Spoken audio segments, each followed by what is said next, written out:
Stephen Merchant. Hello. And, of course, Karl Pilkington. Right. The internet phenomenon that is Karl Pilkington. Now this could be interesting. Now, that noise...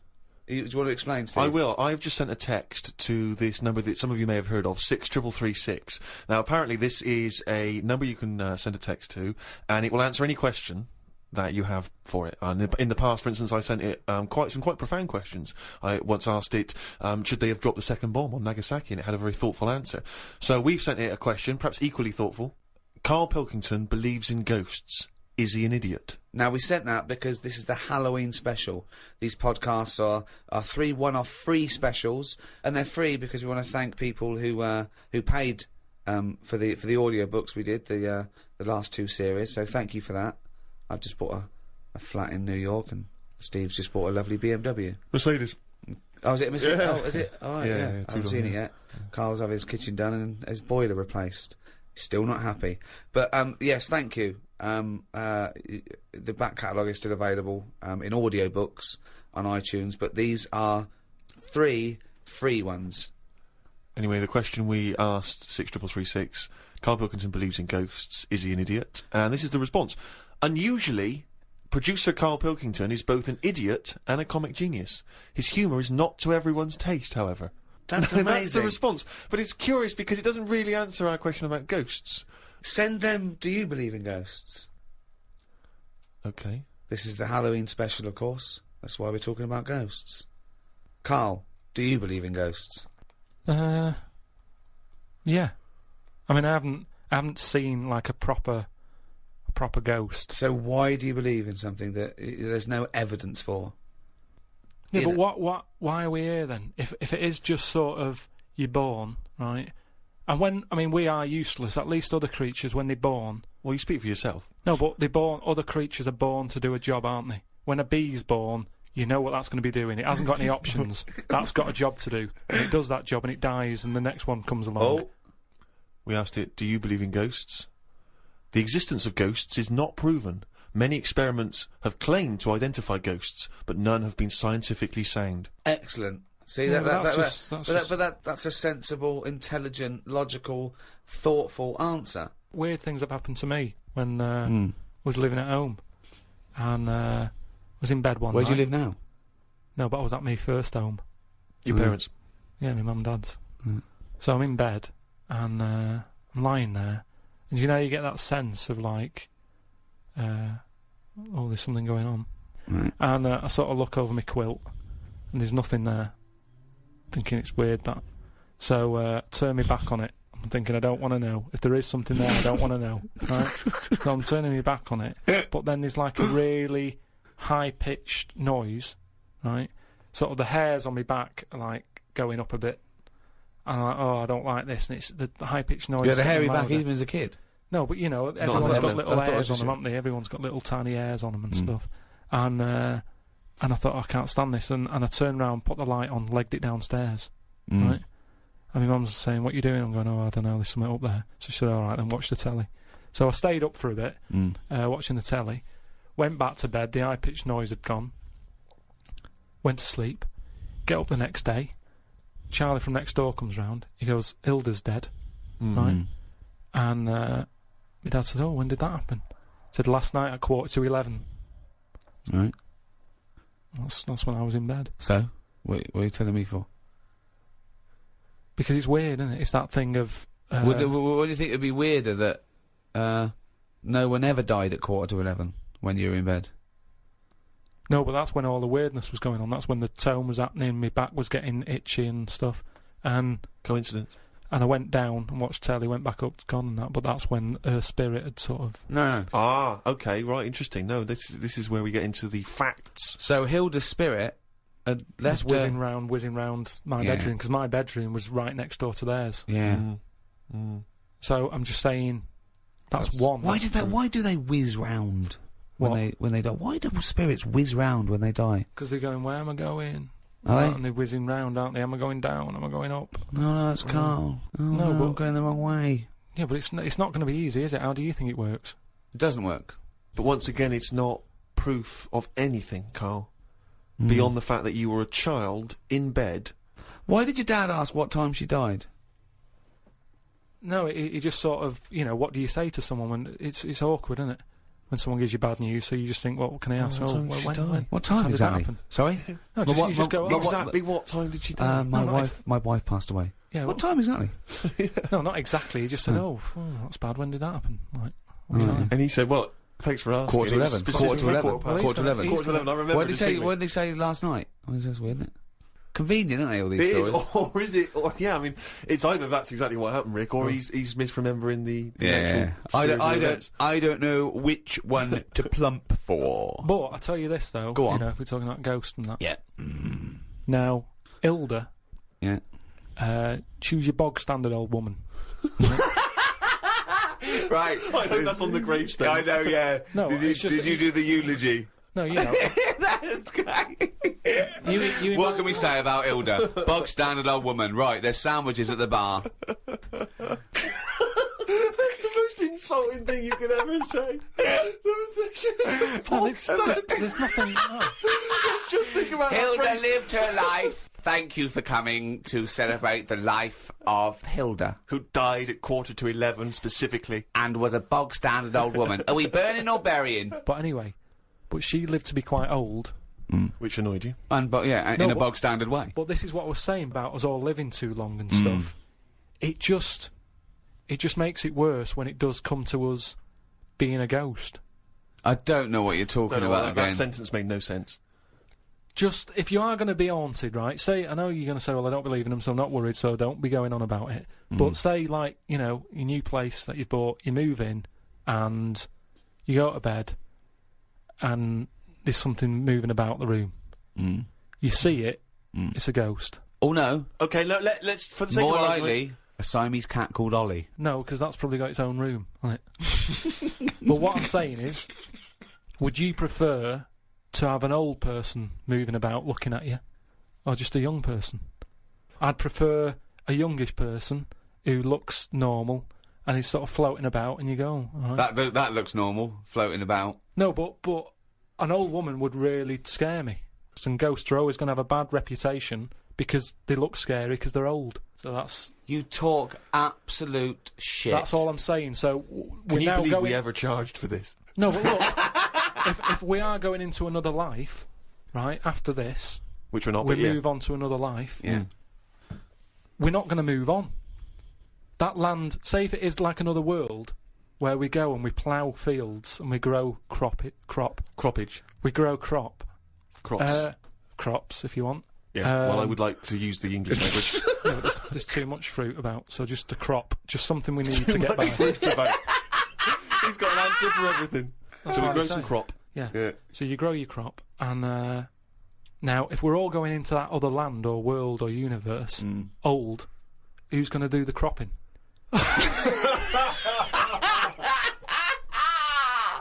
Oh, God! Oh, yeah. I've never heard so much crop in my life. It's a load of old crop.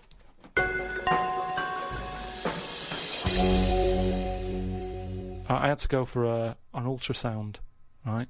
Isn't that what you do if you're pregnant? Yeah, but do you know I've had kidney stones? Are you expecting? We've talked about it in the other podcast and that we've done, right? I've had a kidney stone. I don't want to go on about it.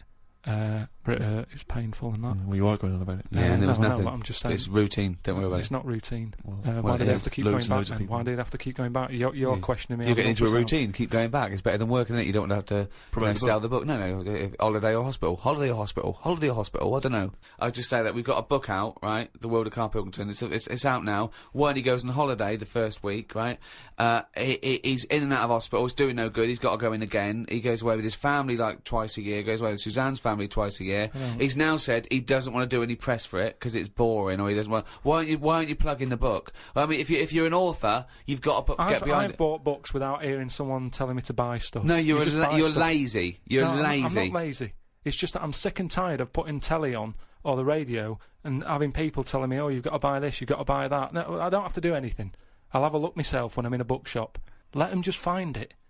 But there are hundreds and thousands of books, Karl. They may not find it. You're trying to direct them towards it. I don't want to direct them to it. I just, if you come across it... But why have you put all this work into this book, all these illustrations you've done and extra material? Because I enjoyed it for me. Right, but you don't want anyone to read it, Yeah, so why just put it in a drawer? They will read it. They'll find it. People will find it. It's in the shop, isn't it? I'm always finding little books on different things and what have you. Yeah, but you don't read them. You read the first couple of lines and you get it wrong. What, you know, So I went back, right, and I had the ultrasound thing where they're looking to see what else is in there. And when I was in the waiting room, there was a woman there. I reckon she was about 98. Now, why are they rooting around in her to see what's up with her? Just let her die. Do you know what I mean? If she's not in any pain. No. All I'm just saying, how long does she want to be around? And the problem is, she went off. Right, I was sat in the waiting room. She went off into the little cubicle to put her a gown on, and because she's old, she can't bend her arms and that. So she came out with it all open on the back, and it was horrible. It looked like a chicken that hasn't been looked after, right? It was all leathery skin and that, right?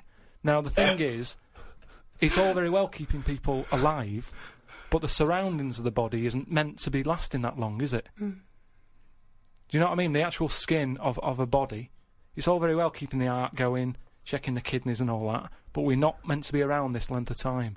Yet we're messing with it. Yeah. Just do the gown up. You never see insects or anything like that look old. You don't go, look at the state of that. Because they live about 4 weeks! Yeah, but maybe that's the way it's meant to be. In the same way, maybe we were only meant to live to be 40. But why did you go in for your operation then? Why didn't you just think, well, this is it, I've had my time? If they're looking after an old woman who's about 98, I'm having a go. Well, of course. Because you want to live on. She might have been flirting with you. No, she was... Keeping it open, just so you can have a little look. But I'm just saying, is that right? Is it right that they're going in there rooting around and stuff? I didn't like it. I didn't like having it done, you know. I don't like going to the hospital and stuff and the doctors and all that. And she was pushing the thing down. And she said, oh, you can have a look if you want. So what down where? On my kidneys. She was pushing, like, this little scanner thing. Oh, right. She was going to have a look. I was going, I don't want to have a look. She's going, what's up with you? I said, I don't want to see me insides. Did they put a tube down the end of your knob? Yeah, they did all that. We've talked about that in the other... But you were unconscious, weren't you? Yeah, but it doesn't matter, does it? If you know it's going on, it still bothers you. Just because you're asleep. Well, not really, no. What do you mean? Well, why does it bother you if you're asleep? Well, that's like saying, oh, I woke up and the house was robbed. Oh, it doesn't matter, you're asleep. Well, no, but... It's still going to bother you, isn't it? No, but you knew it was happening and you did it willingly. It's not pleasant to go in and be made to go unconscious. That's the unpleasant bit, isn't it? And pain. Well, no, it's more the idea of it, isn't it? That's why, you know, doctors telling you everything they're doing. It's like, don't tell me, you know what you're doing, just do it. I'm not going to have a go at it. You know, it's not like DIY people coming around and going, oh, well, what you should have done there is, and you can go, oh, I'll have a go at that next time on my own without calling you out. If I get kidney stones again, I'm not going to go, oh, I've had it done before, I know what to do, I'll stick it up there. Doesn't happen, does it? But I can't, what was I saying? So anyway, so she was pushing the scanner over me kidneys and stuff. Yeah.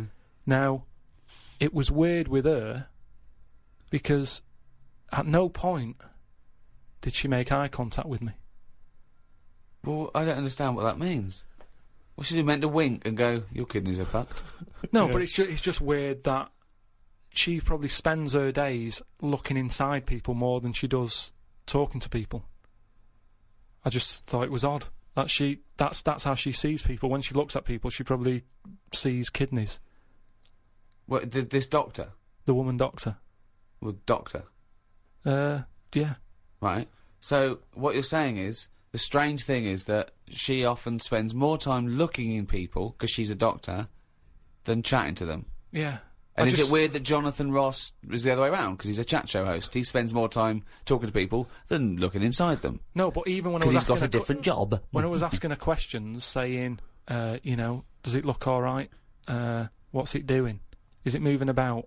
You know, asking her questions about my kidney. She could have quite easily just turned around and give me a bit of eye contact. But she was looking. I'm concentrating. I'm at work. Looking at the screen in order to answer your questions. Yeah, she's at work. She's doing something. No, but just... If she was here now going, Karl, what are you doing with that microphone? You'd go, shut the fuck up. I'm doing a podcast. Did she run this scanner over your head? And if so, did she find anything?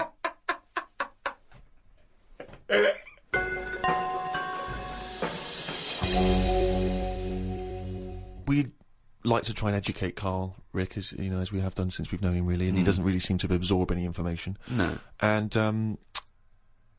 I was asked recently, when I was going back to Bristol, if I would come and talk to a classroom of school children. All right. You know, just talking about careers, and particularly my career. And I went down there. It was in Bristol. It was an inner city school, quite rough area. You're a son of Bristol. You're exactly. They love me. You're a down there. celebrated son of Bristol. You're a Golden Globe winning person who's returned to the homeland. It annoys me when I go down there that I'm not met as I get off the train like the Beatles used to be when they came back from America. By a mayor and a brass band. Hordes of people, ticker tape. Forever this day will be called Steve Merchant Day. Exactly. It frustrates me that I just sneak back into town. There's no fanfare. Yeah. But basically they asked me to come talk at this school, and I sort of batted them away and said I'm too busy. And so I foolishly left them the opportunity to ask me again, which they did, and I didn't have a decent excuse, so I went. And I was expecting to talk to maybe a room of sixth formers. They were 9, these kids, 9 and 10 years old. But I realised as I was walking into the school, I was suddenly really nervous. I was more nervous than anything I've ever done, because I realised that I've not spoken to a child like that since I was a child myself. I've never interacted with them. So I didn't know at what level I would be able to pitch this talk. You know, I didn't know what they understood, what ideas they understood. Obviously, in my mind, I was picturing Karl, and then I was ratcheting it up a few years, sort of IQ-wise. Yeah. And I went in So there, what did you talk to them about? and I was supposed to talk about careers, and I realised very quickly that they didn't really understand conceptual Did they know ideas. you were? Not really. One or two of them vaguely knew. One of them went, "What's Ricky Gervais like?" And I said, You got a deep voice. yeah. Actually, that was one of the teachers. And I'm supposed to be talking about careers, how to get into careers, and I start trying to explain the idea of being a writer, and I say that it's very important to be able to get inside other people's minds, you know, figure out how they think, and how, you know, and trying to understand other people. But they didn't really seem to grasp. They started talking amongst each other. You know, they were just losing interest. I lost them straight away. I was devastated. Oh no. So then, and this is the worst thing, right? I started lying to them. Because I realised that every time I told a slight lie, because I thought they'd be interested, they were. So I carried know on Justin Timberlake. You're not joking, right? They said, one of them said, "I understand you used to be a DJ," and I went, "Yeah, it's great being a DJ because you get to meet pop stars like Robbie Williams and Beyonce." Never met either of them. Never met them. And they went. One of the kids went, "What's Beyonce like?" and I went, jokingly, I went, "You wouldn't like her." And I said, "No, I'm joking. She's lovely. She's sweet. She's good as gold." I was making it up. But they were loving this, and the teacher was going, "Would you all like to meet Beyonce?" And they were going, "Yeah." And I was thinking, God, well... I'll bring her down tomorrow. Well, exactly, but I don't know why I felt it was like I wanted to win the approval of these 9-year-olds. That's amazing. Because my own achievements, I realised, wouldn't mean anything to them. You know, I could talk about the people I have met, but they don't care if I've met Robert De Niro, but they're interested if I've met Girls Aloud. Or me and Girls Aloud, some of the times we've had together, it turns out. But it is fascinating when you have to interact with people, with children like that, because I've got no concept of how to talk to children. To me, I can't grasp the difference really in conversation and chat between, say, a 7-year-old and a 13-year-old. I don't know at what point they learn stuff and pick stuff up. Do they understand? Do you know what I mean? I find it really hard. I remember once when I was about 9, the headmaster, deputy headmaster, used to do a little fable. I've talked about him in stand-up. He used to do a little fable. There's one I remember where he got a tube of toothpaste, and he got someone up. He said, "You, go out here, squeeze this tube of toothpaste out on this board," and he squeezed it all out, right? And he squeezed it all out and emptied it. He went, "Now put it back in." And the kid tried to struggle, and he goes, "You can't do it." He said, "It's easier to do something than undo it." Okay, go back to class.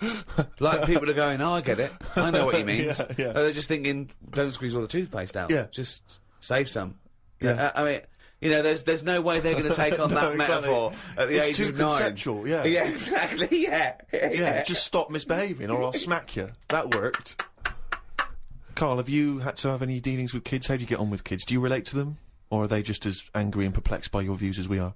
I mean, it's with everything, isn't it? Everyone's different and that. I can get on with some young kids alright, and some of them are, like, you know, a bit cocky and what have you. But I'm sort of getting on with a baby at the moment, because I've been made a godfather. Think of that. So, wow, who did they reject? I know. no, I mean... Who said no? Yeah. How Well, many people I said no? did. I did at first, and then Brilliant. Suzanne said, "Look, you know, it's not really a choice. It's not like a job interview or something that you're thinking about. Is it a good thing? So you've been asked. You should take it on." But what are they? What if they? hold on. If you're the godfather of this Yeah. kid, presumably you're friends with them, and they probably listen Yeah, to this yeah, they're good podcast. friends. So now they're hearing, for the first time, that you didn't want to be Yeah, godfather. but I think that's good because they can hear that, you know, it wasn't. I didn't just do it because I was asked. I thought about it. I thought it through. You know, I was worried. It was kind of like, is this a job? And I was just. Well, it's asking nothing them, but tokenistic, is it? You're not. well, really this is what I looked into. I said we went back and I said, right, I've been thinking about this thing. I've heard that it's my job. If anything happens to them, I've got to kick in. I'd have to start looking after the baby. So I said, right, how many of you are in your family? If that happens, am I going to start getting a phone call or what? And they said, no, there's a big family. You're not. You know, you're at the bottom of the list. So I was like, how many? And just finding out what their age is. And you know, I've only got a small flat. It would have to sleep in the sink or something, right? So I checked all that out, and all safe. So this baby, it's spooking me out a bit because it doesn't blink, and that's pretty weird when you're sort of talking to it and you're thinking, it's not blinking. Are you sure it's not asleep? No, it's honestly, it's weird. If something doesn't blink, it's like it's evil. Because blinking just makes something look a bit more friendly, doesn't it? And I was stood there, you know, talking to it. I just tell it little stories about anything. It's lying there looking up at me. How old is it? It's must be about 2.5 months. Well then, why are you telling it stories? Because it likes it. But it's just weird how, like, then I'll sort of forget the story because I'm looking at it going, it's not blinked yet. It's been about 10 minutes, it's not blinking. So then I forget the end of the story and I just walk away because it's not bothered anyway. It's probably not listening, is it? But What a pointless tale! What a pointless tale now and at the time. I think it likes it. The kids like stories, like you say. They're not bothered if it's not true or anything. Or if you walk away before the ending because you've forgotten it. That's Brilliant. why it's not blinking. It's so dumbstruck at the idiocy coming out of your gob. No, but you don't need to hear endings of stories. Maybe, like I said That's to the you. point. That's the point of a story, isn't it? No, it's not. That's the point why people. That's why people like stories because they're hooked into knowing what happened. No, because there's loads of films that happen and they have a funny ending. You leave there going, I wonder what's meant to happen. And you make it up in your own head. You go, well, I bet what happened is that person went off and got married to that woman and they lived happily. And then in your head, it's the truth. It's actually what happened. But I think that's better. Why are we told everything? Because So what would your end be to a story such as The Elephant Man? Okay, he's rescued from the freak show, he's put in the hospital, he becomes something of a celebrity, then what happens? He discovered he had big ears and he could fly, and he joined the circus and he was the main attraction. I wouldn't change the end that much because at the end of the day, you can't make something up that's not believable. At the end of the day, he's got an head like an elephant. He's not going to have a good life, is he? So there's no point making out that he went on, loads of women fancied him, and you know he modelled hats. It's not going to happen. So he's got to die. The Elephant Man had to die, but at the same time, Was shot by poachers. show for his tusk. show a few positives, you know, because I'm sure there was good bits in his life. I don't know what they were, but you know, look at everything. What was he like when he was a little baby elephant? They didn't cover what he was like as a kid, but you can get away with them sort of looks when you're a baby. You can be an ugly baby, and everyone goes, "Oh, isn't it nice?" There was some woman in a cafe the other week that I was sat in, and she came up and she sat down with a mate, and she was talking loudly, going on about, "Oh, the baby's lovely." They said it's got lovely big eyes, really big hands and feet. Now that doesn't sound like a nice baby to me. I felt like saying it sounds like a frog, but I thought I don't know her. There's only so much you can say to a stranger. I don't know what kept me from saying it. That's what I was saying before about there's something. It sounds like a frog. There's something inside of you that stops you. Yeah, that's amazing that you had the urge to go, that doesn't sound like a good baby. What, love? I'm just listening to conversation. That baby you're talking about sounds like a fucking frog. Yeah, but something stopped him saying it.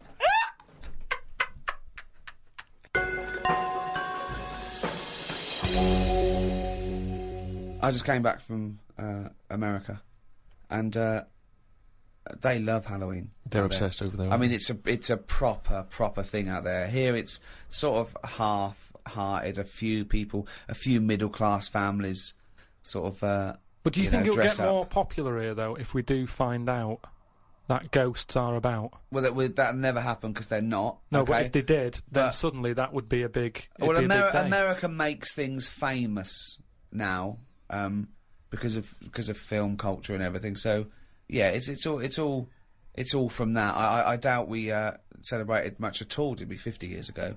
So I think it's crept Oh, up. certainly over here we didn't. But it's No. been largely introduced over here through commercial ideas, isn't it? Yeah, we can yeah. sell stuff for Halloween. and film and things like that. And but out there it was they start like weeks and weeks before, and they're decorated like proper. And but I saw a little bakery in Soho, and it didn't look right with cobwebs all over it and spiders on the buns. Yeah. But even though it's fake, it's just I don't think you should do it on a bakery. Do you know what I Yeah, I mean? know what you mean. It's a just bit think creepy. that surely puts you off the product a little bit. I don't always know. find it a bit depressing. Like last time I remember going into supermarkets and you see sort of these old women who you know, in their 60s and they're doing this job they don't really want to be doing, but they've been made to dress up As a hat, I know. as a witch or as Cinderella, and it just... Well, they could do It's it in just- like a morgue or something, just to sort of. Brighten up the place. Well, just so people aren't that scared. Imagine that. Imagine you going to identify your dead relative, and they go, "What's the spiders all over?" It's 31st of October. No, Oh, but- okay. But just make it a bit spookier and have a bit of fun with it, and let's not get serious about, you know, like I say, passing on. Yeah, but But those you've sort of had people your have to bit. take their job seriously. I remember when my mum died, and I had to go along, and I was talking about what wreath they wanted, and this person, quite rightly, had to turn off their sense of humour in a way, because I suppose they mustn't offend anyone, so I had to. They spoke like that at all times. Yeah. At all times. Okay, and what would you like the wreath to say? She was a mother and a grandmother. I went, yeah, mother, grandmother, and what was her name? I said, her name was Eva. I said, and I made a joke. I said, do we get a discount because her name's short? And she went, well, actually, didn't laugh, didn't get that at all. She just went, just answer the question. She went, well, actually, you pay by the letter. I thought, okay, that fell flat. I'll go again. I went, well, a friend used to call her E. Yeah. I went, I'm joking. She went, okay. Nothing. Yeah. Bad audience. Bad time, bad audience. Tough crowd. Yeah. Undertaker's never known for their... Yeah, exactly, yeah. their They laughter. don't crack jokes, Karl. A friend of mine was trained to be a doctor, and in his first year, when they practice, they intern at the hospital, he was watching this patient, and two other doctors came in, and I won't say his name. They said, can you go and check on Mr. So-and-so? He went, yeah, and change his drip. So he went in, changed his drip, came back out. The doctors came, after about 10 minutes, they came running and said, what did you do? What did you do? And they went in there and said, I just changed the drip. He goes, well, he's dead. He's dead. He was going, I just changed the drip. I did this and that. And they started laughing. He goes, no, he was dead when we sent you in there. Yeah. Now, that is almost excusable because it's imperative if you're a doctor Absolutely. to become accustomed to Yeah. the fact that people die and that it's... Exactly. you know, Yeah. So they were making a joke about a dead body that means nothing to them other than professionally. Yeah. You know, they were getting through it. He thought he'd just murdered someone. Yeah, Like, yeah. Well, he thought he just killed someone. But yeah, they have to be desensitised. But they wouldn't do that in front of the relatives. They wouldn't go. I had a laugh earlier with a young intern. When your dad died, we sent him in to change the drip. Didn't even check. It was quite good. Anyway, let's get him out of here. No, but they do have a laugh. I heard about a doctor who was working on a brain, right? And apparently, when they work on the brain, it's best if they keep you awake because, you know, just so you can go, that hurts a bit, and they go, oh, we best not touch that bit again. That's the Right. reason, Rick. Amazing. That's the reason. No, there's amazing. certain operations, isn't there, where they go, you know, we can knock you out for that, but for this one, we want to know. It's probably because the You're brain needs to be Activity. active in order to, Yeah, to they show identify the thing. activity, But yeah, sure, they- yeah, no, So it's anyway- actually so you can wake up and go, yeah, no, that hurt. That That stings. Hell, that stings. Don't put that in there. You can't feel anything in the brain anyway. No nerve endings. Really? You What? can't feel it, can you?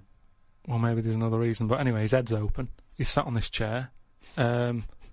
The doctor's going. I reckon he was laying down. I thought he was laying down, but in your world he's not. He's sat on a hard-backed I think it's more dining like chair. in front of a mirror, like a hairdresser type thing, right? And he's cut the skin off. Get a bit shorter there. So he's So for the weekend, sir? I won't be shagging with no brain. Anyway, so he's cut the skin off and, chopped a bit. And you're always going to get bits, aren't you? Sort of. Whenever you cut anything, you end up with a bit missing. But anyway, somehow he does the brain stuff. He fixes it. I don't know what he was doing. But Don't you? You don't know about You don't know that. the intricacies of brain surgery? That I find perplexing. You're not a neurosurgeon. I don't want. Oh, okay. So they sorted out the problem, right? And he goes, right. All we've got to do now is stick the head bit back on. Yeah. That's what it's called, by the way. The head bit. This happened. Yeah, the head bit's connected to the face bit. Yeah. So he sticks. Nurse, head bit. Doctor, do you need leg bit? Not yet, nurse. Head bit, then leg bit. So they stuck the head bit back on, and then Can you pass me the sharpie thing? he was trying to sew it, and he was going, "This isn't fitting. This." He's going, "I don't know." And you know, like because the Right, if this turns out that it's someone else's head, or No. a toupee from the doctor next to him, Yeah. or a cat. Meow! No, it's- You've sewn a cat to my brain. it's none of that. He's trying to sew it, and he's thinking, "Why isn't it fitting?" And he's thinking, "Is it because the head's swollen?" Because he's been messing about in it, and things swell, don't they? And messed about with. So he's messing with it. He's going, I don't understand this, and he's panicking a bit because the patient's awake and chatting and stuff, and it's difficult to have a normal chat when you're panicking a I little know, bit. there's a queue as well. People want their brain done, and they're just reading old copies of magazines. They're going, hurry up. So I'm going out tonight. Do you want to wash it? No. Just I'll wash it later. Just take it off, do the brain, put it back on. anyway, what happens is he has to start rummaging, to start rummaging. sort of rummaging. No, there's no N before the first G. Rummaging. Well, he starts looking through the. He starts having a look through the bin. Because, what? Because he knows he's chucked a bit away of the skin. Right. Where is this surgery where a bloke's sitting up in front of a mirror and there's a bin? Is there a little basketball ring above the bin as well? So when he throws things, it goes through there first? I'm just saying that's what happened, and you were saying about things that happen, and you've got a joke about So it. he's rummaging, and what happens? He said to him, the fellow was starting to sense the nervousness, and he said, "What's going on here?" And he says, "Oh, you're never going to believe it. I've lost a bit of your skin. Lost a bit of your head, yeah. I can't Why is he sew." cut? I don't understand. Why is there... Why That's is it in what I two mean. bits? Because things just break up, don't they? It's like chicken. When you see him walking around, everything's in place and it sticks together. You cook it, suddenly it all breaks up. He cooked his face before he cut it up. I'm just saying how flesh, it sticks together well. Yeah, but when... he'd cooked the scalp before he'd taken it off his No, head. but had it's he? just an example of how Oh, skin okay. can break up with the muscles and everything. So he's rummaging in the bin, and does he find the head? He found the bit, and then he's like, "Oh, sorry about that," and he sort of managed to stick it on. Right, he and didn't stuff. wash it off or anything. Yeah, I'm sure he'd give it a bit of a rinse. But I'm just saying how Nonsense. you've got to make a joke out of stuff, haven't you? Yeah, it's bollocks. If you're a doctor. Okay, that's good. So where was the joke in that story? At what point I thought this was a story about how doctors have a sense of humour. Yeah, When well, did he make at a the joke? end, they sort of laughed and he sort of said, "Oh, there you go, it's back on." But good job, the bin men didn't come or whatever, and they made a joke out of it. I've never heard such nonsense. I've never Carl just heard made that such joke up. nonsense. Right, Karl, let's do a competition. Chance to win some of the product that we've got out that Karl doesn't want to talk about because he's too lazy. No, it's not that.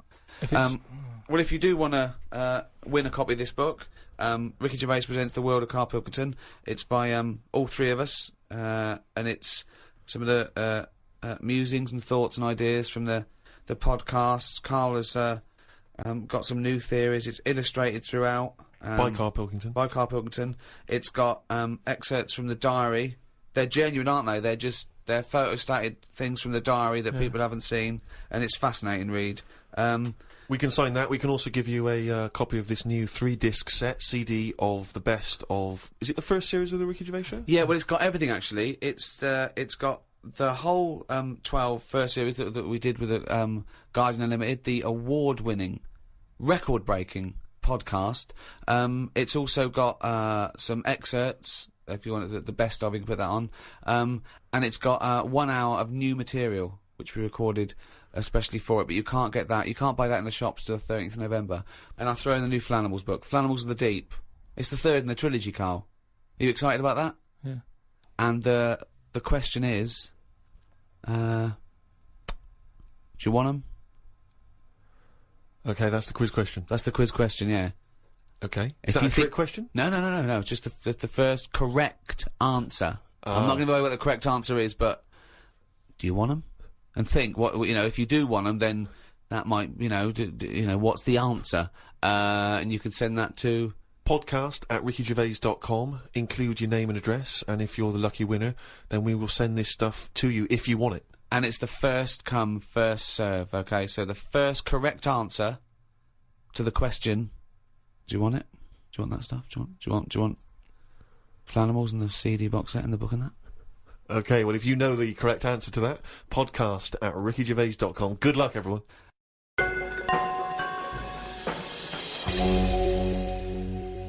Well, thank you for listening to the first of these 3 special podcasts with Guardian Unlimited. The next one is out for Thanksgiving, 23rd of November. We don't actually celebrate Thanksgiving. What is Thanksgiving? It's a thing in America. Right. It's like the big holiday. Probably rivals Christmas. Probably bigger than Christmas. Well, what do we do here? But we don't celebrate here, do we? So it's a date, isn't it? Yeah, but no one's going to remember that, are they? 23rd of November. They can remember, can't they? Yeah, but it's nice. Well, they should remember that's one day before my birthday if we're going to celebrate anything. Okay. Well, you've got this one. The next one's the 23rd of November, and the next one's the 25th of December. Well, how can I remember 25th of December? Well, Christmas. that's fair enough. That's Christmas, but Thanksgiving, we don't celebrate Thanksgiving. Okay. The next one's out about the 23rd of November. Then after that, about the day before my birthday. Oh, they're going to remember that, aren't they? It's Steve Day in Bristol. Yeah. Anyway, if you've enjoyed this special edition of the Ricky Gervais Show, the entire back catalogue is still available on iTunes under audiobooks. By the way, not podcasts, audiobooks, and you can get everything we've ever done. I'd like to thank the guys at Positive Internet for hosting this. Those great guys, what would we do without them? So, it's goodbye from me, goodbye from Steve Merchant, Bye. and goodbye from Karl Pilkington. Right. Welcome to the second in this series of 3 special free podcasts with The Guardian Unlimited, with me, Ricky Gervais, Stephen Merchant, Hello, and Karl Pilkington. All right. These are a special thank you to all the fans that bought the last few podcasts we've done. Still available on iTunes. You can't miss it. It's at #1 in the charts. Karl, it's Thanksgiving. I don't know what that means. I don't know how we're doing this. I'm slightly in agreement with you, actually. I don't celebrate Thanksgiving. Well, no, but it was, arbitrary dates are easy to remember for some people. Halloween, Thanksgiving, Christmas. Easy to remember. I don't think Thanksgiving is. Well, it is in America, and... Yeah, but I couldn't tell you... I mean, I've been around for 30-odd years. I've never celebrated one of them. I've never done anything about it. No one has. I don't know any relation who has ever said, are you popping around for Thanksgiving? I don't know, when is it? I've never done it. Because it's not celebrated in this So country. why are we celebrating it? We're not celebrating it. It's an arbitrary date to do a podcast. I just don't know what it's about. I mean, before you celebrate something... You don't celebrate know. Halloween, do you? But we did that. No, but it annoys me how people don't actually know what the occasion is, but they celebrate it. Kids don't know what Christmas is about these days. It's just like, oh, get some toys. That's Yeah, what I mean. So Thanksgiving, it's just another one, isn't it? It's another event. Okay, why do you celebrate Christmas then? Because everyone else does. You can't get Brilliant. away from it. I'd quite happily block it out. If I did a new diary, I'd leave out that date and go, come on, let's get on, let's do something good. Well, you go on holiday every 2 weeks. What's that to celebrate? No, I'm just But saying... people need a little break, don't they? It's a great... He doesn't. Christmas is a great time, even Yeah, if but, you but take the away the problem religious is, what I aspect. don't like about it is everyone's off at the same time, so everything stops. See, what I'd do is, I'd say to people, do you like Christmas? Yeah. Right, when do you want to celebrate this year? And let them do it whenever they want. Well, that's ridiculous. Why? As long as you're remembering baby Jesus, does it matter when you're remembering him? But I'm an atheist and I celebrate Christmas because it's a time of year where everyone is off and everyone gets together. Yeah, I know. I don't care what they call it. The fact that we're all doing it at the same time is what's nice about No, it. There's a it's sense not. of community, No. national community. Everyone shuts down by about December 15th or whatever, and then it doesn't get going again till like January the 6th. But what is it you're missing out on during this period? Just it's like 2 weeks there. I mean, that bit between Christmas and New Year, you might as well delete that out of the calendar. Yeah, because heaven nothing forbid you happens. can't pop down the library because it's closed. all that reading you've got to catch up on. I'm just saying that we're wasting time. What are you doing though? I've never seen anyone on this planet waste as much time as you. was gonna If you're say- not on holiday, you're following an insect around the fucking park. So don't give me that shit. I'm just saying that I don't like fun. Never truer Well, word there said. we are. We've got to the nub of it here. You there don't we like are. fun. This is true. You don't like Christ anything. almighty, you do not like fun. No, organised fun. I hate that thing. I've said it a bit before about, it's that date, that's what you've got to do. Will there come a time when someone goes, we've done enough of this? Will there come a time, and for Thanksgiving? Possibly. Yeah, possibly, yeah. Things change, don't they? And you'll be happy then, will you? In 5,000 years' time, when we all worship Glong. Yeah. Just make a change. That's all I want. Because, I've been keeping a diary. Yeah. What did you have in the calf yesterday, for example? We can read about that later. It's just, like Ricky said, are you gonna do, another one next year? And I wouldn't, because it's, you do the same stuff every year, don't you? It's set up the same way. January, February, it's the same thing, it's the same routine. Yeah. And if you're writing in Why a are they book, always doing them in the same order, those months? It sickens me, Rick. Oh. I tell you. You see, it's just easy to put stuff off whilst we've got this calendar, whereas if you didn't have a date, you'd have to do everything straight away. What? Say if I was in charge. Oh, God, heaven forbid, And yeah. someone said, that building needs knocking down. Yeah. It's dangerous. If we didn't have a calendar, you go, let's do it now then. Whereas, because we've got a calendar, it's easy to say, next Wednesday. I love him! His theories are amazing! I mean, I don't know. Maybe he is a real visionary thinker. Maybe he is free. You know what I like about him, though? All his thoughts, they're about freedom of expression in a strange way. He's not burdened by anything. He just goes, well, why do we think like that? But he questions everything, like a true visionary scientist. But who gets a diary come Christmas time, which I know you hate, for the next year, and thinks, what a piece of shit. Now I've got to I'm put just going to something do stuff when I want to do it. I'm going to take out next Wednesday. There's no such thing as next Wednesday. No, but what I'm saying is, before the year's even started, I know in that new diary I can whiz forward to December 25th and I go, another Christmas. I don't know what you mean. So everything's set in stone before I've even started the new year. It's like, Pancake Tuesday, that's coming up. So someone's already Remember decided. It's Tuesday. Someone's already decided. Someone's already telling me what I'm doing on half of the year. But it's just all been those nice. pages are fucking blank, hell. Carl, for you to fill up with stuff. Oh, guess what? Guess when my birthday is again? 23rd of September. I'm just saying, move them about a bit, move the days about a bit, so it doesn't get predictable. But when we change Pancake Tuesday to Thursday, do we tell anyone else? Yeah, they do an advert on the telly, just saying, don't forget to buy your pancake mix. But this so week it's why? Thursday. Carl, why not just stick with what we've already got? Because if you're notifying Actually, with everyone that, anyway... I wouldn't put a date on that pancake day anyway. Just have them when you want. Have it when you want. There's no big deal. You've got to make them yourself. It's not like some place is opening to do it. Have them when you want. I don't know why that's got a special day on it. Sick of it.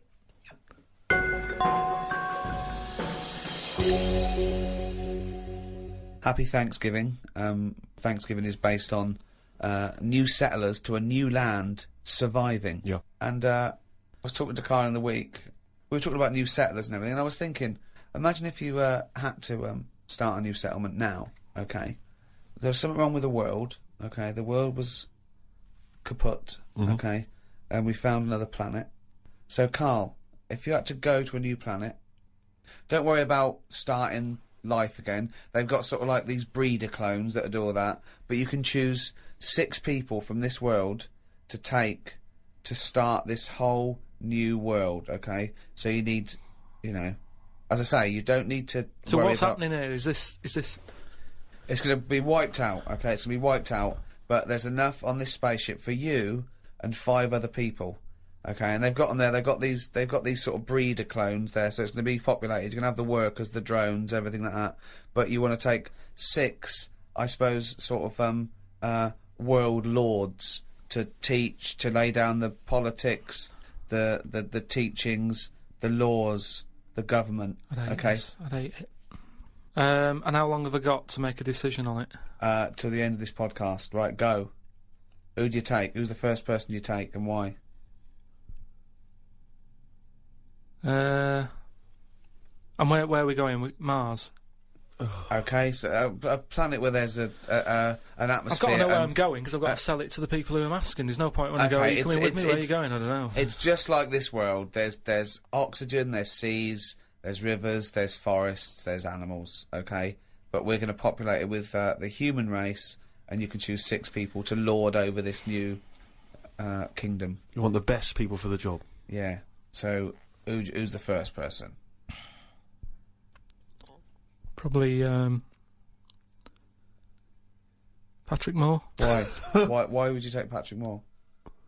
Just because he knows his way about up there, doesn't he? He'll know the way. So just have him. I think that will, whoever I pick next, if they see that he's going, they'll go, right, you know, it's going to be a long Moore's journey as on it board. is. You don't want someone who's going to be going, is it left here? Is it right? Do you know what I mean? And he could play the xylophone on the journey. But Karl Right. is more the most useful person to have if you've only got 6, because he may be very useful getting to the planet. No, but I've once always you got wanted to there, meet him as well. I've always wanted a chat, and that'd be a good chance, wouldn't it, when I'm in a rocket? How long's it taking to get to Mars? I don't know, a year. That's what I mean. No, it's so, not Mars, it's somewhere else. Okay, so it's a year to get there, and then... yeah, well, that's what I mean. So it's a good chance to have a chat with him Okay. about stuff. So Matt And I Moore- think he'd be up for it as well, to be honest. Yeah. I think you know. it's his- why do you think that? Just because he's spent his whole life talking about what's going on up there, isn't it? And yet he's never been. And I feel sorry for him. You know, most people when they're into something, they get to go to a place, don't they? Sure. For people who don't know who Patrick Moore is, he's an 80-year-old astronomer. Yeah, that's what I mean. So let him have a bit of a good life. So Moore's on board. Yeah, Patrick Moore. He's on. Right, out 5 others. 4 others now. Jamie Oliver. Why would you take Jamie Oliver? Just food and that. You need someone, because they say that like you can feel down if you don't eat. He couldn't convince 8-year-olds to eat a carrot. What's he going to do in this brave new world? They're all going to be on turkey Twizzlers. I think he's got the right attitude. He wouldn't be faffing about. Remember, we've landed now on this new world. Yeah. I don't know what it's like. The people who've Listen, maybe I love Jamie Oliver. I think he's great. Yeah. But he wouldn't be in my 5 people to start a new world. That's all I'm saying. Nor would Patrick Moore, because he knew the way. Well, what chef would you pick? I wouldn't pick a chef. Why would I pick a chef? Because you want someone who's going to, like I say, food's important. When you're low, there's nothing better. If you're a bit fed up, there's nothing better than having a good... But Karl, I don't think you've quite grasped that these people have to start civilization again. They have to be wise people who can make the laws. Yeah. And before you do all that, you need a good meal. So Jamie Oliver, that's his job. It's like when we get there, that's when he kicks in. Right. He's the first one, really, Can I who suggest gets something? going. Just to save 2 places on Patrick Moore and Jamie Oliver, take a map and a cookbook. Okay, who's number 3? What sort of state is this world in? Does it need... Oh, he's going to take a fucking gardener. It's like It's the world, but new. It's that exactly. It's the world but new, untouched by humans. There've been no fossil fuels burnt, no machinery, no wars, just this Garden of Eden. And you, Patrick Moore and Jamie Oliver pitch up. Plus, who else, Karl? Go now. First thought. Attenborough. Again, he's a genius, and he's a bit of a hero of mine. But I don't know if we need Attenborough. Just because I reckon if it's a new world, you're saying it's the same, but they always say, don't they, that all worlds are different. So I'd want him there, just to sort of, when we're roaming around, because we'll all stick together for a bit, won't we? When we're roaming around. Then they'll be sick of the sight of you. They go, let's lose Karl. But you've got 2 men so far who've got a combined age of about 150. I mean, if you're starting a brave new world, they're, dare I say it, not going to be around very long. Shouldn't you be taking some younger, fresher blood? No, not really, because they haven't lived, have they? These have lived, and they can and they're useful. Like I say, Patrick Moore's done his bit. He's got us there. Oliver has cooked us a dinner. Day 2, I reckon we'd end that on day 1. There, we'd have a dinner. We'd all have a chat. I don't think you're thinking of the future. I It's think a you're camping thinking. trip. It's Exactly, got I fun. think you're thinking of the journey and then the first night. Okay. So you've got day David 2. Attenborough, Yeah. you've got Patrick Moore, and you've got Jamie Oliver, you've got 2 other places. I get the feeling that you're not so much recruiting people for a new world as I'm a celebrity, get me out of here. As a dinner party with people you'd like to meet that you've seen on the telly. Oh. Come on, 2 more. I'd text someone who's a bit daft. Just so... No, you don't need to, Karl. That's covered, believe us. Yeah, No, that's what I mean, though. I don't want them having a go at me going, why are you here? I'd point the attention somewhere else. To text someone else who'd sort of wind them up. So Who's that, then? Paul Denan, or someone like that. It really is. I'm a celebrity. So you've got Patrick Moore, you've got David Attenborough, you've got Jamie Oliver and Paul Denan. They're starting life again. Okay then, brilliant. Oh God. Right, one more. This is amazing. It's going to be. I'd love to go back and visit this in 1,000 years. What teachings they laid down. Oh God. Don't know. It'd have to be a woman. I think you got to have a woman in that little group, haven't you? Who's could have another woman chef or. It's mainly eating. He's got that covered with Oliver, but no, he's got to take Nigella in case he's in a cream cake kind of mood. Oh God. Delia Smith was furious. She packed her bags and everything. Or a nurse. Now you're thinking. Abby Titmus?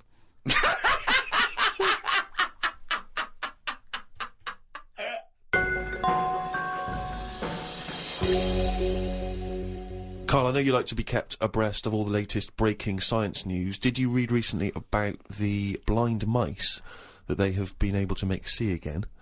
And hopefully they're whatever they did, which allowed these mice to be able to see again, they're hoping to be able to do with humans in maybe about 10 years' time. Or at least begin tests in 10 years' time, which is pretty impressive, isn't it? How many of these mice did they experiment on? 3, probably. Right.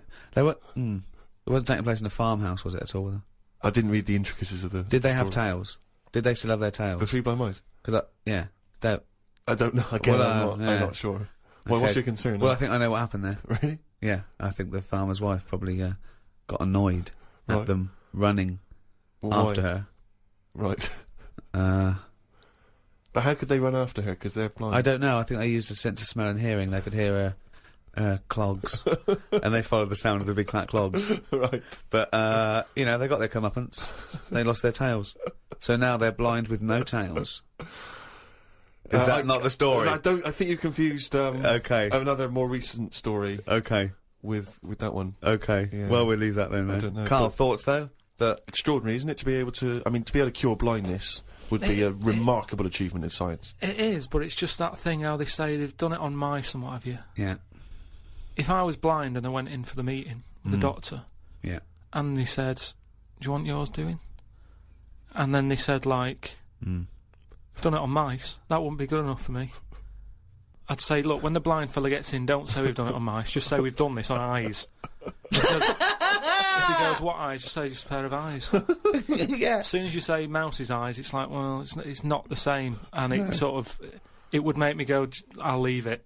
Yeah, and then you wake up and you can see, but you've got very tiny eyes right in the you've put in mice eyes. I'm scared of cats. It's just eyes. I think I just don't like having my eyes messed with, and even if I was blind, I wouldn't like it. Right. And I think mine are more active than most, my eyes. What do you mean?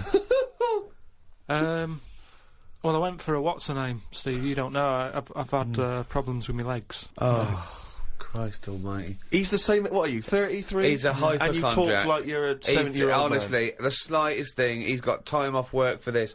We went to the dentist 3 times in 1 week. He goes, now his leg's rubbed 2 times a week for some reason. I don't. In and out of the kidney hospital, and they're going, there's no kidney stone, Mr. Pilkington. He's going, oh, right. Christ almighty, do some fucking work. No, the thing is, I've been, in the last, 30-odd years, I've been working hard, and I've let my body get run down a bit. How have you, you're 30, what are you? 33. Right, 33. Sorry to start off with such a hard question. But how have you been working for 30 years?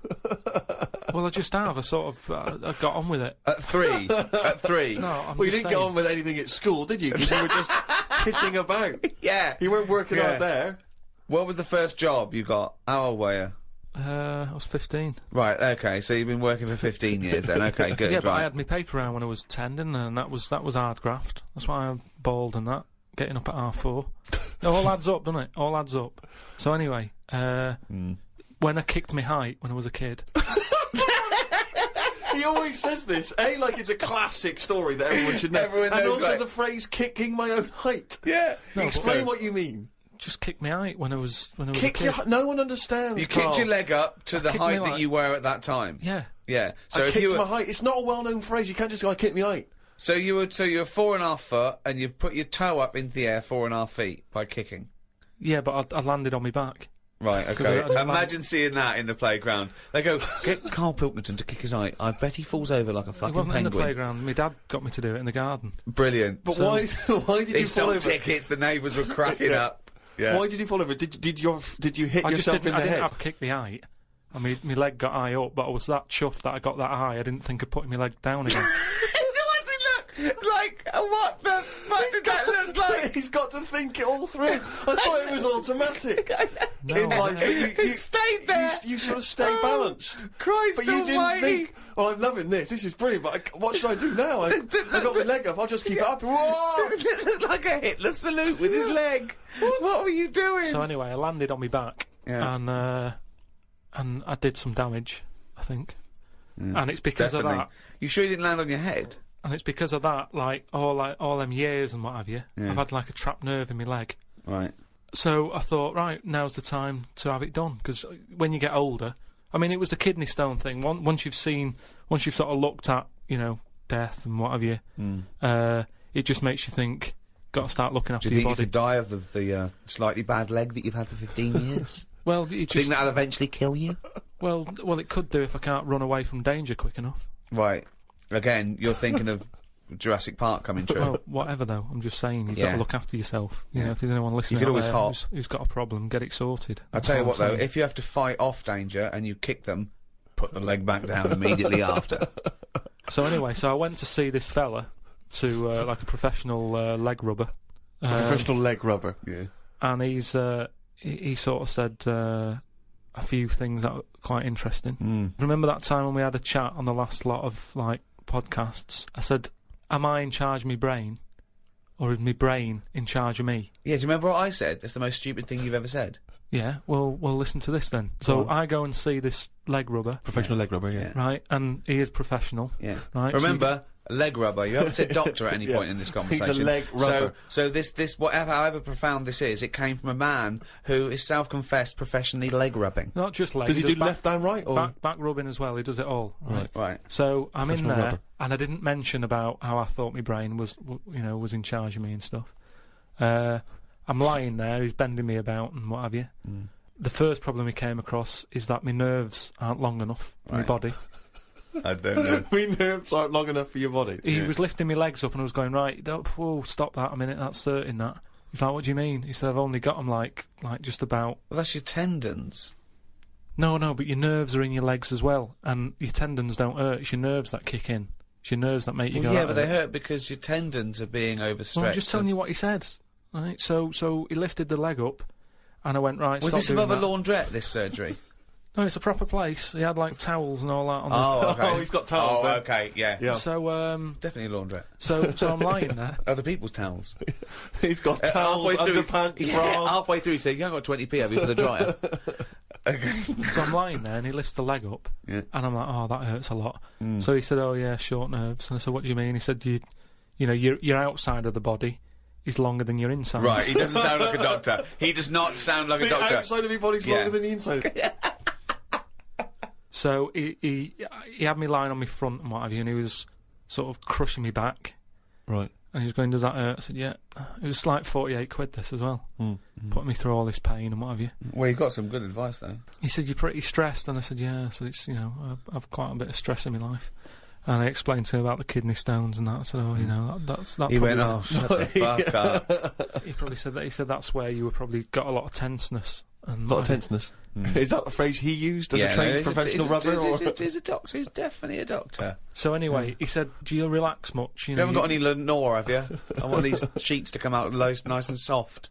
He said, do you, you should learn to meditate or something. He said, because you're all tensed up. We're living in a stressful world, as he told me about it. So when I was telling him that I have problems relaxing, he said, that you're obviously the sort of person who's gullible enough to spend 46 quid for this hokum.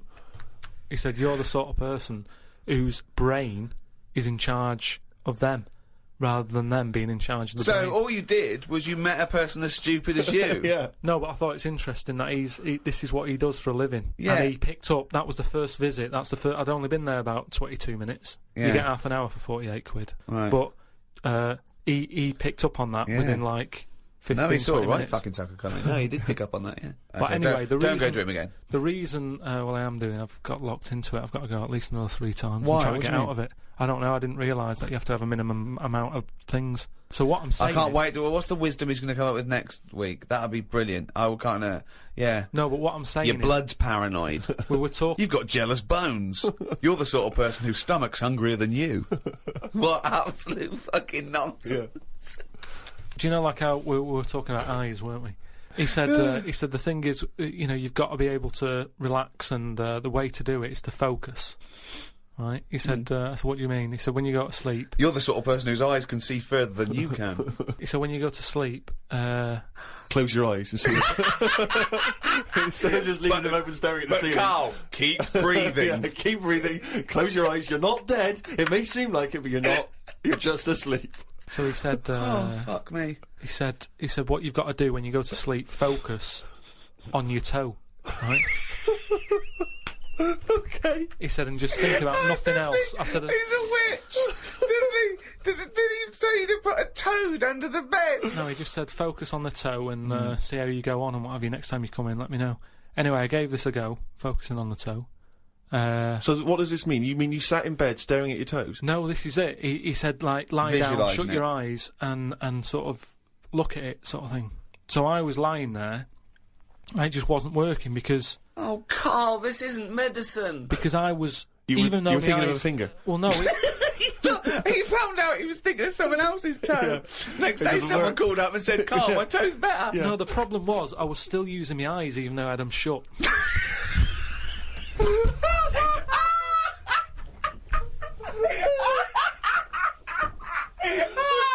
Oh God! Just when I think he could never come up with something stupid, he pulls that one out of the bag. Right. So what does that mean? Oh God!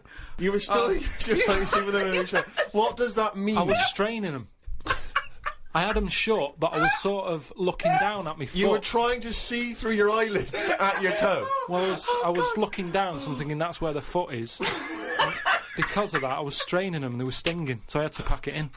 I'm gonna die! I am going to die! Right. So if anything, this guy's just made your stress levels worse. Yeah, That's I said that to amazing. him. That's amazing. Okay, if someone out there's listening, could you put in order the top 10 most stupid things Karl's ever said? And to me, that is number one. That is now number... Well, that's overtaken... is your brain in charge of you, or are you in charge of your brain? Oh, that's amazing.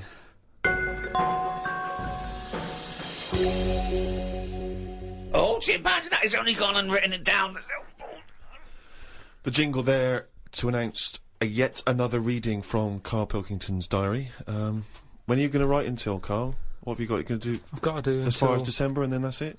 I don't know, when does the diary end? 31st December, usually. Yeah. Do You're it gonna till hold it then. there? Typical, always the same. Yeah, that's when I'll do it till, and then... Why do that? Why be conformist? Why end on December? Why not end on January the 31st? Weird that you should go... Don't be constrained to what the diary Please. says. Me mam called me to ask me to like... Fuck me, you're right. Look, that should be. Me mam called me to ask me to look in some of the magazine shops in London for a magazine that she can't find. It's called UFO Data. I said, I ain't heard of it. She said she's seen an advert for it in one of her ghost magazines. I love the fact that she can't even find the magazine about unidentified flying objects. Yeah. So we get a clue She there. thinks, I think I saw something, but I don't know whether it was a magazine or not. So we get a clue there as to why you give any credence to this crap. Yeah, well, it's, Old I mean... Mama Pilkington's into the same shit. There's a lot of space out there, isn't there? She said that this magazine has got news story about how Aldrin, brackets astronaut, has got some evidence that aliens exist. Yeah. I told her that I found out today that the days are about 36 minutes longer on Mars. We chatted about how this is how they are more advanced than us. Do you mean the Martians? Yeah, if they've got a longer day, that's more time that they're awake working on stuff. Right, yeah, we know that makes no difference at all. No, it does. Think about it. Think Yeah. about it. Look, think about it. 6 o'clock here, Yeah. people are going, see you tomorrow, I'm going home. They'll be going, oh, another half hour. They've got a longer day. Productive. And that's why they're able to fly. That's why they're whizzing around. It adds up, doesn't it, over the years? Christ almighty, what drivel! Suzanne got in from work at 11:30. I told her about the UFOs in Mars. She said she's too tired to chat. I said, does it mean aliens will be more tired than us, or do they get more sleep? I got no answer.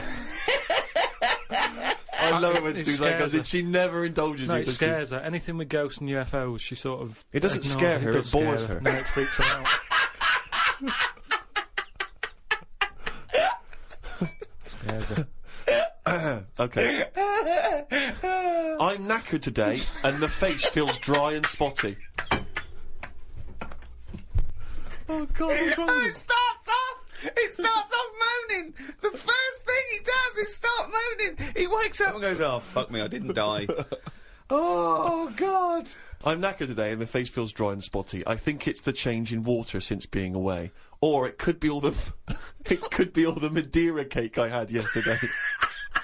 I'm gonna burst. But what's I'm the gonna Madeira burst. cake? The Madeira cake dries you out, does it? Well, it's just quite fattening, innit? But I like it. It's one of my little pleasures.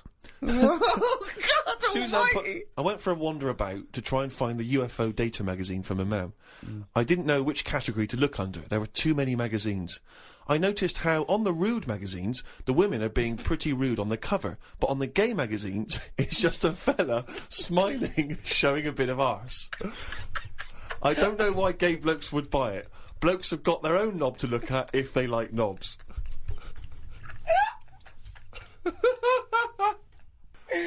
Why were you looking at the gay magazine? No, I wasn't. It's just... Oh, you were? No, I You were, you noticed studied them. Yeah, because I you've was written looking about for UFO data. I don't know where they put it. I don't think you find evidence of other worlds down men's pants. Yeah, I don't think you want to boldly go where no man has ever gone before, Karl. I had no luck trying to find the UFO data magazine. I will try some other shops. He writes UFO data magazine every time. He can just put UFO mag, but No, no. but it You wanna be reminds me. right. You wanna It's be sort of- specific, If yeah. I write stuff down, it means that I remember it more. Sure. So, still looking for it. Got some posts from Oxfam. They're flogging animals for Africa again. They've got new animals in their catalogue now. They've got donkeys and alpacas. Donkeys 50 quid, alpacas 20 pounds. I don't know if this is a special rate or if I could get one from a mam. She's been saying how they've been missing having a pet since they had the cat put down. Sorry, you don't get it. If you buy that for someone, you don't get it. Yeah, but they're not bothered where they're going. Yes, as long they as they're do. getting Of the course money. they don't. They don't deliver them. It's not like they're in a warehouse wondering, people thinking, I hope people buy this. They're going to put them out there. They're. But at the end of the day, 50 quid's 50 quid, and they're not bothered. If they're Right. sending an alpaca to Africa, Yeah. and I'm saying, can you get one to London? To them, that is less hassle. Right. Karl, that's not how it works. You can't just go and say, oh, I'll have one of them. They're not bothered. It's for charity. Karl, of course they are. You can't buy an alpaca for 20 quid. Christ almighty. Plus postage and packaging. They're big bastards. Read about a pub that is getting some stick because they've stopped a horse going in. It's been the horse's regular for ages, but there's been some new owners who've taken over the pub and they said they're serving fresh food and don't want a horse in there anymore.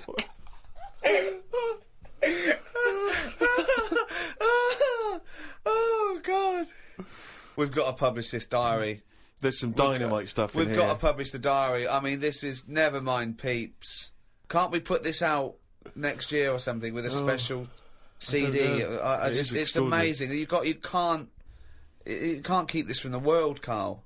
I met Suzanne after she finished work and we went for a brew in another cafe. Gosh, Jesus. It's always having a brew in a calf. It's like a sitcom. It is. Suzanne said I look tired and fed up. I think it's because I ain't been sleeping. Or the Madeira cake, we don't know. Or he's been going to every news agency in London. looking at gay magazines. She taught me some way to breathe that will relax me. I wasn't feeling that relaxed, though, because the person behind the counter was banging about making a coffee. Noise stresses me out. I wonder if less deaf people die of stress than people with working ears do. Oh, it's the theories. It's the theories. It is such a noisy world, though, isn't it? It is. London is noisy, very noisy. I think just everywhere, just noise in general. They were Yeah. saying how, like, every noise has been used at least 5 times or something. What do you mean? Because there's only so many noises in the world. I don't know what you're talking about. I don't know what you're talking about. No, there's only so many What noises. do you mean every noise has been used 5 times? I don't know what that means. I don't know what it means. Because I don't know. I've no idea. Every noise once has been used at least 5 times. there's only so many noises. It's like a piano, isn't there? There's only so many notes. Yeah. And there's only so many noises. Right. But because there's so much stuff, the same noises are being used again. I don't know what that means. By whom? Who's reusing the noise? By whatever. So a you'll have- woodpecker when it's woodpecking? Yeah. Some birds make noises that would sound like a Ford Escort, just because there's only so many noises that people can use. What is he talking about? Noises are a byproduct. Outside an instrument, Yeah. noises are a byproduct. A machine, they don't go, what should we make this noise, make this machine? It makes the noise it makes when it's doing something. But why does it make that noise? Why not pick another noise? They don't pick the Well, noise. who's picking I know. the noise? The printing press makes the noise because it's the sound of the thing Yeah. going down. Yeah, You so know, the printing- a hammer makes that noise because that's what it does. No one's going, oh, can we make this make a different noise? No, it's a byproduct. I know. So there's only so many noises. I don't know what you mean. You said the byproduct is because of something that's happening, right? But it's Yeah. the physical action, isn't it? And the way that impacts on the surrounding air. That's what how noises are manufactured. It's not a choice. When Stevenson's rocket came and I went... I went, can you make it go...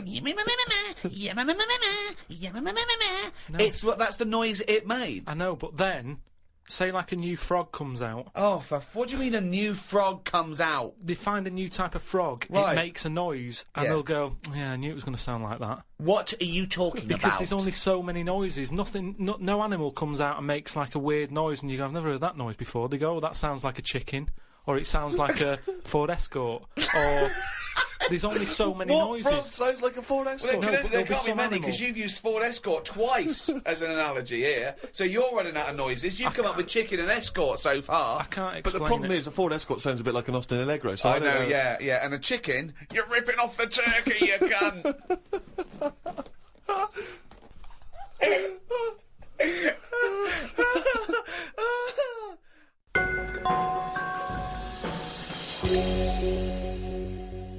Oh, chimpanzee, that is competition time. I think my worry there is people might get confused with it because that jingle's very Yeah. similar to the Monkey News jingle. There's aspects of it that's similar, yeah. Yeah. It's just some people might have just heard that and they might have just heard chimpanzee and thought, oh, great, it's Monkey News. But Karl presumably is too lazy to have actually prepared any Monkey News. Oh, I've got some good news about Monkey News, actually. Have you? If you are craving Monkey News, then there is a special Monkey News poster in the CD, the 3 CD box set, the Ricky Gervais show.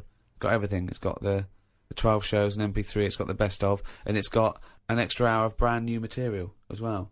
And the reason we did it on CD is because some people were saying, I've heard about this, but I can't listen to it. I haven't got an iPod. I haven't got a computer. So buy that for a friend who can't listen to these. It's the perfect Thanksgiving gift. It is the perfect Thanksgiving gift, or Pancake Tuesday. Yeah. And we've signed one that's going to a lucky winner. We did a competition on the last podcast to give away one of the CD box sets, the World of Karl Pilkington, and we've signed that, and Flannels of the Deep, the new book in the series. Can you remind us, Rick, of the quiz question? The quiz question was, do you want these? Okay, and what was the correct answer? It was yes. Well, we've had... it's amazing, actually, how many people didn't realise that was... We had a lot of people saying, no, I'm not interested, who are you, why are you bothering me? But, amazingly, Rachel Bolland from Glasgow has got the correct answer. She said yes. Now then, we need a new question, Rick. Yeah, should we give those away again? Let's give those away again, the same things again. Not obviously Okay. these, we'll send these to No, Rachel. different we'll ones. separate You get so you get. Do you want a signed CD, the World Karl Pilkington, and Flannels of the Deep? Okay. Plus, we can also add to that, Rick, the forthcoming extras script book Not just a script book, Steve. No. It's got some wonderful pictures, but that taken by Rich Hardcastle, of people like Ben Stiller and Sam Jackson and Kate Winslet behind the scenes. In their And off-duty moments. and it's brilliant. It's really good. We'll put some pictures up on the website. Go to rickygervais.com and you'll see what you could we'd be winning. Yeah. Yeah? So we've got that perfect collection of stuff, but we need a new quiz question. Okay. Okay, so those prizes, does someone else want them? Does someone else want them? Yeah. Okay. All right. Well, if you know the answer to that, then get in touch. podcast@rickygervais.com. Good luck. It's a tricky one. Oh, good luck anyway, because I never read the emails.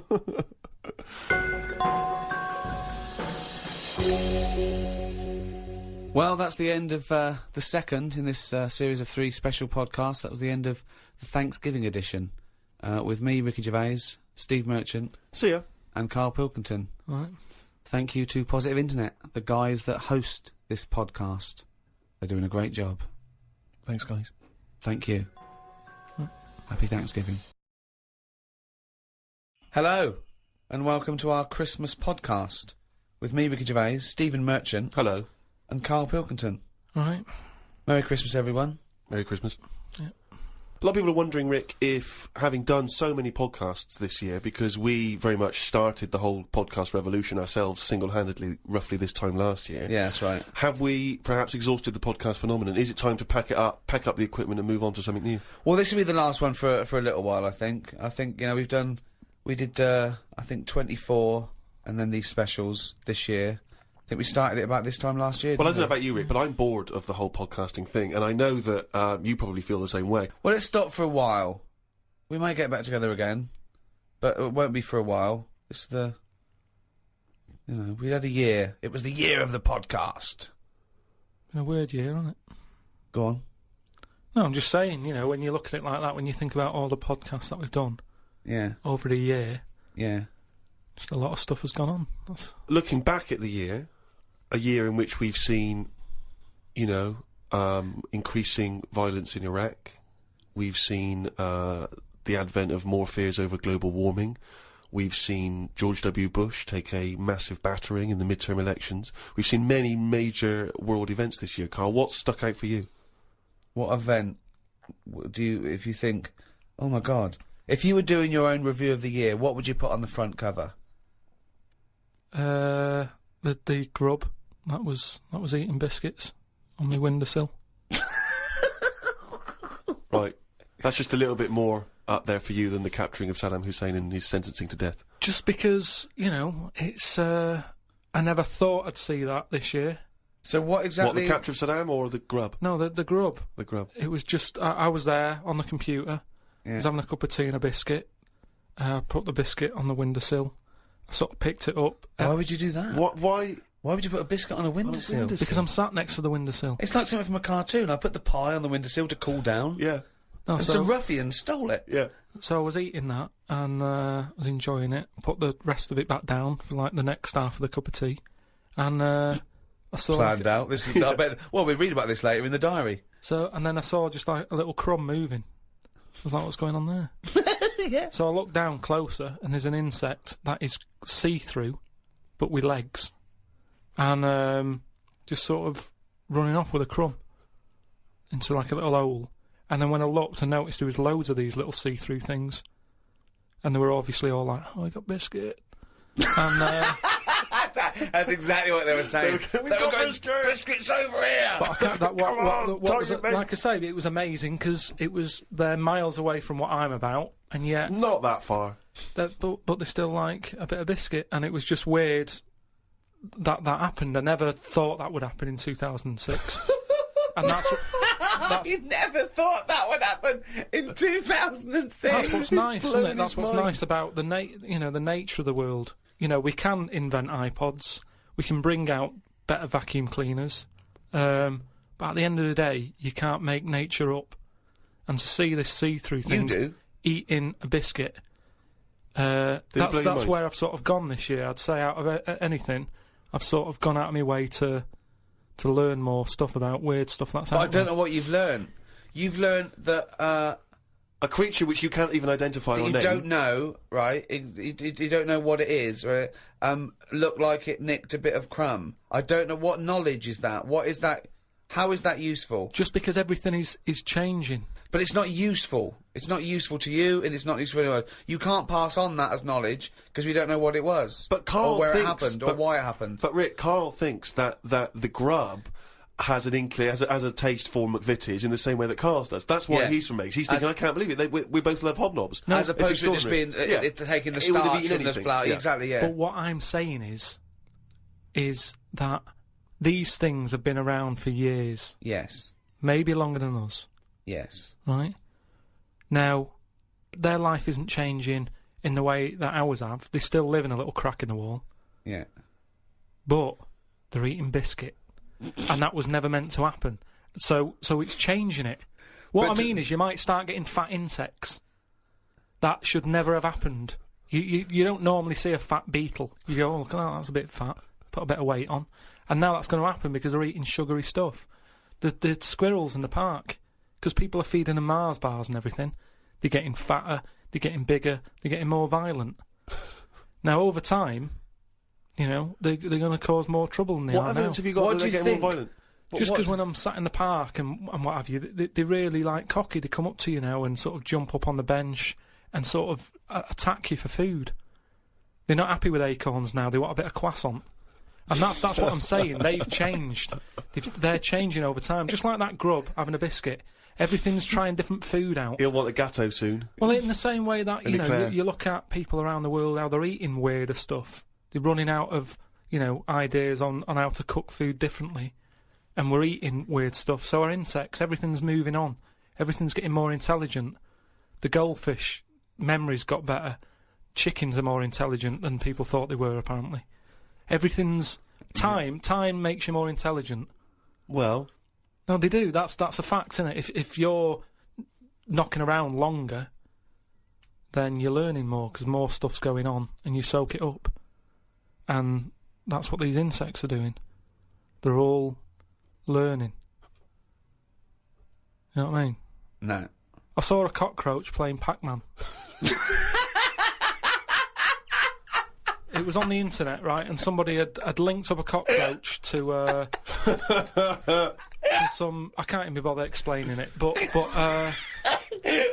that's what I'm saying. Everything's moving on. Yeah, but Pac-Man's like such an old hat game, man. It's like from the 1980s. Yeah, that cockroach is so... Come on, oh, he's still out of date. Get a life, man. Hello, PlayStation 3. Is he Hello. not heard of it? Hello. Yesterday's cockroach. Oh. Fucking hell. What was he listening to? MC Hammer? Christ almighty. Fucking hell, Pac-Man. Get a life. High five, mate.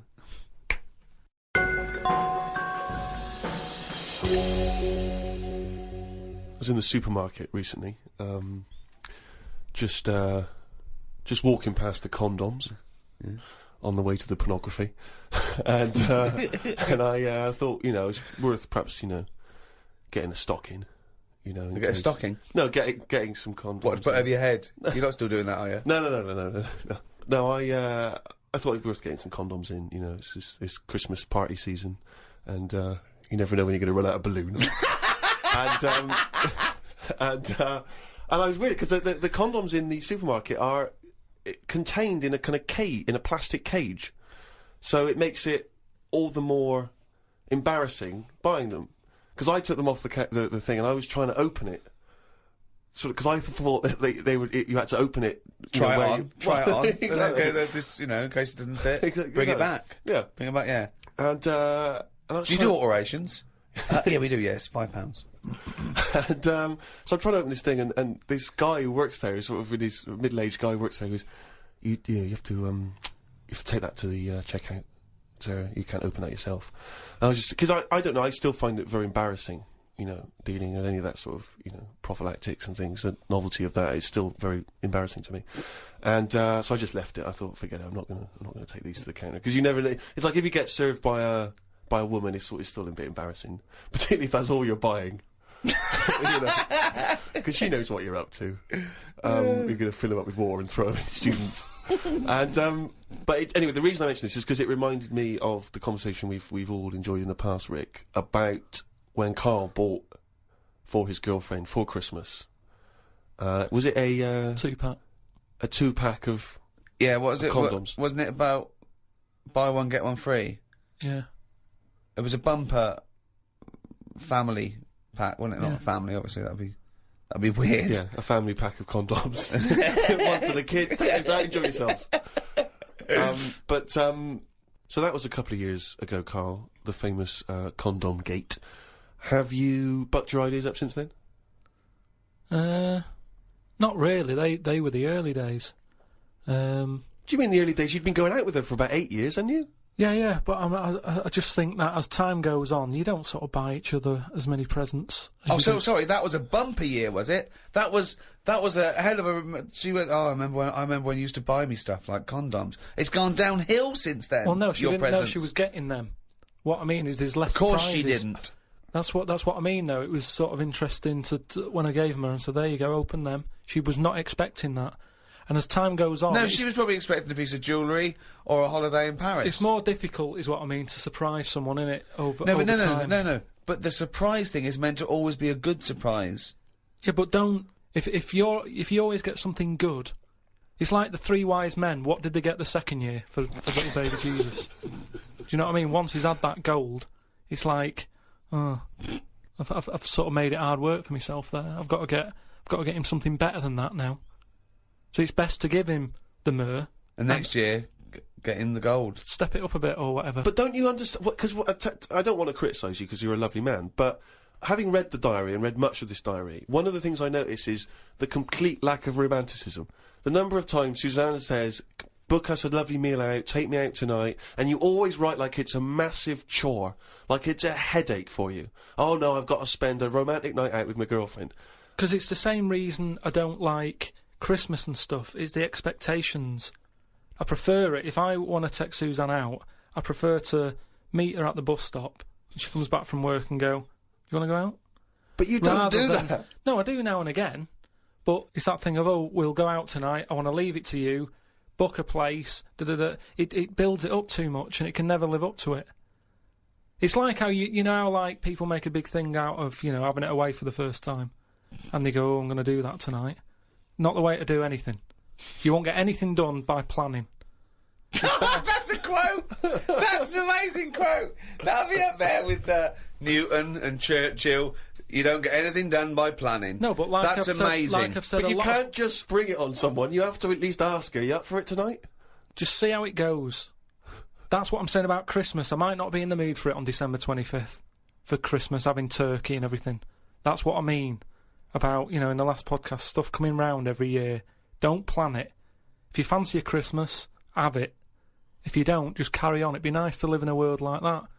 They say, it's a world of freedom or something now. It isn't. No, I don't know what that means. No, I don't know who says you just that. make up things they say. They say, like, today's world is a free world or something. Someone said something along them lines when it isn't. Everyone's still being told what to do, when to do it. Christmas is a big thing, isn't it, that we all have to go through. And it's stressful. It's You're not a happy such time. a miserable sod. You really are. No, but Christmas is a big upheaval. It is out of all of those special days that go on, Christmas is the one that's... What are you doing with your time? It's the question we return to again and again. No, but read it. You're visiting your parents. You're hiring a car. You're going down the calf. It's not like you're taking your work away. You're doing some important neuroscience work, and we've had to take you away from that for 3 days. No, but what you're not doing anything of any value, Karl. But what I might want to do, but I can't because the shops are shut because they want to go off and celebrate Christmas. It's an upheaval. Easter's all right. It comes and goes. Do you want an egg? Not really. Don't have one then. You're not forced an egg. You're not forced an egg. I like Easter, and everyone can afford an egg. There's no one being left out. Whereas Christmas, everyone goes back to the family and they have a big meal and all that. And there's a lot of poor people out there who can't do that. So it's more of a, if you're going to talk about religion and the religious sort of occasions, Easter's one that I'd keep. If you plan everything, you probably won't do it in the end.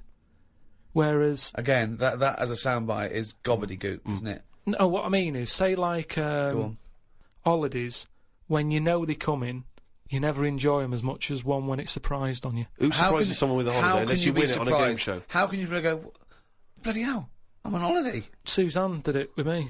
she sorted it all out and booked me time off work without me knowing. Oh, that's a lovely romantic gift. Yeah, and I went along with it, and we had a great little holiday. Yeah, so maybe you should do something like that for her.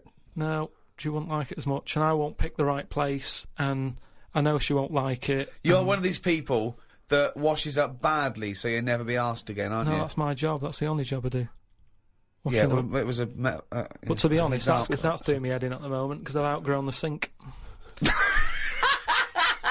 He talks about himself like a crab. Oh, God. Gotta get a new sink for Karl. Why? He's outgrown it. No, just He's 33 now and his knee's around his head. Oh, he can't bath in that anymore. No, just my back's been playing up a bit, and I think it's because of the height of the sink. But hold on, you haven't grown. I think I have. Well, you haven't. No, you haven't grown at 33. Well, it's definitely something. It's just not very good. Subsidence? I don't know. I've just said to Suzanne, I said, this isn't as good as it used to be. It's not. This isn't as good as it used to be. He's washing up. Oh. He says he's got nothing in the flat. That's why he has to do a shop every day, because he's got nothing in the flat. It's easier that way, isn't it? You don't know what you're going to want to eat. But that's why you get a... But you don't have a different meal every day of the year, do you? You rotate maybe a dozen meals, don't you? So you can get in enough ingredients that any time you go to the fridge and go, oh, am I going to have chicken? Or am I going to have fish today? Or maybe I'll have some pasta. I do that every day. Yeah, but I always come down to one of half a dozen meals. You've got a freezer. We haven't got a freezer, have we? We've only got a little fridge. Oh, There's nothing wrong with nipping to the supermarket. There's nothing wrong with that. So you've got too much time on your hands, boy. It had one thing. You had to do one thing this year: promote the book. Couldn't be bothered. Couldn't be bothered, mate. Could not be bothered. I haven't seen Karl an interview with him. I haven't seen him on the TV. Oh, he was on the TV a while back on the thing called The Culture Show on BBC Two. And I'll tell you what, he was sat there, looked like a little frightened frog in a chair being interviewed. And I'll tell you what, I'm not being funny, but his head looked fucking round. Did it look fucking round? Yeah. Literally looked like a little fucking round-headed twat. Yeah, I'm not doing that. And that's my personal opinion. Yeah. Did you enjoy that interview? Not really. Why? Well, I met a guy, funny you should mention that, I met a guy when I was in France recently, and I met a guy, he wasn't a Frenchman, but he was over there, and he saw me, he was a bit drunk, and he came over and he went, Karl Pilkington's got a head like a fucking orange. and I high-fived him and we agreed. I thought, isn't that nice? You know, even when you're abroad, you can find someone who speaks sense. Yeah. And they shaved your head more? No. It's just Have the they way sort of greased it up a bit just to get a bit more reflection off it? No, they put a lot of makeup on it. They said, do you want any makeup? And I said, not really. And that's when I was, like, at the back where they could have done it. And then I went and sat in the chair, and there's, like, a live audience there. And the woman goes, no, I best do some colouring in. And it was like she gave you a book to colour in? People. No, she started colouring my head in. And she was, like had some brown powder. She's doing my head, doing the top of it and stuff. And I was going, isn't that enough now? And everyone's looking and sort of laughing to themselves that I'm having my head coloured in. Sure, she was doodling on the top. She took longer than anyone else who she was doing. I watched like other people who were on. Well, she's got more flesh to do. When you do usually powder someone, it stops at the forehead. Yours had to go round to the fucking back. Yeah, but the camera wasn't at the back of my head. She was just kept going. No, and but going. the shine for the cameras that would get in glare. people's eyes. They've got to be careful. Health and safety. The light will bounce off into the eyes of the audience. Blind them. Yeah, well, I wasn't happy with that anyway, so I'm not doing it again. How do you cope with this newfound interest in you as a person? I've got an idea, Steve, by the way. You know, for me, I want Karl to be famous so it gets him hassle in the street. Yeah. That's what I'm hoping. Sure. When they see him in the street with his little fucking round-headed face like a fucking orange. Yeah. Right? I'm going to do a tour next year, okay, called Fame, okay? And everywhere I play, if I hopefully play to millions of people in, I might even go to America, but I'll make sure the theatres I play, or there's a picture of Karl on the seat, right, that they can put in their window. So next year, I want a picture of Karl or in what every they're window. with. Or whatever. But if you can make this yourself, put Karl everywhere. So have you seen this bald-headed twat? Please make up the posters. Just send emails to friends. Absolutely. I want to see pictures. If you own a shop, but a big picture of him. If you even if you're, your own home, your own flat, get it everywhere. Have you seen this bald-headed twat? This is Karl Pilkington. He's got a head like a fucking orange. Get it everywhere. I want to see the world papered with Karl's round head. Happy New Year.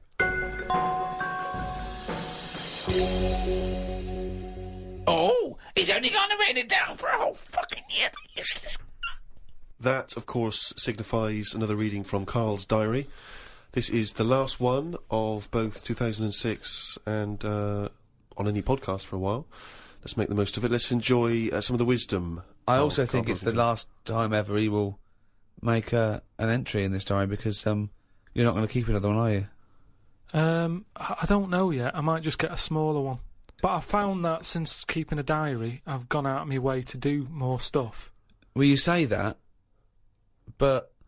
Well, let's find out. Let's find out if that's true. No, I have. I read a bit in the news about people being injured while trying to cut open avocados.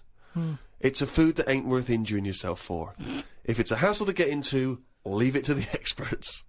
I have never bought one. I have also avoided coconuts and pineapples. The amount of hassle to get into these things outweighs the joys they give. Yeah. It's the same reason I never bought a pair of Dr. Martin boots. Too much hassle when it's time to take them off. Yeah, a lot of my mates used to wear them in, like, the 80s. You know, you can't just kick them off, can you? It's a big upheaval. You've got to unlace them, you mean? Yeah, I mean, since I found shoes with Velcro on them, brilliant.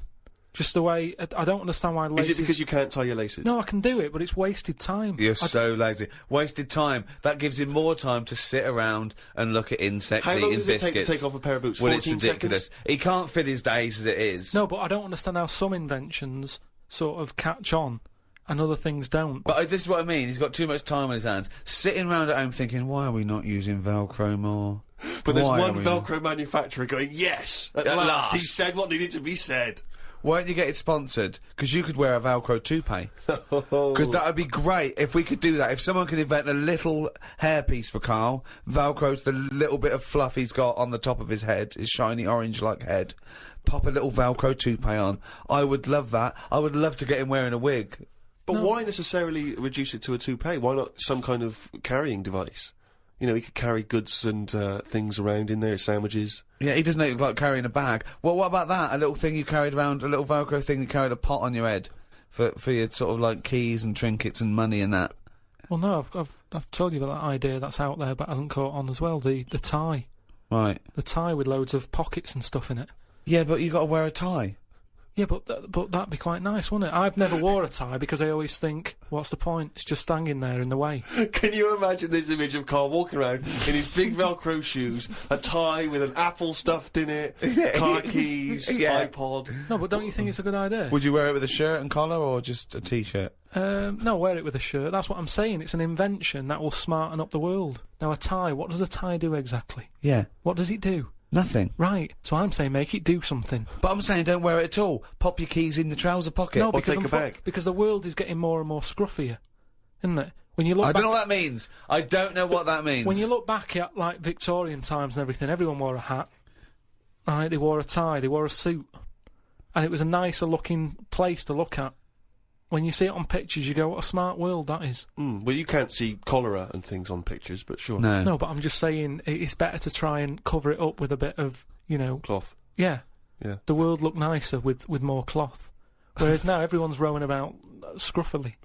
So what I'm saying is, if we make the tie more useful and give it a purpose, it might come back and the world will look tidier. But a tie, its purpose is to look smart, really. Well, originally it was because we didn't have buttons, so it kept the collar up at the front. That was the invention. It was a useful invention, the tie. Yeah, it was called a tie. It tied together, okay? Yeah. So then, when we had buttons, that we didn't really need the tie, but it was a symbol of smartness, like saying, I've made an effort, okay?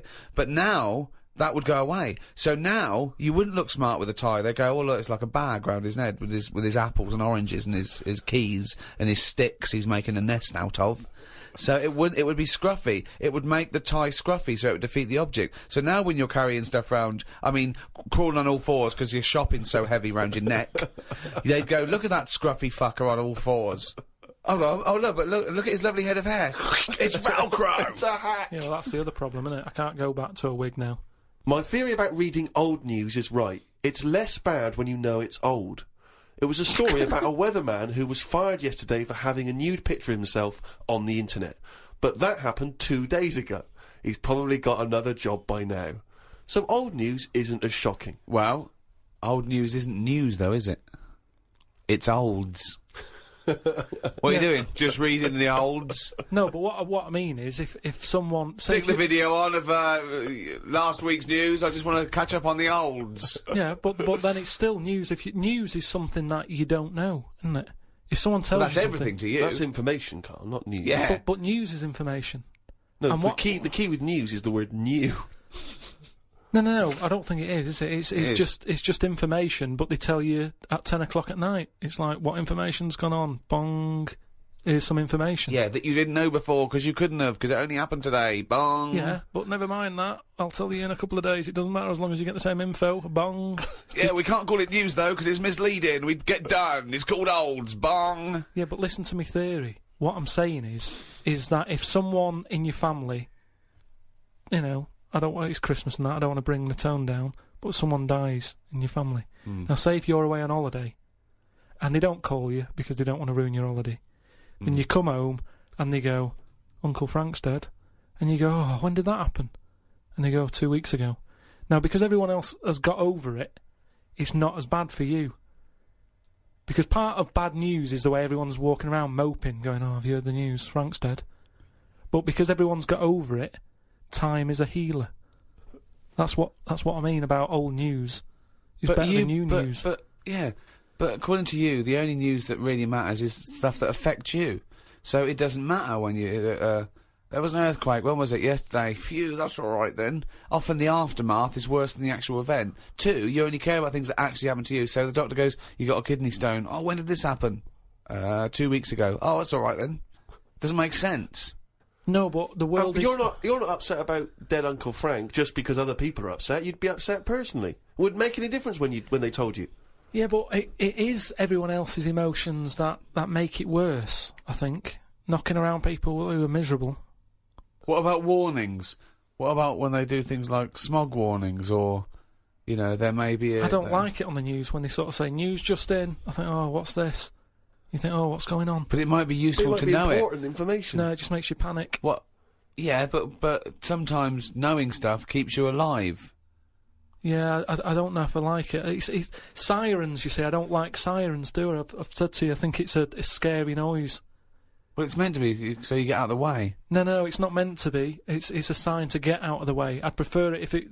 Like I've said... Hiya! Could you just move out of the way Well, it can be anything, as long as we know... It can be a chicken noise, but as long as you know that chicken noise... that's not going to freak people out. No, but it sort of make you smile, but you'd go, oh, best get out of the way. You're cycling along and you hear what sounds like a giant chicken behind you. And you smile, because you know that even though someone is burning to death, there's something clucking in my way. Do-do-do-do, whack! Do-do-do-do, whack! Oh, that's probably a guy having a heart attack. Going to my mum and dad's today.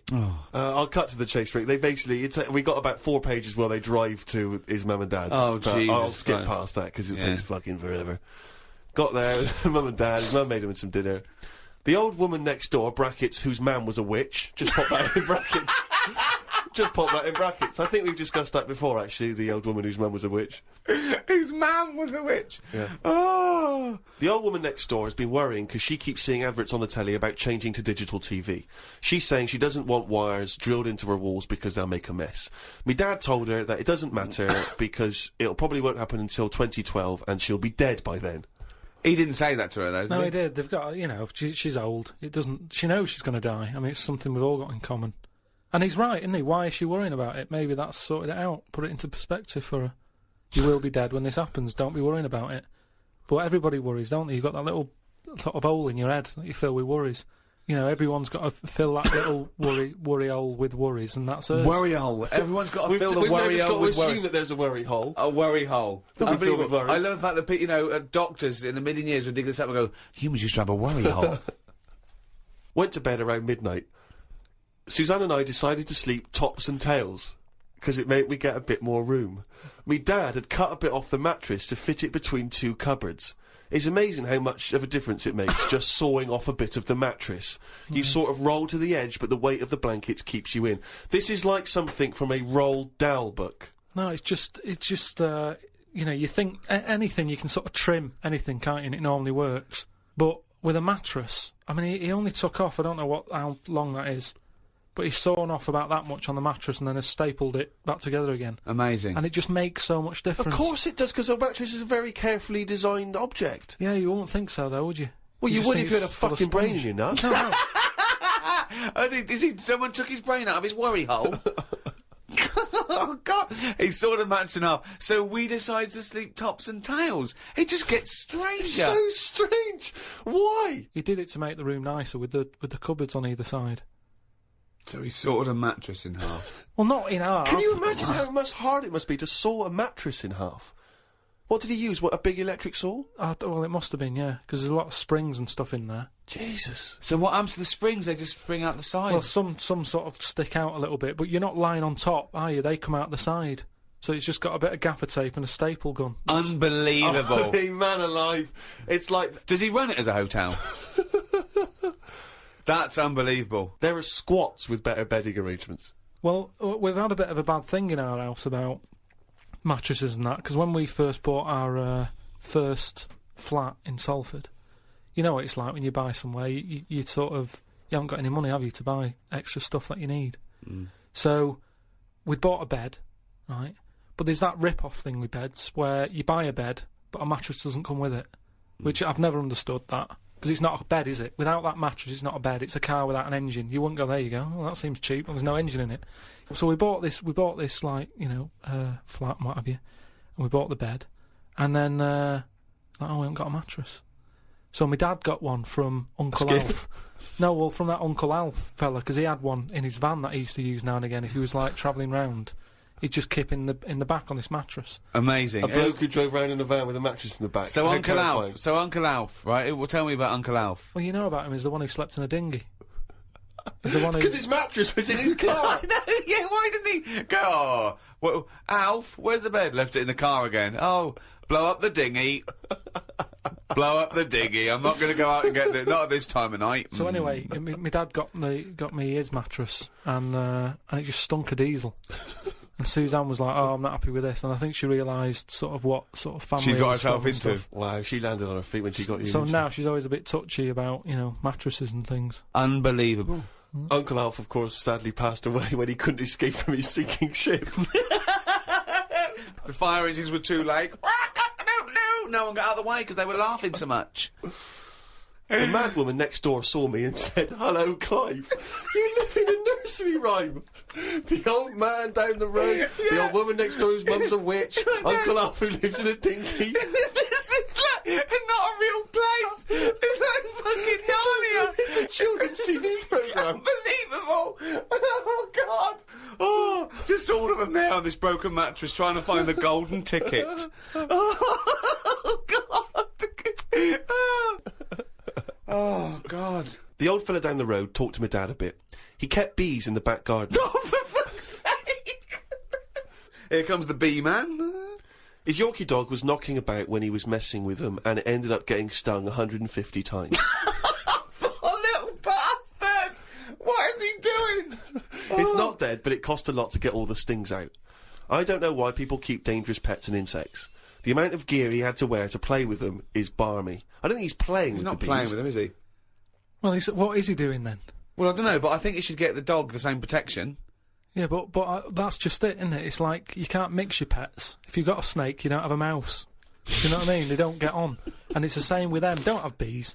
I can't imagine one bit of enjoyment. The only thing he does is the honey.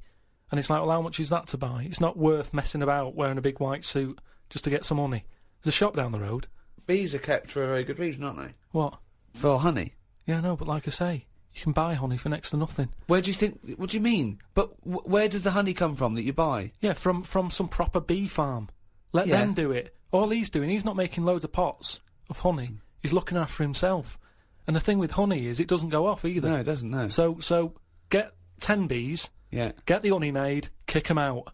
But you eat the honey, that's the point. Yeah, I know, but It that's doesn't. honey. You can't eat it and then it's still there in the jar. It's not magical. Maybe in your world, No.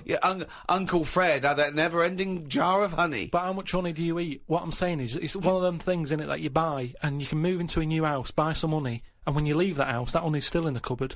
You don't eat that much of it. So get 10 bees, get your honey's worth. 10 bees! Imagine keeping 10 bees! Well, just get them to do the graft. If you've got loads of bees, they're not all pulling the weight, are they? Because they'll go, well, I'm not doing any, because I'll leave it to the others. No. Whereas if you've got 10 bees, you know that none of them are pulling the weight if there's no honey.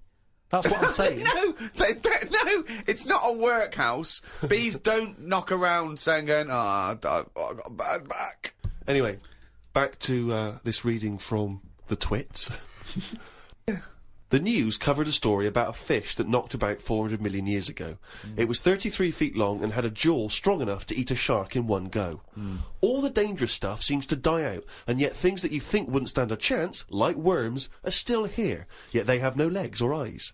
I saw a future human in the news article the other month about the future woman. She had 3 breasts. They looked all right. Well, no, that's not. I can't see how that's going to ever evolve. No, well, they say about how about evolving and that. I read that there's going to be ugly people. People are starting to go ugly. Yeah, they're still going to have bilateral symmetry, I imagine. I don't know what that means, but Well, I'll tell you now, right? They're talking about, like, people who are just like, you know, you look at them and you go, oh, look at the state of that, right?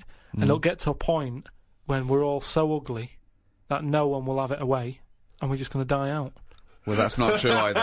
That's not true either. That is the biggest worry. Well, no, so... That's the world's biggest So worry. as we evolve and we change, our mindset doesn't change. We're still going, I wish we looked like they did a million years ago. I don't fancy anything. No, but look at how things do change. But why are we all going to get ugly? I don't understand. It's just the air and stuff, isn't it? It's just The air or the hair? You know, the air that we breathe and stuff, and the food we eat. Everything's changing, and we're not going to look that healthy, and we're just all going to go ugly. You've only got to look at some stuff that's in the sea, and you think, look at the state of that. What's and that's got to because do with the human evolution? But the stuff Because in the they've been sea is around still longer. propagating. Yeah, but they've been around longer than us. But it's still reproducing, so your theory falls down. But they're deep down, aren't they, in the dark, so they probably can't see what they're having it away with. If they were up on the outside, they'd have died out ages ago. Why? Because they wouldn't fancy the other stonefish or Yeah, because they're sea really slug. odd-looking. I can't remember the name. I think it was a viper something. It was just a head. But Karl, A the fish reason... that's just a head. It was well ugly.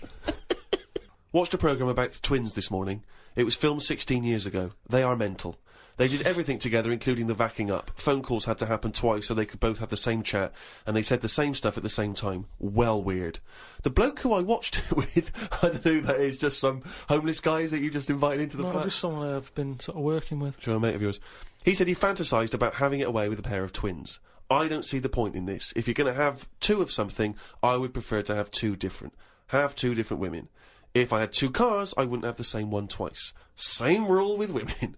I don't even normally like buying the same pair of trainers twice in a row.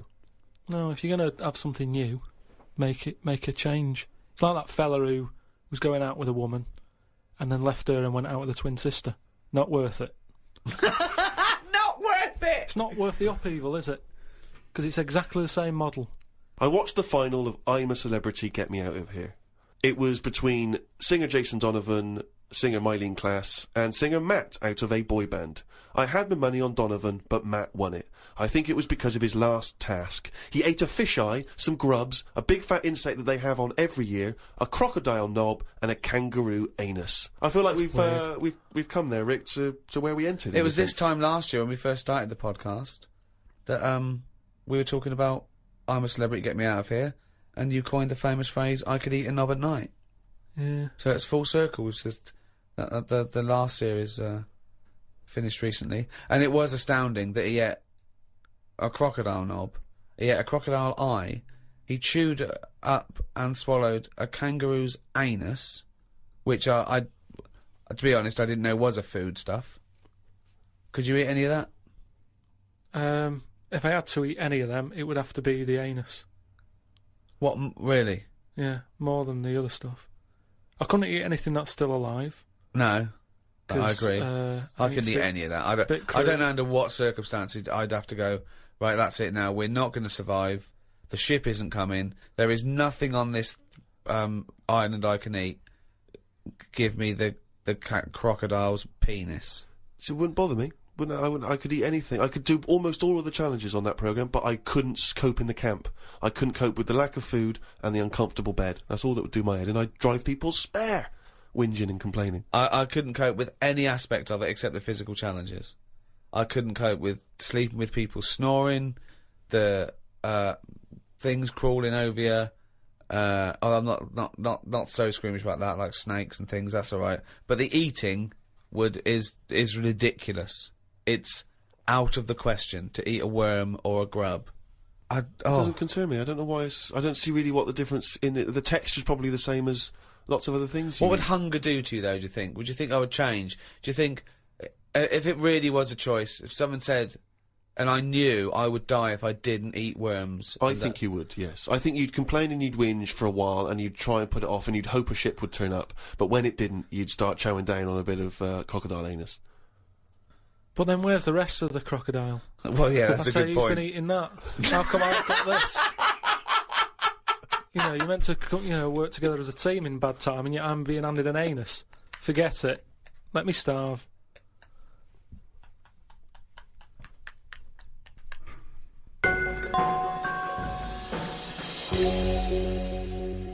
Well, thanks for listening. That was the Christmas podcast. We should say the winner of the last competition we did. They can win the podcast book and Flanimals and the extras book that's out, still available, all available, and the CD. The three CD set of the best of the podcast. Yeah, is that right? Series 1. Brand new hour. If you haven't got that, get out. Maybe you've got some record tokens. Yeah, if you've got record tokens or book tokens, those are the perfect things to spend them on. Or £50 from your auntie. Exactly. Go and buy one of those. And the winner was Stephanie Prow from the Wirral. Well done, Steph. Well done. Well, thank you to Positive Internet, the guys that host this podcast. That's the end. That's the end of the Christmas podcast and the end of this team for a little while. Yeah. It's been great. So it's goodbye from me, Ricky Gervais. Goodbye from Stephen Merchant. Goodbye and Happy New Year. And goodbye from Karl Pilkington. All right. All right. That was all right, wasn't it? Yeah, it's good. It's all right. What are you doing now? You got time for a coffee or something? I can't now. I'm going to the the orphanage for terminally ill kids. Oh yeah. I'm going down there. I'll go down there every Christmas and sort of do you? Entertain them. Oh stuff, well, yeah. I bet that's lovely for them. Yeah, no, I've actually written a song I'm going to perform. They see The Office and see that I sing in that. You've written a song for them? Yeah. Well, could we hear a bit? I mean, what? I don't want to put you on the spot, but you've got the guitar there, isn't it? Yeah. I wrote this for a kid. He's a brave little guy. He's only about 10, but it's heartbreaking. Don't cry, it's Christmas. Santa's coming soon. Though you ain't got a mummy or daddy, Santa still loves you. And he's riding on his reindeer to trample down the gloom. So don't cry, it's Christmas. Santa's coming soon. Don't cry, it's Christmas. Santa's feeling kind, though you know you'll never see him. He's not just in your mind, and it's not that he's invisible. It's because you're going blind. So don't cry, it's Christmas. Santa's feeling kind.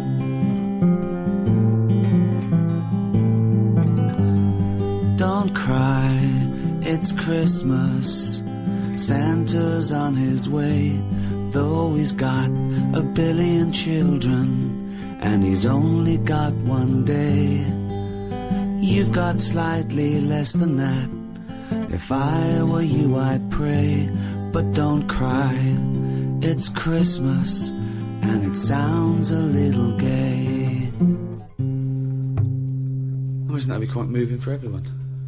Yeah, I would ask you now to not play that song. Oh no, too late now. They expect me. But I'm not sure it's going to be as well received as you perhaps hope. I think that's better than any gift, and I don't really want to give gifts because they're expensive. So. Sure. Ricky Gervais, Steve Merchant, and with us, Karl Pilkington. Can't. This is the worst chair I've ever sat on. And I've sat on some fucking chairs in my life. Yeah. Right, are we started? One. Are we ready? Are we recorded? Yeah. Ready? Yeah. Right. Hello and welcome to a brand new series. Oh, What? it's ridiculous. I was getting all fired up. Excited and motivated. What are you talking about? One. Just seems a bit loud, that. Well, you should have sorted that out. Look at that. Look at this, Karl. This is a shambles, mate. This is a... People have paid good money for this. Karl, are we ready now? Yeah, I think so. Well, come back here then. We're doing a podcast, you dopey bald twat. What are you doing? Right, go on. We'll just have That to is go the- with it. What are you up to? Fucking Davros. Hello? Yeah. I'll just sit like that. Right, okay, ready? So it was your problem. Oh, Jesus. Just this carpet. Right, ready? Yeah. Hello, welcome to a brand new series of The Ricky Gervais Show with me, Ricky Gervais. Hello. Well, no. Sorry. I was so excited to say hello. Okay. Hello and welcome to a brand new series of The Ricky Gervais Show with me, Ricky Gervais, Stephen Merchant, Hello. and the little round-headed shaven chimp that is Karl Pilkington. Alright. The boys are back in town. What concerns me, is this the tail end of the last series of podcasts, or is this a brand new comeback? What I mean is this Take That, when Robbie Williams had left, they sort of limped on with a couple more songs and then called it an end? Or is this the triumphant return of Take That? This is, I think we're like a great rock group who's just been away for a couple of years doing their fifth album. Right. Is it the fifth? The Well, mediocre fifth album. Yeah. We've done, 1, 2, 3 series. We did the specials, which is like a 4th series. Yeah, this is like the 5th series. Here it is, the 5th series of podcasts. Although we can't call it podcasts because they're audiobooks because we're charging for them. We're not even giving them away free first, then charge for them because in the past we've given them away free. Oh, and then we put them on iTunes, the back catalogue. You can buy them if you missed out on the last year when they were free for a year.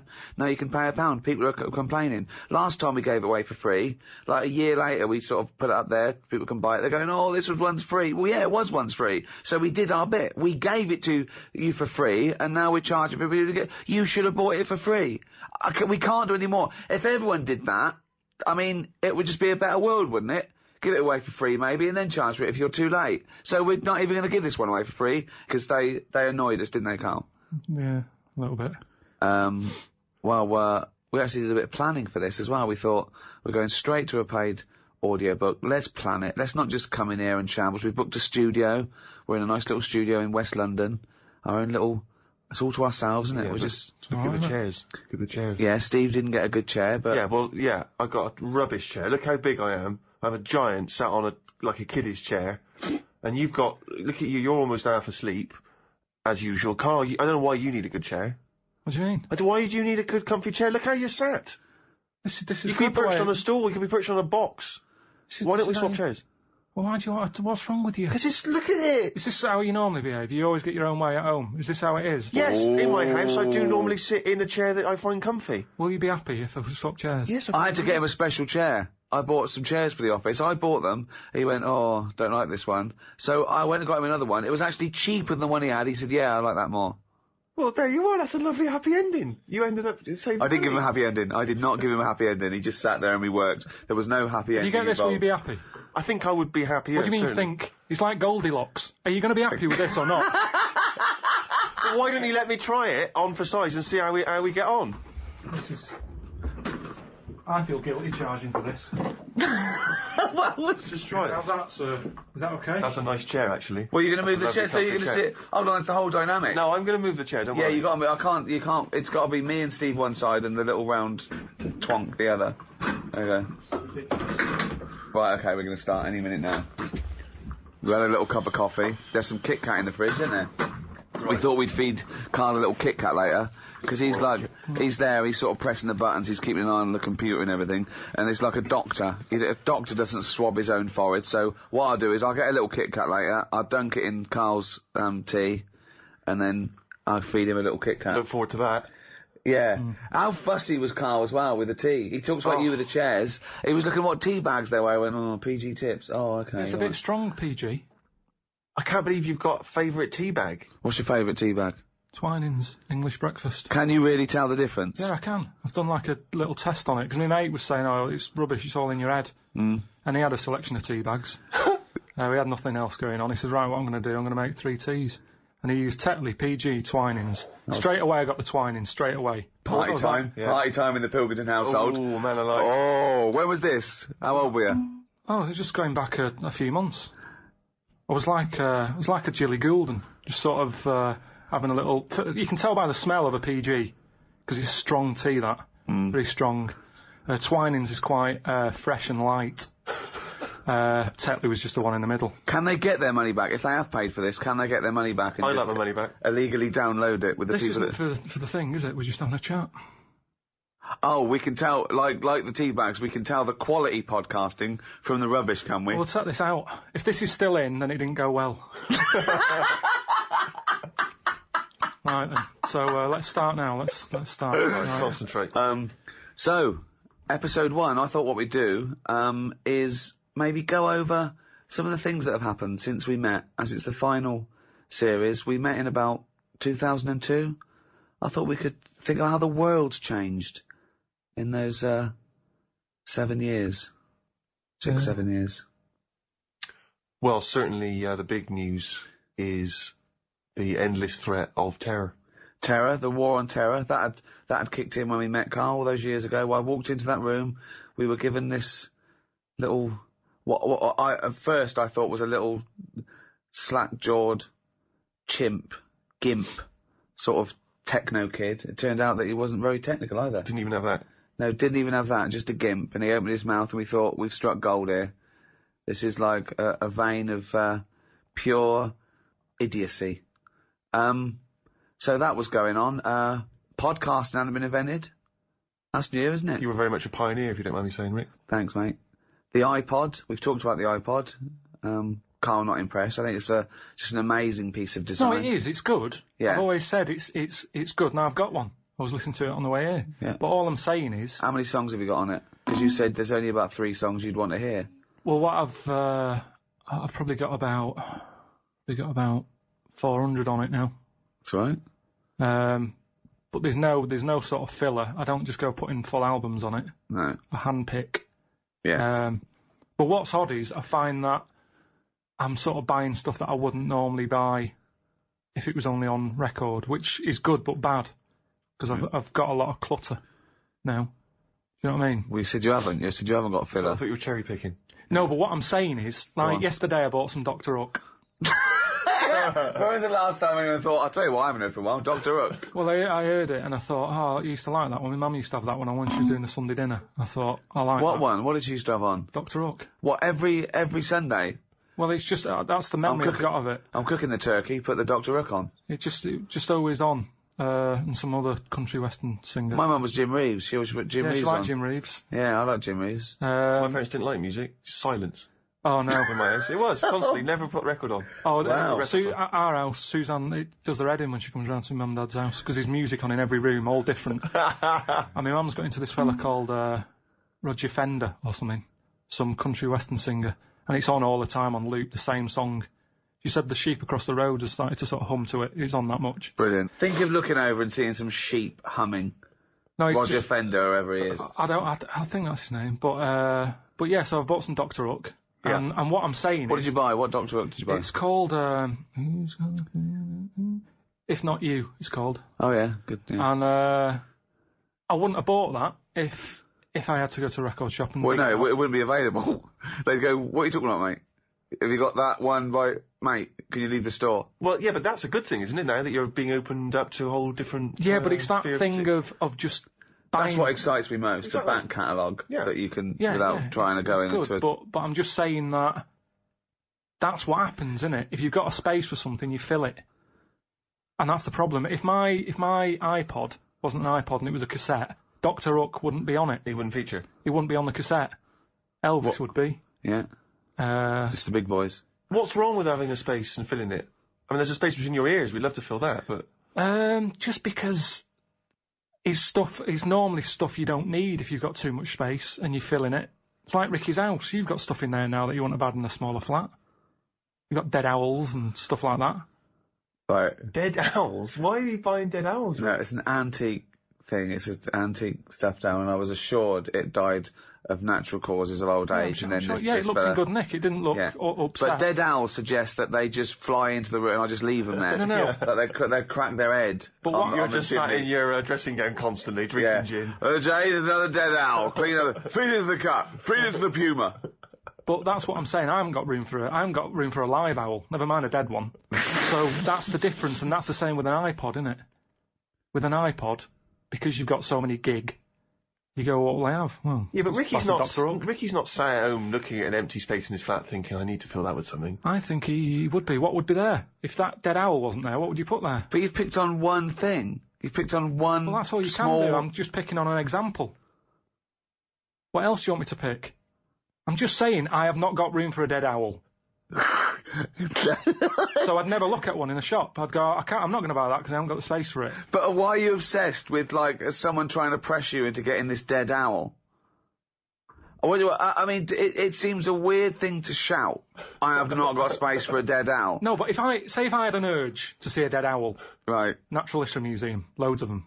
Right. I've never seen one and gone, I wish I didn't have to go to the museum. I want one in my house. That to me is like, right, Suzanne, have we got everything? Have we got a dishwasher? Yeah. Washer dryer? Yeah. Ironing board? Yeah. Right. There's a bit of space there. Is there anything you want? Then, if it's like, dead owl?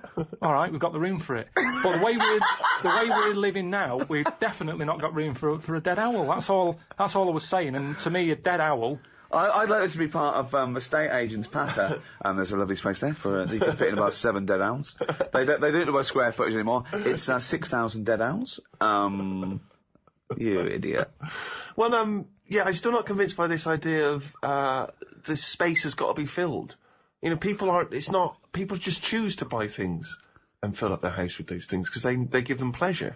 Most things we've got are junk. If you didn't have junk, all you'd have is a cooker, a bath, maybe a sink, a bed, and that would be it. Anything else, a television, isn't necessary, is it? You seem to think that people should live like, you know, kind of 19th century mining community. Well, no, but like a few years ago, people worked this out, didn't they? They all went minimalistic because they said what? Say what? Minimalistic. So one more time. Minimalistic. No. What letter are you starting with in that word? M. Okay. Where are you going on from there? Minimum. Well, it must be minimum. Yeah. So it's what that. Minimalistic. Minimalistic. No. You're Look, you know what I mean. No, wait. You're popping in an M where there should be an N. Minimalistic. You put in 2 M's when there should only be one M, right? Minimalistic. Minimalistic. Yeah. Wow! Woo! Right. Well, thanks for listening, everyone. That's the end of the first episode. It's gone well. So anyway, a couple of years back, everyone went. Yeah, that was the trend, wasn't it? But we've gone back to being clutteristic. The way I live, like I've said to you before, it's the old 3-month rule. If something's not used over 3 months, chuck it out because it's not needed. So suitcases. What's that? Yeah. Suitcase. No, he uses a suitcase every 2 weeks. He's off all the time. Most stuff. Clothes. What, if you don't wear a piece of clothing within 3 months, it's gone? Well, why haven't I wore it in 3 months? Well, because maybe it's a suit or a tuxedo and you've not been to any fancy balls. I don't have any clothes like that. I wear the same things anyway. I throw clothes away every 3 months because I get too fat for them. So, you know. But it does seem to me the way you talk, it's like you want to live, as I say, like some kind of 19th century pauper with a big tin bath in the lounge in the one room in your house and all the family bathe in it. And yet you wouldn't be happy with that, maybe. Well, I've told you before about that's something I said when I was younger. What did you say? When I was younger, I think I was having a bath or something, and I said to my mum, "Oh, remember when I was in like that tin bath in front of the fire?" She went, "What?" And now that's strange, isn't it? That you're saying I'd be happier with that back then. So it's like that was my past life. Well, hang on. Whoa, we haven't finished yet. Whoa. What do you mean? Your mum said what you're talking about. You said. How old were you? Must have been a kid if I'm having a bath and my mum sat there. Well, yeah. Well, I don't know how you operate. I assume you were, but how old? Must have had time to have a bath. As you get older, you don't have as much time, do you? So I'd say 5. I love the fact that after 5 he didn't have time to have a bath. No, it's just he's so busy. Karl, we've read your diary. One day it was simply went to the cobblers and back. No, but so you had time to have about 19 baths. No, but as you get older, you sort of go, I haven't got time to sit in a bath, whereas a kid, it's something to do, you're isn't it? staring at ants. When have you ever been too busy to have a bath? 1, you're never busy. 2, how can you be too busy to wash? It's like saying too busy to eat. Breathe. Got to breathe last night. Why? Had a bit of work to do. What point are you making? So I'm just saying... This is not an anecdote. You said that I'd be happier back in 1800s or whatever. But what are you saying, that you didn't really have a bath in front of the fire? You mean this was a glimpse of a past life, is what you think? Yes. This is just such a non-point. This is just nothing. If you'd said, well, then I went off to see one of those people who regresses you, and although it was a load of old bollocks, he regressed me, and it turns out I was the king of Sheba. I love those things, people. Everyone thinks they've lived before, right? Did I tell you that there was a documentary about these people in Los Angeles that they'd lived before and they'd come back and they did a come as you were party. So they went as the people in their previous life. All of them famous. Of course they were. Kings, queens, leaders of men. Not as I was a stable hand, I forget my name. Right, 2 Napoleons, one of them's lying. I mean, absolute twaddle.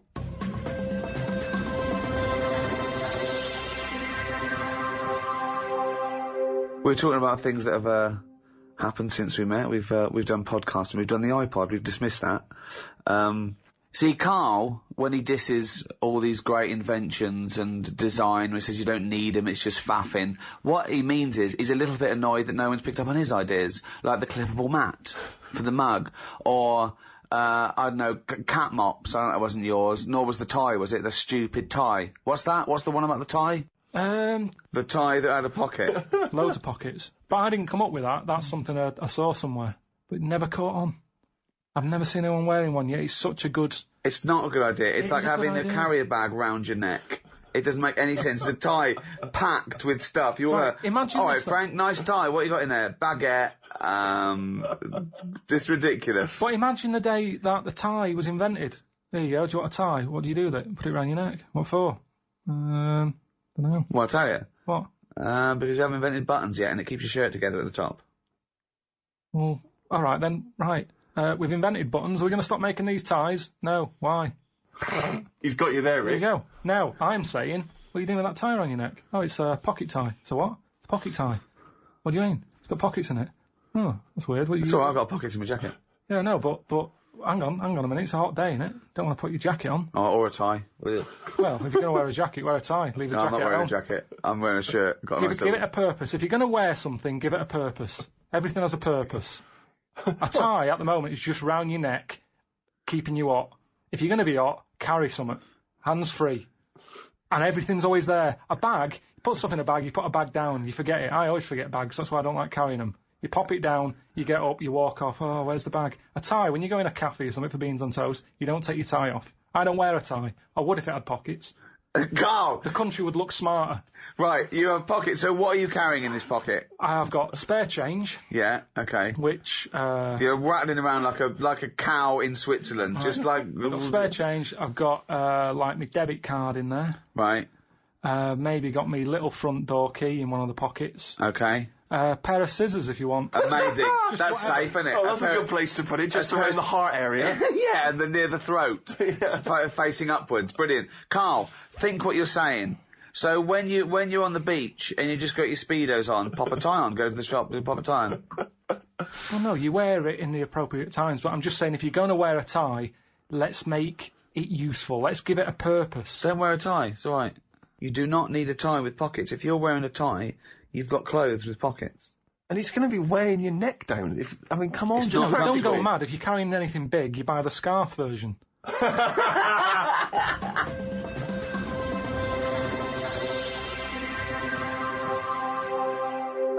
What else has happened since we met? 2002. Gay marriages. That's kicked in. Thoughts? Yeah, they've happened. Are they popular though? I mean... Well, amongst gay people who want to get married, they're very popular, I imagine. What's the point of it? I suppose they want to feel that there's an equality. But is it just one of them things where they wanted it because they can't have it? Do you know what I mean? I think any excuse for a fancy dress. They like to dress up. They love a press tent. See, I just don't understand that. Whose name do they use? Whose surname do they go with? I don't know. There's a problem. Just creating problems. I always say that. Any problem solved is a new problem made. Gobbledygook. Any problem solved is a new problem made. Yeah. Like I said that time when I was in hospital, and, I remember in the 80s everyone was going, oh, there's not enough hospital beds and all that. When I was in hospital with, kidney stones. Yeah. Loads of beds, not enough pillars.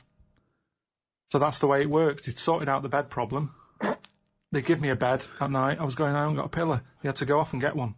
They brought it back. It was still warm. Oh. That has been brilliant. Under a bed head. So that's what I'm saying. It's kind of like, you get all the beds. New problem. Where's the pillars?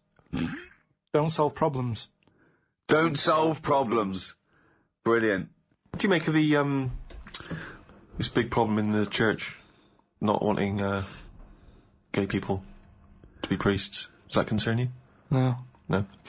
It's a problem if you're gay, and it's a problem if you go to church and you don't like gays, but I don't go to church, and I'm not gay.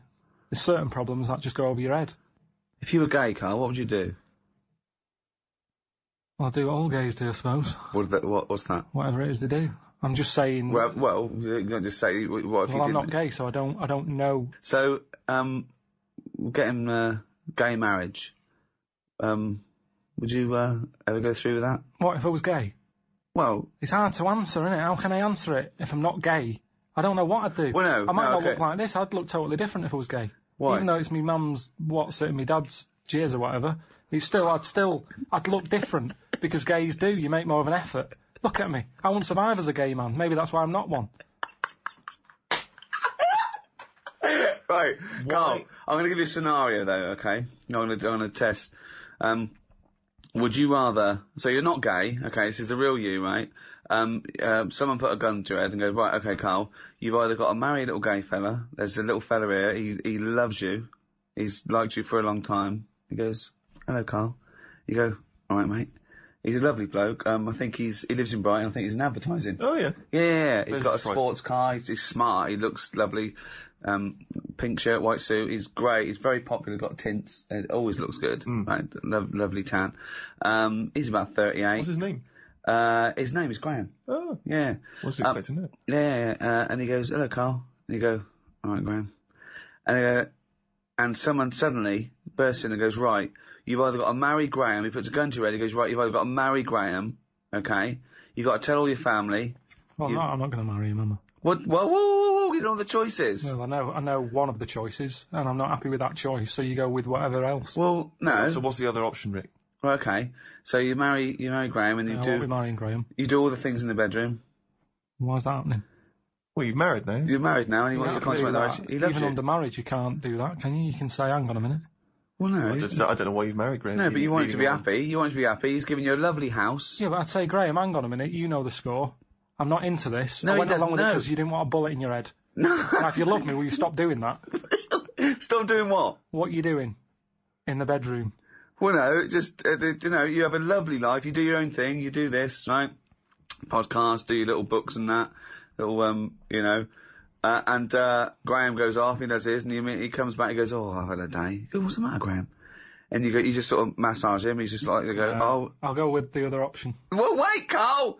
So you're going, oh, God, I've made you some pork chop. He goes, oh, you're a darling, right? It wouldn't work, though, because you're putting two people together who don't want to be together. Well, Graham wants to be with you. Yeah, Graham loves you. Relationship's two-way, innit? And this is a made-up man, and I know I don't like him. That's just homophobic. No, it's not. He's annoying me. Why? He's a lovely Why is he annoying you? Just the way he looks after his body. Yeah. I'm not saying he's tanning it, he's having a massage. I wouldn't be doing all that, so it wouldn't last. The relationship wouldn't work. It's talking to you, But well. No, it doesn't work. Opposites attract, okay? Not to that point, it doesn't. He's good to you.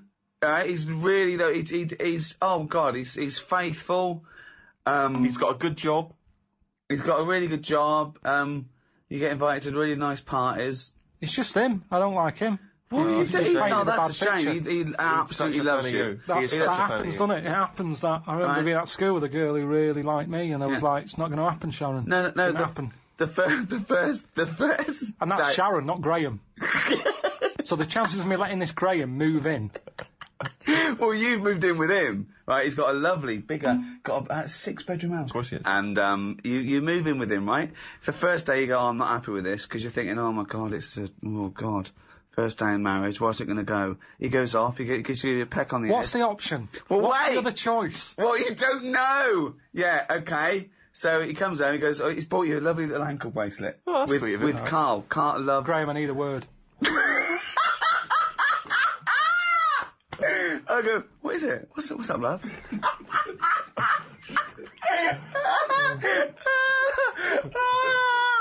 What's the matter? God, I'll be Graham. Right, okay.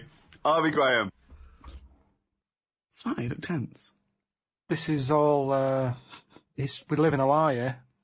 Well, yeah, but it's just the alternative is so much worse. What's the alternative? Well, What is the alternative, Rick? I think we're all waiting for that. well, marry a chimp. Marry a chimp. Yeah. Unless you either live with a chimp in a tree or marry Graham, your family are going to get killed. Someone's going to shoot him, right? So you have to decide what you want to do. Do you want to go and live in a tree with a chimp and eat nothing but bananas and just live a chimp world? Okay. Yeah. Or woo Graham. You go down there, you're chatting to him, you're just in a club, right? You're there. But who's watching that I'm staying with Whoever Graham all this the evil time? The person is right, yes, yeah. Well, hang But on, where's he watching from? The evil person's going, right, he goes to that club Saturday nights. Don't bother going before midnight. He won't be there. Right, so you get there, you walk in there, it's 1 a.m, and he goes, that's him over there, in the pink shirt dancing. Okay? Right, he wouldn't like me. He would. You go, no, you go, Well, this is it, you've got to win him over. Look at you.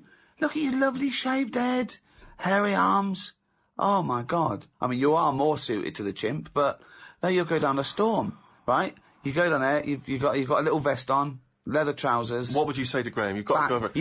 You've got bought another pair of trousers and you've cut out the back. Okay? There you go in. Your arse is showing. You've got a freshly shaved head. You've got a little white vest. Okay? Has he got all this on? No, he's got like a little pink Ben Sherman, white trousers and espadrilles. Right, I'd dance over. Yeah? I'd say, you Graham, and go, yeah. Oh, hello. Who are you? Say, never mind, you haven't seen a chimp about, have you?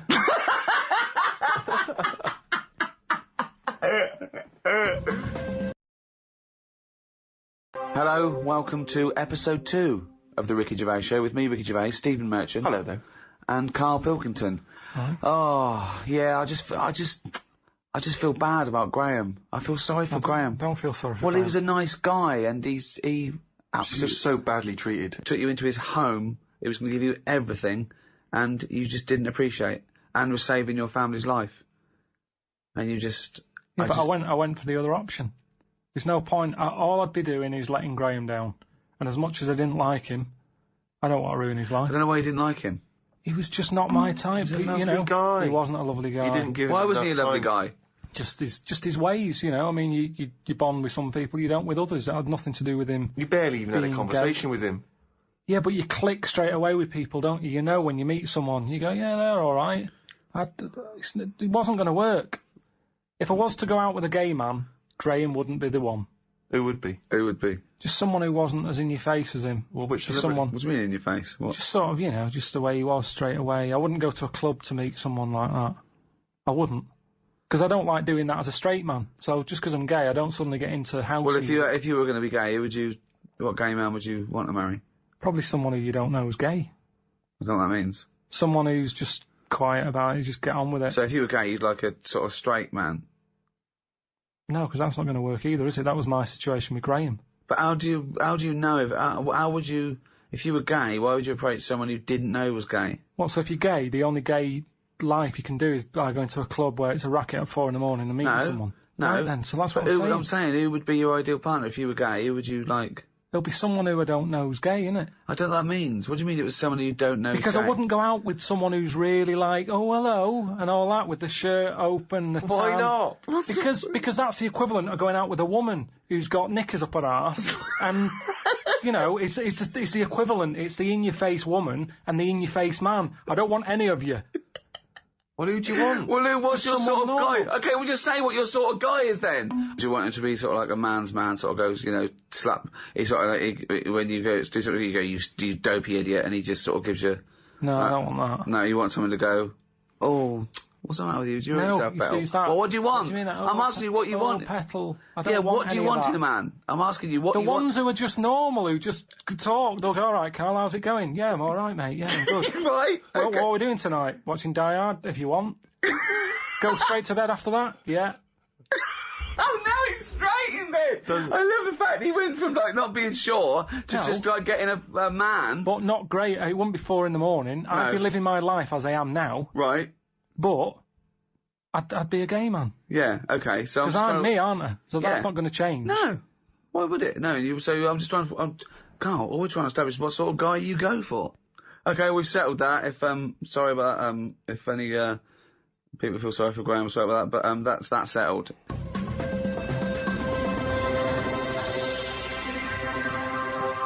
What I thought we could do, Karl, on this, the brand new 5th series of the Ricky Gervais Show, we're talking about things that have happened since we met, looking back, what have you learned, where are we going forward from this. I thought we could play Room 101, the popular TV show where people cast the things they hate into Room 101 forever. Room 101, of course, is taken from George Orwell's 1984. Mm-hmm. Room of all your fears and terrors, and so. Is there a copyright issue here? Can we just steal this idea? Well, yeah. Well, let's play Room 102. Clever. This is the room next door to Room 101, which is worse, in my opinion. Is it? Oh, Winston Smith. He'd love to be in Room 101 if he went to Room. He'd go, oh, get me back to Room. I didn't know where. Oh, I didn't know I was born. This is much worse. So, Karl, these are things that really annoy you. Don't put in things like, you know, cancer and racism. I mean, that goes without saying. They're already in there. They're already in there. All the terrible things in life here. This is just your little bugbears, the things that really annoy you that, you know. Well, I actually did the real show and I put in things like, lateness. That's my bugbear. I can't stand it. I think I put in, parents who let their kids run riot. Parents who think that everyone is interested in their kid as much as they are. I remember I was talking about, this family, right? They were passing the baby around in a restaurant and it was like being sick and they were all shouting about it and I was thinking, oh. And I got onto, oh yeah, they were breastfeeding it, and at one point I went on this sort of like digression about a friend of mine who moved to the country, and the woman next door, sort of this hippie woman next door, about 40, you know, one of those sort of like long grey hair, you know what I mean? Shave your legs and stop wearing flip-flops. Yeah.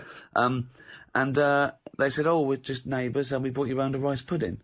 And they gave my friend a rice pudding.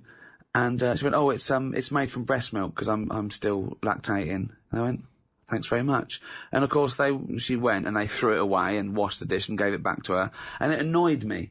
The arrogance of coming round and saying, it's rice pudding made by breast milk. Get out of here, you dirty hippie. Is that what you'd have said though if she'd arrived at your door? I'd have said, oh, do you know what? I'm breast milk intolerant. No. Well, I remember the next day it went out on television. A journalist said, "Oh, Ricky Gervais showed his misogynist side." No, I stand by it. I don't eat strangers' breast milk. I said about it totally natural. Well, it's not okay. Yeah, it's a cum sandwich. It doesn't matter if it's natural. It's fucking disgusting. Don't make me a rice pudding out of breast milk. You know, I'm not a fussy eater. Sure. Well, you are. Yeah. But no, I know what you mean. Surely you'd draw the line there of a stranger's breast milk. Oh, yeah. No, absolutely. Any kind of jizz plan. Jizz plan, do you know what I mean? That's giving you an example of the sort of thing that one might put into Room 102. Yeah, people who try and make you eat their breast milk disguised as rice pudding. It's quite a specific fear. Yeah. That one. Graham. Oh, come on. He doesn't deserve that. Slugs was in there. Slugs. So, then there's, you have to put a case forward, and me and Steve decide whether slugs go in, or whether they stay out, whether they've got a purpose. It's just because I'm having a problem with slugs at the moment. There's a lot of slugs coming in the house. Why? Don't know. They can get where, like, water can't, you know what I mean? Because they're boneless, aren't they? So Well, any little gap. So's water boneless. There's not many bones in water. No, that's what I said. Yeah, but you're saying they can get somewhere that water can't. Yeah, no, they're even more likely to because they sort of move about and that, and they're looking for light. Water's just happy where it is. You understand what I'm saying? Why banish them all to room 102, slugs? Because they're harmless, aren't they? Yeah, but I also think, I mean, at the end of the day, they're happy wherever. So stick them in room 102. They're not bothering me, and they're happy. They're not bothered what the room is. No. This is a metaphor. Room 102 means they disappear from existence. There's not really a room where you put in slugs with people making rice pudding out of their breast milk. There's not really. No, it's not. You can't rent that room. We're saying, would you take slugs out of existence? That's quite a tough call, isn't it? Because everyone's going to have a go. But I don't know what they do. All I know is they're clogging up my piping. I had to go out and buy a plunger. I hadn't seen them since, like, comics when I was a kid. And I suddenly thought, I need one of them things that I always saw in comics. I never thought I'd need one of them in my life. It's 2008. I've got slugs in my pipes. So I went out, £3 it was. I had no idea what the going rate is for a plunger. Where did you go and get one? It's a hardware shop round the corner. So I went round there, I said, you got a plunger? He said, what size do you want? I said, what size have you got? He said, we've got 3 different sizes. I said, I'll have the middle one. So that was £3. And took it back, gave it a bit of a plunge.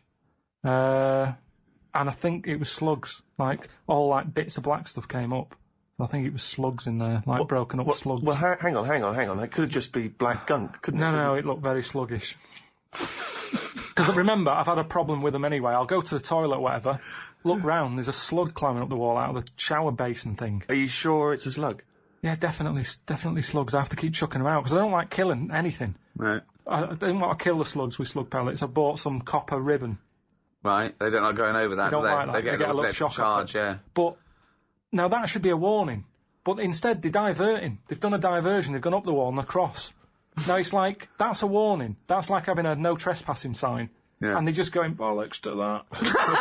And they're getting in. And it's annoying me. And now you get to a point when you do say, well, if they carry on like this, I'll have to kill them because they're not... How much... They're not playing by the rules. I don't know what they're doing. I don't know what the purpose is. They just sit there still. I don't see him doing anything. I was looking at one close up. But what do you want to do? Be reading Russo? What do you want a slug to do? In the same way you see a bee collecting pollen, good, it's doing its little work. But ants carrying big leaves or whatever. But the slug's just sat in the middle of the kitchen. They're all doing the same thing. They're all doing the same thing. That slug is out. It's eating. It's finding food. There's no food in our kitchen for a slug, believe me. There's not enough there for me sometimes. But never mind a slug. There's nothing for it. Definitely not in the shower. What's he doing? So, I told you ages ago about how they cause more problems than good. They eat cabbage. Right. When they shouldn't be. They get in letterboxes and nick stamps. They don't nick stamps. They eat the stamps. They like the glue on it. Right. Is this a big problem, though? Is there an epidemic of slugs eating stamps? But I think it is, and that's why they're so slow. I think they're sweating glue. Right? They're eating all them, and that's why they're sticking to stuff. Have you ever picked up a slug? Well sticky. They give off this glue. It's like all the glue they've eaten off stamps. They panic, and when they sweat glue. Sweat! Think of a slug! What do you mean they sweat glue? You're making up nature. This is like Attenborough, but made up. When you see a slug, you prod it, it gets nervous, it wants to run off. But the problem is, because it's sweating glue... It's not sweating glue! It makes sense. This is just a nonsense theory. It's just what I've noticed on them. Right, Rick, do you allow slugs in room 102? Well, I think we should, if they're going to be gone forever, then we should We should put a case forward. They're amazing creatures. Yeah, but you haven't got them in your house. It'd be different. All you've got is people coming around saying, do you want some rice pudding? That isn't a world problem. That wasn't me. All right, whatever it was. No, but they're amazing. They've got 2 sets of like antennae. The one at the top is for light, and the next one is that they can smell and get food in the air, just the slightest. What do they do for the world? They're food. If only. It's not good enough, that. It's not good enough. What do you mean? Like that's the ultimate sacrifice. Surely them being food for Who's something. eating them? Hedgehogs. Do they like them? Yeah, they love them. They love slugs. Do they? Yeah. The thing is, though, if you're always going to upset someone, aren't you? With anything I put in room 1 No, or you just 2. got to make a reasoned case, and I'm not sure that you've argued well enough. I'm for just slugs. having problems with them at the moment. I've spent £3 on a plunger, and I don't like the idea that every time I get up in the night to go into the toilet or whatever, I've got to put the light on because I might have a bit of sluggage between my toes. Sluggage, a little bit of sluggage between the toes. But if you're going to put everything in your house that causes problems, what else are we going to have here? No, boilers? I'm not. It's just, I mean, at the end of the day, you only moan about what's fresh on your mind at the moment. And I haven't, I've got to go to that house, and I dread to think how many slugs are going to be stuck to the ceiling and everything. Right, okay, so we need to move on. So you are not putting them in? I'm not putting slugs in. All right, no. slugs have not gone in, Karl, I'm afraid. What's your next one? Okay, number 2. People who don't want to do what the brains would be better at doing. Right, okay, no, I'll get around that sentence. Now, tell me again.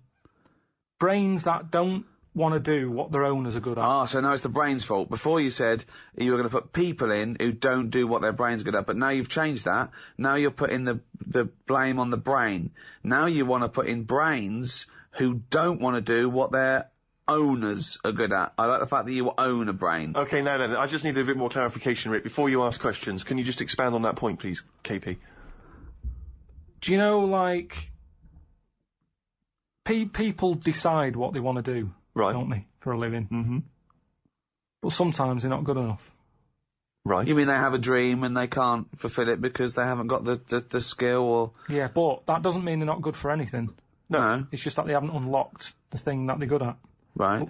Which is fair enough. You can't always find what's going on. There's a lot going on in the brain. Yeah. There might be something up there that you just never find, which is sad. Right? Right. But You mean you may never discover your full potential because you may never stumble across it. You may never have the means.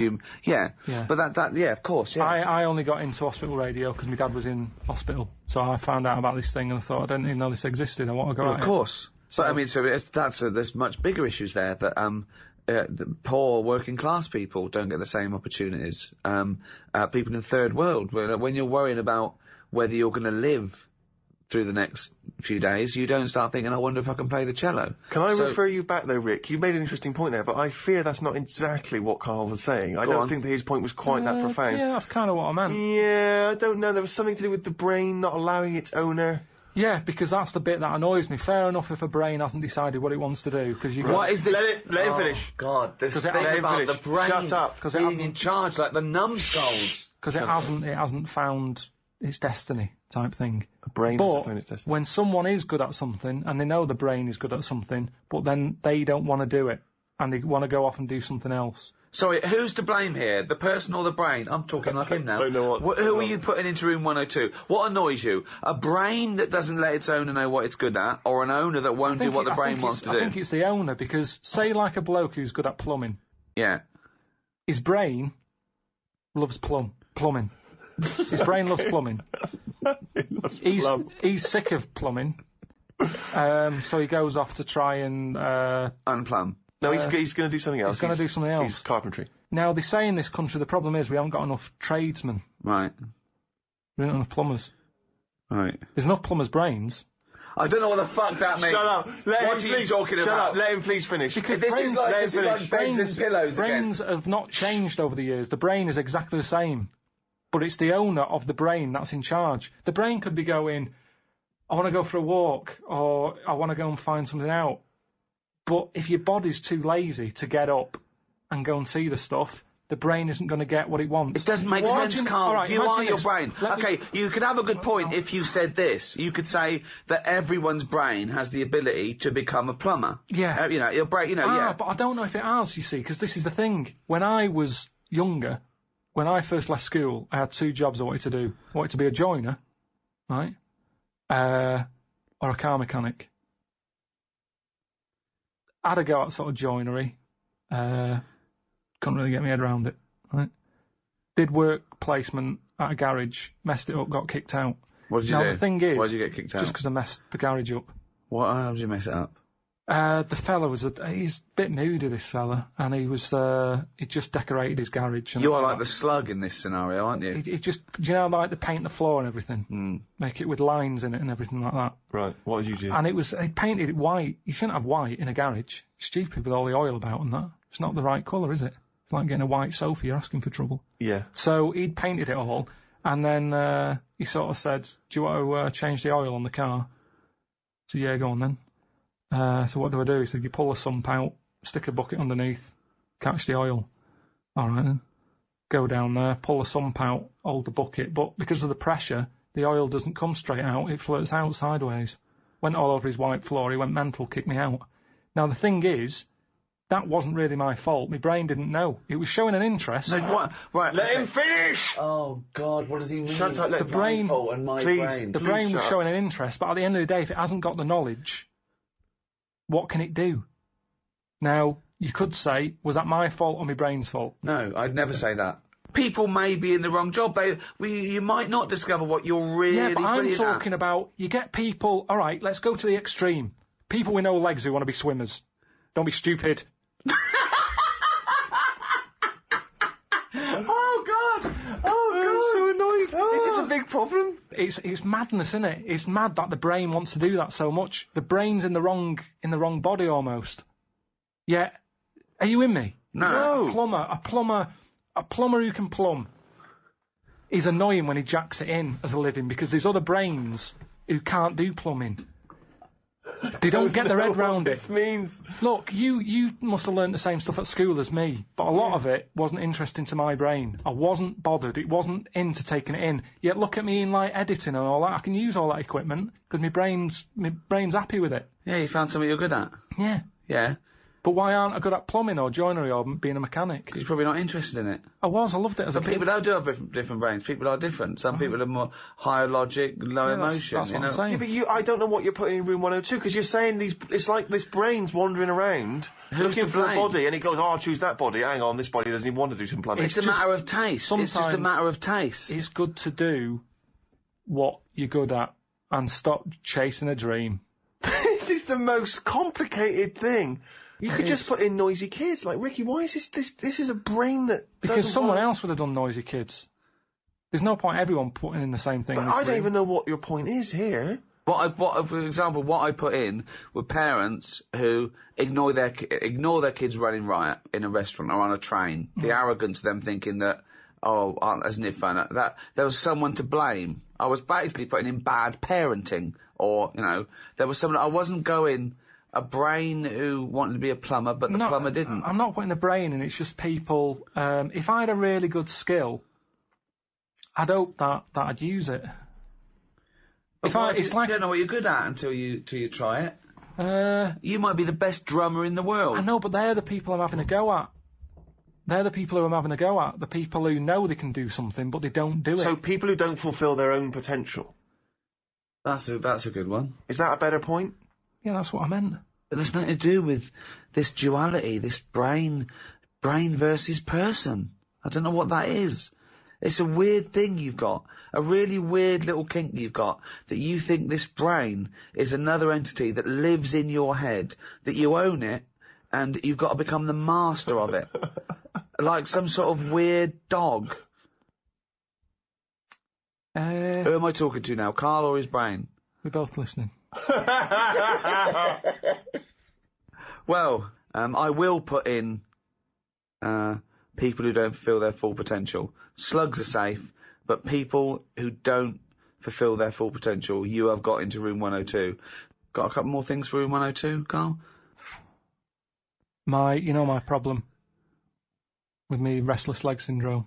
Oh, yeah. If I could put that in. Right, okay. What is this problem? The problem I've got with my legs, how they sort of come alive at night. And what are they out doing? Like bed knobs and broomsticks. Yeah. I sort of go to bed, I'm tired, and then I sort of nod off for about 40 odd minutes, Yeah. and then my legs go, Right. and I can't sleep. It's really depressing. I think it's actually affecting me sort of health-wise, because I'm not sleeping right through the night. It's like I want to And sleep. what does with me. Graham say? What does Suzanne say? Well, she's annoyed with it, because she's getting loads of bruises. Kicking her. I did a little bit of research on restless leg syndrome when he mentioned it to me. And 2 little bits of information you'd be interested in, Steve. It is exacerbated and made worse by a sedentary lifestyle, Right. lack of activity, lack of exercise, and it can be alleviated with the opposite of that: exercise, leading a more active lifestyle. Which proves my point. No, You're like a slug. I do loads of walking. I make sure I do a good walk. If anything, it's because I walk too fast, because I tense my legs up when I walk. The doctor didn't say anything to do with that when I told him that ages ago. He said it was because I was eating ice cream. I don't know what that means. I don't know who Because this something doctor that's is. in ice cream, he just Is said, this the same doctor that said your nerves are too long? yeah. No, it's a different fella. This Right. is the proper doctor. But yes, I've cut that out, and it works for a bit, but now it's got to a point where I have to go to bed, and I have my legs outside of the bed. I have to put my feet on the floor. What do you mean? What? I have to lie in the bed, like With your normal feet position, on the but I floor? have to stick my legs out and feet on the floor. That's insane. You can't sleep like that. Well, I do. I nod off, and then maybe in the night, when I wake up, my legs are back in the bed, so either they get bored, or they uncomfy or whatever, Yeah. or they eventually get tired. But it's kind of like, if I have them there, it's like they think they're awake and they're being used. The only other thing I can do is if I lie on my front, and then have my legs in the air, Well, hold on, whoa! You lie in the front and have your legs in the air. like that. Say if that's my head, Oh, like go like that, like a scorpion. like the front cover of Pulp Fiction.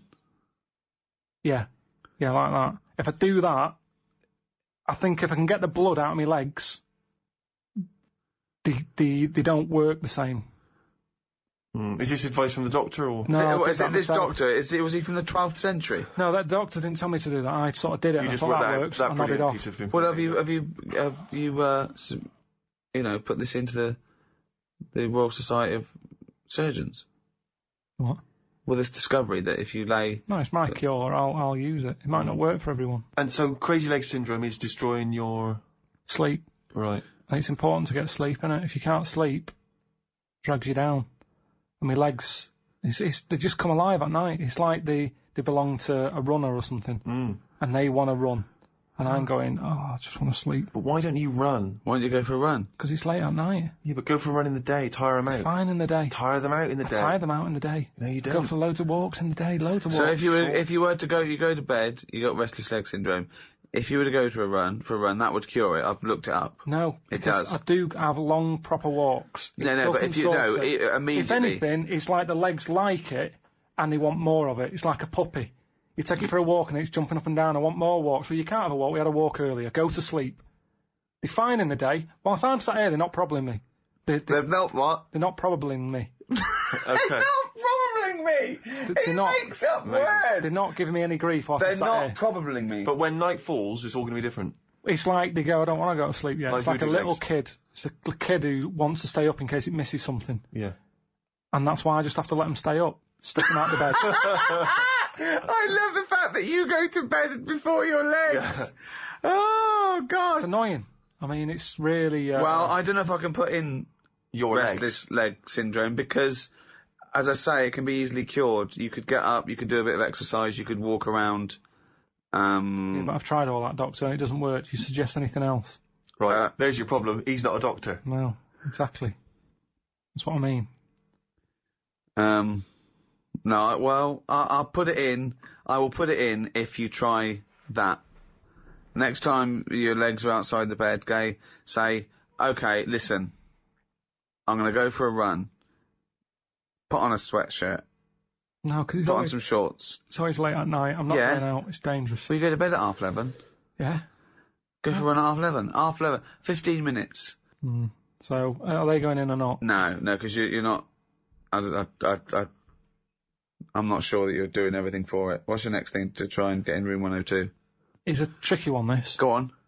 It's people who think that humans are special. Do you know what I mean? But you think that. No, I don't. I don't think humans are special. I think some of us are. I think you get the odd one who creates something, and you go, that's amazing. But the way we say the human race is amazing, no, it isn't. A small percentage of it is. There's a load of numbnuts. And it annoys me how people say the human race did this, human race. No, it didn't. Let's name them, because there's only a few people who have done stuff that matters.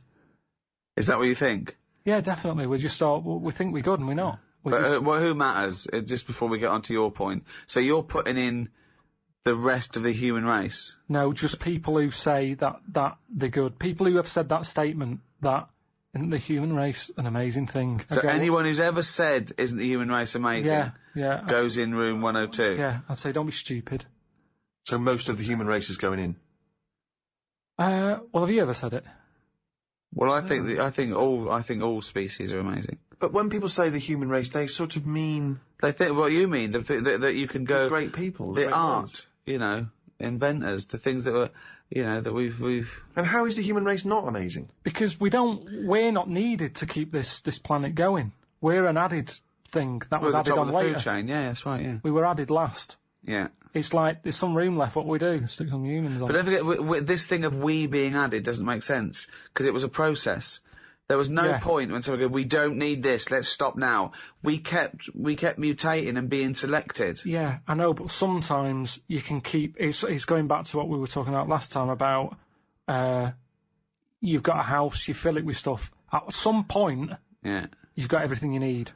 You've got your kettle, you've got your fridge, you've got your telly. You could have stopped at slugs, then it'll be you've fine. Gone, I'm buying this nothing needed anything. Yeah, it did. The world needed... I mean, okay, I tried to put slugs in, you didn't allow them in. Yeah. Fair play to the slugs. They must do something somewhere. Yeah. Just not in my house. But it could have stopped at slugs. They got it right. What's this thing that you need anything else? The slug evolved. No, but we don't add anything, do we? All we've done since we've been around is mess up the world. That's true. Yeah. So I'm saying we're not needed. I don't know what the last thing was that was needed. No, we're not needed. Yeah. So what was the last thing before? Doesn't make any sense. What was the last thing that was invented by nature? It's arbitrary. It's a stupid question. What do you mean? It's not a stupid question. Everything is just happening. It's evolving now. Right, look at it like this. You see, we think we're important because we just do. Well, I don't, but some do. And they're the ones I want to get rid of. Another argument with himself. Now, we think we're special. There might be something else going on that's more important. We're in this universe, aren't we? Yeah. They're trying to make a new universe. What do you mean? There's a machine somewhere. What? A Big Bang. They're making a Big Bang again. Right, well you've got that completely wrong, but sure. They're not trying to create a new world. They're trying to recreate the conditions that happened at the beginning of the Big Bang. They're not trying to recreate a new world. Alright, but the it's world completely different. But the world came from the Big Bang. Yeah, but they're trying to recreate the conditions so they can test and they can experiment to see the conditions before. Yes, it is dangerous. Apparently there is a threat. Admittedly, there is a danger, very small danger, that they could create a black hole that would destroy the world. So why are they doing that? Who's allowed that? This is what annoys me. It's because humans think they're special. Oh, who made the Big Bang? Oh, I'd like my name on that. I want to claim it. Why do people always want to better someone else? It's happened. Let them have it. Well, you said about progress. You're trying to change time. Yeah, but that's not going to harm anyone. A Big Bang. I don't think we need... I mean, we haven't filled this universe yet, have we? But I don't know what you're saying. You're contradicting yourself. Every other sentence contradicts what you said last time. You do want to fill it, you don't want to fill it. We haven't filled this universe, we don't need another one. We do want progress, we don't want progress. Karl, what do you want? I'm saying we don't want another universe. Well, no. We haven't got our head round this one yet.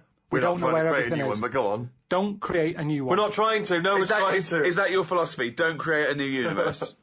But why are we looking at that? It's a giant research experiment. They're not trying to create a new universe. Why are we looking at that then? Why do we want to go back to day dot?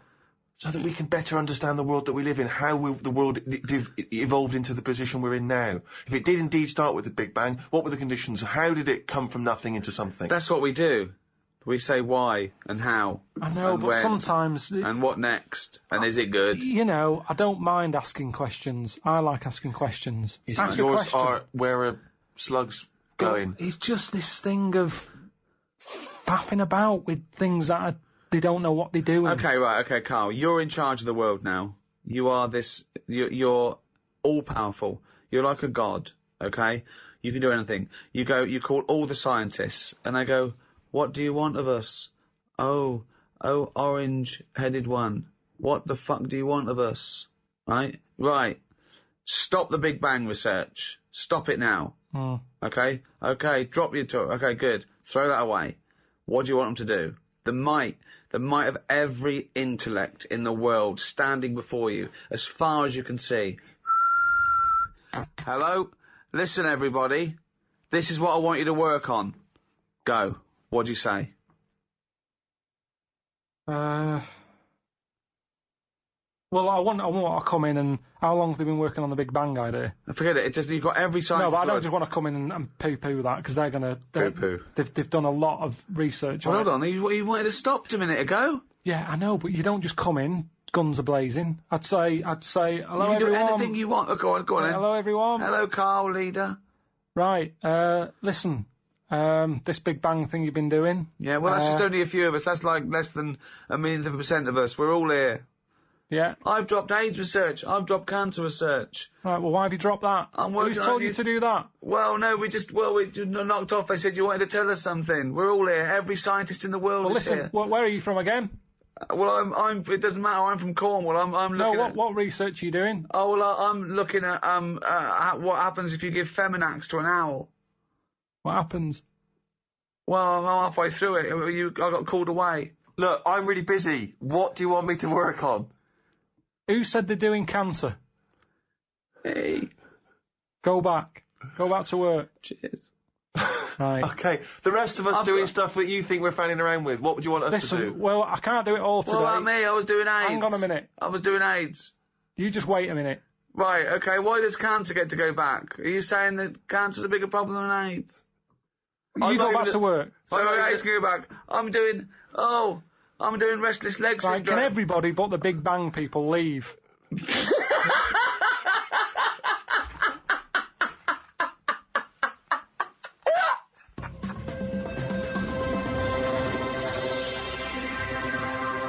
Well, we've come to an end of episode 2 of series 5 of the Ricky Gervais Show. With me, Ricky Gervais, Stephen Merchant. Thank you.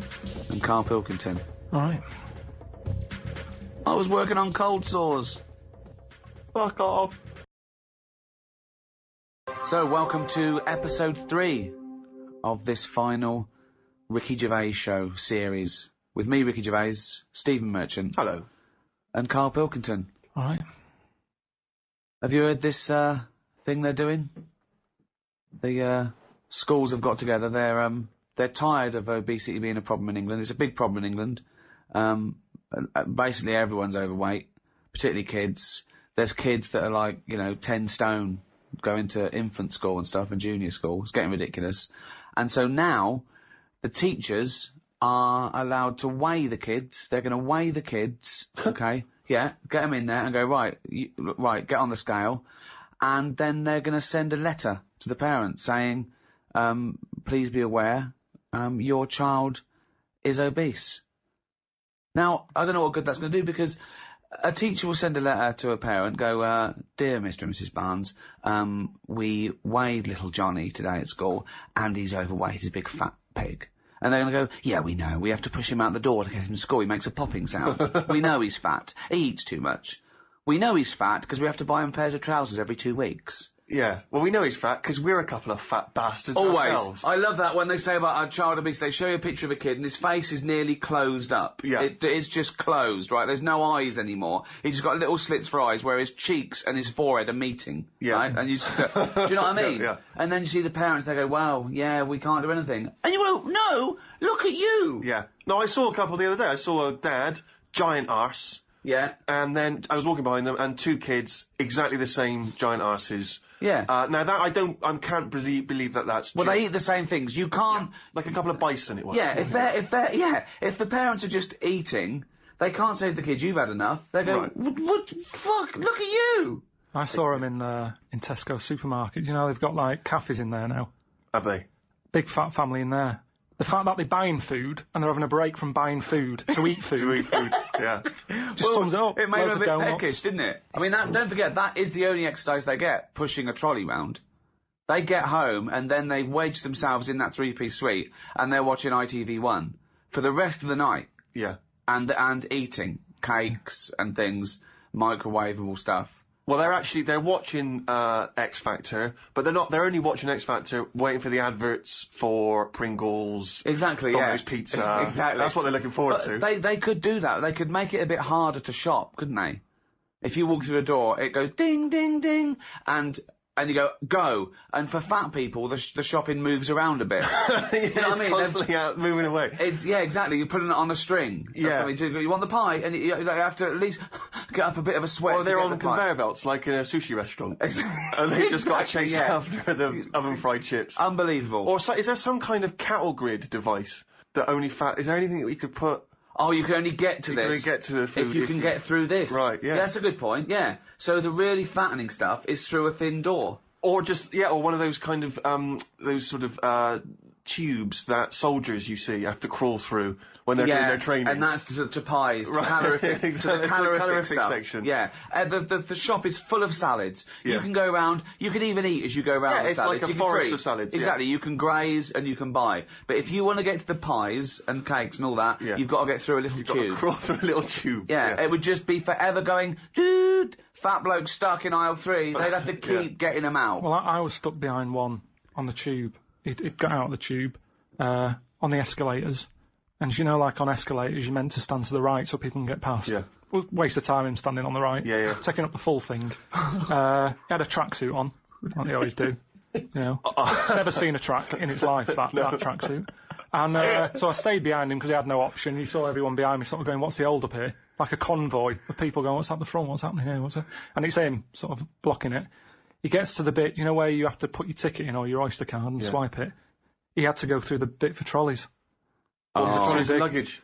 Yeah. How embarrassing is that? Unbelievable. But that's you know when you what? know, innit? That's when you go, you know what? Exactly. But I don't think there's enough stigma. I think, because, you know, political correctness now and you know, and the fact that food is so refined, there's no stigma anymore. I laugh about being fat. I should be ashamed. I should walk down the street and people go, fatty! That's what I want to get me out of there. I get up in the morning, I look in the mirror, I go, oh, you fucking fat bastard. Yeah. But no, I think the same every time I see you. I know, but look how successful I am. But you're right. There should be, you know. People look up to you, Rick. That's I the know. problem. You're a role model. They've got pictures of you on their wall. I as often they're get stuck in their voted face. role model for what people want to be. Now, maybe they don't mean they want to make a successful sitcom and be rich and famous. Maybe they mean I want to eat as much as I want and no one say anything about The it. number of times I've seen you on one of those, the ideal dinner guest. I know. You're not the ideal dinner guest. Well, Firstly, there'd be nothing else to go round for anyone else. And I'm always early. Right. So by the time anyone, that'd be Yeah. it, yeah. The The ideal sausages is are as gone. long as he comes halfway through the meal. Yeah. So and I think they mean, it'd be funny because he'd be very witty and charming. No, he'd just be stuffing his face for 2 hours and wouldn't he's be out the door. talking. I wouldn't be talking. If there's food there, I'll just listen. I can listen. I mean, I can't really hear because when I chow down, some of it gets in my ears. Sure, yeah. I will go deep into a pasta. Yeah, the face is in the bowl. I'm actually deaf and blind for 4 minutes that I'm eating. Yeah. It's like when a horse bolts. Yeah, They yeah, can't yeah. see or hear anything. They just bolt. But you know, I don't know what we could do really. I mean, I think we should be clear here. We're not saying, we don't want to encourage we're not people- saying fat people are all right. We're saying they're wrong. Well, yeah, but I want to make. Oh, I want to make an important point here, Rick, Okay. which is that They're we're not gross. talking. What? We're not talking The about pigs. how. Listen, What? Fat? this is important. This is an important point. Okay. There's a lot of young people, and they don't eat and stuff because they want to try and look like Victoria Beckham and all that stuff. yeah. We're not talking about that. We're not talking about just being, a respectable size, No. a little bit curvy or whatever. You don't got to be like a size 0. We're not talking about that debate. Definitely not. We're talking about the crazy obesity that's going on. 5'2", you're weighing 14 stone. Absolutely. It's a time to probably stop going to the all-you-can-eat buffet. Yeah. Which is not a competition, incidentally. But It's because, like you said, though, you're not allowed to There's call no them stigma. fatty anymore. Yeah. Like Yeah. when I was at school, if there was a fat kid, Yeah. he did get, sort of being picked on that isn't good. His But the nickname was fact Pork is- Pie or Fatty or but Porky. he'd sort of be chased to be beaten up, so at least he got a run. Whereas now, kids aren't allowed to pick on little fat kids. No, I know. So he's not running anywhere, and it gets worse. See that? Maybe is that a good thing? If you pick on a fat kid and steal his lunch money, is that cruel to be kind? Do you know what I mean? Survival of the fittest again, isn't it? But I mean, they go, okay, Jobson, you picked on little fatty again and nicked his lunch money. You go, yeah, I thought he was eating too much and I'm worried about his heart. They go, oh, well done, Jobson. Yeah. Go and pick on some more fat people, nick all their lunch money. I don't know what the rules are. I mean, I don't know. It's all gone crazy. I mean, I think I'm allowed to call people fat because I'm a bit fat. You're reclaiming the word. It's like black people can say the N-word. I can say the F-word. I can say fatty because I am fat, It is remarkable. I mean, you've seen pictures of Ricky, surely, Karl, in his youth. I mean, kind of David Bowie-like face, very it's a sort different of person. strong. Well, anyone who's ever seen that to me has said, I don't understand. They're just genuinely baffled. I mean, it is weird. It's really, I don't understand, Rick, how you've gone from that. People should look you up on the web, and it doesn't make any sense. Doesn't Jane get annoyed? Doesn't she feel like she's been ripped off? No, when I was 20. How did she not notice? I was 20, and I stayed like that till I was about 29. And then I thought, then I started filling out. Then I was sort of like becoming a normal bloke. When you were about 36 and you were... Yeah, I was already there. No, I'd done the eating years then, boy. No, I went from about... I mean, in those pictures, I was probably like 8.5 stone, too thin. Yeah. And then I was like 9. And then 30, 31, went to 10 stone, and then about a stone a year. I think I was my fattest when, just after. Yeah. I'm like 14 stone now. But it's like if you look at it on the web or something, compare the two, it's like one of those Weight Watchers before and after, but the wrong way around. Yeah. It's really strange. Yeah, so I feel that I can have a go at fat people. I think I can claim the word. I can call fatty. Like Steve can have a go at you can have a go at bald people, Karl. You can go, look at that round-headed bald twat. You will never see someone as round-headed and bald as you, and Steve can go, oh, look, Rick, look at that fucking twattish, goggle-eyed freak over there. Yeah, No. How often would that happen? Hang on. Let's slag Ricky off a bit more, can we? And Fatos. Also, I've got... this is how much I've let myself go. Steve, it's finally happened. I want you to test my trousers there. Feel them. Oh, what is that? That is some pyjamas. Are you actually wearing pyjamas? I'm actually wearing... It happened come out today. of the house. That's the first time. Now, was it because of speed you had to get out of the house because you were No, late? I'll tell you why, right? Okay, the last couple of years, I mean, for the last, I'd say 10 years, I've been wearing comfortable clothes. I never wear a pair of jeans that are too tight. I don't wear shoes that it's just comfort for me. Yeah. I mean, you see me fidget when I put a suit on for an award ceremony. Yeah. I don't like it, okay? I never look good in stuff. You see it on the model in the shop window. Yeah. Puts it on you. Oh, well, okay. So that's great. They look like David Beckham. I put it on. I look like a wallet or something. Do you know what I mean? Just it doesn't look good. I've been wearing, as you know, sweatpants. Right, a drawstring. Yeah. Okay. I got a pair of sweatpants recently that are nearly pajamas. They're so. I mean, what is the distinction at this point? I don't know. It's quite a thin line. They're nearly pajamas. Today, they were in the wash. So I thought, hold on though, I might as well just wear my pajamas. I should point out that it's not a 1950s pair of pyjamas that looks a bit like a suit with a little breast pocket. No. And you wouldn't necessarily notice. No, you wouldn't. Until you touch them, you realise there's a kind of lycra. Yeah, they're very sort of nice and thin. They look like a tracksuit bottom, but here's the difference. I've even done away with the drawstring. Look, these are just elasticated. This is the day I really gave up. I used to worry about what I looked like, obviously, when there was when there was a nice sort of clothes horse to hang nice clothes on, i.e. my body, I did squeeze into jeans. I did, I wear, I was fashionable, but, Did you? I can't imagine you going in shops though and looking through racks of clothes and. Did you do all that stuff? Steve, I look good in anything, mate. That's the difference. Right. Now, doesn't matter. Armani could dress me. Doesn't matter. Yeah. He's not, not that he'd want to. I can't believe I keep getting offered from people like him and designers, call my agent saying, does he want us to dress him for the the Emmys. Do and they the Golden do? Do they Globes. do pyjamas? Well, exactly. One, I think, why do they wonder, what, is that going to put sales up? Is someone going to be watching that and go, hey, yeah, that bloke looks short and fat and sweaty, get me Armani on the phone. But maybe that's someone from the Emmy committee going, can you phone up Ricky Gervais and just check that when they say, can we dress him from the Emmys, we mean, can we make sure he's dressed for the Emmys? Can we tuck him in and leave his slippers at the hotel? Exactly. But yeah, so I don't do it anyway because I'm mildly embarrassed. We went around those sort of luxury lounges where they give you things, they give you these, like, suits, like, Armani, Hugo Boss, they're just giving you suits. What, I haven't heard about this. Oh, yeah. When's this going on? Yeah, before, like, the Emmys, every... What the fuck? I was out there, but no one notified me. Maybe you didn't get an invite. What do you mean I didn't get an invite? Yeah. The first one I went to, I was mildly embarrassed went around. Then I saw, like, Helen Mirren, The Sopranos. Bloody Helen Mirren's going round there and I'm not... Yeah.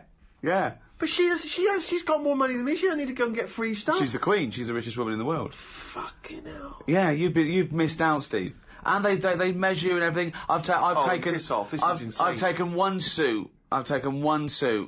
And, I think a jacket. But usually what I do is I say I have a pair of sunglasses. I'm like Elton John at home. I've got a drawer full of the best sunglasses in the world, one-off editions of these beautiful sunglasses, where I'm embarrassed not to take something. They're incredible. They just give you all these things, you know. I feel like, the kid in, the Pied Piper.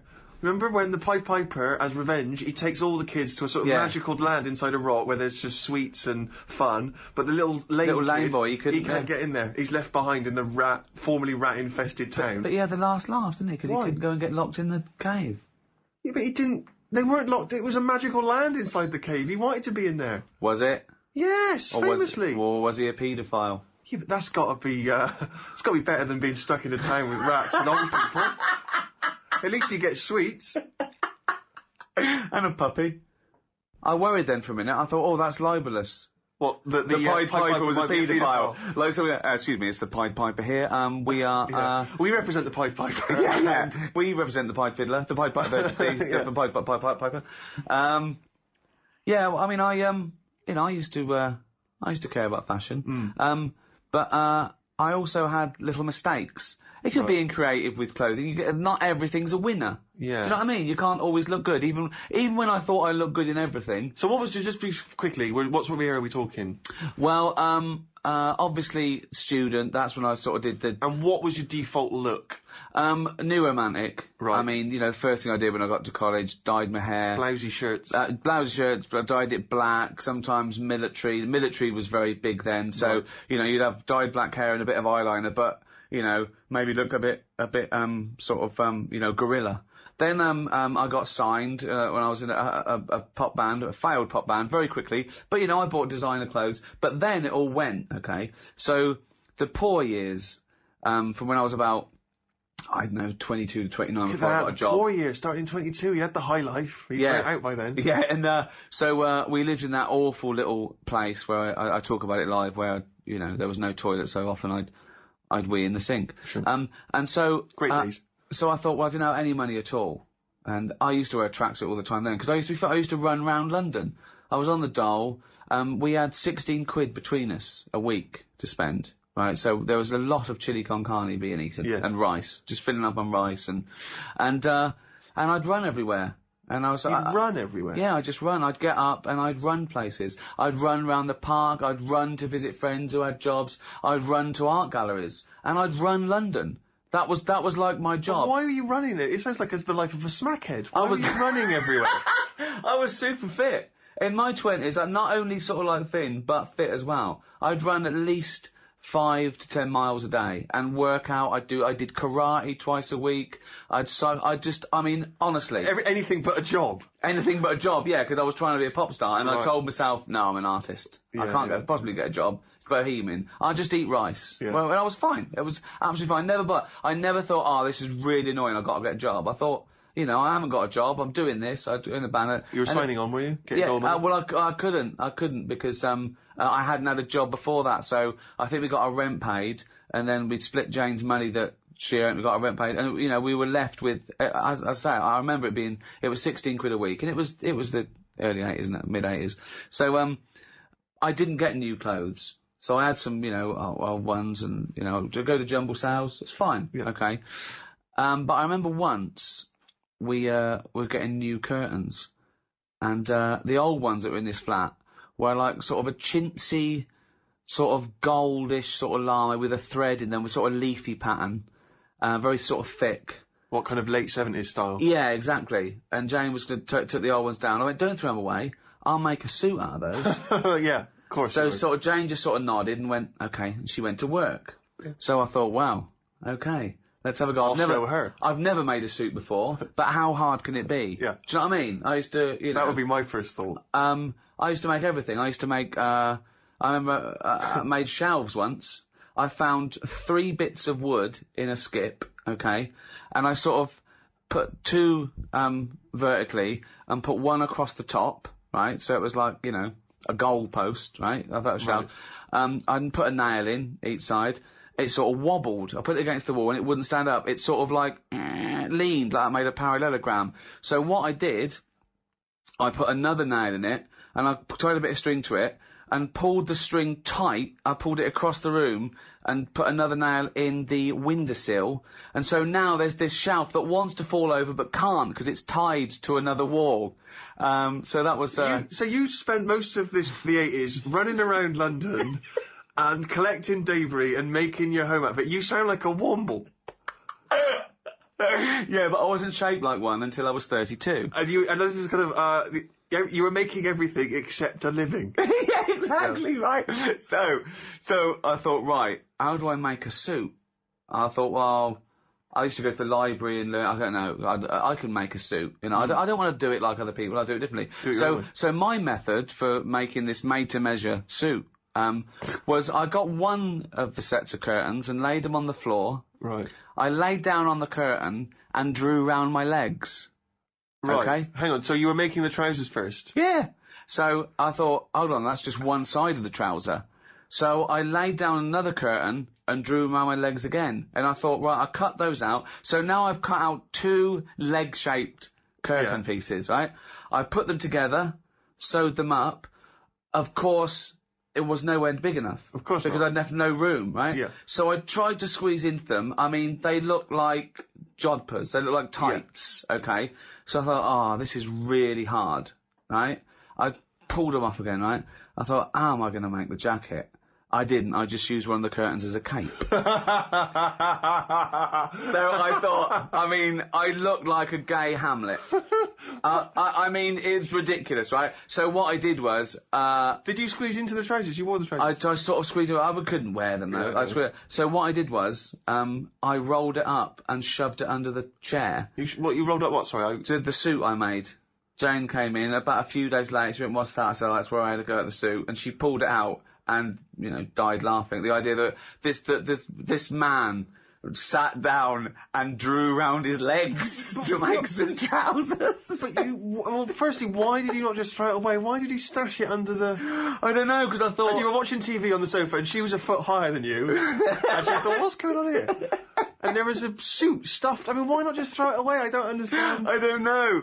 That's what you do, isn't it? You think, maybe... Again, we were talking before about the fact that you used to be very thin and now you're very fat. And they seems like 2 different people. Well, not very fat. Well, most people would say you were. But wearing black. It seems as though you were also an idiot when you were younger. Because you're a smart man now. I know. Why would it not occur to you that you couldn't make your own suit? Because I've always thought I can do anything. I've always thought I can make a suit. Of course I can make a suit. I'll be brilliant at that.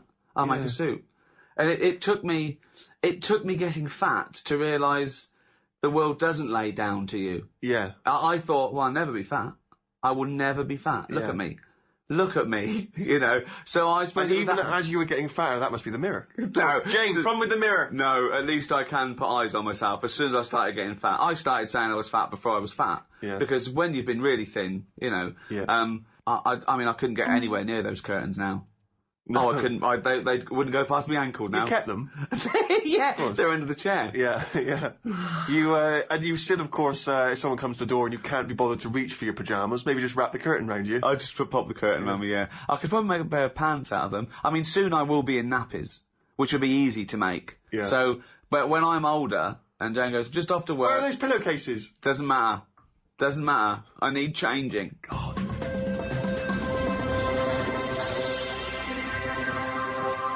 Food's too nice, though, isn't it? That's where the problem is. Well, yeah, some food. Well, no, a lot of food. More food's nice now. I find that I eat because I go, that's nice, rather than I'm hungry. Oh, That seems yeah. to be the problem. I stopped eating when I was hungry, when I was about 29. Yeah. I used to, I've got to eat now, I've got other stuff to do. We've got to eat, yeah, shove it in, right? And then, I've never only ate because I was hungry for many, many years. But it's not just that either, is it? Like, we've got mates who've, like, had a kid now. And that's eating stuff. That, seriously, I'm not joking. That is having stuff that I've never had. And it hasn't even got teeth yet. I mean... What sort of things are you talking about? Mango. I only had that. I had mango about a year and a half ago. And it's alright. I mean, it's not one of my favourite. Is it fruit? Yeah. But there's so much other fruit that's better. Go on. I think. What's better than the mango? The banana springs to mind, the strawberry. Just, I like the ones that you can just go, I'm nipping out, what can I take with me? I'll have an apple. Well, the banana's the best, because it's got its own little carry case. Yeah, that's alright, but saying that, you see, this is why we've got more fat people. In supermarkets now, you can buy cut up apple in a bag. Really? That's lazy, isn't it? That is lazy. Again, I've got to confess that I have my portions of fruit first thing in the morning, liquidised. Yeah. I have a smoothie, I put all the fruit in there, I drink it. I'm not chewing. If you want me to eat fruit, I'm not chewing it. At the end of the day, food's nice. Yeah. There's loads of it. Well... No, there is. In the Western world there is, yeah. That's what I'm saying. But It's in the many Western places world there's that's not. fat. Yeah, but this is the whole point, isn't it, about the gluttonous West, is that we are indulging ourselves. Yeah. If we were scrabbling around starving, like a third world country, we wouldn't be in that situation. Well, there's But all we're the... drinking the fizzy lemonades Exactly, and the there's Cokes loads of and it. And now, every time I buy something, it's a 2-for-1. So you end up buying more than you need, and then Suzanne's always saying, eat this ham, will you? It's going off. I don't even want it. Why is she buying so much ham? Because it's 2-for-1 offer. We don't need 2 lots, but the person at the till goes, this is 2-for-1, you go, nip back and get one. And I know you what get you it, mean, though. and I you mean, eat it. Yeah, they never do half price. They do 2-for-1. Exactly. They did that with a meal once. We were in LA, and we had a meal, and they said, it's happy hour. It's 2-for-1. So I went, well, can we just have one each? We've got to give it to you. And they brought 2 meals for everyone. Yeah. It was ridiculous. That's mad. Yeah. I am. Of course you do. I'll tell you another problem that I've worked out. It might make a slight difference on fat people. Don't put a light in a fridge. Because that's just at night when they get peckish. They can see everything that's in there. Don't put the light there. You don't need a light in a fridge. There's no lights in other cupboards. Yet where there's food, it's like fatties getting up at 4 in the morning. What can it have? What's that at the back? Get rid of the light, they'd eat less. There might be some logic in that. That's interesting. Well, what's it there for? Tell me what that light is there for. They say turn off your standby light, yet you've got a light in your fridge. Well, no, it is showing you where tomatoes is. But it's turned off when you shut the light's not on when the door's not open. Yes, but a fat person who's always got the fridge door open. So what are you saying, in a way, is that the free market, capitalism being what it is, which has allowed companies, food manufacturers to make them full of more salt, more fat in order to attract you, in order to make more profits, is actually resulting in obesity? I was in a cafe, right? I normally like to go in there, and I might have beans on toast, cheese on cup top. of tea. I might have a bit of cheese. Yeah, cheddar on top. Only if they offer. I sometimes sort of think I shouldn't have it, so I'll only have it if they say, "Do you want cheese?" Oh, okay. And then it's down to their problem. Do you know what I mean? It's kind of like they made me have that. Yeah. So anyway, I'm sat in there. Look how Ricky's glazed over just thinking about cheese on toast now. I'm sat in there.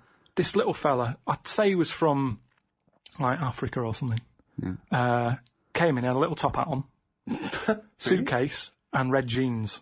Dead happy he was.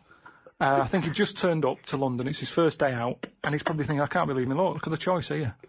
Anyway, the difference was... All conjecture. Yeah. The difference was, he went in, and he said, have you got any porridge? He asked for 2 bowls for the price of 1. There was a little bit of a kerfuffle. Yeah, a little bit, because he couldn't understand why. You've got loads of porridge, give me 2 portions.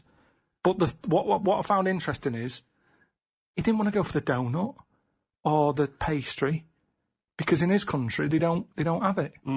So food where he's from is for what food is for, isn't it? Giving you energy. Yeah. Here it's not about that, is it? No. You go, I'd love a little muffin.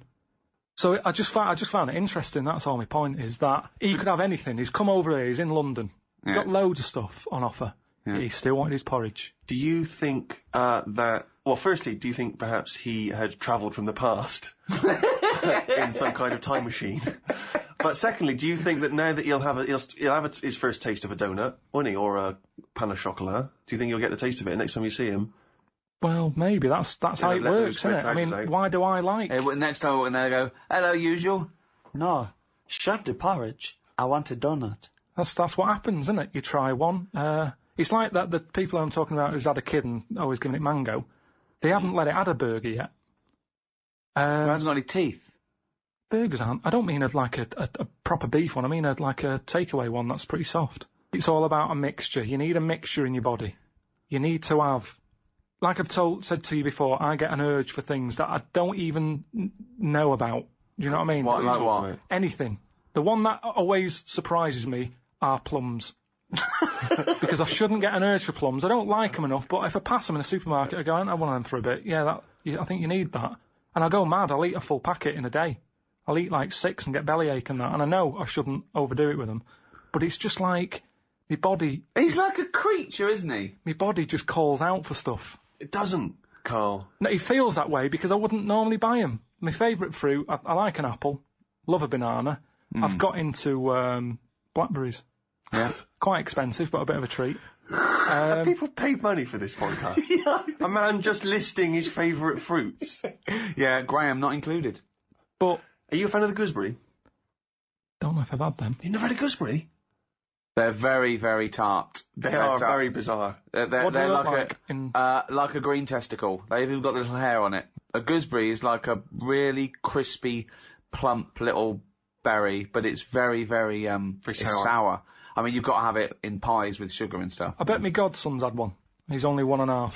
I bet he's already had a gooseberry, and I've never had one in my life. Right. He'd never said it before, and he said gooseberry. He decided that's the way to pronounce it. Gooseberry. What's that? What's a gooseberry? A gooseberry. Well, okay. I'd never heard it before, but I'm going to say it now, but I'm going to say it my way. Gooseberry. I've never had one. I don't feel like I need another fruit, that's the thing. I think there's plenty of fruit out there. Bananas, apples, oranges. If you get a little bit sick of oranges... I'm a big fan of the Satsuma. Easy to peel. What I don't like is the big oranges you have to peel them, you get it on your... They're the ones I eat when I'm in the bath. It's just easy, so you just dunk under the water afterwards and you're clean again. If I'm going to have a bath, then that's what you do. So it's 2 treats. It's an orange and a bath. I mean, that's amazing. That's an amazing thing to look forward to. Don't you think you've blown that for when you're old, when you're 74, and they go, I tell you what, Karl, lovely treat, it's a bath and an orange. Done it! I did it when I was 36. We've got plenty of fruit. They can't get rid of fruit quick enough. There's loads of stuff with fruit in now. Shower gel with kiwi in it. Telling you, they can't get rid of it because it's too much. So they're just going, what can we do with all this stuff? We'll stick it in there. Orange juice. I had orange juice sort of cordial. Yeah. Tastes a bit weird, isn't orange? Sneaked a bit of pineapple in. Orange and pineapple. They can't get rid of the stuff. What's up with that? Talking yesterday to Matt Robinson, the guy I did the film with that you came over and did a part in that we've cut. And his dad as a doctor and used to go around the world and stuff. And when he was about 10, he went on holiday, and they were driving through Indonesia to get to somewhere else, I forget where. But they came across this village where he said the spiders have won. Okay, they drive in. As you're driving in, he could see these things sort of hanging from the trees and the sort of telegraph poles. And as they got closer, he realised they were just big spiders. They just made webs everywhere, and he could see them on the street, okay? He said it freaked him out. They parked up in the sort of like the high street, and he said he got out, and they were running on the pavements, like pigeons and that's just running everywhere. Oh, he said the kids were playing with them. The kids were playing with them. There was no one else freaked out. He said he ran to the restaurant. They had to stop. He ran into the restaurant, freaked out. He got into the restaurant, and there was a tarantula on the floor. And he ran back in the car. And he said later to his dad, was that a dream? And his dad went, no, it's true. You know, it's a real place, right? He was telling us that's the worst place in the world. He was looking it up. He was trying to Google it, and he can remember the name of this place, Indonesia, and he put in Spider Village, Indonesia, right? And he couldn't find it. But another one came up in Cambodia, and It was there, and he said it was exactly the same, just as bad. A place where just spiders have won, okay? But in this place, they eat them. They eat the spiders. The local inhabitants eat the spiders. Yeah. Wow. So this town is just dense with spiders. It's They're just everywhere. they're just happy there. No one's killing them. No one's doing anything. Are you just treading on them as you walk down the street? He said it's just they've just taken over.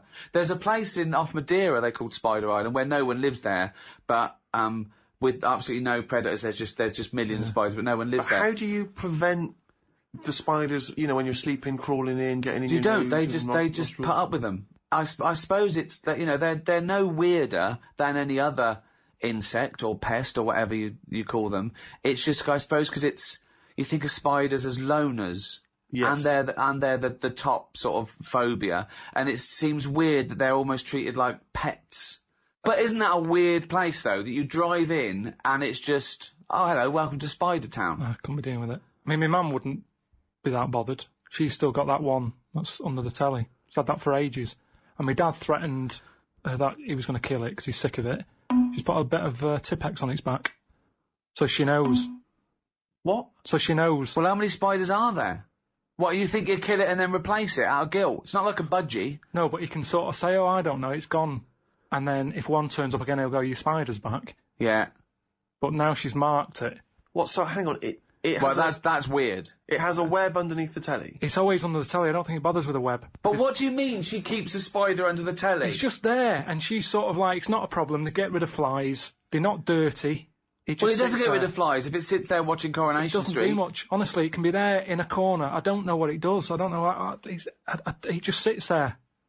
But she likes the fact that it's there. It's that thing, innit, of older people like that, don't they? They don't like change. It's like part of the family. You know, all the kids have left home now. She's got this little spider with Tipex on its head. I like the way that she went into a drawer. She had an idea. She was worried about it. She was worried about her husband killing it. I know. This is for your own good. Tipex, pop that on you. And you've been round there with the spider that doesn't freak you out? Well, I'm going round this weekend, but I used to always sit on the floor to watch the telly. Yeah. Now it's like I'm not sitting on the floor. You'd be watching Spider-Man, it would be criticising, well, that wouldn't happen. What does your mum think of it? Does she think it's like a little pet, or she doesn't want to get rid of it? I think it is a pet because, like, you know, she's had loads of cats, she's had dogs, she's got a budgie, and now my dad's sort of saying, don't get any more pets because it means we can't go on holiday. Right. Spider can look after itself. I love the idea. Someone say, do you mind coming, we're on holiday for a week, do you mind coming around with a fly every 2 days? Yeah, I just keep an eye on it. I mean, I thought Spider Island was weird, but keeping a spider under the telly with Tipex on it as a pet.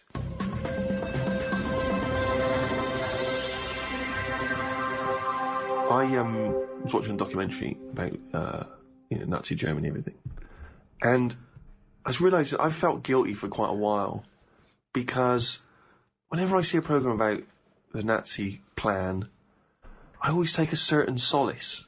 Like, I'm slightly smug that I know I'd have been okay because I'm tall and blonde, almost blue-eyed. Yeah. Pretty much fully functioning, except the eyes are a bit poor. The Aryan race. And that's what they were after, wasn't it? The sort of Superman, the Aryan. What do you mean? Yeah. Well, Steve would have been the Aryan pin-up. Yeah, I'm like a kind of poster boy for no, you wouldn't. Nazi Aryan. But you wouldn't. You wouldn't have been a pin-up. No, but they'd have certainly I'd have been maybe not on the posters, but I'd certainly have been down the recruitment office, signing people out there to say we want you to look like this. So what do you think? So Steve they go, okay, we want someone tall, blonde hair, blue eyes. Someone goes, I know the person. He's really tall. He's got really sort of striking eyes and is quite blonde. And they go, get him here. What do you think? He walks in, Hitler sees him, all the generals go, Hitler would love me. Do you want everyone to look like this? Thoughts, Karl? If you turned up, they'd go, hang on a minute, this doesn't match. What are you talking about? What are you talking about? No way. No way. I am an ideal Nazi. I think someone would sort of go, hang on, I think there's been a mistake here. No, that's bollocks. That is absolute nonsense. I guarantee that I would have been one of the most popular Nazis. Did they stick with that? Did they was that the rule? Or did they see someone like you and go, hang on, we need a lot more on this list, because I've just seen something out there that ticks all the boxes, and it's a little bit off. No. Well, do you know what? You can laugh, but what would they have made of you? You'd have been straight against the wall, mate. No, but I'd been alright, because but Hitler was a bit like me, wasn't he? Yeah, you He was look about slightly 5'8", dark hair. I mean, he made me laugh, Hitler. Doesn't make many people laugh, but... No, but do you know what I mean? He's going, oh, we've got to be blonde. I go, hold on, whoa, Adolf, take a look at yourself, son. Do you know what I mean? Yeah, but he was just, he was aspiring to something more like me. Well, at least dye your hair. Why didn't he just at least peroxide it? If I said to Hitler, we got to do this image, right, because people are laughing at you, because you're going around saying you want tall, blonde-haired, blue-eyed fellas, and you're a little short, brown-eyed, black-haired fella, right? First of all, okay, put these contact lenses in. Little blue contacts. Oh, look at that, your eyes pop. Lovely. Okay.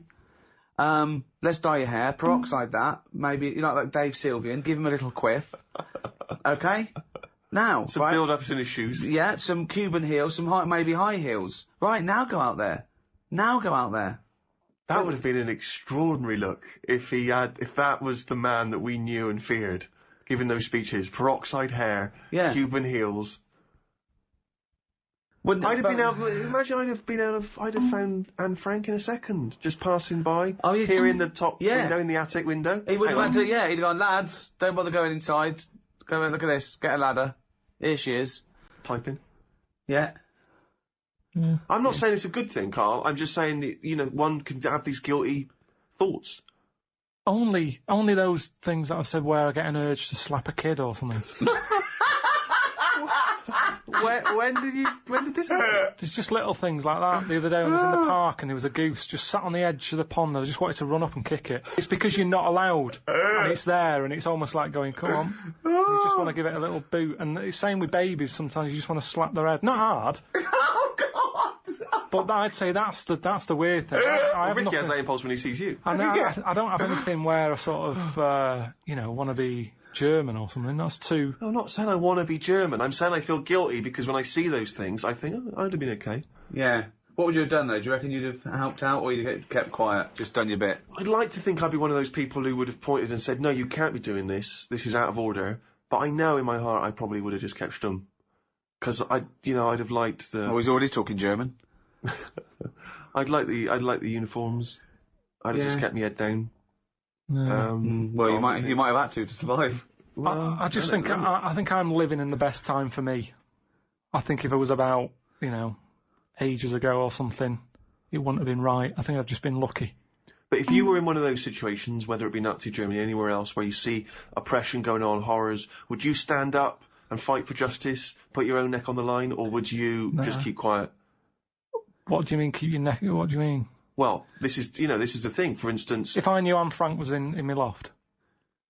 Well, yeah, perfect. Would you if you knew Anne Frank was in your loft, and your dad came in and went, right, whatever you do, don't harbour any Jewish people. The Nazis are right. Also, they're looking for spiders under tellies. You and your mum sort of looked at each other. So what would you do? You met a little German fella. Young Karl. It's a little round-headed fella. I'll probably just go, no, I don't know who's up there. Well, we are checking, and if we find her, then you... Well, that's ridiculous, real. Well, what do you think, though? Of course, it was a threat of death if you harboured someone. Yeah, but that was why it was so heroic. Well, hang on. Sorry, could we just have this conversation played out, please, Rick? You're the German. Hello, Karl. How are you? Yeah, I'm all right. Yeah, what's the problem? You're losing your hair. You're stressed. A little bit. Yeah, it's about times. Right. You're not hiding anything from me, are you? No. Oh, okay. No one. When you sleep at night, do you hear the creaks of anyone upstairs? I'm quite a sort of, once I get to sleep, because my restless legs and that, I'm normally pretty tired, so I'm out like a light. If I came round, could I look in the attic, and if I find anyone... So yeah, I've got to go out, I mean... Well, I tell you now, if I go on and find someone, I will kill you. Well, I don't know if anyone's up there. I wouldn't say it's his job, I'd say you go and have a look. Yeah, but don't say that. You're meant to be protecting her. Just say... you've got to get him off the set. You've got to say, no, she's not there. I just checked. Don't worry about that. Listen, I wouldn't lie to you. You'd say... But this is the point, Karl. Are you willing to put your life on the line for someone else? And I think fundamentally... Not for her. Why not for her? She's got her whole life to live. She's a talent. She's writing. You're not doing anything. What are you doing? Staring at her? She's innocent. More like she's innocent. I'd say Anne. I'd go up. Anne. Yeah. Listen, they've been again. I think you should move out, because this is sort of dragging, it's stressing me out. They keep knocking, I'm going to get dragged down with you, so can you move out of the loft now? You've been here a few weeks. But that's It's the no point. sort of life, Anne. You've been up here, you might as well be some sort of moth. There's no light. You sat there writing, so I don't know what you're writing. You've been up here for weeks. What are you writing about? I've kept a diary, and it's a bit of a struggle. You haven't been out. So, can you just move, please? That's what you do, is it? But I don't know how much you're meant to do. But this is the point, isn't it, Karl? It's about what are you willing to do? People, during that time, protected people at their own expense, at their own personal risk. They went through, they lied, they got food, they forged documents for them, they tried to sneak them out of the country, they did incredible acts of heroism to help other people. And you're doing saying nothing. You're going to kick her out on the You're street adding after to 2 it. weeks. You're adding to it. All I'm saying is, I'd say, Anne, I think they think you're up here now. I think it's best if you move on. I don't think you'd have even welcomed her in the first place. Why can't I can't leave here. Well, I tell you what, I think he's finding something a bit suspicious and he's going to come up. So I have warned you, Anne, don't moan. I'd leave her to it. And then if they turn up again, I'd go and have a look. Well, no, because then you'll still get done. I won't get done. You've harboured her now. You're in trouble. So either go through with it and protect her, or stitch her up and get yourself out of. What are you going to do? I'd say, right, Anne, listen. Go on. You've had one conversation. She's not listening to you. She's busy. She's writing. Anne. How are you getting up there? It's just a little, what's it ladder? What are they called? A loft ladder. Yeah, a loft ladder thing. I Right, okay. go up there, give it a bang. Right. Hang on a minute, she says, stop her writing. What do you want? Well, what? Oh, your dad goes, Karl, what are you doing? I go, I'm talking to Anne. Who? Anne Frank. Who's Dan Frank? The woman in the loft. Well, you're not harbouring Jewish people, are you? I don't know what she is. She's just up there all the time. What? I didn't know she was Jewish. I Yeah, wouldn't know she was Jewish, you know. I'd just sort of, she'd just be there. I'm talking about it's my mum and dad's house. Yeah. I'm younger. Yeah. There's a woman in the loft. It's just the norm. Right. It's just the norm. Right. Well, it must have been, with all the Jewish people about. How's she getting Everyone must fed? have had a Jew in the loft. Who's... But Is it like getting it lagged? Yeah. What's interesting though is that you've deliberately massaged this now to absolve yourself of responsibility. Suddenly you've made yourself a kid and it's not your responsibility. Yeah. We are asking you, the adult Karl They all Pilkington. said that. Adult Karl Pilkington, are you willing to put your neck on the line? And you're Right. not. You're a. Suzanne brings home someone and go, right, they're being persecuted, they're after, right? The mob. Okay, forget not that's right. Someone's after, right? They've just put out, I said, look, we've got to hide her. If they find her, they kill all three of us. Right, can we hide her here, Karl? Otherwise she's got nowhere to go. Let's at least take the risk. Well, let's set some rules. Go Before. on then. Right. How long are you going to be in the loft for? It might be a year. It's a long time, that. I know, but quick, Where they're have coming, you- they're where have coming. you been? Quick, in here, right? Right, Karl, do you answer the door and go, she's in here, boys, or do you go, Just no, stick she's her in the not. loft a minute. Okay, she's in the loft, okay. Hello. Hi, I'm gonna kill you and your girlfriend, okay, unless you tell me now, Yeah. is there someone in your loft, yes or no? Not that I know of. I'm gonna check in a minute. Wait a minute. What do you mean? Not that you. I'm another one. Okay. When you say not that you know of, I am going to go and check in the loft. Are you happy for me to check in the I loft? can't stop you, can I? Oh, whoa, we want a yes or no, son. Right. Well, what if I said no? What would happen? Well, we Well, would then storm in, and if we found anyone up there, we would presume you knew they were up there, and we would shoot you. Seems a bit unreasonable. So what I'd say it's weird you mentioned that, because there has been a bit of banging about in the loft, but I think it's coming from next doors. Have you been next door yet? No, we haven't. You got to go around there. All right, mate. Cheers, mate. No problem. Right. No. Shut the door. And then that'd be that. I mean, it's, Well, it seems they quite make it simple, seem, actually. they make it seem worse back then, but that's what age does to things, isn't it? People add bits on and all that. So And what do you think? take What do it you think back- the close to truth to the story is? I It's mean, just you've a done no woman. research, Just yeah. a woman. She did a diary and she bummed about in people's lofts without paying for stuff. It's like what do you call them? What do you call them when you get people living in houses? Squatters. Yeah, she's basically just a squatter with a diary. Unbelievable. That is the worst Ill-informed thing I've ever I heard have you say. ever heard anyone say. Unbelievable.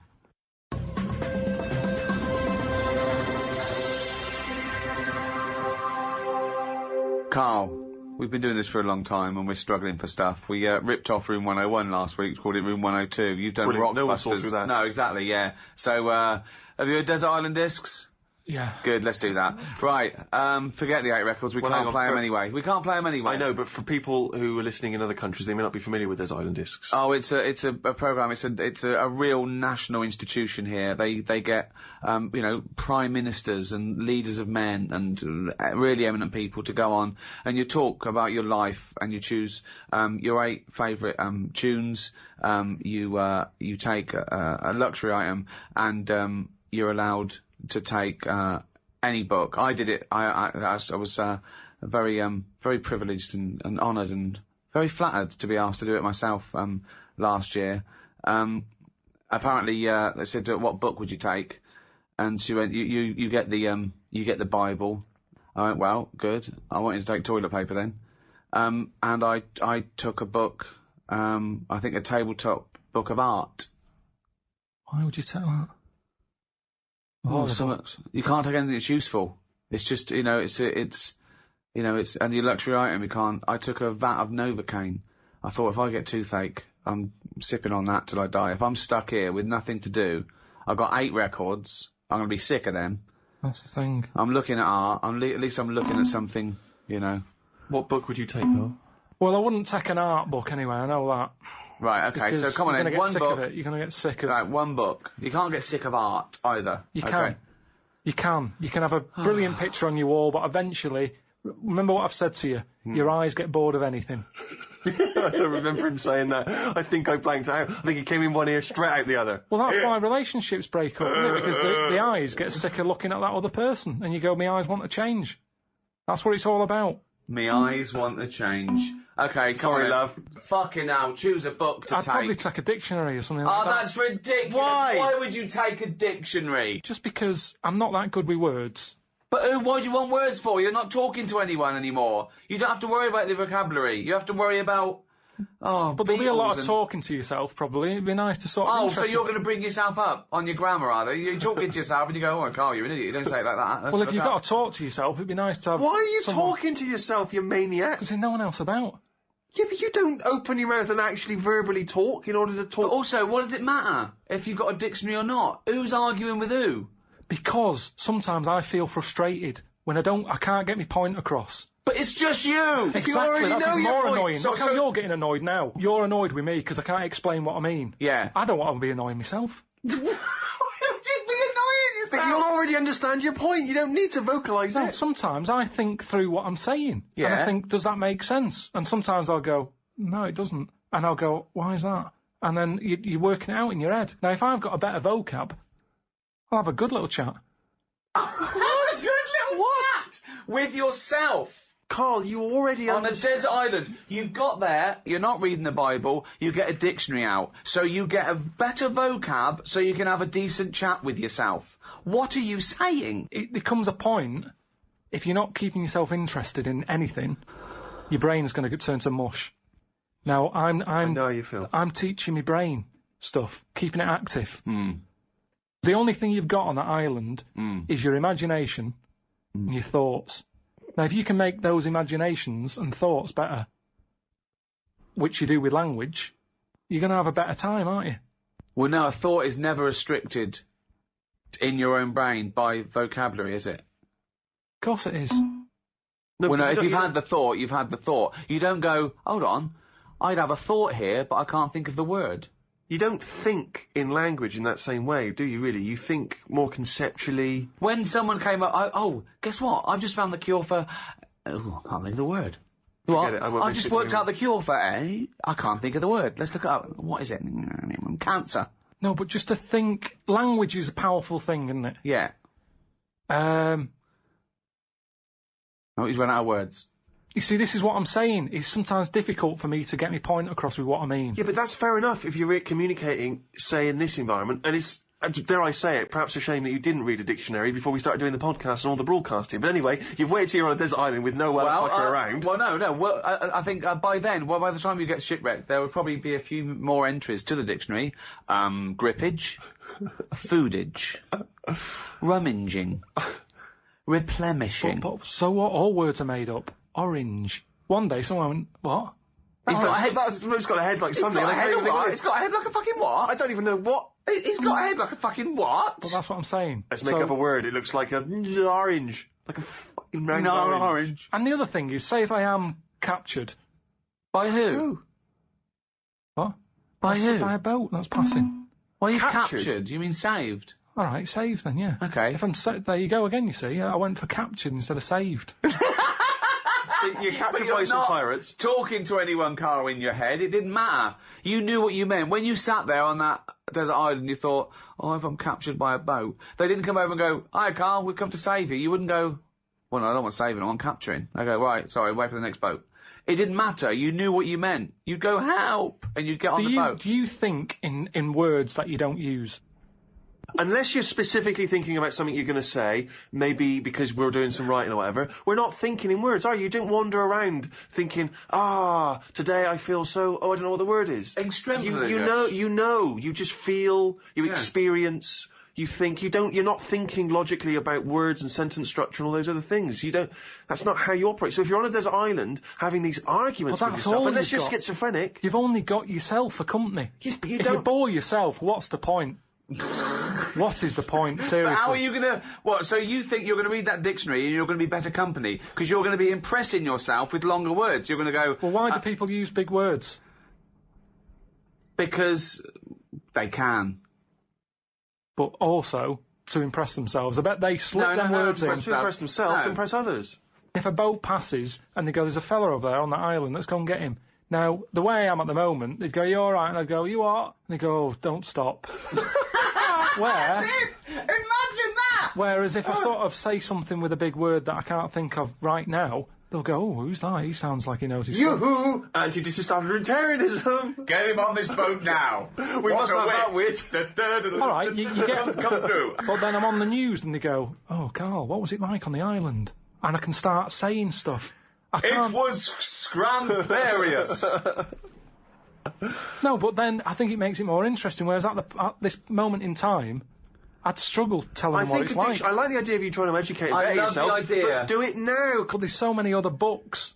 If I'm stuck with one... Okay, the dictionary. You've got a dictionary. What's your luxury item? Quick. Let's get off this island. Come on.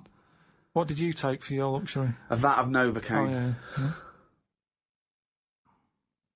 Some Revels, a big sort of bag. Big bag of Revels. A big bag of Revels. Just for variety. Well, there's no variety particularly in Revels. They're all chocolate, aren't they? No, all different. You've got orange ones, you've got coffee, caramel, Malteser. That's it. That's your luxury. Sorry, is this podcast sponsored by Revels? I mean, taking Novocaine isn't great, is it? If you don't get toothache, you'll be going, why don't they bring Revels?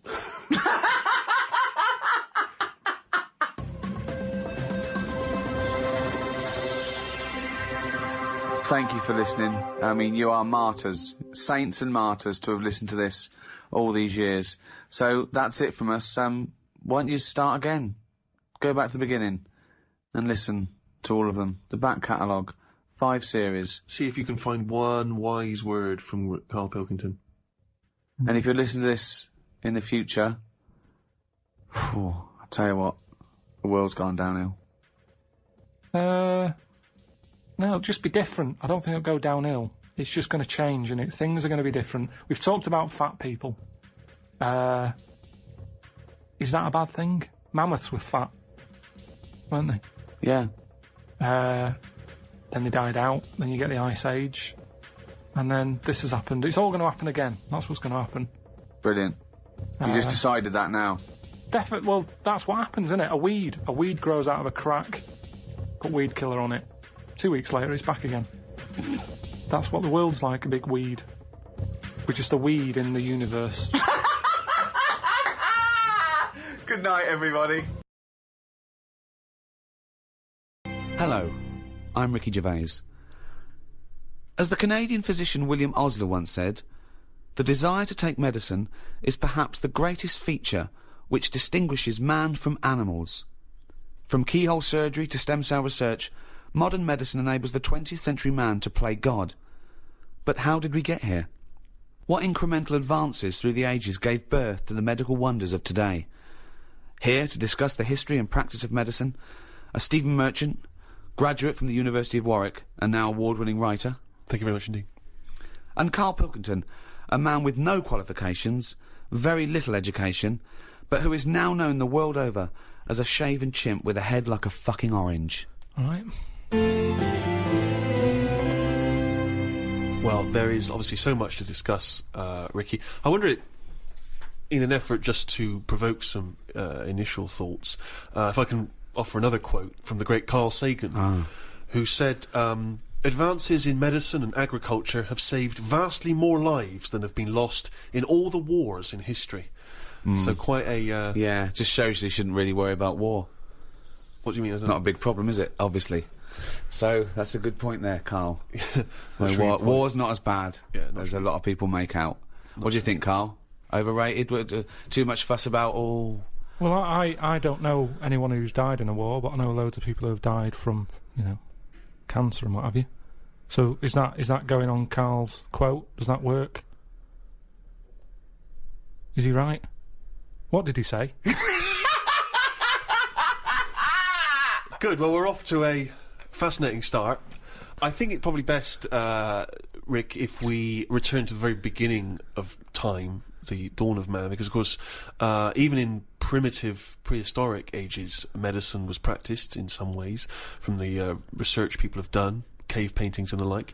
Karl, I wonder if you would just give us your initial thoughts on, the medicine of the ancient world. You've not... You sound like you haven't studied it, or you've been... You're being modest. You're being modest? Never really thought about it. What do you think? They didn't have much. I know that Tutankhamun, he died of having a knee injury.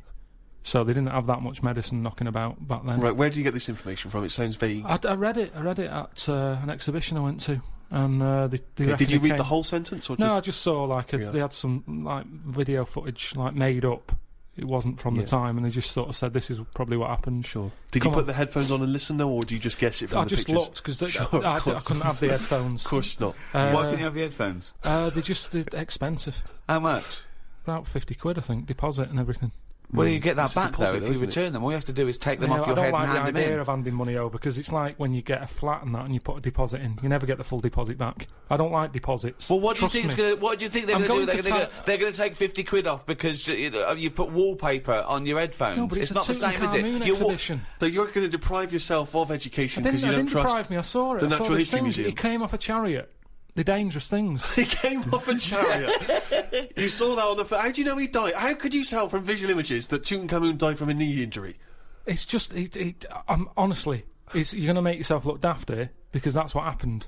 Imagine that. In a room with Karl Pilkington, we make ourselves look daft. How would we have to... that would be incredible. So aside from Tutankhamun's knee injury, that's pretty much your grasp of the ancient world in medicine? Well, I don't know anyone else who's knocking about. Well, what about if we go back even further? What about if we go to sort of primitive man, cave-dwelling man? What do you know there of medicine in that early stage? They didn't really bother. Okay, is that guessing, or... Wasn't the earliest ones like people like shaman and those absolutely, of course, tribal lords that would say...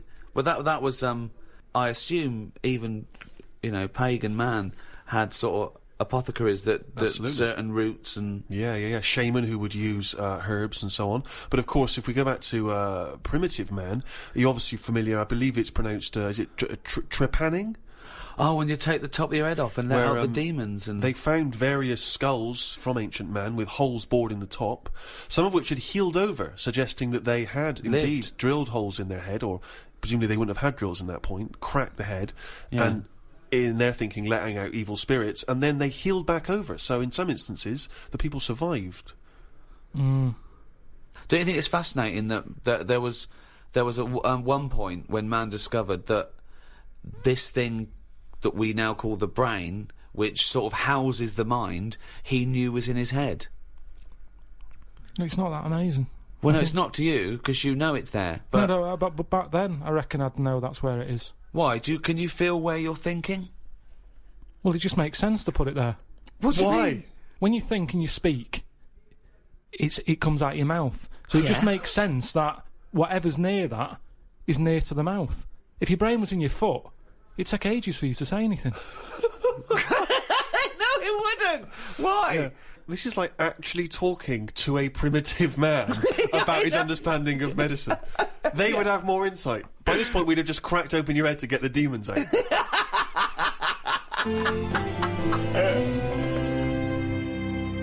Shall we move on to the ancient world in terms of Egyptians, the Greeks, the Romans, of course, because they made huge advances, particularly the Romans, who understood, of course, the importance of sanitation. You know, famously, their streets were clean. Yeah. Don't you think that if we hadn't have cleaned up as much, that, I don't know, we'd be stronger? What? Well, I know what you mean. Yeah, they say now, don't they? They say let feed your a baby, kids eat eat dirt. mud and Yeah, all of that. course. Well, that's building up its sort of immunity system. If you're too cosseted, you don't fight it. And that's exactly what immunisation is, giving you a bit. Yeah, but of it's the gone disease. mental now. Whenever a baby's born, he's drugged out of its eyeballs. It's only do you about mean? a week old. They're giving it all sorts of shots. Like what? Loads of stuff for whooping cough. Yeah, you don't want whooping sugar cough. lumps. Tutankhamun could have died of whooping No, cough. but give it loads of stuff. And now it's like, I don't know, it's making us weak. Yeah. Soon there's going to be things that, one, we're not immune to, and two, our antibiotics no longer work, because, of course, things like the viruses and bacteria or whatever, they evolve and change so quickly that you can't keep up with them. And also, there's this big thing, like the superbug, for example. There's a very strong theory that says that it's where people took half the course of antibiotics, and what it did was, it was almost like an immunisation to the bacteria and virus against the antibiotic. They got stronger. That's what I mean. So yeah, we need some germs, as you'd call them. But there are some that we have eradicated. I mean, I think it was in our lifetime that they eradicated smallpox from the world. They just stopped it, and it saved, millions and millions of lives. And they wiped it out. There are rumours, of course, that both Russia and America still have the smallpox virus under lock and key, which they could theoretically breed and use in a chemical warfare situation. Well, there was a bit of a scandal a few years ago, I think 10 years ago, where in a university laboratory, someone came across a marked yoghurt pot in deep freeze that had smallpox in it. That was a hangover from the 70s. When you say it was marked, was it like someone's put their name on it because they don't want someone to eat their smallpox yogurt? I think they looked into it, and it was the deep frozen smallpox virus that thawed out. They and just released. left in a fridge. Well, I think so. Yeah, it was an admin problem. I'm sure that it's somewhere. What I mean is, it's under lock and key or frozen at minus 200 degrees centigrade. Why? Under lock and key and all that. It's not good enough. Get rid of it. Why are they keeping a little tub of smallpox knocking about? Well, are they not? Are they not meant to be? Well, that's but a what's he lesson. doing there in the first place? To me, that's like in James Bond, where they don't kill him when they have the chance. There's always that little thing of, let's play with danger. Let's keep a bit. Yeah. Well, it's Pop it probably next to AIDS in the Chiara bottle. I don't understand why you'd store that. Well, there's probably a presumption, it's probably an overhang from the Cold War, where people were thinking, well, listen, what if Russia's still got some smallpox? We better hang on to some smallpox. It's just clutter, though, as well, isn't it? You see, we're obsessed. We're keeping stuff. And it's the same with germs. We can't even say, get rid of that. We won't be needing it. Smallpox. We'll keep it just in case. Get rid of it. We've got this obsession thing again. It's saving everything. It's like how we save every animal, even a germ. We get upset about if it dies out. Yeah, but you say that, but of course, famously Alexander Fleming discovered what may be the most important breakthrough of the 20th century, which was the first antibiotic, I think, in 1928, and he's literally saved hundreds of millions of lives with that, changed the face of modern medicine. And he discovered that because he left a bit of old bread out for a while, and it went all mouldy in his kitchen. And he thought, oh, what's that? Oh, let's have a look. Like I've said to you before, it's down to him being scruffy more than anything. Well, it just seems like there's a lot of scruffy kitchens around that, you're saying... But think if his cleaner had come in and gone, oh, Mr. Fleming, you disgust me, you fucking filthy scruffy cunt, I'm going to throw all this bread away. He's going to go, Maud, What did you do with that, old bread I left out? It'd gone green, sir, so I chucked it away. Oh, Maud, you dopey fucking slut. You've just caused millions and millions of people to die. Keep out of my fucking kitchen. I know, but don't put it there. It's the same way smallpox in, So in you're a on yogurt Maud's side. pot. It's in a yogurt pot. Well, You're asking for trouble. but what if Maud had come in and thrown that away? Again? He couldn't shout at her. She's doing a job. I'd be annoyed if it was still there. Yeah, I'd so... say it's been here now for a couple of weeks. You haven't even asked. There's a lot of cleaners. That's part of the problem, I'd say. The cleaners. They're not doing the job. That's the problem in hospitals, isn't it? Yeah. There's filth everywhere. Well, they proved a point. In one hospital, they brought a team of people in to show doctors and nurses how to clean things properly, and deaths went down 30%. There you go. Just from properly washing your hands and properly washing the floor and things. That's amazing, isn't it? It's pretty simple. Just don't put, like, yogurt pots with smallpox in the fridge. Yeah, I mean, that's but a starter. Yeah, but you were saying earlier, let's let babies eat mud, don't inject them. Yeah, but let them crawl around a dirty floor, clean up the floor, and no one will die. I did say that, but we've gone too far now. Babies are coming out mad. Oh, they can't handle anything now. Oh, Coming he's got out a what? runny nose. They're coming out all mardy. All Get ill. mardy? Yeah, they get ill easy. They're not tough babies anymore. We're ending up with a load of weak people who need looking after all the time. That costs a lot of money, and they can't do anything. They're useless. Now that doesn't happen in other nature. If a little weak bird is born, you see Bill Oddie saying that won't last. He says that won't last a week, and he's right. You watch it and he says, "Oh, that third baby that came out, it died." And But he what's was your right. point, Karl? That modern My medicine, point- which can help people live to the age of 75, 80, that it shouldn't be doing that?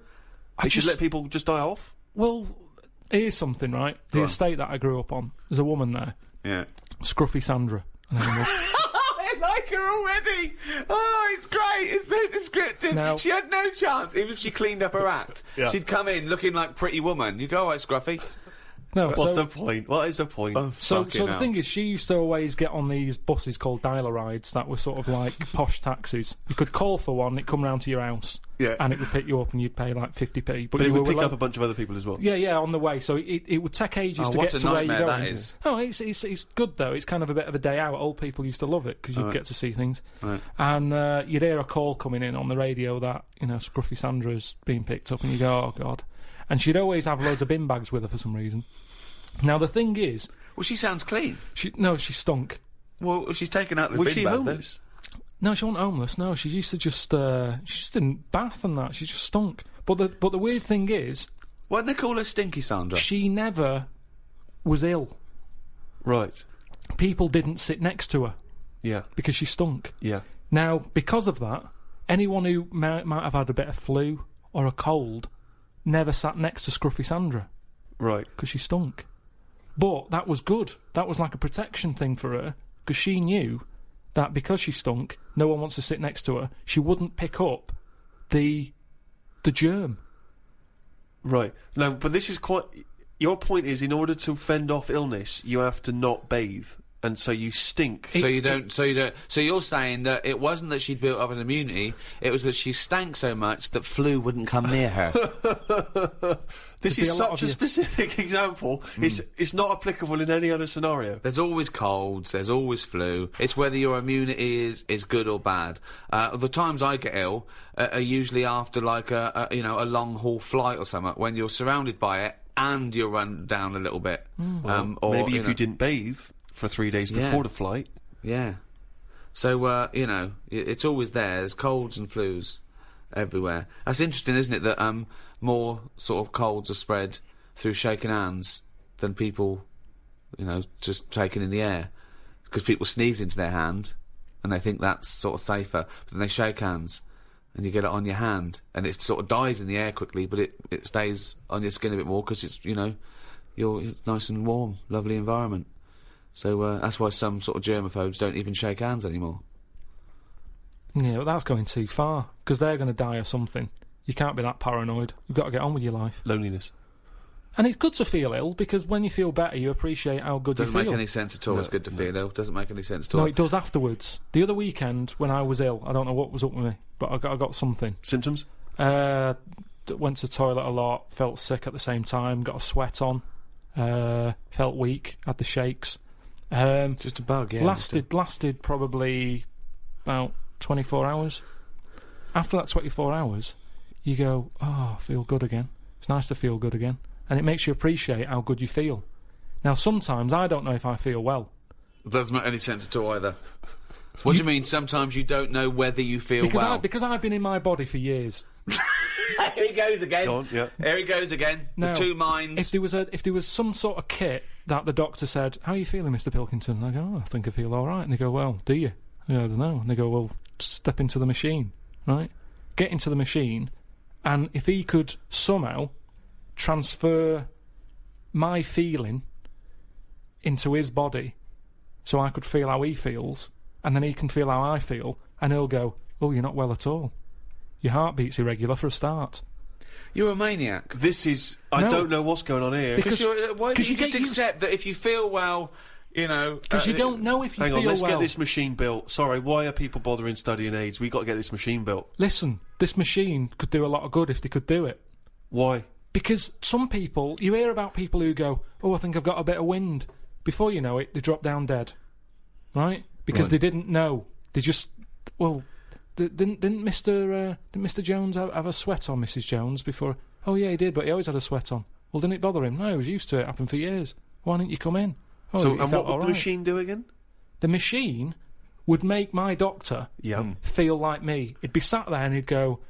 Sorry, who's saying to Mrs. Jones, didn't Mr. Jones have a sweat on? The doctor. So the doctor knew he had a sweat on. Why didn't the doctor say, well, No. we better look at that? No, he didn't. He asked He's not a Mrs. very Jones. good doctor, though, is he? He's not a very good doctor, then. Yeah, but this is the problem now, isn't it? Right. So Because there's too Mr. many Jones ill went to the people. doctor and said, oh, I've got a sweat on. Right? Right, so he'd go, well, I'll tell you what, get in the machine. So Mr. Jones gets in the machine. Yeah. The doctor hits the button. Mr. Jones gets into the doctor. The doctor goes, you have got a sweat on. I'm familiar with this because I had a fella in the other day with a similar thing. Take 3 of these. You are a mental case. I don't know what this is. Because- But why can't what- the what doctor is this- make that observation like a doctor Yeah. does? Why What can't is the this- doctor, using his knowledge, observe the I person tell with the you sweat why. on? I tell you This is why. like a scene from Ghost. This is like Right. Patrick Swayze. Listen, do you borrowing... know that time when I went to the doctors and he said my nerves are too short? That doesn't make any sense at No, all. no, no. Well, what listen, that was. I've told you about it. I don't want to go through it again. But he looked at my legs and stretched them and that. He said, yeah, it's the old short nerves problem. Now, The old famous short nerves that problem. took like 3 visits before he worked that out. Right. But how would he be able... Just because if he was feeling how you were feeling, I wouldn't help him identify it, Yeah, would it? you're there in your body and you're not going, bloody hell, my nerves are a bit short. Doctor, you're going to the doctor. Okay, and we're just going to place Pilkington with Right. some... I'll tell you Pilkington the is in me. Oh, my nerves are too short. When my nerves were short, Are they not short already? Have they extended since then? well, I just have to do stretches and it's pull them about. Right. But when I had that, I'm not very good with words. Go on. So when I was going in saying, Doctor, my knee's aching, and he'd go, what sort of ache is it? I don't know. Yeah. I don't know. It's just an ache. And Toothache. It's like a toothache in my leg. no, but it's different. Go It's on. a different ache. Now the thing Arseache. is, It's like an arseache. it's hard to explain an ache. So he'd Yeah. have to feel the ache, and then he could make an assumption from it. Thank you. So he would presumably go through training, going in the machine, and they'd bring in various sick people, and he would experience and feel every single ailment. Great. Yeah, but over. Doctor, I'm going to let you know now what a swift kick in the bollocks feels like, just in case you ever have to diagnose that. Oh, you God! I remember that one. Yeah, but Doctor, now you're going to feel a spike up the arse. it's all about. It's, Oh, I can't remember that one. Okay. No, Doctor- couldn't I just wait until the man comes in with a spike up my arse? No, you got to tell you so you know But when I you reckon feel I could it. assess it. If he's coming, he's got the spike up his arse, I'd be You've able got to to tell. experience everything before someone comes in and gets into your body like Ghost, and you'll know what it is. Hey, listen, let's not dismiss this idea out of hand, of course, because you'll famously remember, Rick, that Karl had the idea of a man who can grow backwards. So he's born as an old man, and when he dies, he's a young baby. I think we're all looking forward to the new Brad Pitt film. That is exactly that plot. a bit strange. It's not really strange, is it? Because it's from a novel, I think written before Karl was born. That's true. That is true. Yes. Yeah, So but I actually- haven't read it. Well, so that's obvious. It's just an idea, and with all ideas comes something. Einstein said that. He said if an idea isn't Go on. Wait. Just what let did him finish. Einstein say? We've got an Einstein quote here. Yeah. This is a historic day. Karl, sorry, what were you saying? What did Albert Einstein say? He just said something along the lines of. Well, no. Give us the Come on, quote. do it. Give us the No, quote. it doesn't matter about how he don't. worded it. It's the point in hand. Well, I think it is. I think a quote. I think like all, any sort of poetic content of anything is exactly how it's worded. So just what did Einstein It's say not exactly? at all. It's Well, not. no, it is, yeah. Well, he said something along the lines of Go on. an idea. If an idea isn't daft, Oh, start again. No, come on, let's hear it. No, because he started. Because he said if an idea isn't daft, it isn't worth thinking about. What? Say it again. If an idea isn't daft, it isn't worth thinking about. I can't imagine him saying No, I daft. can. No, well, it was something like that though, meaning that every new idea seems a bit mental, Yeah, right? it's a good But point. then it leads to something. well, I'm not sure that but no. I think if we were sat with Einstein now and you'd brought up the machine that allows doctors to feel, I don't think he'd be saying we should No. pursue that idea. There's some ideas that go, that I think the Earth might be round. Who go, oh, you idiot, it's flat. And then there's people who stand in doorways covered in crucifixes with tinfoil on their head, saying Jesus is in my cock. Yeah. But Now he's a mentalist. yes, but what I'm saying is, wouldn't you have said it was mental years ago when someone said, I'm going to make a machine so I can look inside your head? Years on, hello, get in the machine, we've got an MRI scanner. It's the next one along. You'd go, they'd go, well, why are you looking in their head? It's where the brain is. I'll tell you what, Go on. we've got similar to it anyway, because I've read about this machine where, right, say if, put it on Steve, right? Go on. I wear a camera on my head. Right, if this is going to be I can see Steve's thoughts. No, but it's similar to that, and it works as well. So, I put a camera on Steve's head. Okay, it's changed already. Whose head's the camera on? I don't think it matters. Okay, Okay, fine. okay, well, okay, Let's okay. put Just the explain camera on it to Steve's me. head. Okay, Right, okay, I've the got a camera's- camera on Steve's head. Right, What I've got on my head are some goggles. right, Over your eyes? Yeah. Okay. okay. You've got the camera. Through my goggles, I'm seeing what your camera's seeing. And where's the camera? Is it looking out from my eyes? Yeah. Right? So basically you can see what I can So see. I'm seeing what you see. But couldn't you That's just just a stand where I'm standing? Well, it's just a monitor. Well, that happens now. Yeah, you can but all listen, have I the same haven't monitor. Hang on. finished. So Okay. wait. So, how does it work now? Hang Well, on a no, minute. wait. Hang on a minute. This is you're at the Royal College of Surgeons. You're presenting this idea now. Everyone in the world is sat down here. The eminent scientists are going, "Carl Pilkington is a genius. He's got an idea for cameras and goggles." No, you're saying it already exists. This has just come out the other week. Oh, okay. Put a camera on Steve's eyes. He sees through the camera. What I've do you got mean? the goggles Why on. is he seeing through a camera? I don't know what you mean. He's just got it's. Is it Wherever filming he looks, the camera's looking. Okay, so it's a camera, right? Okay, It's yeah. a camera on his head. He's not seeing through it. It's just seeing what he sees because it's pointing in exactly the same direction as his Yeah, eyes. if he turns his head to the right, Yeah, I exactly. will see. So it's monitored to you. So you're looking at a monitor, really. Right. So one of the simplest ideas, but it's taken us 20 minutes to explain it. Yeah. Okay, go on. Right. So it's the same as a cameraman pointing the camera anywhere. We're watching the telly. We're seeing what the cameraman sees, basically. Go on then. but it's not like you've that. just invented television. Well done. Okay, right. So I've got the camera on my head. It's seeing what I'm seeing. Go. Right. You've got goggles on your eyes. I've got goggles on. If you turn right, I feel like I'm turning right. Okay. Now my Yeah. brain gets Yeah. to a point that if you wear it for long enough, that brain thinks it's you. Because what happens What? is, because the brain's being kidded. At the end of the day, my brain thinks it's seeing everything because my eyes are looking at stuff. Yeah, no, that's true. That's true. But it doesn't think I'm Steve Merchant. It experienced what Steve's seeing. It's like a virtual reality. No, but that's the weird thing. If you wear it for long enough, the brain's sort of seeing it like Steve's arm go up to his head and scratch it, and it gets to a point where the brain feels a scratch, even though it's not scratching my head. So they're saying this is like you're kidding your brain, basically. I can see kick how your that would brain. work. I But see you're how not. that would You work. don't. You're not going to believe that you're me. No, you're not not believing going to you're Steve start Merchant. experiencing life as I experience it. My brain would. What do you mean your brain would, but you wouldn't?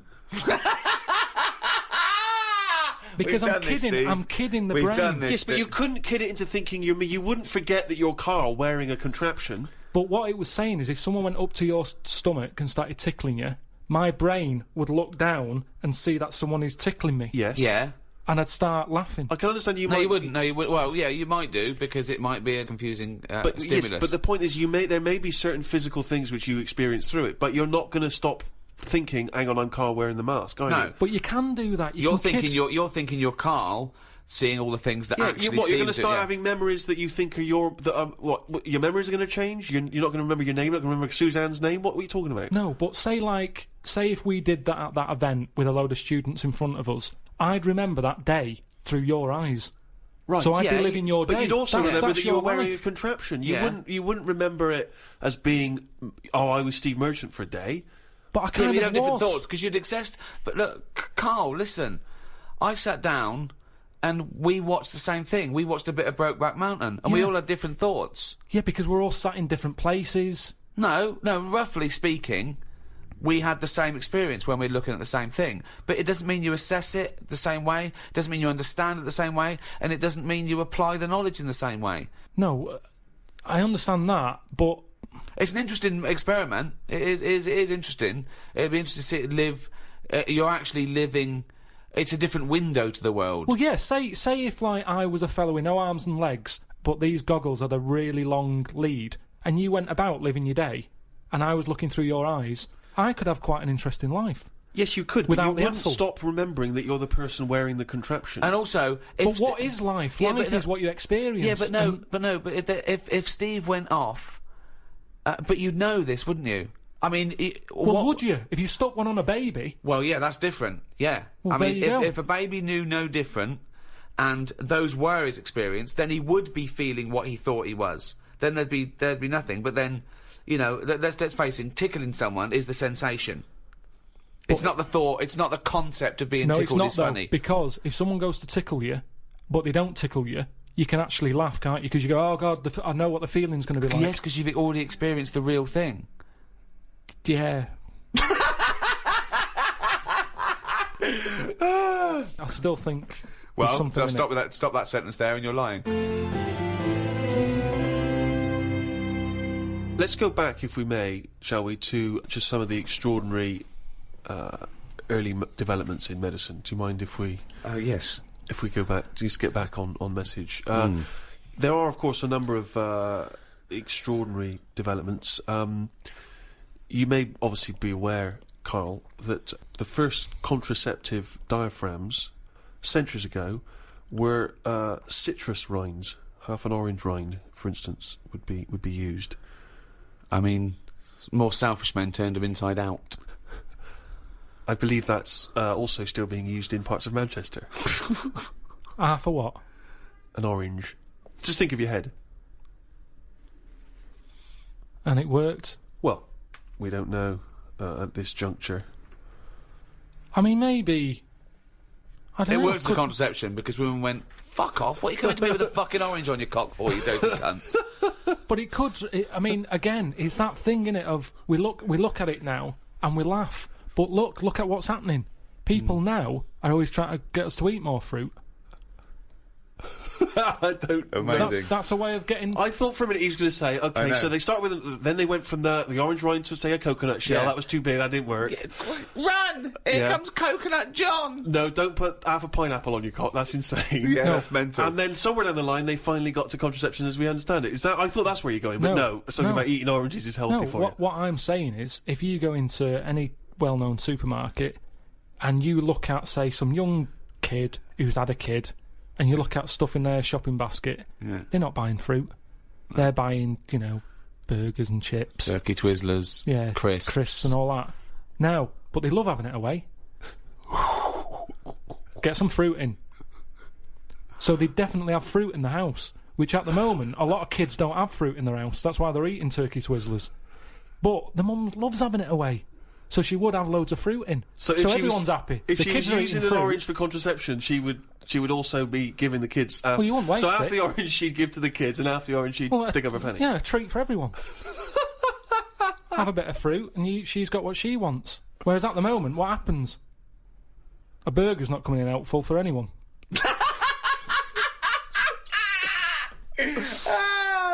If you want me tonight, pop a sesame seed bone on your cock. Take out the fucking pickle. No one likes a fucking pickle up the fanny. Oh, he's a bloody romantic. He popped a plum roast sausage up my fanny yesterday. He loves me. Oh no. Right. Did you know, Karl, that cataract operations on the eye were performed in India as early as 1000 BC.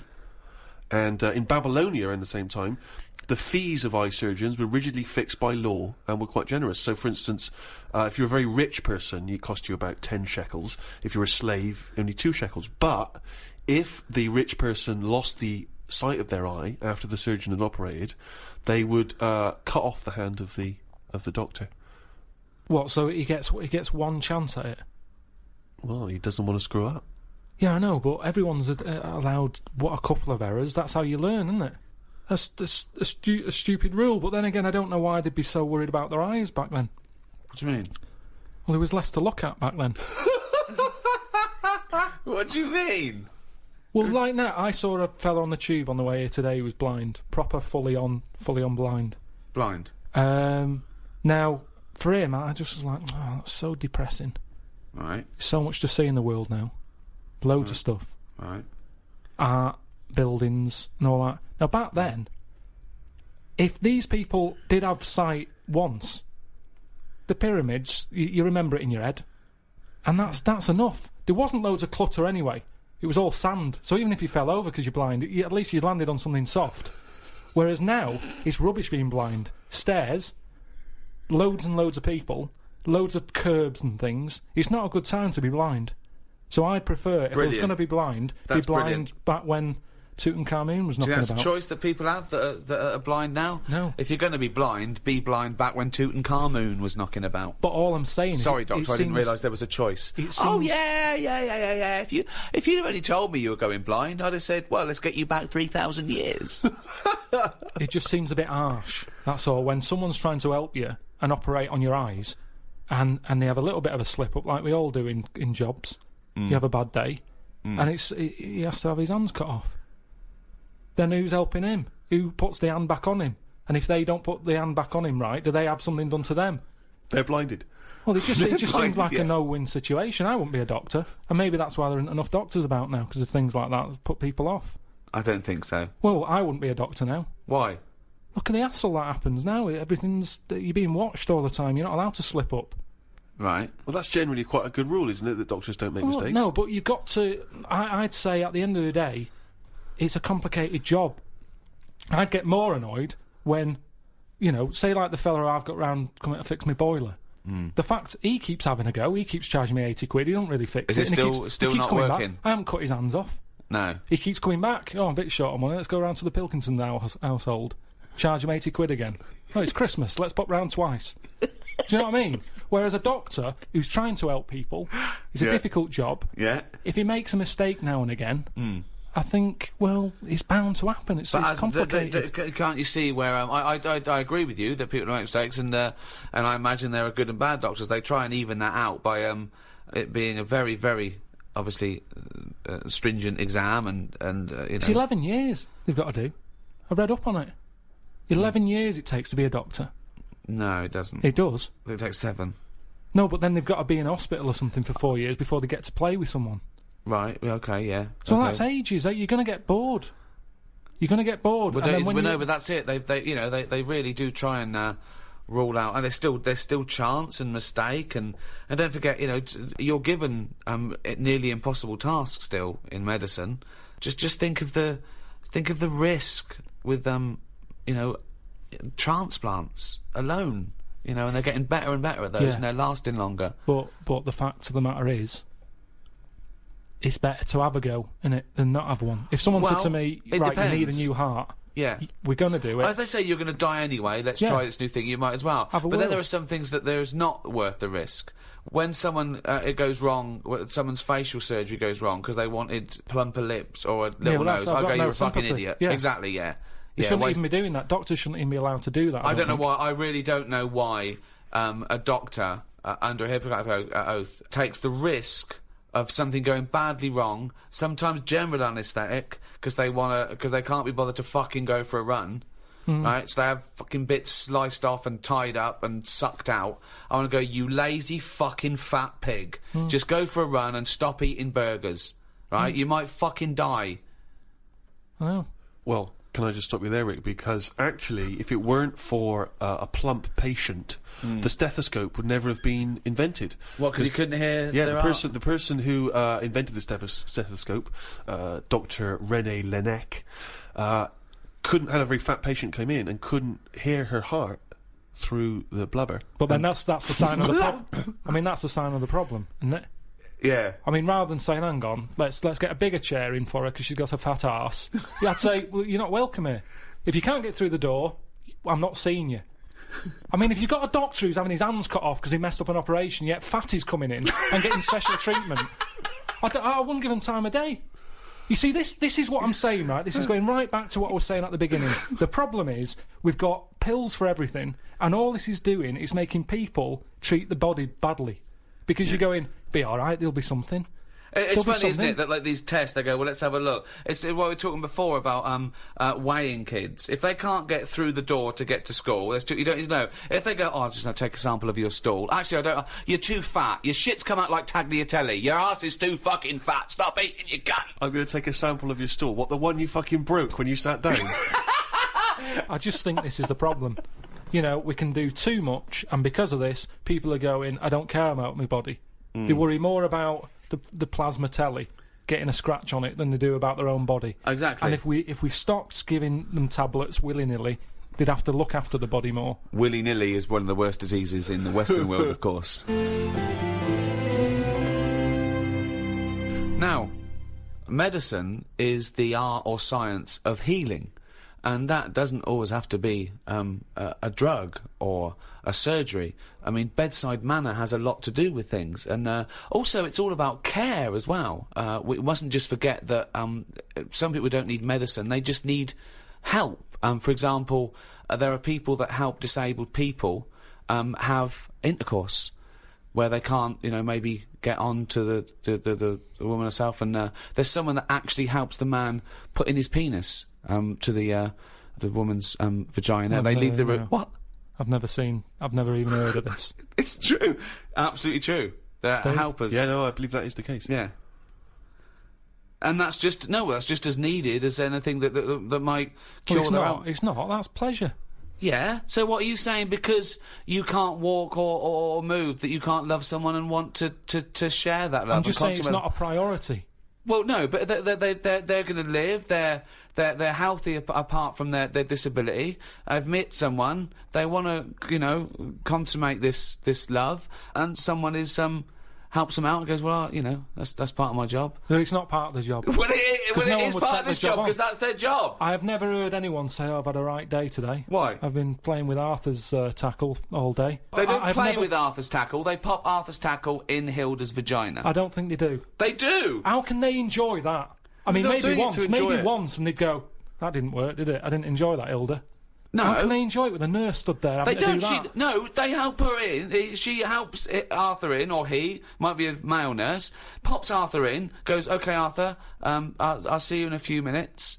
Right, goes outside. But what's the point, though, in that? Why? Because it's all about the mood and everything. He's just stuck onto like a stag beetle clinging onto a leaf. There's no enjoyment in that.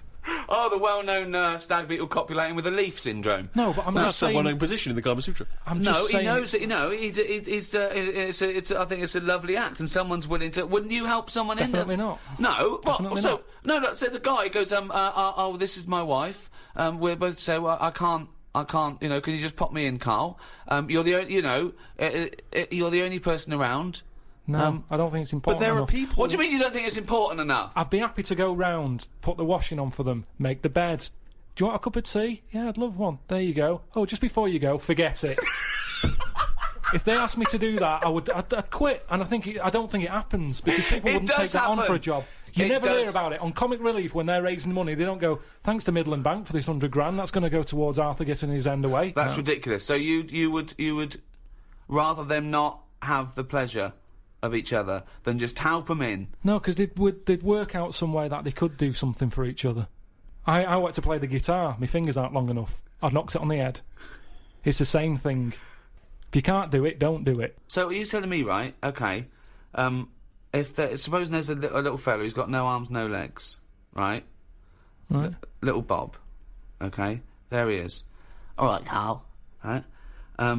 He's got a friend, another little fella with no arms and no legs. All right, Karl. Right? They love each other. Two little fellas, two little dwarves with no arms and no legs. Okay, lovely little fellas. They get married. Okay. Look, Karl, you can't put my penis up my boyfriend's bottom, can you? No, I can't. No. Why not? No, do you need anything else doing? No, I'm fine.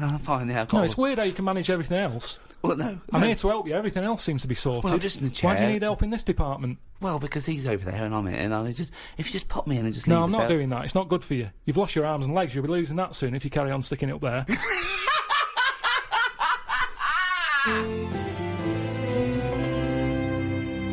Well, after the medical advancements of the Greeks and the Romans, of course, through the Middle Ages, particularly in Europe, we ended up going backwards, and it became, people sort of returned to superstition, started relying on that. Sanitation was poor. A lot of the amazing sanitation the Romans had built was left to ruin, and we went backwards. And really, it wasn't until the Renaissance that people like Leonardo da Vinci started to, draw pictures of the anatomy and so on. Well, putting scientific evidence and experimentation behind the theories, as opposed to someone with a big cauldron saying, if you bury a toad, your warts go away. Exactly. He looked into this and then thought, well, maybe they don't. Maybe it's a coincidence, So that's where experimentation comes. Empirical evidence, not just hope. Of course, you still couldn't experiment or dissect humans because that was frowned upon. So often they would actually, the only people they were allowed to dissect and operate on were criminals. And at times, criminals would actually be dissected or cut open whilst they were still alive as part of their punishment. Is that ever justifiable? Do you think, Karl, that people sacrifice for medical advancements? They do it now, don't they? You hear about these people having, tests done on them. You get paid 20 quid and they say, let's rub this cream on your head. Yeah. And you get your 20 quid, and if your head goes funny, they say, well, you took the 20 quid, it's your own fault. Wasn't that student that took a few grand? He became the living elephant man, didn't he? Oh, yeah. It was quite horrific. His head was in all kinds of weird shapes. I mean, that's unfortunate for 20 quid. But I'd say do it on the ill people, because they've got nothing to lose. Just test it. It's, all this testing on animals and that. Well, don't test it on animals. If you've got an itch, the doctor can say, I've got this cream here. We haven't tested it. It might work. It might make it worse. Give it a go. Right. Yeah, but the whole point is that if you do that, someone's head might blow up to the side of the elephant. It might outweigh the ailment. That's happened already. A fella who had nothing wrong with him has now got a head of the elephant man for 20 quid. Yes, I know. Well, but... So that isn't fair. No, I know.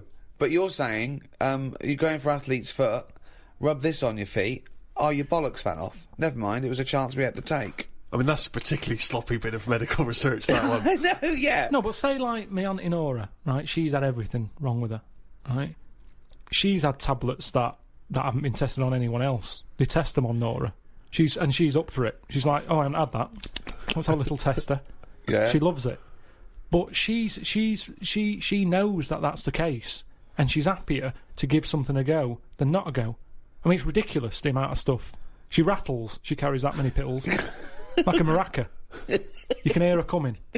But that's the way her life is now. She's just used to the fact that if it weren't for all these tablets, she'd be dead. Yeah, but well, not necessarily. But the pills. She doesn't take pills that have been untested. She's not taking experimental pills. I think she's honestly, she's got so much. Well, so again, you just made that up. Then you just assume that they haven't been tested on someone. Where'd they get them? Where'd they get these pills from that haven't been tested? Well, it's all very new. She's on a lot of new medication. That can go either way. Could this be one of the reasons why she farted for 24 hours? It could have been one of the side effects. 5 minutes. Oh, 5 minutes, was it? Yeah, that's what my mum said. It's all the medication, because your body's in shock, isn't it? It's been, given all these drugs that it's not used to. Luckily, some of the pills weren't suppositories, because she'd have lost them in the great fart of 1989. I've lost all my suppositories. But that's what you do, innit? If you're in pain. And, I mean, I don't know if I told you, when I had kidney stones. I think you mentioned it. I was in agony. Yeah. And they said I was in A&E, lying on my back. Mm. And the woman at the A&E counter said to Suzanne, who's that over there? And she said, oh, he's with me. He's in agony.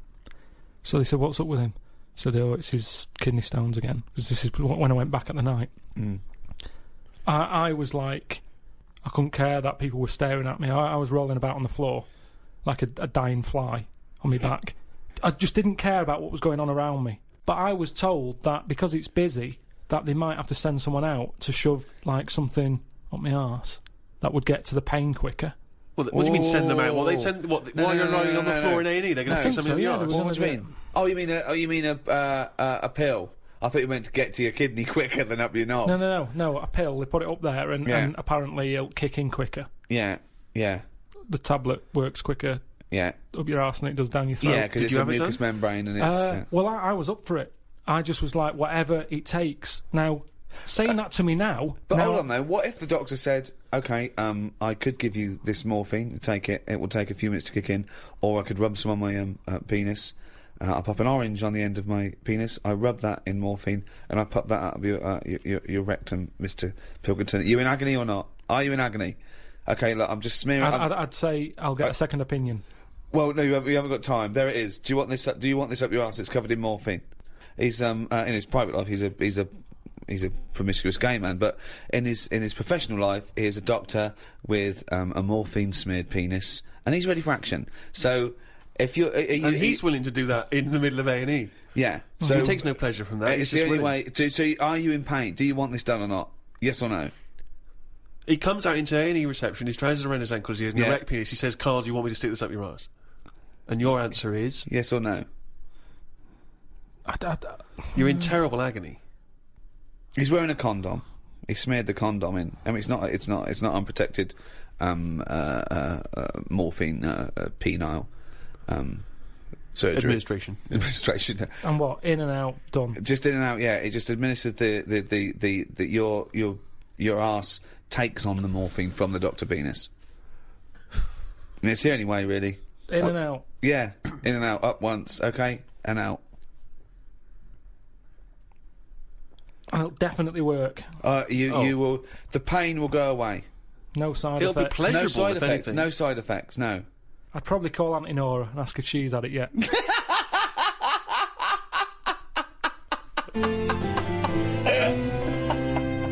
Can I just return us back to where we started from? Because in Ricky's introduction, he said that modern man, in a sense, with all the technology we have, can play God. And this is something which is huge now. A lot of ethical discussions about things like stem cell research. Should we be interfering in what should be a godly terrain? You say no straight away. Straight away, no. I think they're sort of like messing about now. I think that's the problem. We've got the tools and they like to use them. And that's what happens. I've got a sander. For Christmas, and I can't wait to sand stuff. I can't even think of enough things that need sanding, but I want to use it. And not scruffy sander. And that's the problem, innit? If you've got the tools, you can't have the tools and say, pop them in the shed. Well, no, I don't want to use them. Got a new tool here. Right. Sand the shed down. That's the problem, innit? All these, medical people. That's what happened in the Hulk, innit? Yeah. Well, again, I'll just say that is a work of fiction. The Hulk. Yeah, but with all fiction comes the future. Yeah. Certainly in science fiction.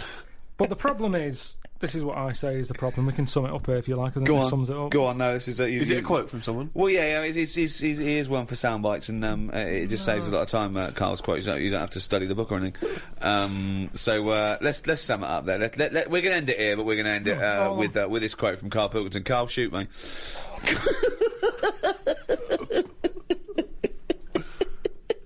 People are living too long. Okay, but that's your summary of medicine. Well, yeah, the history it of is medicine. because it's kind of now. You see, I agree with medicine to stop pain because it's depressing pain. Stop the pain. I'd say, as soon as we sorted that out and we started saying, "Do you want a new face?" That's way over the line. Yeah. No one should be getting a new face unless they're really disfigured. Yeah. But those are the people who are getting new faces. No, they're not. There's people messing about. Yeah, no, it's people. Well, plastic surgery, but that's people's own choice. They're paying for it. No, It's it's up to them. ridiculous. I know, but It's not taking it away from other people, is it? Yeah, it is, because the person who's messing about with someone's face could be doing something No, else. because they're plastic surgeons. They're privately employed. Yeah, but they shouldn't be. They What are should you be talking sorting about? someone else out who's got a little funny head. They shouldn't be messing about with Pushing someone who's got himself nothing wrong with forward, them. trying to get some free treatment. Get some free And it treatment never for- looks right anyway. They spend No. all that money, it never fits properly. Yeah, but No. this is what annoys me about Fish Karl. lips and It that, just looks that wrong. little that stupid little skeletal nose. You'd be and all better off changing the head, all of it, rather than messing about with the face, because it never fits properly. But you've completely, as a form of summary, you have completely gone off tangent. No, on That's the not a mark. summary yet. Sum Right, up. One right, more go. so- This is the real one. Yeah. Okay, Karl. Sum up our global guide to medicine. Go.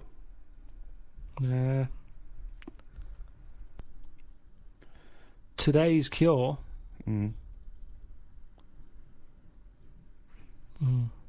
Today's cure. It's something like that. It'll be something like. Today's cure is tomorrow's headache. It's all right. That's all right. Because what I'm saying there is, Go on. we can come up with stuff. We can come up with a tablet to get rid of headache. Tomorrow, your headache's gone. Your leg's hurting. So today's cure is actually tomorrow's leg ache. So today's cure is tomorrow's leg ache. Yeah, but ages ago I Go said on. to you, don't solve problems, Yeah. because a problem solved is a problem caused. I'm gonna die. I'm gonna die. I don't remember that quote. But okay, so finally, in summation, what you said was So, okay, At the end of So- the day, we've all got to die of something. right. Now, Albert might come in. I'm a doctor. Right, Albert, how are you today? What's wrong with you today, Albert? I've got an inflammation of the testicular region. Right. Oh, my scrotal sac is all stretchy and swollen. It's pustulating, and it's causing the penis to be all red and inflamed, and that spread to the anus. Right. Take these tablets. Right, where do I put them? Just have them with some water after a bath. Okay, I'm not gonna have a bath. I can't have a bath of these because honestly, you see these get in a bath and they start bubbling with the. Yeah, like I say, just take the tablet. I don't know what it is, but look at it. It's like a mess. It's like quite a mess down there. I can't. Oh, dear. Take the tablets. Oh, Take the tablets and yeah. come back. In a week's time. Let me know how it goes. Okay. Right? right. Do So you know let's what it is? Let's imagine that perfectly normal scenario has happened. What is your point? Right, he'll come back the week after. Yeah. The problems downstairs will be sorted. But at the end of the day, he's 76. He's going to have something else wrong with him. I do another check on you, and even though your sack is sorted... They're not quite right, to be honest. No, but they're better. Well, it swings and roundabouts Yeah, because well, that's life. That's life, Albert. the penis is much more functional. The testicles are really they've lost all their skin. It's just like a bag of spaghetti just hanging on the chair. And the arse. The arse is the itchiest arse I've ever had. I've had to, at some points, I've got blood under my fingernails and scratching my anus. So it's not completely cured. And this is why no one wants to be a doctor anymore.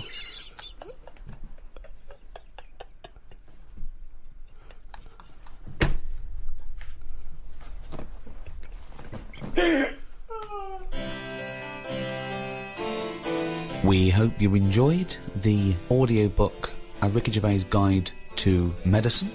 Coming soon, Ricky Gervais Guide to Natural History, out February.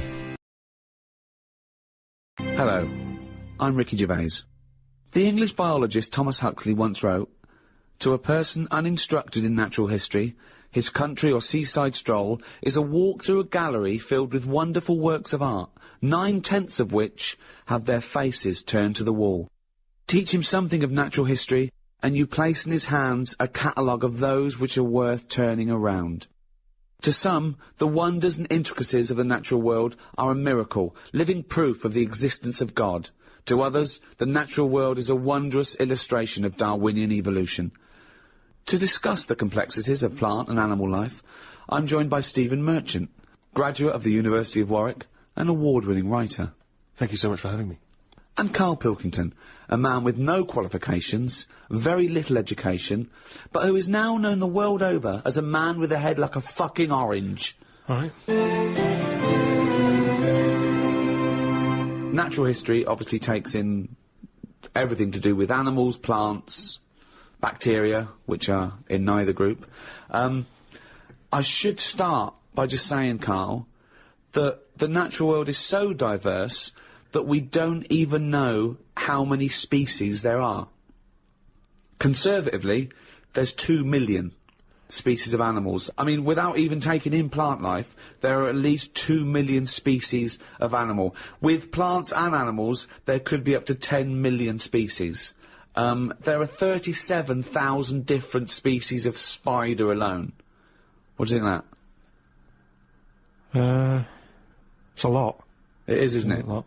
But if there's loads of stuff out there that we don't know about, and we don't know what it's doing, is it that important? Is it worth finding them now? Well, yeah. Why? Well, it may give us the key to unlock other mysteries. A spider won't.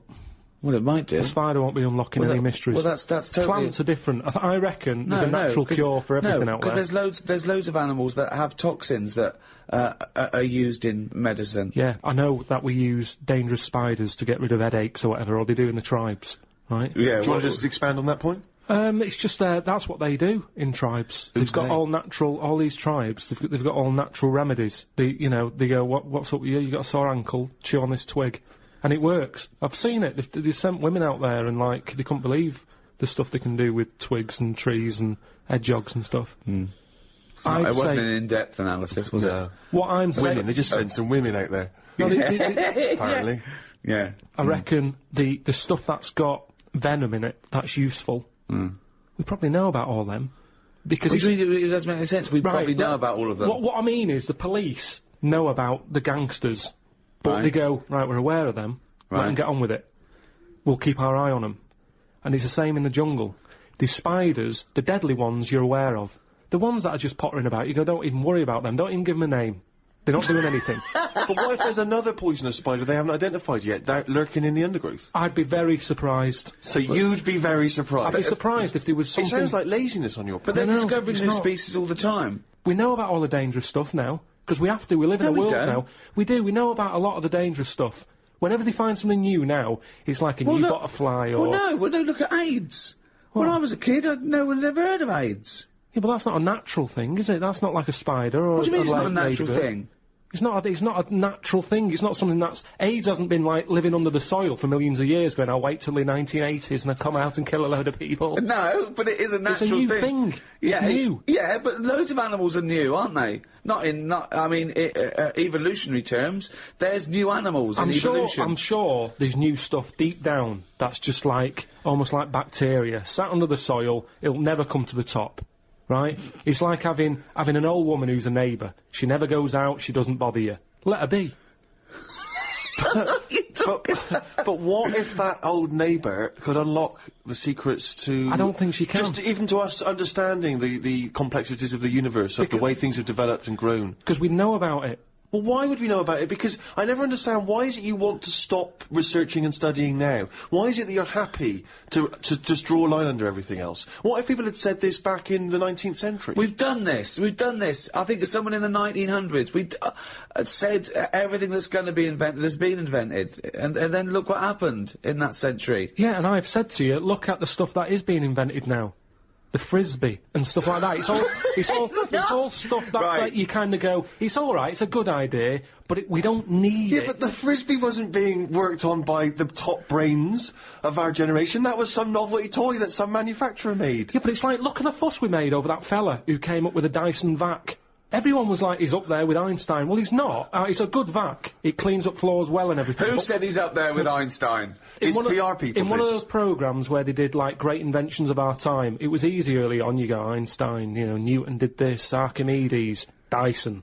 And they started to run out, because it is harder to come up with something new now.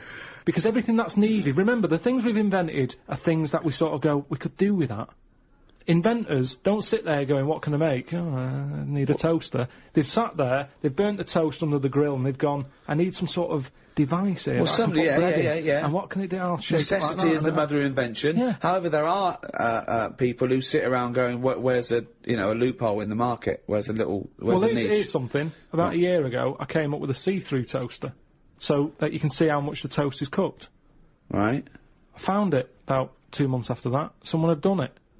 So Right. I'd just been beaten to the post. Yeah, but all you're really doing, Karl, is That's- modifying an existing invention. What other examples of being pipped at the post are there? It's got to be one that hasn't been done. Or it's not your theory. But Well, also something that unlocks a mystery. Or helps the world. What's causing problems in the world at the moment that needs sorting? Well, cures for things. Faster transport. Anything to do with security. Anything to do with well-being.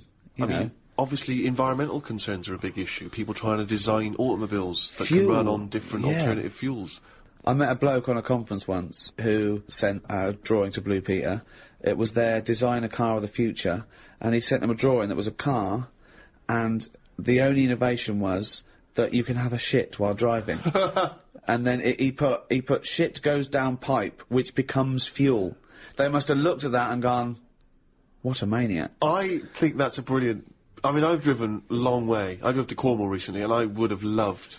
But I think he did it when he was lavatory about built into the 9, and he must have thought, oh, I'm being driven to school. Oh, I need the toilet. Wouldn't it be good? Well, if why this- hasn't that been done? What? Well, like Steve says, I've been in the same situation when you're driving and you go, oh, where's the service station? You see a sign saying 36 miles. So what would You're in agony. so you suggest pull your trousers down and shit down in the seat that's a toilet? Yeah, well, what's wrong with that? Well, you got your nan in your back, She's got one as well. so you are going to Cornwall all shitting. Well, not all the time, but it's more useful to me than a lighter. So also, at Where'd what you point wash do your you hands? wash your hands or Yeah. wipe your arse? At what point does that occur? Oh, At the that's end of the journey.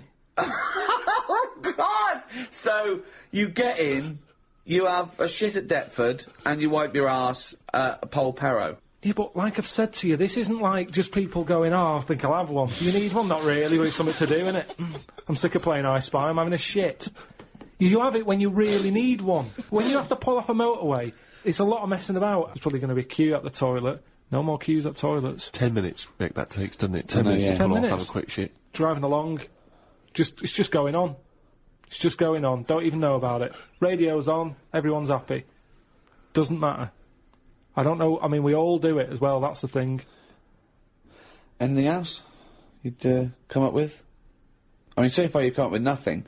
That was a 9-year-old boy's idea. I mean, the Breville maker wasn't needed. That's true. What's the Breville maker? Like toasted sandwiches. But there's so many things. Chocolate fountains. Anything like that. I just go, what are these? Who's invented these? Who's okayed this idea? And yet I can't have a shit on the motorway.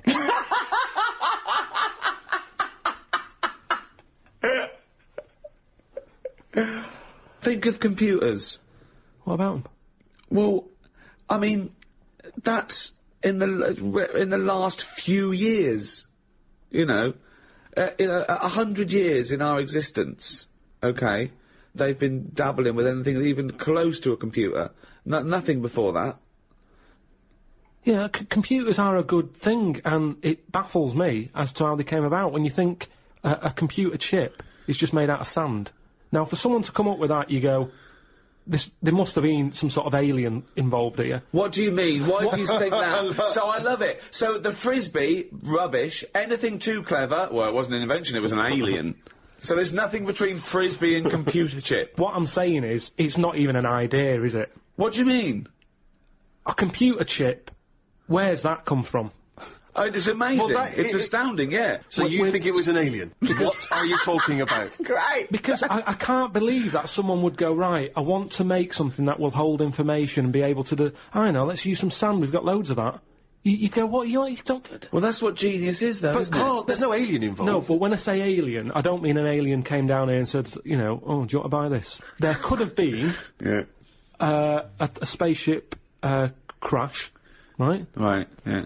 And there's all them rumours, isn't there, in that hangar. They've got the spaceship, they take it apart, they go, yeah, wheels, we've got them, yeah, steering wheel, yeah. And then they go, hang on, what's this here? And they find the chips, and they break it down, and they find that it's sand. But that as an explanation to human genius is nearly as ridiculous as the Adam and Eve explaining life on Earth. how could you tell that to someone without going red? I mean, I always worry about that, where people who believe in Adam and Eve, don't they wish there was a slightly better explanation? With all the evidence we've got, do you know what I mean? With all the evidence for evolution, that they think the Earth is 5,000 years old, and God made Adam out of some dust, and then he went, oh, I need a bird. It's alright, I'll make it out of your rib.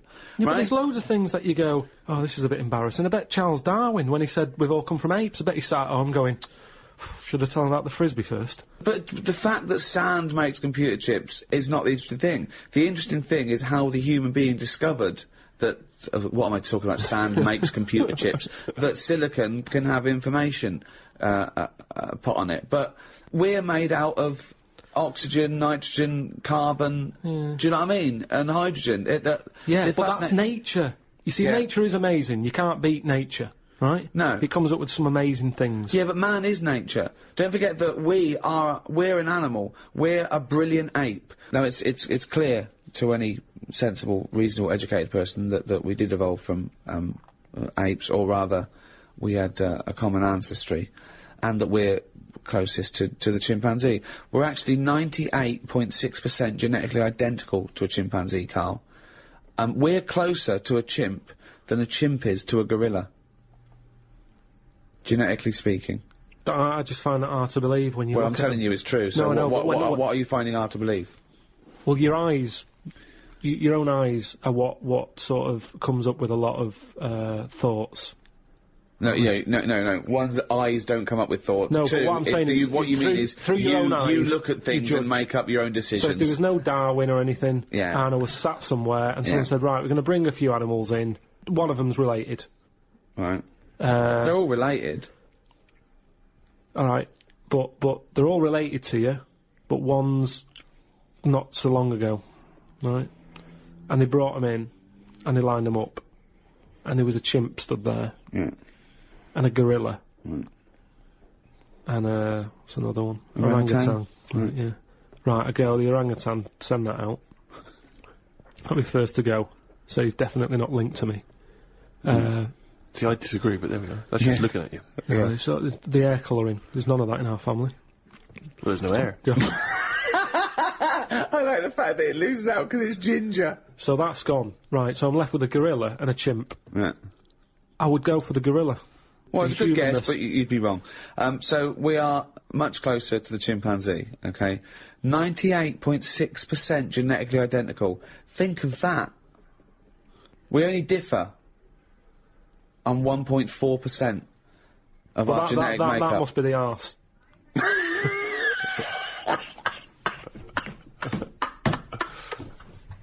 Because that's a lot different.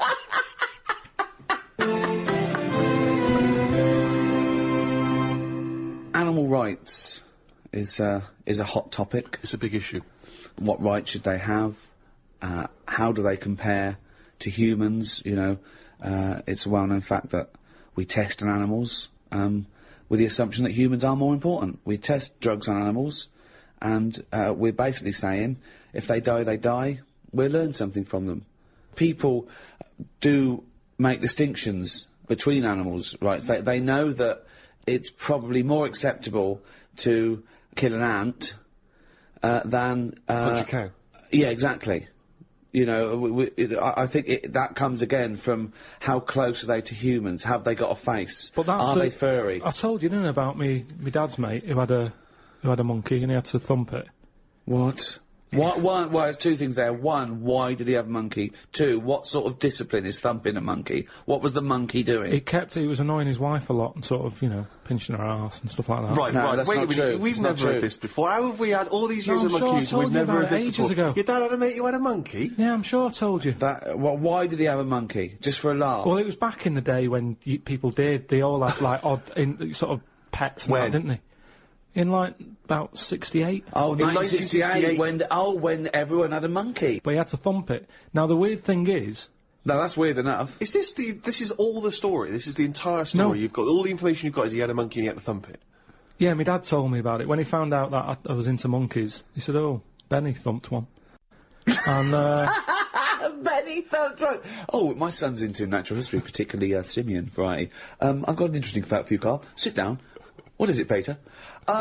Benny thumped one. But, Brilliant. But what was interesting is the way that people are thumping other people all the time. No one bats an eyelid. Thump a monkey. People go, you thumped a monkey. Yes, they do. They do go, you thumped a monkey. So that's what's weird, isn't it? But this chimp doesn't want to be caged and kept in a fucking council house in No, Manchester. it was quite happy. And if It he wants to wasn't live like a happy. human, I mean, in the 70s, you know, there were all the teabag adverts and all that, and they were loving that. No, they and weren't people loving it. interfere, people go, that's unfair. Now they're in like a cage in a zoo. You're going, it was better when I was pushing a piano up the stairs. They weren't really. They weren't actual delivery men. They weren't really sitting down and having a cup of tea. It wasn't a documentary. A week in the life of the monkey delivery men. I love that. Chimps in a zoo now going, fucking hell, at least we were free. Remember when we used to drive a van? And for a we were living? on 58 quid a week. Yeah. They're not meant to be kept in a house in Manchester. It's cool to keep a person in a house in Manchester, so it's fucking cool to keep a monkey.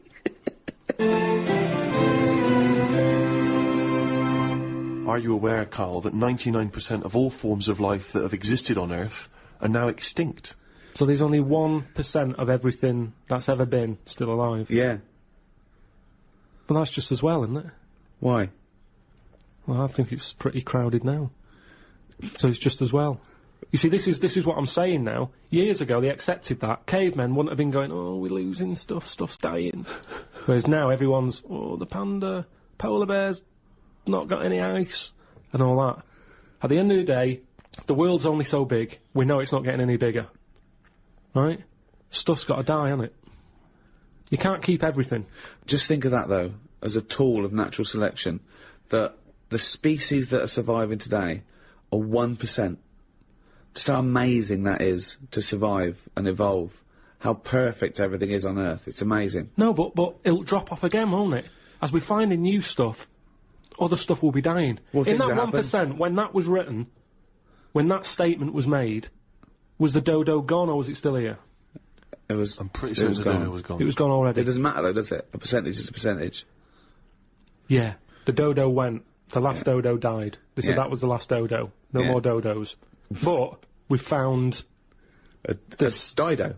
Still making great tunes. albums, great albums. Great, Although yeah. We lost the Dodo, but we got Dido. a recent album's not sold very well, actually. were they? I've heard it's doing dying out. Dying out. Everything yeah. has a lifespan. Dido's dying out. But and I think that's life. So it's not amazing, really. That's That not on is- either anymore. No, that's not over. That's life's gone. That's gone. That was good. What else? Esther Ranson forced to just die out in the jungle. now. Yeah. It's a shame. When I went to Natural History Museum, there was a thing called Cytherea or something. Right, died out ages ago. No one knows about them, which is weird because everyone knows about the dodo. Well, Yeah. that's because it died out in, I think, was it 18th century or something, wasn't it? Well, you know, within what might term recent history. Yeah. Yeah. Well, this thing's sort of. I don't think it was far behind it. It's just timing, isn't it? Got more press, the dodo. The Cytherea, or whatever it's called. It was a big thing. It was Well, a cross. you've seen it and you still don't know what it's called. Well, it's spelled awkwardly. But it's but they said it was a cross between a moose and a giraffe. Now we don't need that, do we? At no point have we said, do you know what we need here to get us through this? Well, that's funny because when they first named the giraffe, they called it the camelopard because they thought it was a cross between a camel and a leopard. Really? Yeah. Well, I can tell you that when zoologists examined a platypus for the first time, some of them thought it might have been a hoax, because they thought it could have been different parts of different animals sewn together.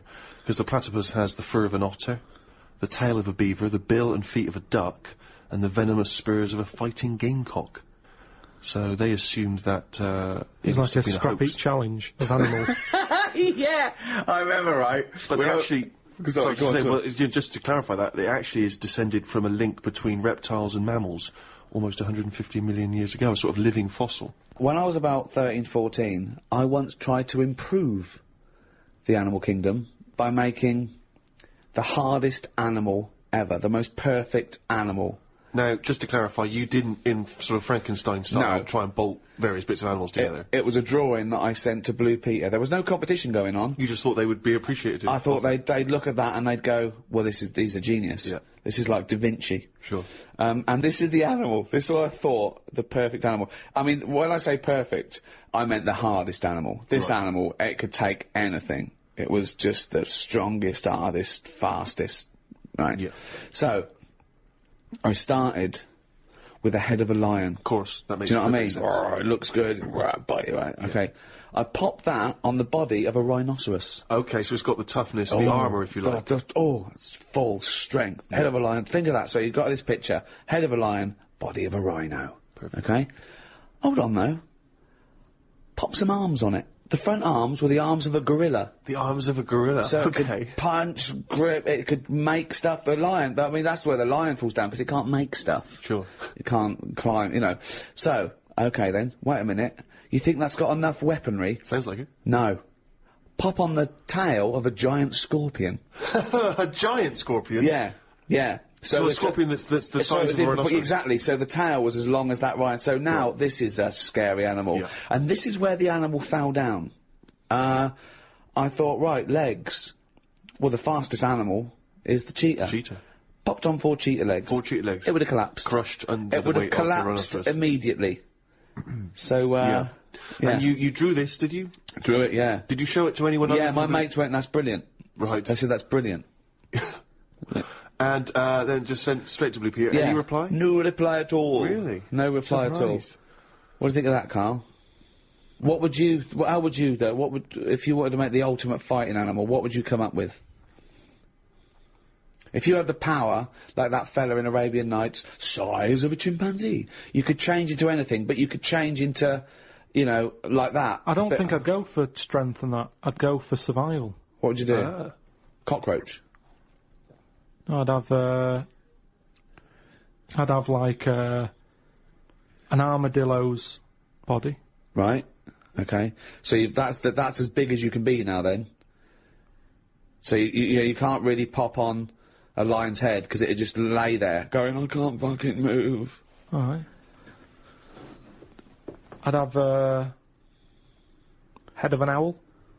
Right? The head of an owl? Yeah, why come on, why? What does that bring to the table? The head's there to sort of make it look friendly to the make it look human friendly. race. So Okay. because if you look half decent to the human race, they'll look after you. Right. That's the way it works. Yeah, isn't it? With okay. a cat and a dog and all that. Okay. So the owl makes it look nice. Right. I'd have. I wouldn't have legs. I'd go for like the slug juice. What do you think? So now you're a really slow-moving, legless armadillo with the head of an owl. Slithering along. How Yeah. is that going to be friendly? They'll see the beautiful face, but then they'll be terrified by the sludge. No, because the head's that nice that they'll forgo the sludge. But hold on though. But wait a minute. So it's got this thing that's stuck, right, going at 0.1 miles an hour, with a going hoo, right? You come over, you kick the head off. How is this? No, a because the survival? head can go into the thing like a tortoise. Can it? Yeah, of course it can. Into the armadillo body. Well, no, an armadillo doesn't do that. It just curls up into a No, ball. this isn't an armadillo, is it? So it's go Why on has then. it got the sludge? Why is Because that so attractive? what I'm thinking is an armadillo. They're good when they're on their feet. Flip them, they get stuck like a tortoise. Right. Slug stuff keeps it down. So if anything attacks it, it's like a limpet or one of them things that can. Why lock have a the stuff. limpet then? But it can't get any. How it can barely move. It can Just hardly get go anywhere. and kick it. What do you mean this- it can't get Well, how anywhere? can it escape from danger? It's going to move very rubbish. slowly. No, 'cause What, that's the it'll worst lock animal. itself in. It'll lock itself in. Yeah, and then I just scoop it up on the You sand. can't scoop it up. It locks itself in if it's in danger. I'd give it peacock feathers. This is the worst animal Why has it got peacock heard. feathers? Again, it's just It's the so worst animal I've ever heard. Why has it got peacock feathers? threatening. It looks more threatening. It That's do- what what, peacock that's the feathers do. least threatening thing, peacock feathers. It's like Danny LaRue coming at you. There's Yeah. nothing remotely scary about peacock Yeah, feathers. to humans, but Yeah. the humans won't be harming it because they like the owl head. People will like to have these things in the garden. They eat lettuce. They eat lettuce. They eat Why has it got a beak? They eat lettuce. He's telling them what it's going to eat now. The owl's going, fuck that, I want a mouse. I love the fact that he's based what it eats on the fact that how it moves a bit like a slug. Yes, It'll eat yeah. lettuce. It moves that, and it'll eat lettuce. Like I said, it's not that weird if that existed. If that was normal, like when you went out to empty your bin, there was one of them sliding up the wall. You wouldn't even double take. It'd just be like, oh, there's the owl head peacock feathered thing. I don't know why it's climbing walls in an effort to find lettuce. Yeah, why is it climbing up that wall? Because that's the only way it can see properly. Because its head's coming out like that. So even though you've designed this animal, now you're even explaining its got problems. limitations. Well, Now it's mainly made as to be on walls. 'Cause what else is living on walls? Oh, God. Oh, fucking hell. What a useless animal that is. Karl, I mean. But nature chucks up odd things, doesn't it? Don't. Why are we starting on this again? No, I'm just saying that is nature. Now and again, you'll get stuff that. Oh, was he looking at you? Yeah. Was he? Look at his fucking head. Look at his stupid round fucking orangey head and Why aren't you a freak? You've got a little bald head. We're not meant to be bald. Well, I was, I think. That's the thing. That's what nature's done. You see, I didn't do anything with my hair when I had hair. I didn't style it, I didn't do anything with it, and it probably thought, what am I doing here? Whereas people who love their hair, and they comb it and have different styles and look after it, they have hair for ages. Nonsense. No, nonsense, absolute nonsense. Well, you're saying that. Absolute nonsense. Well, it's a little bit weird then, isn't it? And that's what happens with old people. Once they lose their, will to live, once they lose the job, they get old. What's my purpose? What am I doing here? And it's like nature goes, you're not needed. And they die. Maybe that's what happened with the dodo. What's it doing? It can't fly. Its wings are useless. Eat it. Tastes horrible. Kill it. No, they did eat it. I think they did eat it. Yeah, but it wasn't very nice, was it? I think they over-farmed it. I think that's why it was extinct. Because they did eat it.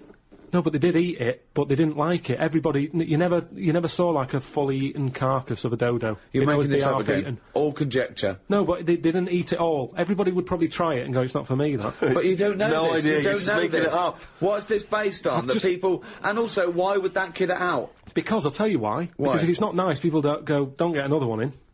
And they die out. The reason we've got loads of chickens and loads of cows is because we eat them. If we ate polar bears, we wouldn't be short of them. Because you'd farm it, you'd take more care, but what's a polar bear doing? Sat on a block of ice floating about. It's no use to us, is it? It sounds harsh. once It's again no got use. his information from a Glacier Mint No, advert. but it's no use to us. We know they're there, and it's all very sad when you see them on the news sort of struggling and all that. Yeah. But it's going to make them stronger. If scientists could bring back to life the creatures that have existed in the past, do you think that's a good idea or a bad idea? Bad idea. Bad idea? Yeah. Now, leaving aside the horrors of Jurassic Park, do you think for research purposes it might be a useful idea? I don't think it is. For me, it's like a Friends reunited. It's like people who you knew ages ago getting back in touch, and you go, I don't want to get in touch with you. That was then, and it's the same with a mammoth. That was then. You had your day. It didn't work out. Now to bring it back, it's unfair. You're messing with nature anyway. I think I've said to you before about I don't know what they do with them. They're massive things. I think it's like they're just not thinking about it. It's like rushing into buying furniture that's massive, and then you get it back and you can't get it through the door. No, And it'll be like that with a mammoth. Where are you putting them? Oh, I didn't think of that. But what about if you could say you could feed the third world with mammoth meat? But what's wrong with we've got loads of cows and stuff. Why do they need a mammoth? No one even knows what it tastes like. Imagine that. You bring it back and you've got another dodo on your hands. No, People go, but- this is horrible. Well, they used to eat them because they, again, what humans found out is they could take down a mammoth, but they got greedy and they found out they could chase them, and so they'd go over an edge of a cliff. And what they did, they went crazy and they used to herd them and they'd all die, but of course then they'd waste the meat because they couldn't eat it all. Yeah. Well, that's. I think that's why we shouldn't bring them back because they are too big. So even if Didn't hear a word of what you said then, didn't hear a word. no, I did. Everyone can eat them, but the problem is they're so big that you couldn't eat it quick enough, so it all went off. Yeah, but I was saying that they killed too many at once. Yeah, I know. He doesn't know I what heard you're that. talking about. I heard that. But what I'm saying is, why not bring back an animal that's smaller, manageable for everyone? Yeah. That's why the chicken is perfect. Out of all the animals, perfect. Good size, feeds a family of 4. Whilst it's alive, it's giving you eggs. I agree. And it tastes nice. But it doesn't if you think it's not having a good life. If suddenly said to me, I stopped eating it because I found out about how badly they were treated like 10 years ago, and at least I have organic. And honestly, eating an animal that's been tortured doesn't taste nice. Foie gras would make me vomit. The thought of it, the evil involved in torturing a goose because the liver tastes slightly better. I mean, where does it end? I think if they're looked after, they don't want to die. The ones in a nice warm little, hut, being fed lovely food, you're going, right, we're going to cut your head off, and they're probably like, oh, God, I'm going to miss this. I'm loving this life. Whereas the one sat in its own shit's going, have me first, I'm sick of it. There's different ways of looking at it. Good point. So what you're saying is, give animals a bad life, torture them, and they'll be happy when you eat them. Brilliant. But we've ordered we've ordered a turkey. Right. It's way too big. So I don't know what we're going to do with it. And it's worrying me now, actually. It'll be nice on Christmas Day, but it's my job to look after the kitchen and everything, tidy up. And I don't know what I'm going to do with it all. The fact that he's been given a job to make him worthwhile, really, it's like a little home. No, but a chicken, your chicken... Arthur, you're washing up today, aren't you? Yeah, Arthur's job. And that's the problem with a mammoth. I think the idea of it's probably quite pleasant. You go, oh, that's something new to try out. But afterwards, when you've got to tidy it up and stick it in cling film, you'll be going, how much of this have we got? So I wouldn't bring back the mammoth. Brilliant. Charles Darwin, of course, once said, I cannot persuade myself that a beneficent and omnipotent God would have created parasitic wasps with the express intention of their feeding within the living bodies of caterpillars. His point being that, creatures and their reproductive cycles are so complicated, so intricate, so bizarre, that alone is proof of the non-existence of God. Where do you stand on that? It's pretty weird. We talked about it ages ago, didn't we, about the wasp that has a thing growing in it and all that. Lays its egg in a spider. Yeah, and then the spider goes mad, doesn't it? You fucking cunt laying your eggs in me, you fucking stripy wanker. Goes absolutely fucking mad. It is weird. I know what's going up my arse in a couple of you fucking... I don't know how it found out that that's what it had to do. That's the amazing thing, isn't it? Well, it didn't, did it? It just did it. No, I know, but when I say found out, I mean it just did it. Well, it's like mimicry, when they say mimicry, that there's a poisonous snake, and then a snake comes along that looks a bit like it that's not poisonous, but people go, oh, careful, it's poisonous. That snake didn't go, I'm gonna strain, and I'm gonna try and look like Scary over there. Some were born that looked a bit like Scary, and they survived. Yeah, I know. It's just being chosen. But that's changing now, isn't it? The fact that, like, when them frogs came out, that are dangerous, they were just dangerous. What frogs came out? But some frogs in the jungle somewhere that were, like, pretty dangerous. New from Mattel, dangerous frogs in the jungle. Yeah. But people didn't know that they were dangerous. And they were going about killing loads of stuff. Anyway. They weren't going, no, they don't go around killing loads of stuff. Nature said, this is a bit unfair. Make them orange. So then, the frogs that were orange were dangerous, but you got a warning. It was a bit more fair. Nature said, if they're going to go about being dangerous, make them orange, make them stand out. In a jungle, orange stands out in all the green, right? So people went, there's an orange frog, stay away. Then, over time, nature went, right, what's happened here now? Everyone knows the orange frog's dangerous. Birds aren't eating it because they know it's dangerous. People are avoiding it. They don't even need the poison, it's just the orange it needs. So now you've got a load of frogs that are orange, not even deadly. But people go, is that a deadly orange one, or is it a friendly one? Well, best to leave it. Again, he's explained my point, but took 30 times as long over. But it. also, but listen, let me finish what I was going to say. But what's interesting with all that is, evolution has taught stuff to lie. Because that orange frog isn't deadly, it's going about like it's the big I am. Yeah. You could squash it with your hand, you can't do anything. But evolution... It's swaggering around. It's made it lie. So lying is part of evolution. But it's not lying, is it? What do you mean? Well... It's got no the poison. interesting thing about, like, a toad that secretes a poison is that often it's no good for it as an individual, but it's good for the species as a whole, because someone will come along and chew it. Now, that toad might well die, but that fox is sick, and it doesn't eat another one. So it's sort of saving the species. Yeah, but at the same time, the dodo tasted rubbish. Everybody said, don't eat one of them again. We don't know that. We don't know that. I have read it. I've read that they don't taste very nice. But it didn't stop it taste very nice? It's just in the same way that chicken's nicer than duck. You can't all have nice tasting flesh. Pork's alright, but I prefer beef. Point proven, good night. So, what I'm saying is, with the dodo, it did taste horrible, but everyone wanted to give it a go. Meanwhile, it's different people trying it, so it died out in the end anyway. So your theory of a frog being poisonous and a fox going, yeah, that's horrible, I won't eat another one of them. Then you get another fox trying one, and another fox. They don't all have a word with each other, do they? They go, I had a rotten frog the other night. So it's pointless. It's a pointless exercise. What I like is your image of nature.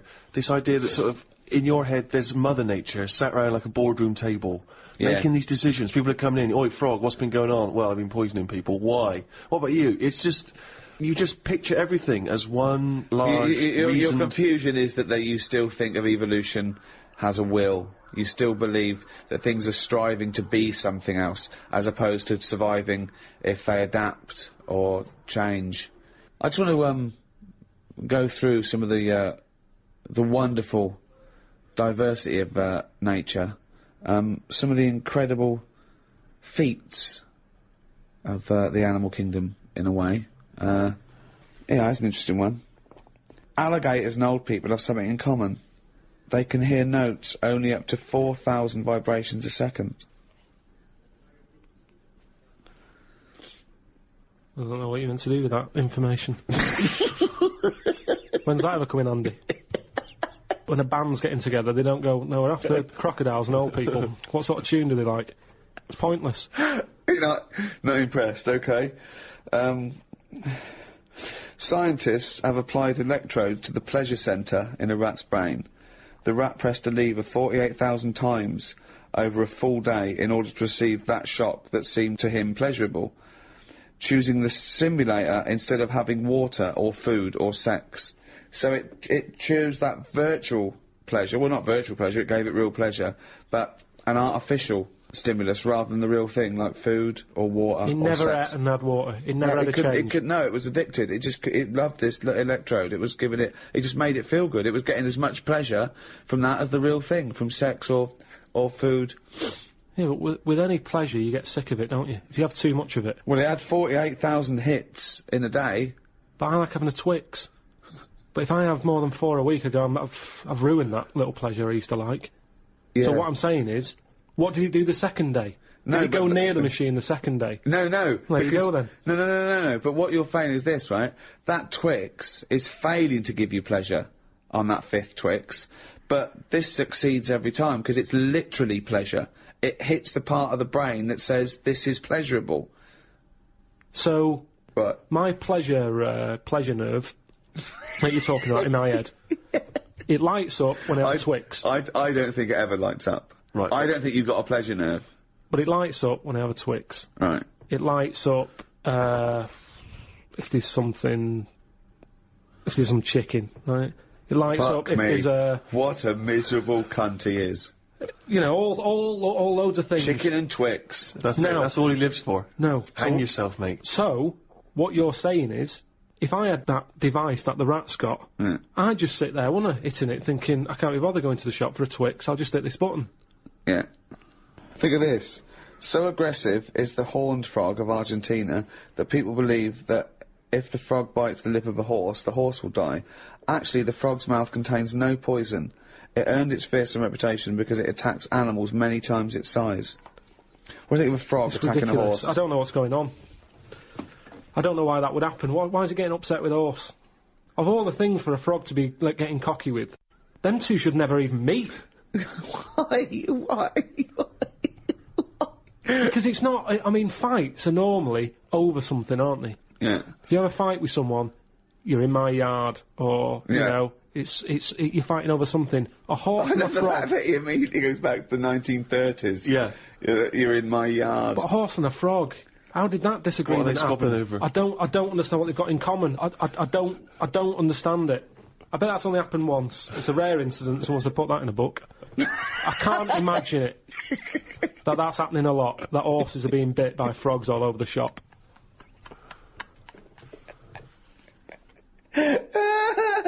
Oh, God. I saw this trailer for this documentary that said the man who's having a baby.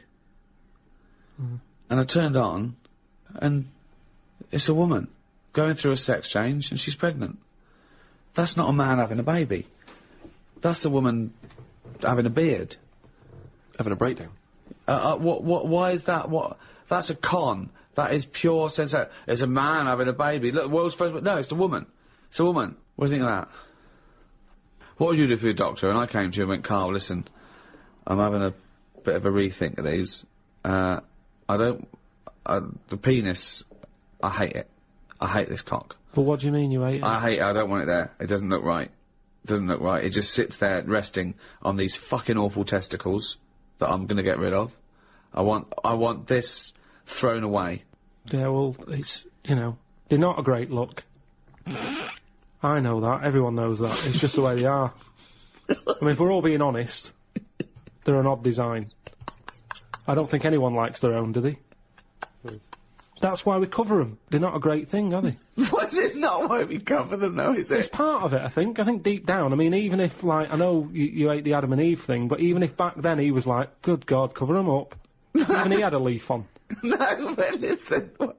So, are you thinking fundamentally, then, that aesthetically, the testicles and the penis isn't as good as it could be?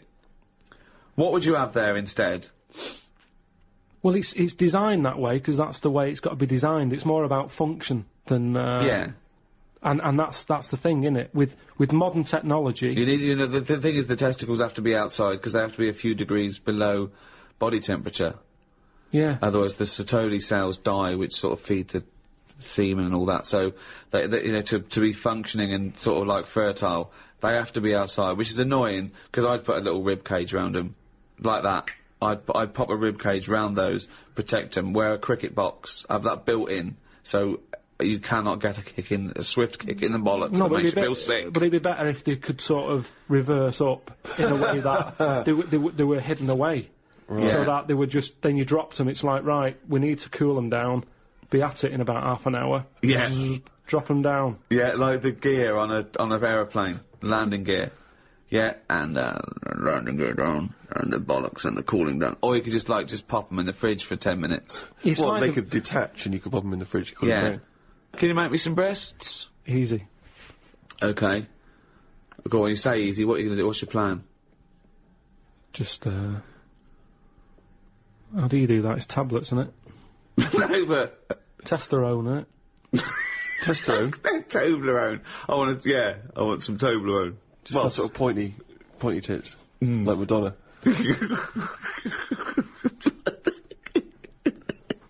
Where do you stop, though? Supposing I came to you and said, Doctor, listen, I like the bollocks, I like the penis, but I don't like them where they are. I want them in the middle of my chest. I want breasticles. Yeah? The arse, I don't like it round the back, I can't see what's going on. Pop that on the front where the bollocks were. I want my arse where I can look down and see what's going on. Can you do it? I think it's just easier to move the head, isn't it?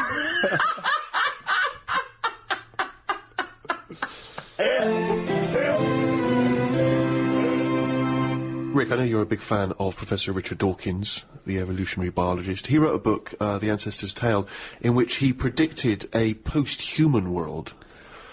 This was his kind of hypothesis, if we were well, let me read what he's written.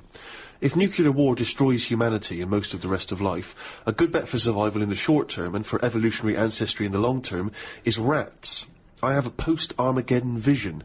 We and all the other large animals are gone. Rodents emerge as the ultimate post-human scavengers. They gnaw their way through New York, London and Tokyo, digesting spilled larders, ghost supermarkets and human corpses, and turning them into new generations of rats and mice, whose racing populations explode out of the cities and into the countryside.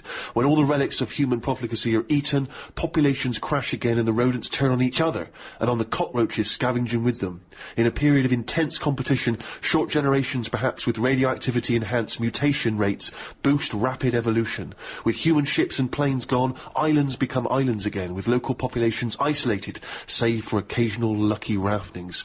Ideal conditions for evolutionary divergence. Within 5 million years, a whole range of new species replace the ones we know. Herds of giant grazing rats are stalked by saber-toothed predatory rats. Given enough time, will a species of intelligent, cultivated rats emerge? will rodent historians and scientists eventually organise careful archaeological digs and through the strata of our long compacted cities reconstruct the peculiar and temporally tragic circumstances that gave rat-kind its big break. Karl, thoughts?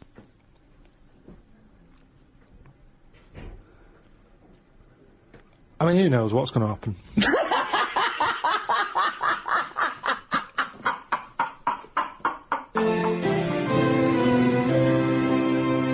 Well, that's about it for the second in the series of the Ricky Gervais Guide to. That was Natural History. I think we've left no stone unturned there, Rick. I think that is a definitive work. If you've enjoyed the Ricky Gervais Guide to Natural History, why not go back and listen to the Ricky Gervais Guide to Medicine, if you haven't already, or if you have, make it, you know, because it'd be revision. You know what I mean? There will be a test. There will be. There won't be a test. There won't be a test. We can't be bothered. No. And next in the series is the Ricky Gervais Guide to the Arts. Look forward Sorry, to just that. to clarify, that's the arts. Yeah. Right. Not the arse. Sorry, just yeah, because the of the way you arts. speak. Well, yeah, I mean, I think you should never go away people speak your words or... Oh, yeah, well, no, but just be clear. Well, no, but you Be clear, be clear. clearly you're not being clear, aren't you? You're making dumb, bumbling fool. And we won't even get on to Karl Pilkington. Dopey twat. Anyway, thank you very much from me, Ricky Gervais, with me, Stephen Merchant. Goodbye. And Karl Pilkington. All right. Pablo Picasso once stated, "We all know that art is not truth. Art is a lie that makes us realise truth." From painting and poetry to symphonies and sculpture, the arts bring beauty and illumination to some, confusion and frustration to others. But what is art? The idea of a work of art, created by an artist, did not truly exist before the Renaissance. And what value do the arts still have? Do they still make us realise the truth, or are they increasingly rarefied and obsolete in this digital, disposable age? With me to discuss the wide spectrum of the arts are Stephen Merchant, graduate of the University of Warwick and award-winning writer, Thank you so much for having me. and Karl Pilkington, a man with no qualifications, very little education, but who is now known the world over as a man with a head like a fucking orange. All right. Well, I suppose if I can pick up on something from your introduction, Ricky, you posed the question, in a sense, what is art? It's a very broad term. It's a very difficult one as well. I think the earliest people to ponder it were the Greeks, and I think they thought that art was, and its point was to try and emulate as close as possible the beauty of nature. So they knew art was a sort of, you know, a quest for beauty, and I suppose they thought nature was pretty perfect in its aesthetic, and so the point of an artist was to try and tap into that. Well, let me throw that question over to Karl Pilkington. What do you want to know? Well, we were just trying to clarify what art is. Ricky's just referring back to the Greeks. It's just something for your eyes to look at. Right. It's just a change from the norm, innit? I mean, that's why I think most people have it. But then, the problem is, I'd never buy a piece of art. I don't see the point in buying something, because I know that my eyes will get bored of it eventually. Right. So it's better to keep it in a museum, like a lot of places, you know, a lot of museums keep the stuff, they rotate it, because people get sick of looking at it. They shift the art around, don't they? People go, I'm sick of that now. They move it around the world, let someone else's eyes look at it. Well, that's more to get everyone the chance to see it, as opposed to the people who looked at it once and now sick of Oh, it. not the shitting Mona Lisa again. If No, I but have to how many stare at times that can you little look at the bitch. same thing? I think there's a snobbery with art. I think people do go, Well, I have you think seen that- the new one at the Louvre? Oh, Well, yeah, I think it's there should lovely. be a snobbery with art. Why? Because the world is full of idiots. And just because there's not safety in numbers with art. I think you should be a complete fascist when you're creating a work of art. I don't think it is open to utilitarian or democratic referendum. At the You end end up of with the X Factor winner that way. No, I know, but that pleases the masses. That's what I'm saying. When there was a painting knocking about when I was a kid, right, called The Blue Boy. Yeah. Now every house had one, right? It turned out that it was just a bloke who had a load and he was flogging them to everyone. But the thing is, that sums up art to me. Someone's got a load. Do you want one? Go on, then I've got a wall to fill. And they stick it on. It's not. No, what does that represent? Well, What's that going to bring to the room? It's just filling a gap. And that's what art is to me. It's filling a gap that would otherwise have nought in it. but you're obsessed with the functionality of things. This is all you're ever obsessed with. What's its function? Things always need to get you from A to Z in some way. And art's not about that. Have you got much art in your house? Yes. Yeah. Because it gives me pleasure, and I don't get tired of it. I don't get bored Do you of look at it every day? Well, it's there, isn't it? It just Yeah, adds but other things a are pleasure there. to Dust it. is there, but Surprisingly, I've not compared I think art I've to dust looked, as often as I perhaps should. But the thing about, and this I think may be intriguing to you, Damien Hirst, of course, is more of a conceptual artist like Tracy Emin, and a lot of what contemporary art does is followed on from a guy called Marcel Duchamp, who I'm sure you're familiar with. Now, he famously took a gentleman's white urinal like you'd find in a pub toilet, and he put it on its side, and he signed it with a fake name, and he put it in an art gallery. Now, he did that in about 1917, perhaps a bit later. it just annoys me because there'll be snobby people who haven't got a clue, and they're looking at that and they go, "Oh yeah, see what he's trying to say." Well, that might make them think. They might. Damien Hirst, I don't feel angry with Damien Hirst really because he's Right. getting away with it. But why does that annoy you? Because it's people falling into the trap. Damien Hirst, before he dies, I bet he goes, "What a laugh that was." I had everyone on. There's a very good point as well, because some people think that the greatest art form of the last 100 years is marketing. Yeah. Some people say that that is his art, that it's not good enough to do it. You've got to then get away with it. And if the point of art is to inflame, I don't think anything inflames people more than the discussion about whether something's art, or if someone's taking the piss, or if someone gets 50 million for something, do they deserve it? Is it worth a hospital? Well, what do you think? What do you think of the shark in a tank? cut up? I think I was blown away by it. I thought the I'd shark never tank seen anything like yeah. it before. It was sort of spectacular because it is so huge and so vast, and to have put a shark, in formaldehyde and to have hung it in an art gallery, it's very striking when you see it. Yeah, it's it a is. remarkable achievement. But what is he? went Is he an to artist or a fishmonger? What he's done, anyone could have done what he did. Yes, but not everyone did it. He did it. This is an interesting point that you raise. It's the same old point you always raise. Not anyone could have done it. That's always the same point you make. Anyone could have done it. Karl, But they didn't do it. You could say the same about Michelangelo. Is he an artist or a painter and decorator? Well, it hasn't caught on, has it? Like the crying boy photograph. No one's having them in their house. No one's gone, "Oh, have you seen this? Have you seen the new trend, a shark in a tank?" No one's got the room. No one wants it. And that, to me, shows you what's popular. At the end of the day, if everyone wants one, he's got to be good, hasn't it? But I think if people were given a chance to appreciate more sophisticated things, then they would. And I just think that's true in all walks of life. It's an acquired taste, and the best things are an acquired taste. They really are. Well, If all you eat is processed cheese and white bread, you get a taste for it. But if you try something that's, in my opinion, better than that, then, you'll leave that behind. That's pretty rich coming from you. I know, I love a bit of cheddar, don't I, on Mother's Pride. Yeah. Whereas if you were to be offered perhaps some calamari, your reaction would be... Squid, get it out of my face. Sure, yeah. But I take your point, Rick. Thanks for it anyway.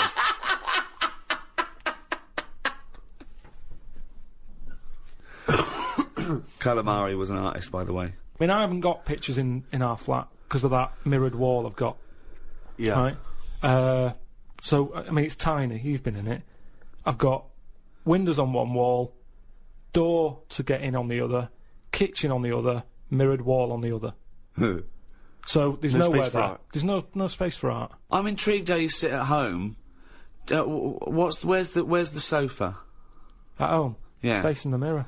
So you sit looking at yourself all night, Yeah. as opposed to a painting? Yeah, but at least that changes each day. No, it doesn't. It does. The picture No, changes. it's not. It's round and miserable every fucking day. No, honestly, it's good to, because you don't look at yourself otherwise, especially me. I haven't got any hair to comb or anything, so I don't look in the mirror as much as the normal person. Whereas now, I'm looking there every day. So you're sat at home staring at yourself? No, because the telly's in front of the mirror. But are you not distracted by yourself? Yeah, you do. When the adverts are on, you look up, and if Suzanne's sat next to me, I tend to talk to her through the mirror. What do you mean? So why don't you look at her when you talk to her? Well, you don't have to turn your neck or anything. There's no neck usage going on. I can just look forward. I look at the telly, lift the eyes up, look in the mirror, look at me, look at her. What did she do? No, Look back at you we're in the used mirror. to it. There's nothing wrong with that. It's like there's more people in the room in a way. It's like, And they're further away. there's nothing odd about that. Why wouldn't you use... It doesn't matter. Your Sorry, eyes, remember, your why eyes wouldn't are you still... talk to your girlfriend via a mirror all the time? Is that your question? Well, no, I think it's quite normal. If your head is facing a mirror where you can see everything in that room, remember, it's a small flat, I can see everything that's going on in there without moving my head. Stephen Hawking would be well happy. So I can look forward, she's sat next to me. If I'm watching the telly, I can say something. Now, she's getting the sound from me still, because she's sat close. Yeah. But yeah, we're further away, but things look better from a distance anyway. So that's how you've managed to keep this relationship alive. Maybe. You're such an odd little man. But no, it's not odd. You see, there was a woman on the estate who did use... have I told you about Miss Peggy before? No. It rings a bell. Go on. I think I told you ages ago, it's this fat woman who used to be on the estate. She had a three-wheeler bike. And her Push husband... bike, pedal bike. Yeah, like a tricycle thing, but a big one. Right. She used to sit her husband in the basket in the back. Cycle about, what have you. Yeah. She was known as Miss Piggy. Anyway. Oh, is this the one that she used to beat him up so your dad pretended to be a policeman? Yeah, that's it. Oh, That's the yeah. one, yeah. You remember? No, I don't remember this. Yeah, she used to always duff her husband up and that, and people in the area knew that she was being a bit tight on him. And my dad went round with his mate and sort of... But what's this got to do with the mirror? Anyway, well, the way she used to communicate, she used to always go in quick save and nick biscuits. And if anyone went up to her to say, stop nicking the biscuits, she'd pull out like a little mirror out of a bag, and she'd look in it, but talk to you via the mirror. Oh, man! What? This So she's place you insane. grew up- It's weird, isn't it? It's It was really weird. Like It used to scare me. It's like a Salvador Dali painting. you exist in there. Yeah. It's really, really So weird. hang on. So she used to talk to people through the mirror because she was mental. I couldn't sit, watch the telly, and look at me watching the telly in the mirror all night. No, That's no, weird. that would be Why? really weird. It's really weird, Carl. I'd be very conscious of myself. No, yeah, Conscious I of the think way it I'm gives you, sat. it gives you confidence and that, and if you are Gives you sort of... confidence. Well, yeah, because you're seeing yourself more and you pick up what habits you do and stuff like that. So what have you changed through your viewing of yourself? I sort of grew a beard the other week, just something different to look at for a bit. And then you get sick of that, it's like a piece of art. Change that, have a bit of a shave. Can you see the back of the telly in the mirror? A little bit, yeah. If the flat's a mess, it's a mess twice.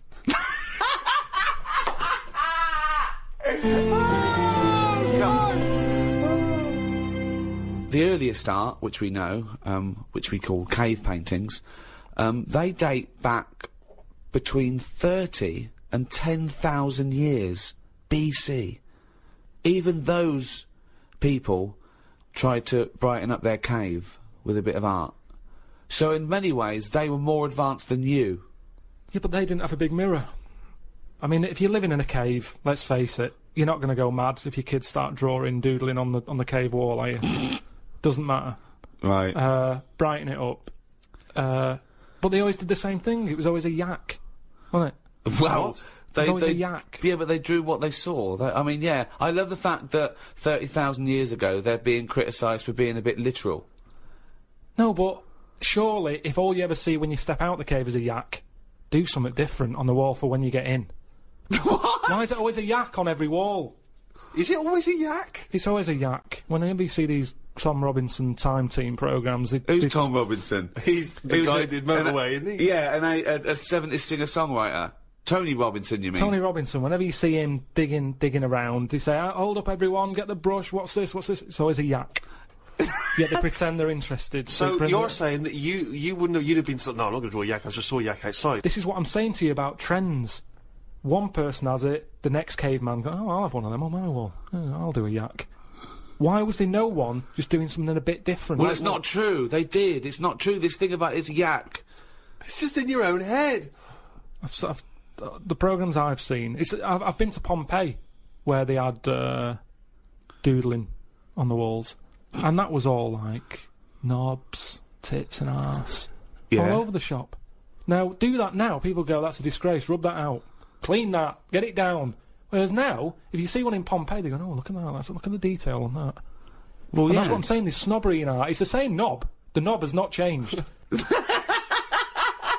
Yeah, but I imagine in 50,000 years' time, if they dig up, a cubicle and there's tits and arse, people will take pictures of It it won't again. be. This is the interesting thing with the way we live now. We're cleaning stuff up constantly now. There's no almost no record of our time because we're getting rid of everything. We clean everything up. Everything's clean. Getting rid of rubbish. Recycling everything. Well, that's a very good point. Is graffiti a valid art form? Some of it is. I think it is, yeah.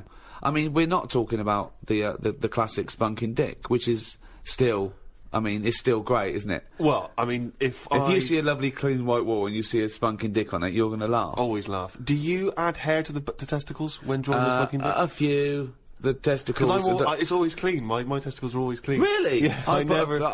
I put the 4 or 5 bristles sticking out straight. See, I always thought that was a kind of commoner version. It looks like mine looks like. I don't mean my real one. I mean my Your illustrative. Yeah. It looks like 2 gooseberries and Thunderbird 2. Do you add much detail at the tip of the penis? No, it's a straightforward. It's dissecting across, just a line across to show the helmet. Yep. Then one little line for the eye. Do you tend to keep the same number of droplets coming out? Spunk droplets. I do 3, but I don't do the line. I actually do the little teardrop. The little teardrop droplets. droplets. Yeah. Yeah. And that is the spunking dick. As When I was at school, it was referred to, and this may be specific to Bristol, it was referred to as the sacred. I've Why? just drawn a sacred. Oh, really? I don't know where the origin of that was. Some graffiti is funny. I saw one in London. It just said, "Rachel is a big-arsed, big-chinned cunt." Now, I think Rachel's going to see that and know, I'm the only big-arsed, big-chinned cunt round here. I don't know how big her chin was. Sure. I think of her chin maybe looking like the arse. Yeah. It's like the big arse like that, but maybe she couldn't see the last part of it because the chin was in the way. Rachel is and that's Now, all she where could was see. this graffiti written? It was in near Centre Point. So, do you think someone was so angry Well, with I Rachel? think maybe Rachel nicked this woman's fella, Right. and she went out. Yeah, And and just scored put- that Yeah. in a lot of different places. I saw one that was something, I think it was back in Bristol, it was something like, Michael Peters is gay. And I always wondered if that was Michael Peters himself, who was having trouble coming out of the closet. Yeah. And was just writing that in a number of different places. So that by the time he finally mentioned people, they went, "Oh yeah, I knew that anyway, I saw it in the toilet." Sculptures. What do you think of sculptures? I mean, because that's something that really is getting into the 3D world there, isn't it? No longer do you have to represent something as 3D. You can make something. The statues are amazing, aren't they? They're clever, aren't they? I mean, they always look the same. Well, that's not true, is it? Because recently there was quite a controversial one, a huge one, in London. The pregnant thalidomide woman. What do you think of that? Oh, yeah, I saw that. Thoughts? I wouldn't have it in my house. Well, there wouldn't be room, because it would just be you, Suzanne, and a pregnant thalidomide watching telly. I don't know what he was trying to say. It's, Maybe she was saying, okay, we've had the human form. This is an example of the human form. yeah, but do you think she started off trying to do normal, and it was like, oh, I've chipped a bit off?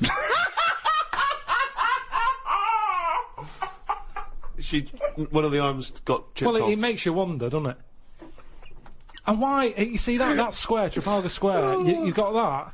Nelson's column, he's got one arm and a leg missing or something, and a patch over his eye. Then you've got the thalidomide. Why can't they just do a full person?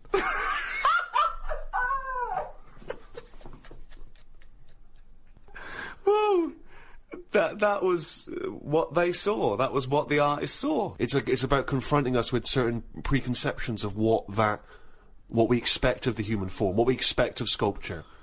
It's probably a little ironic comment as well on the famous Rodin.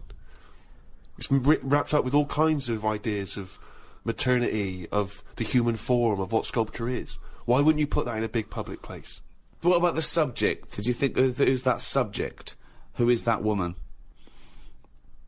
No, not really, because the thalidomides are around, and we've all seen one.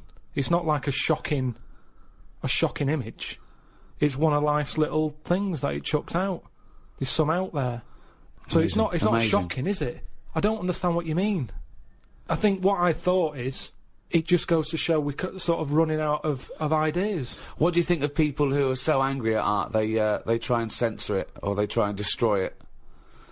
Do you think art should ever be censored? It's where you put it. If it's in a gallery, then it doesn't have to be censored.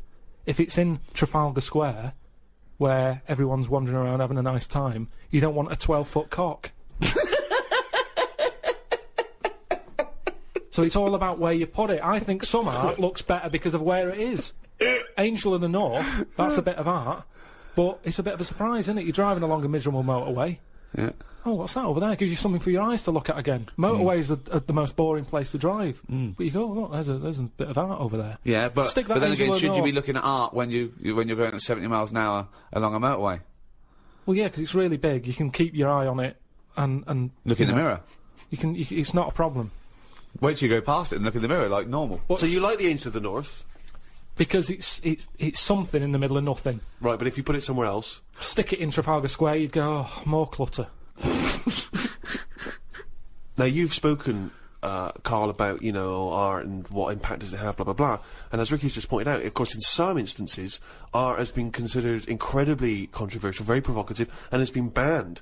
Famously, one thinks of the Nazis banning and burning certain books, not all of which were just books, criticising them. It was often artistic works, things which they felt were subversive in some sense. And you get that in many repressive regimes where people's artistic work is not allowed to express the way they feel about something. Stalinist Russia, for instance, art there, literature, are not able to express its views because people see it as dangerous, as provocative. Well, yeah, the threat always comes from scholars with like any dictatorship, and they know that. But not just scholars writing, scholarly texts, criticisms, but also people expressing themselves through poetry, through creativity. Well, yeah, things which are not expression's direct. dangerous, yeah. They can be abstract, and yet they can still be subversive. Yeah, but I think if it's done in a way that isn't just like a lunatic, they get away with it. Like a nice poem, some people would read it in a different light. I might read it and go, I don't even know what they're going on about there. So, as long as it's done clever, get away with it, don't they? So Well, it no, makes the often not artist the better. case. But that's not often not the case, When? that's what I'm saying. Often, in these regimes, these things are repressed. No, but there's always like code words and that you can use and they can't have you on it. Such as? I don't know. I'm not into that sort of work. Right, Well- so you've just made a statement there, but it's not backed up with any actual No, information. what if you Well, do there it was in a a good clever point way? there. No, there was a very good point there. The McCarthy era, where he was threatened by communism infiltrating the country, and he thought that entertainers might be a part of that, the conspiracy. It was a hotbed, and he made everyone come forward, writers, actors, say they're not a communist, and some people were out in the cold, and so people had to be a bit cleverer, like was it Arthur Miller, The Arthur Crucible? It's a metaphor. It's about witch hunts, but it's about the McCarthyism.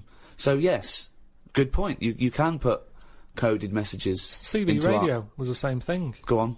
Well, it's all the codes. As long as you've got Yeah, okay, codes. well, I thought you had I mean, I was trying to make your point sort of more valid than it obviously No, was. but if you need to refer to CB radio, that's the obvious. Well, the that's obvious what I can justification. relate to. Sure. Yeah, And- we've done this. There's no point in CB radio. They go, how many candles are you burning? What? How old are you? 8. Okay, yeah. I mean, there's no point to those codes at all, So this is in no way relatable to The Crucible. Why would you be talking about one of the most respected plays of the 20th century, and suddenly this, in your head, reminds you of CB radio? Just having this code going on that only certain people know how to break. Everyone knew it. No, it's pointless. Not back then. They didn't. Pointless. I remember we were shown the cartoon version of Animal Farm when we were about like 15, 16. We were discussing it afterwards about communism versus the poor proletariat and all this. And this bloke went, "You lot make me sick. It was just a nice film about some animals." Brilliant. Yeah. Perfect. What's your take on that, Carl? No, go on. What's your point? Because you can see the irony there, can't you? I haven't seen it. No. If you want to do a serious point, don't use animals. No? Well, I disagree with that because we're going to get onto literature later, and I think My favourite is probably Charles Dickens, and I think the greatest story ever told is A Christmas Carol. And there's only one way that could ever be improved, and that is a Muppet Christmas That's Carol. absolutely right. Yeah. So, and I think that you could, and I think people could take a lesson from that and maybe do other films with the Muppets. A Muppet Schindler's List. Yeah. I mean, Yeah. you could make it so moving, couldn't you? Schindler's List in space. Yeah. Yeah. Yeah. Well, I think it would certainly help bring that story to a wider audience. I think so. A lot Yeah. of people who, like Karl, who were put off perhaps by the depressing black and white, of it, they would suddenly see the Muppets singing and dancing. Miss Piggy's Choice. Miss Piggy's Choice, yeah, yeah. Well, we talked about that. What? About things like that in art as well. Do you think that bringing something so serious to the masses, like films do, things like the Holocaust and like Sophie's Choice, where she has to choose which child lives and dies. Why did she have to pick? Well, because the Nazis were horrible, nasty, evil people. And which one did she pick? I don't think that's the point. I don't think that's the point. I love the idea that this is not a betting game. No, but I imagine this is like Deal No Deal. It's kind of, you're down to the last two. Which one you going to go for? God. But why did you ask which one did she choose? Because even if he'd said the names, Robert and Alison, what difference would it make? You don't know the story. Why is No, it because that then you've I'd ask more then. If you said Alison, I'd go, what was it with Alison? What did she have over Robert? That's what films are meant to do. You question it. Whenever I watch a film with Suzanne, I always say at the end, what was going on there? Oh, That's because you're an Jesus idiot. Christ! That's because you've just watched Muppet Christmas Carol and you can't understand why a frog's able to talk. I'm all for films with a good storyline. Yeah. Brilliant. That's a perfect point. One extraordinary point. He's gonna follow this up, mate. He's gonna follow He's got this up. something there. He's got Come something on, here. Karl. Go on then. What's your No. take on films? Films are really good. You can get lost in them. Right. And You like one with a good story? I mean, whenever anyone asks, it's always the same. It's Elephant Man. It's Kez. Mission Impossible 2. Mission Impossible 2. These are what you consider great works No, I'm of just film saying art. these are ones that I've enjoyed recently. There's so many films that I haven't seen, yet you always say, oh, have you seen so-and-so? You What, love Mission it. Impossible 1? And there's good news for you. 3's out. That's true. One of the most striking art exhibitions that I ever attended, Karl, was an exhibition of outsider art. Something I'm sure you're very familiar with. Outsider art, of course, is work that is made by people who are often institutionalised for mental health problems, or they are just incredibly, the people who aren't in any way part of the art establishment. Well, right up to psychopathic murderers, clinically insane mass murderers would count as outsider art. I went to an outsider art exhibition in New York. It was incredible, and I bought a painting of this guy. He's a chronic schizophrenic, and he paints in tar, like road tar, that he gets from roads, and he paints in that on wood he finds in sort of skips, and it's incredible because it's sort of like scratched in.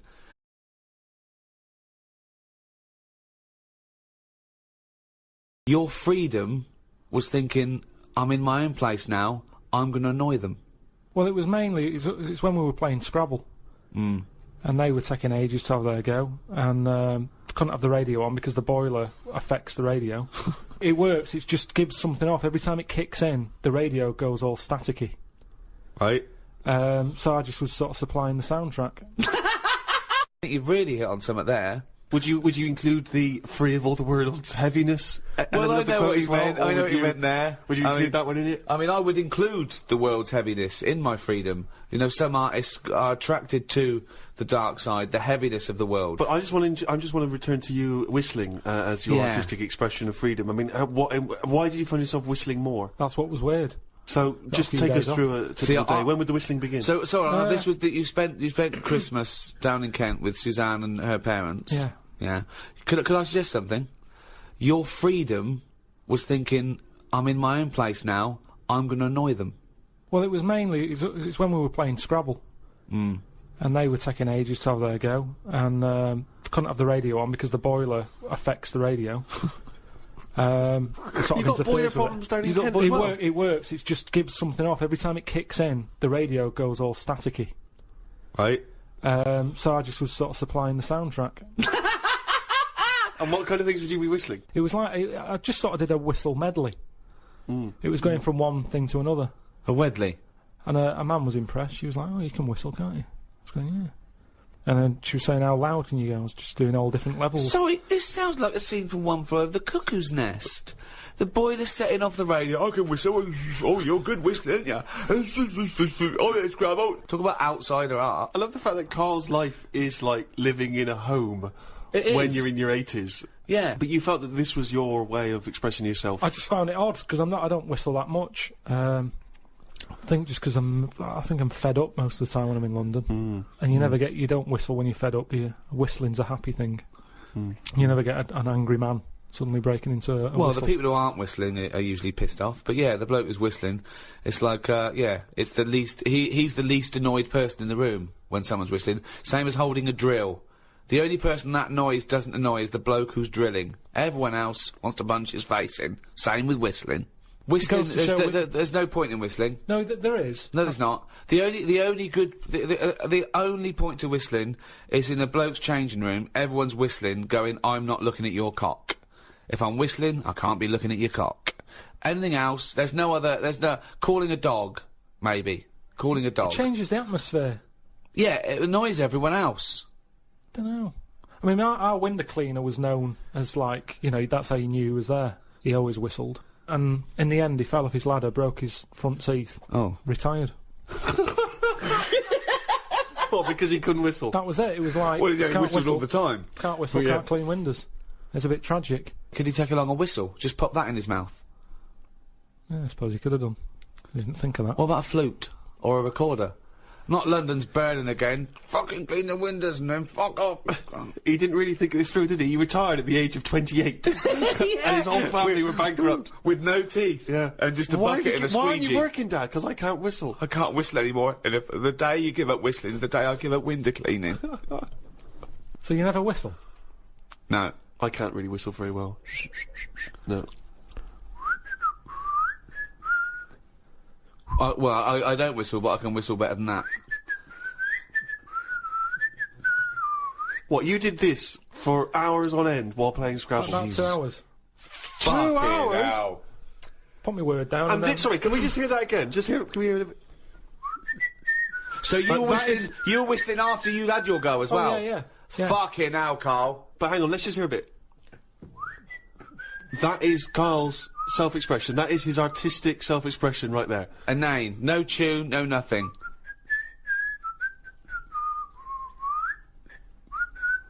There's mental patients who have smeared canvases with shit who have expressed more than you have in that. Yeah, but it's not about other people. I'm not there to please other people. You're there to annoy them. What was the best word you came up with in Scrabble? Don't knock me at Scrabble, because I do alright. What's weird is, when I play Scrabble, my brain can come up with words that I don't normally say. Okay, this isn't... No, I'm intrigued here. Your brain can come up with words you wouldn't normally say. Just words that I'd never drop into a sentence. Tree, cat. Go on. Squirm. That's using a Q. It's worth 10, Matt.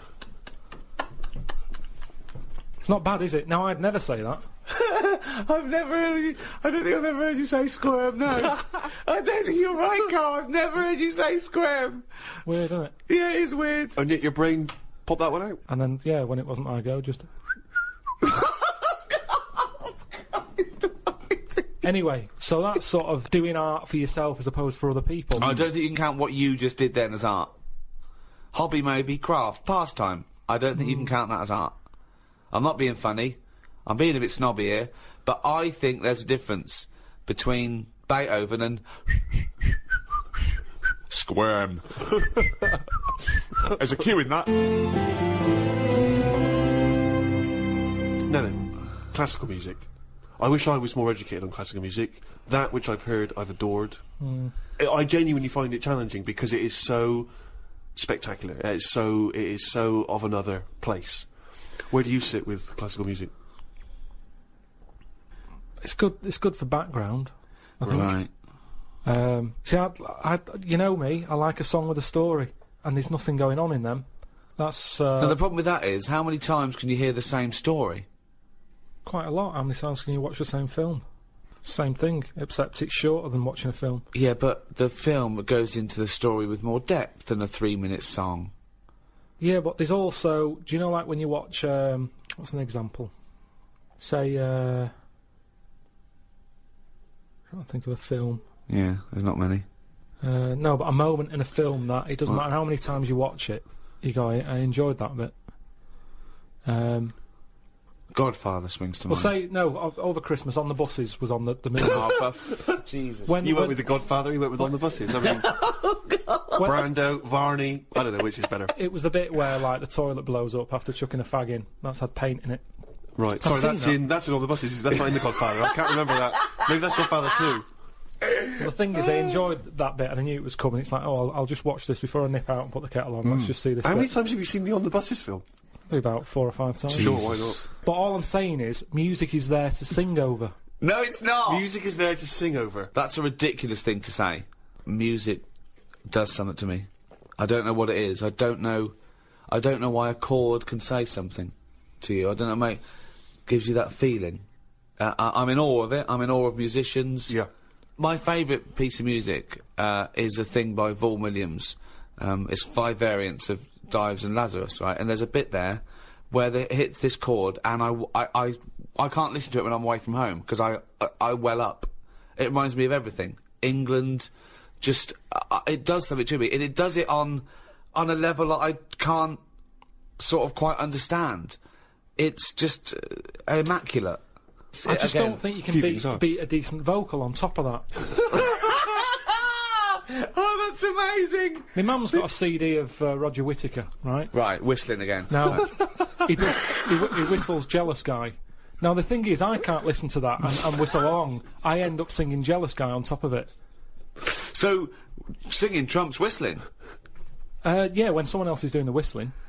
Okay. I like whistling, but if someone else did that first... So then if I'm Roger was singing Jealous Guy, you'd be I'd probably whistling. whistling it. To make the classics live on, I'm surprised someone hasn't gone, I can add to this, and dub on a bit of vocal. So you would have classical music with lyrics.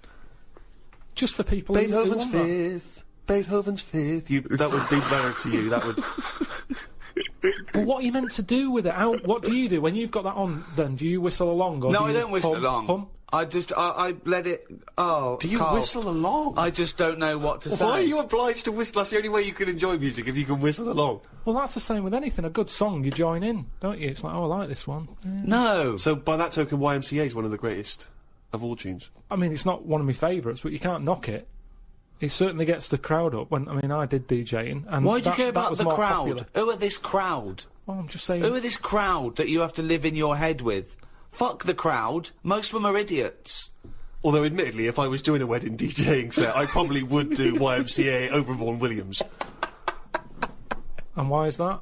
Because it's happier-go-lucky. It's done in 3 minutes. Classical music goes on for ages. It No, that's a fades good point. Who's got fades time? out, it comes back in again. Well, It's a good point. it's all over the shop. Are Yeah. you going or are you staying? It's over time, and I'm not saying we should get rid of it, and I might grow into it, because I think that's music for older people. Well, think- I think Mozart would disagree. I think he did his first symphony when he was 5 or 6. Probably playing piano and writing music before you could read. When did the piano come out when he was a kid? What do you mean? If it was trendy to have a piano when he was a kid, it's like how kids now, they're messing about on Google at the age of 2 because the laptop is new. It's new to us. To them, it's like, well, it's Google, innit? What's your point? Because he was born at the right time. Beethoven. Yeah, he was No, born. Mozart. So you're saying Mozart. that all 3-year-olds around the time of Mozart were brilliant? There would have been quite a lot of them. Mozart, Beethoven, all that. They're all Handel. They're all around the same time, aren't they? Just guessing. Wild stabs in the dark. Just names he's heard. Just names he's heard. So when Ricky was young, when I presume Rolf Harris's xylophone came out, everyone was composing on the stylophone, Yeah, weren't they? exactly. It's all what you brought up with, isn't it? Nothing's hard if you're given it when you're a kid. Nothing's difficult. It can be taught all sorts. I haven't got room for a piano. It's too big for a pastime. A hobby shouldn't take up a whole corner of a room. It's so limited, isn't it? His scope, his imagination. But a piano, the idea that a piano in a house would be a frustration and annoyance. Music. That you could play harmony. But I'd worry about annoying other people with it as No, well. you don't. You whistle when you're playing Scrabble. You don't worry about annoying people at all. I'm sure people would rather have gentle piano music in the background than squirm. Squirm. So one of the earliest and most celebrated art forms that's, along with painting and music still going today, is the play. And of course, the most famous and celebrated exponent of that is our very own William Shakespeare. Some say maybe the greatest literary genius in history. Mm-hmm. I'm not a fan. Right. And I'll tell you why I'm not a fan. One reason and one reason only. Sure. Nothing to do with the structure, his themes, fantastic. The pun. Right. Oh, I can't stand the pun. Yeah, but I mean, although Shakespeare did include a few puns in his work, I don't think you could... No, I suppose it's the people that have taken on the pun. It just reminds me of a bloke in a beard and a pipe at a party doing puns, And it's things like Shakespeare, things like, take their maidenheads. And you have to look at your Brody's notes to go, okay, cut off their heads and take their virginity. Oh, brilliant. You can't, it's like you can't explain a joke in retrospect. You don't laugh if you then explain to you. I'm going to have to take issue with the idea that Shakespeare was not a truly great master of our language. I think he was. If you listen, he added to the language. He invented words, or at least he stole words and changed them a bit. He took them from other languages, which is totally valid. And he made up loads of sayings that are still around today. And there's a poetry in that, inventing new. Actually, Karl, you like sayings, don't you? I've got a list here of some of the sayings and phrases that Shakespeare made up. Really, in a pickle was his. Yeah. And we know what in a pickle means. We know what it means. It's a saying I'd never use. Because when you're in a pickle, it's not something that you would say. No, if you're being if you're captured and you're being tortured for information, you wouldn't, and you get access to a phone, you wouldn't go, MI5, I'm in a pickle. You'd be screaming, going, he's taking my teeth out. Much as I love Shakespeare, is when that play was first staged and someone said during the play, "Ooh, I'm in a pickle," did the audience understand, or were they baffled? Or was it like watching Ken Dodd when he goes, "Young bunctious"? Exactly. Oh, totally hilarious. Yeah. So Shakespeare is about as good as Ken Dodd. That's what we appear to have established. While you've been talking about that, I just was looking on the computer at the Pun of the Day website, because I feel I take much of what you say about puns and agree with it. Here's a couple that you might like. There was a sign on the lawn at a drug rehab centre that said, "Keep off the grass." Okay, now if the pun is the lowest form of wit, and let's face it, sarcasm isn't, sarcasm is up there compared to the pun, then the drug pun, I think, is one of the lowest of the low. Oh, people who congratulate themselves on getting drug references. Keep off the grass, will you? Grass, get it? Grass. Smoking the grass, yeah. Show me a piano falling down a mine shaft, and I'll show you a flat minor. Oh, God. Okay, good. Okay. Do you get that? Well, these are... I mean, that sums up puns, isn't it? It's things that kids get in a cracker. I think pun should be short for punch him in the mouth. Idioms are better. Go on, then. What's an idiom? Is that a new word you made up? No, I think Karl Pilkington's a complete idiom. I found out what it was because I thought, I like them. What are they? Right. And it's like little sayings. Yeah, that's right. That sums stuff up. Go on, give us an example of your favourite. Oh, can I just say one, talking about sayings, Karl was getting fed up with something. He was fed up with not getting replies from something. He's having a hard time, And, I went, "Oh, the worm has turned." He went, "What?" I went, "The worm has turned. You've..." Stupid saying, isn't it? No, okay, tell him why you think that's a stupid saying. Because how do you know when a worm's turned? Of all the creatures that you could flip over and know it's turned, why pick a worm? It's the worst thing they could have picked to express something turning. But you're taking turning literally. It means changing, doesn't it? Changing your attitude. A new broom, turning over a new leaf. Yeah, but things are going to be different now, and changes. I'm sick of it. Chameleon. No, but chameleon is a brilliant thing to use for something to change. Chuck that in a sentence. There's nothing that you can link a worm to human life to. You're talking about something that's It's blind, isn't it? It's blind, it's deaf, Gay. it's got no features. Why is he having such a go at a worm? Just because it's a weird thing to use. Something that its arse is more, it does more than its head. That could be said of you, Karl, to be fair. We've talked about what art is, we've talked about painting, sculpture, we've talked about music briefly, we've talked about whistling over music to make it better. Poetry. A completely different type of art form there. Karl, what's your thoughts on poetry? I've never really been a fan of it. There's a surprise. I think it's sort of, it's alright for the person who's doing it. You know, you say that whistling is just for the whistler. But I think poetry's more like that, because sometimes you read it and you're thinking, what's he going on about? It's always a bit, I don't know, it's sold in a bad light. It's a bit sort of, a bit gay, innit? Right. I mean, it depends what sort you're talking about, because maybe there's poetry out there that I haven't heard. There's some poetry gayer than others. Yeah. War poetry can't be gay, can it? That was I haven't people... heard, go on. People fighting in the trenches and... It can't be gay, they weren't gay, they were writing to their sweetheart.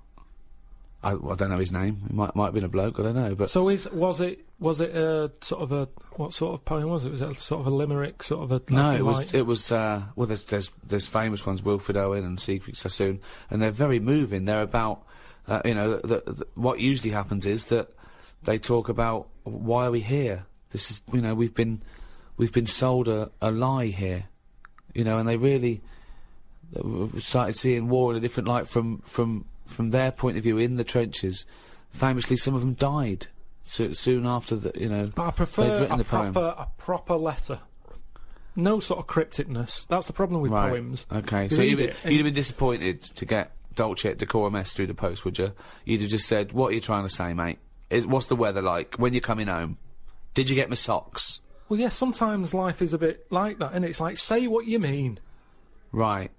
Well, then you have just wiped all art off the face of the earth if you literally just say what you mean. No, I'm just saying in a letter. Say if I was a woman and my fella was fighting in a war. Right. What's your fella's name? Harry. Okay, so Harry, let me get this right. So when were you married? About 1935. 1935. So you've been married about 4 years. Yeah. Harry, why don't you go off? Oh, you're a woman, aren't you? You don't look like, okay. So what did you see in Harry? Why did you like Harry? Was he? He just was like funny. Butch? He wasn't that butch, but that No. didn't matter back then, did it? In the war, No. And he took everyone. But what did you say when Harry said to you? Well, I thought it was coming because a lot of our friends ended up having Did to you go just hug there. him and say don't go or something? No point, because that would have just made it tough for him. So I just, what's the point? Just go with it. But if he I had cried written... after he went. You cried after he went? That's what you do, innit? You wouldn't do it in front of him. He's got to go to battle. Okay, so your man goes off to battle. Right. Then I get a letter from the Colonel saying, "Oh, bit of bad news. Harry's dead." Now I get a letter in the post. He said what he meant, didn't he? In the Well, yeah, and they would do, wouldn't they? They wouldn't fanny around saying, "Oh, he was on the warpath and the cloud went dark." I go, "What? Just tell me what happened. I don't want a weather forecast." He got shot up the arse and the bullet came out his head. Right. Now, the Colonel, he would just tell me the basics. Now, because he sent his by Telegram? telegram, they sent a telegram. The letter I get from Harry has been stamped, so I get it late. Oh, okay. So I get a letter from Harry after he's died. Yeah. Right, and you know he's dead. I know he's dead, so I get Right. this letter with his handwriting on. I'm devastated because I was just getting over his death. Yeah. It's all brought back to me when this letter drops through the post. Well, yeah, 3 Right. days and you're pretty much over it. It's Harry's handwrining. Yeah? Oh, God, what's this? What's Now he I written? open it, Yeah. and instead of saying, things are bad here, socks are damp, you know, everything's grim, it's cold, I'm sick of it, there's a poem. It wouldn't feel like it was from Harry. Well, what, Because it's not in his words. Poems are never in the person's words. But did you know Harry was a poet when you married him and made love to him No, that I only night? picked it up because other people were doing it. Something to do in the trenches. But when he carried you over the threshold, Karl, and he laid you down and gently kissed you, didn't he say any? Didn't he ever? He must have whispered some sweet nothings into No, your it wasn't hysterical like red that. head. It wasn't No, like that. Straight no. to the point. It was like, get your knickers off.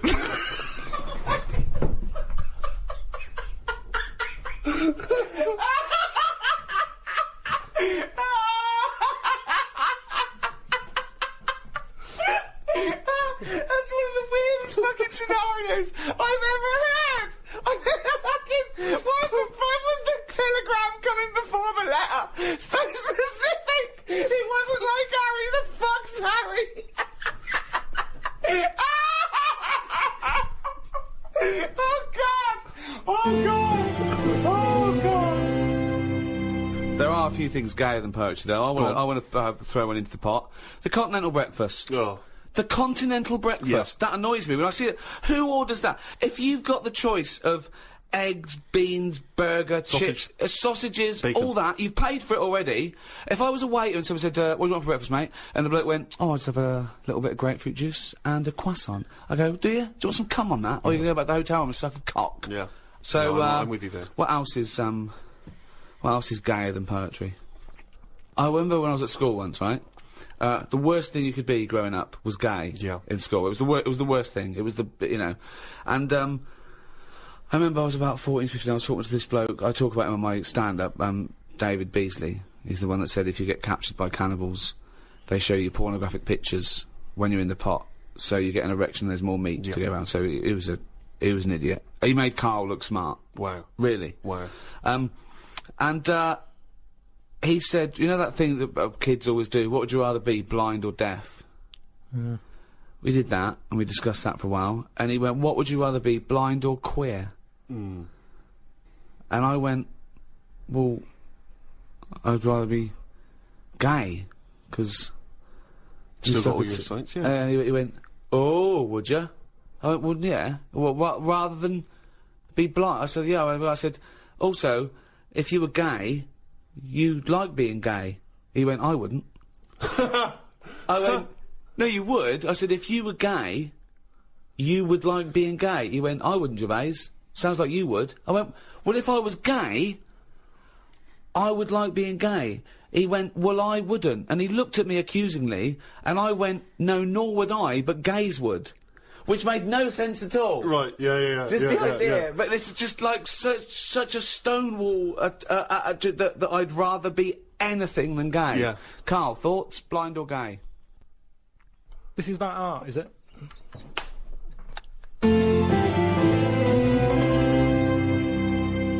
So there you have it, our comprehensive and definitive guide to the arts. Next in this series is philosophy. Well, I'm looking forward to that one enormously, Rick, because, of course, you have a honours degree from the University of London in philosophy. Yes, but I predict that that one will also be as big a load of bollocks as all the others we've done. Thank you. Just to remind you that you can still get the Ricky Gervais Guide to Medicine, the Ricky Gervais Guide to Natural History, and now, of course, the Ricky Gervais Guide to the Arts. Hello, I'm Ricky Gervais. Philosophy is the science which considers truth. So said Aristotle, one of the great forefathers of Western philosophy.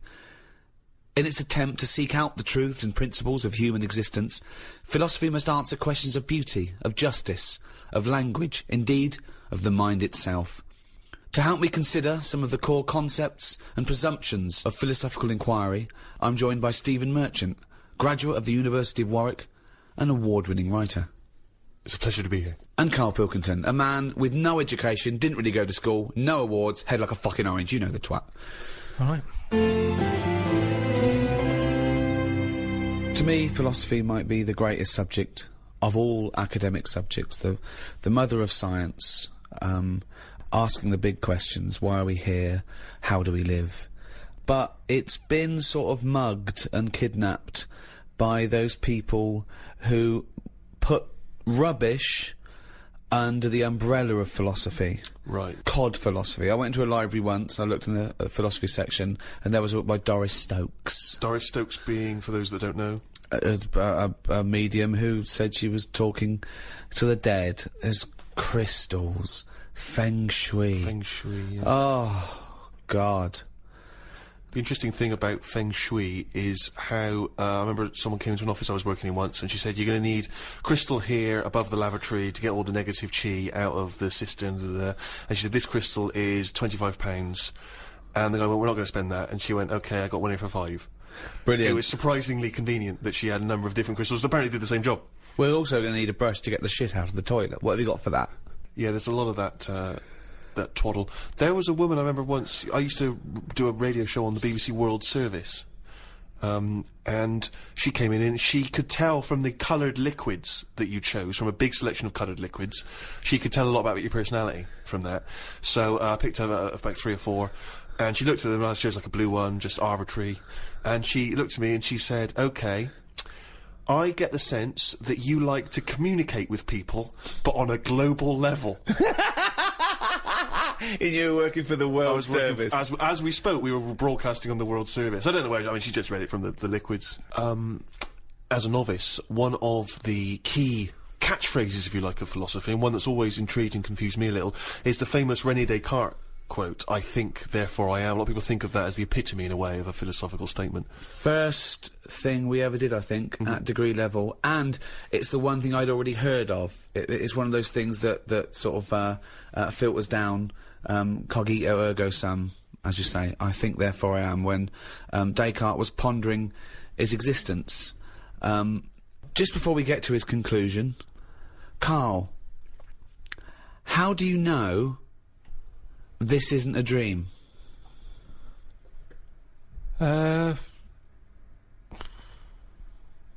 Just because I haven't been sleeping that well. Right, okay. No, but you could still be dreaming, couldn't you? Because this could be a dream that you haven't been sleeping lately. You could be dreaming the last few nights you haven't been sleeping. In dreams, they're different, like, I mean, like I say, I don't have that many of them because I don't sleep that well. But when I do have one, there's something different and vivid about it. Now, if I was dreaming all this, I reckon my boiler would have been fixed ages ago. I don't think anyone has a dream that goes on for that amount of time. Well, it could be a nightmare, but the presumption... But I think you're also presuming that the dream that you could be dreaming needs to be exactly the same as the dreams you think of when you're dreaming. My point is, there's no way of you knowing that this life you're living now as you talk to us is real, and that it's not actually the imaginings of another Karl somewhere else. There are actually no clues, Karl. There are actually no clues now that this is the real thing. Well, most of the time, it's 1 minute I'm awake, next minute I'm asleep, then I'm awake again. Yeah. Sleep's just... You know the bit between you being awake and awake again? That's called a sleep. Yeah. Now, do you ever think things while you're asleep? Vivid things. It's that bit between the awake and awake I want to look at. I told you about one ages ago where... Go on. Where you burst in and I was on the toilet. I never heard this dream. The one that it was like everyone was German and it was at some gig or something, and you opened the door and everyone was looking and laughing at me, and I'm sat on the toilet, and you sort of said, "Oh, that's probably because you're uncomfortable with fame being put on the limelight." Yeah, that you might be. Yeah, possibly. Yeah, but that's one dream that could be true. But yeah, exactly. Or there is a likelihood that you think, "I bet he's going to burst in." I am always on edge when I use the toilet here. Yeah, I kind of think, is he busy at the moment? You have to wait till he's on the phone to go for a piss. I have to sit there holding the lock. Yeah. It's a weird thing it isn't to do. normal. It's not normal. But there's an example of a dream. But I think what you're failing to grasp is not so much the mechanics of whether this is a dream, but that you cannot know the truth of what you're experiencing. You cannot know that this is reality.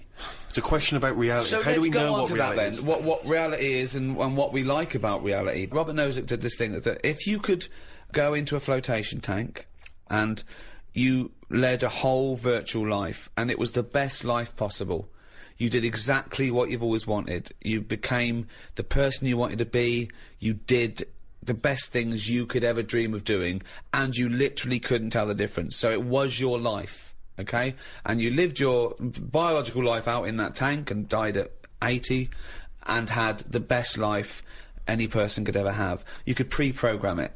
Would you get into that tank knowing what you know now, knowing that you would have the best life ever, with no heartache, no upset, no loved ones dying? So what's happening when I'm sort of having a packet of munchies? Yeah.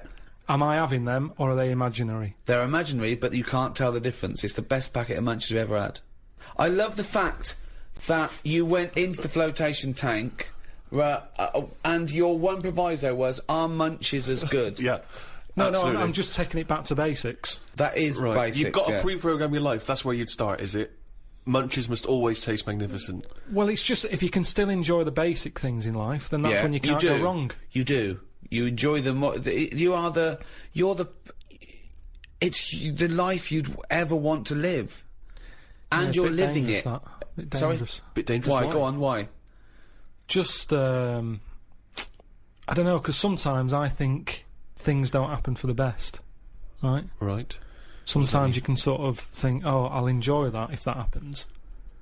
And then it doesn't happen, and you've had time to think about But what this would is have happened. perfect. No, this is built in.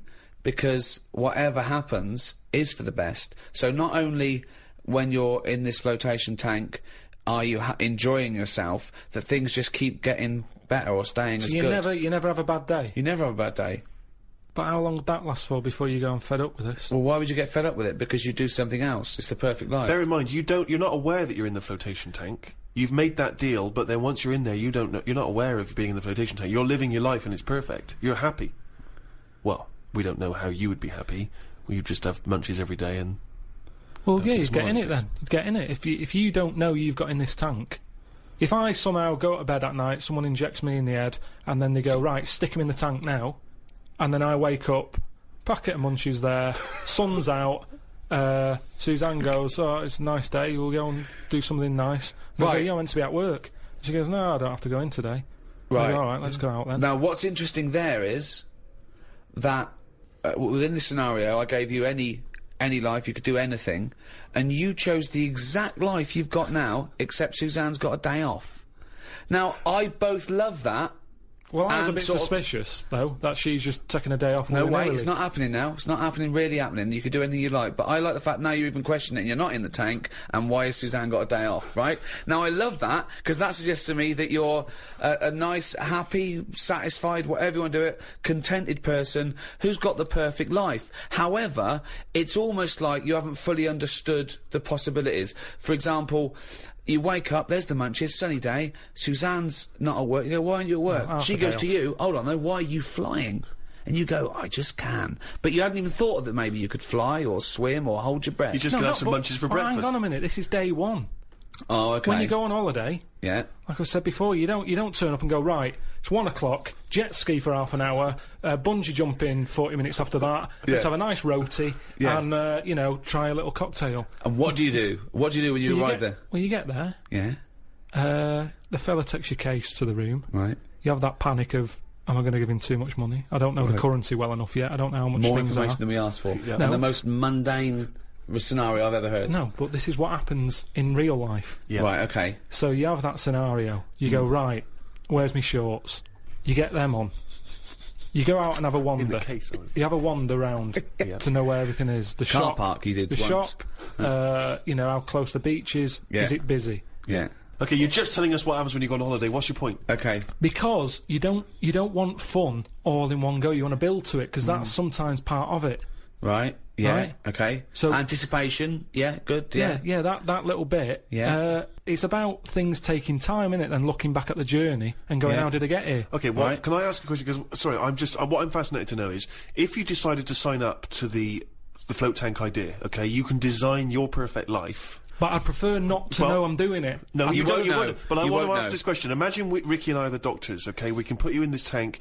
All we need to know from you now is what your perfect life is. And we're going to program it in the computer. You're going to wake up tomorrow. You won't know this conversation's happened. You'll have the perfect life. What, if you don't mind, we're going to take notes now. What is the perfect life? You're still obviously living with Suzanne. We've got but munchies. What else? We've got munchies and we've got sunshine. But what else would you like in your magical life your ultimate life? I think I'd prefer... hair?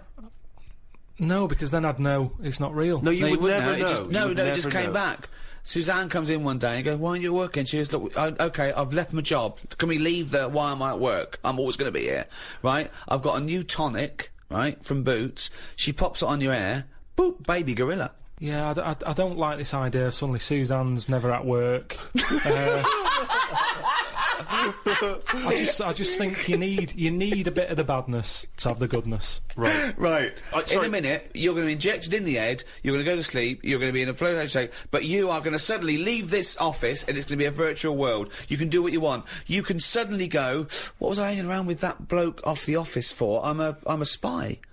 And you go to MI5 and they go, thanks for coming in, Pilkington. Listen, Drosky, he's coming from Russia and he's got the... Bang! What do you do? What's your scenario? What do you do as a job? We've got Munches, Suzanne's never at work. I prefer to leave everything as it is. Brilliant. Go in it, but have everything the same so that I'm going, hang on a minute, has it actually happened? What are you talking about? No, you don't know about this. You don't know anything that's happened.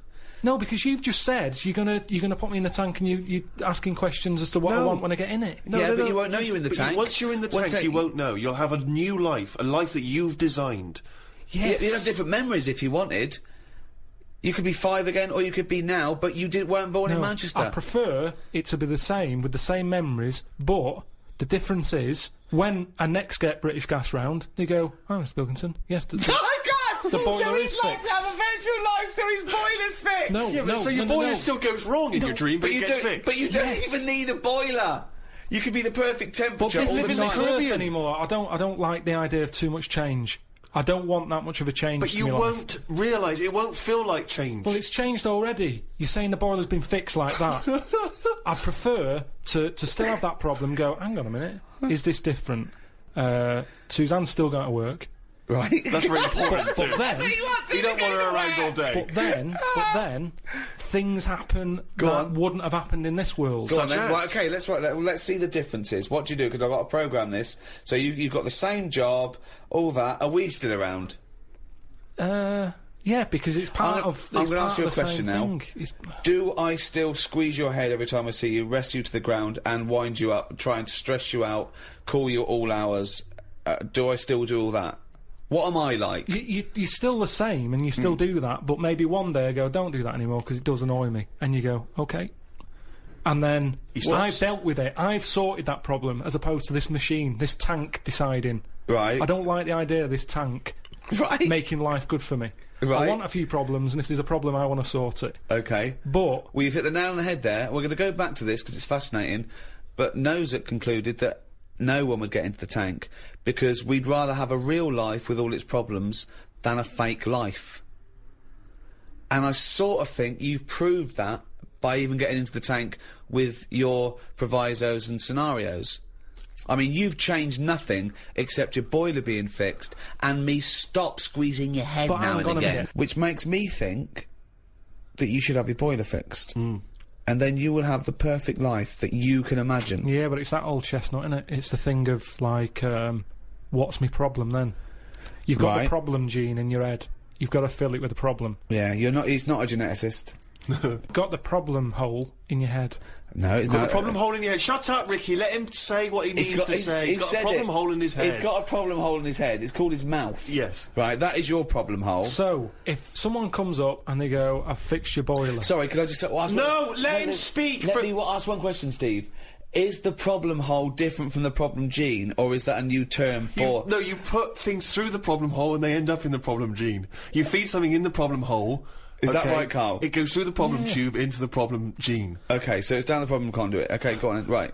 So it's better to have... You've got a problem hole in your head, right? Yeah. So you stuff in a problem into the problem hole. In Okay, it yeah, goes. okay. Now, all the little problems can't get in because of the big problem.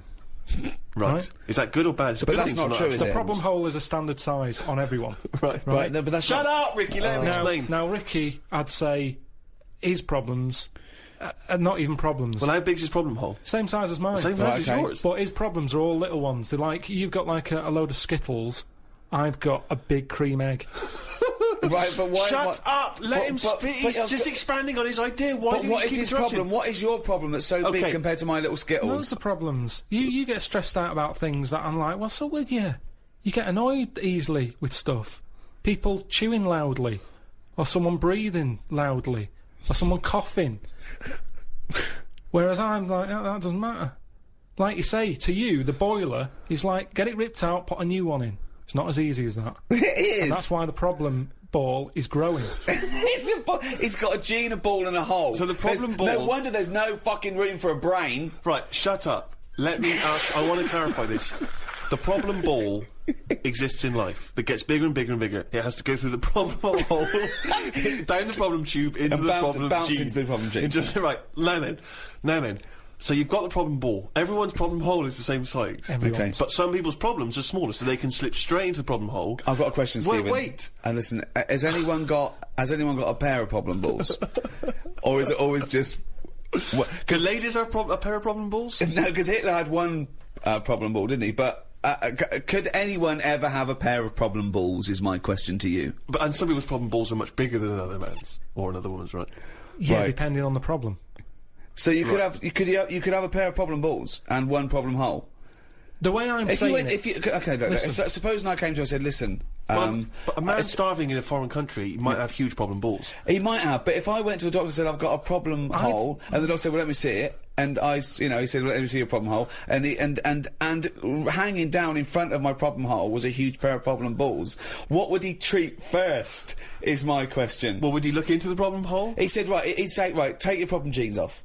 Right, I want to see your problem hole clearly. But he would put his hand or his finger into the problem hole to try and remove the problem He ball, would. wouldn't he? Or the problem- He could feel the problem balls, but he'd have to insert his finger into the problem hole, wouldn't he? Right. Okay, so Karl, go on then. I'll just get in the tank.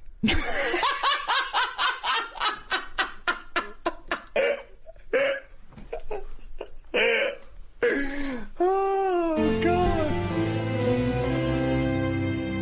God. Okay, so in a roundabout way, back to cogito ergo sum, I think therefore I am. Descartes, pondering, how do I know this isn't a dream? Well, he concluded he doesn't.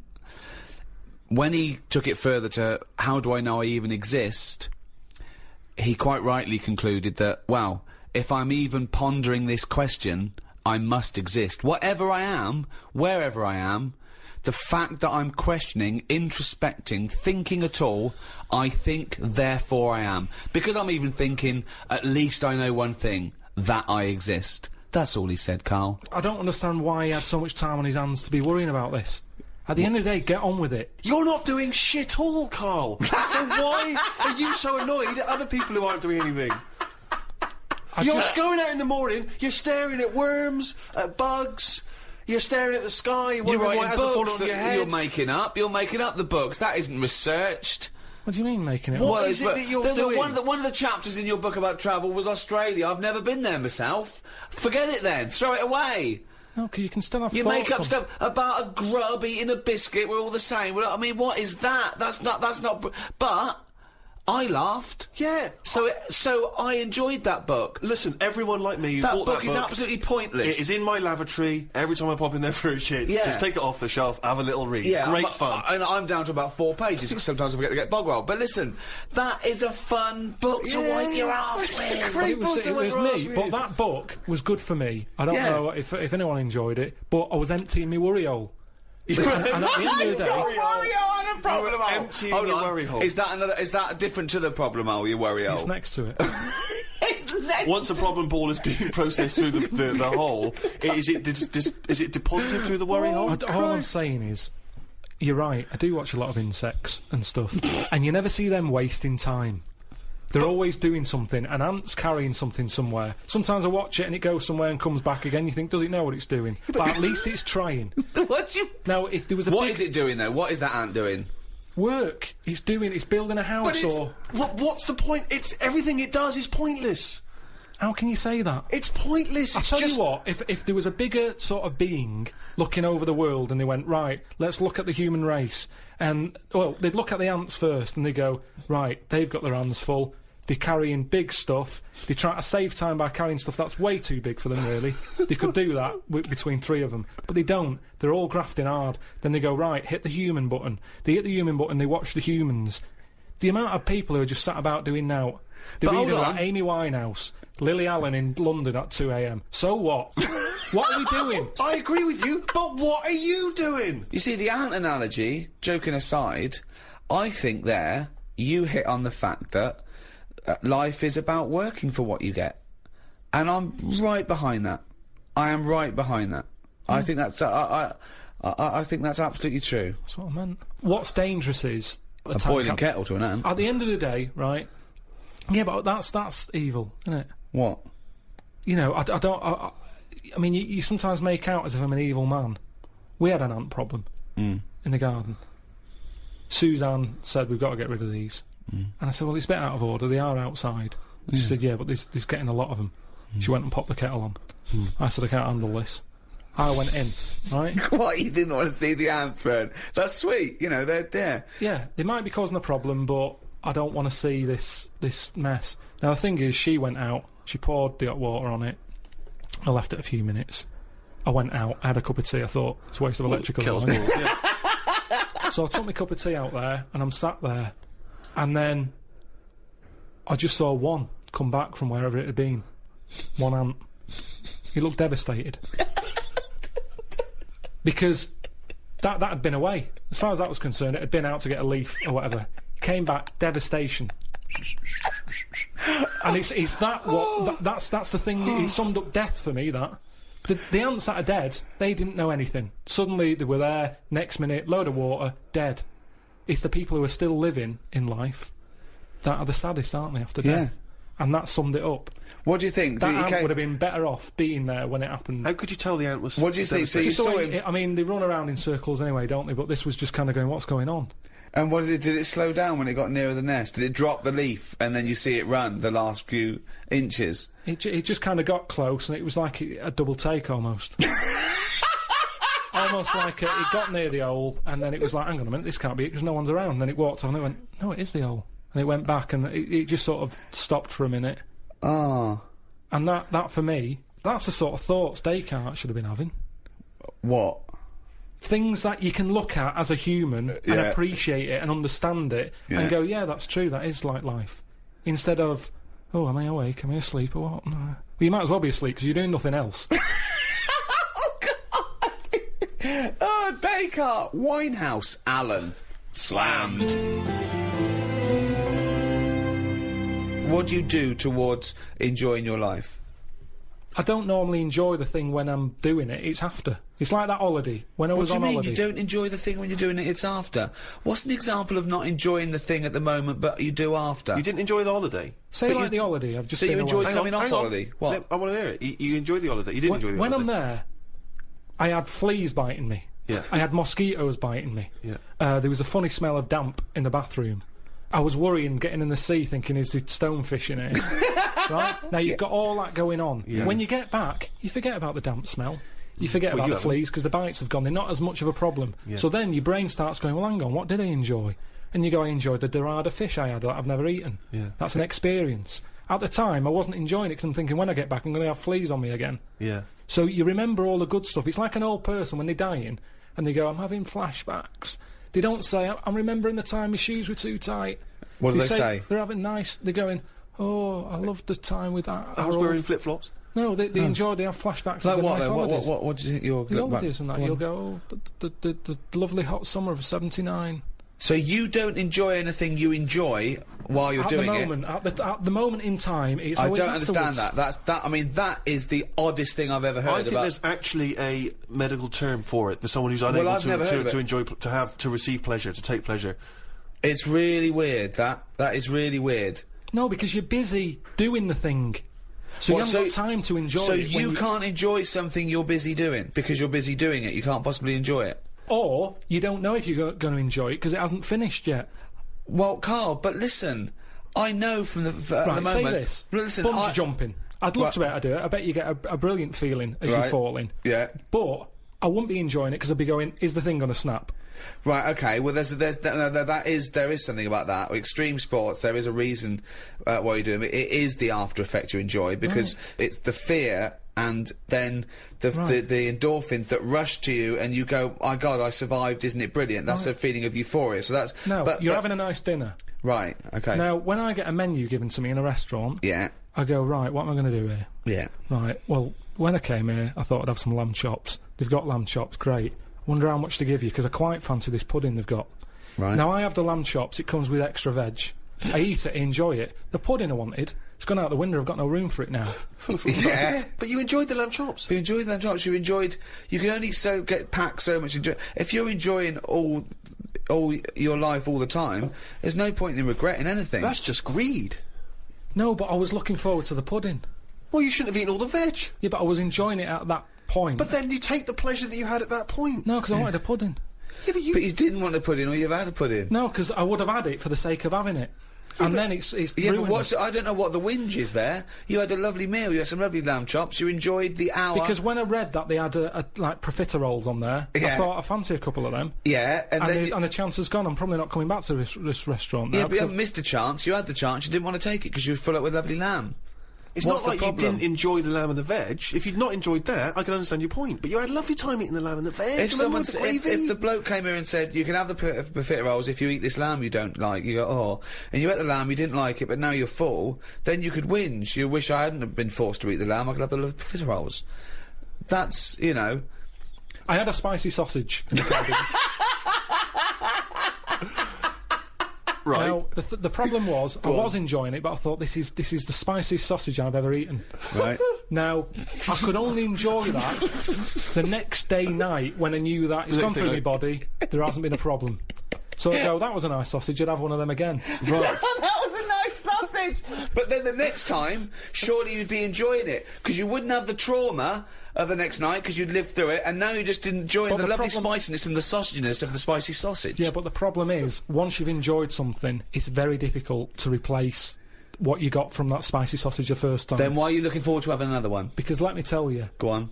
Auntie Nora, Yeah. she's guilty of this all the time. She Right. loves a spicy Well, sausage. she, I've told you, she prepares all her food, right? She's got them all in bags in a freezer, Monday, Tuesday, Wednesday, Thursday, Friday. Right. She's got it all there. Now, what she normally does, she makes a big pot of curry.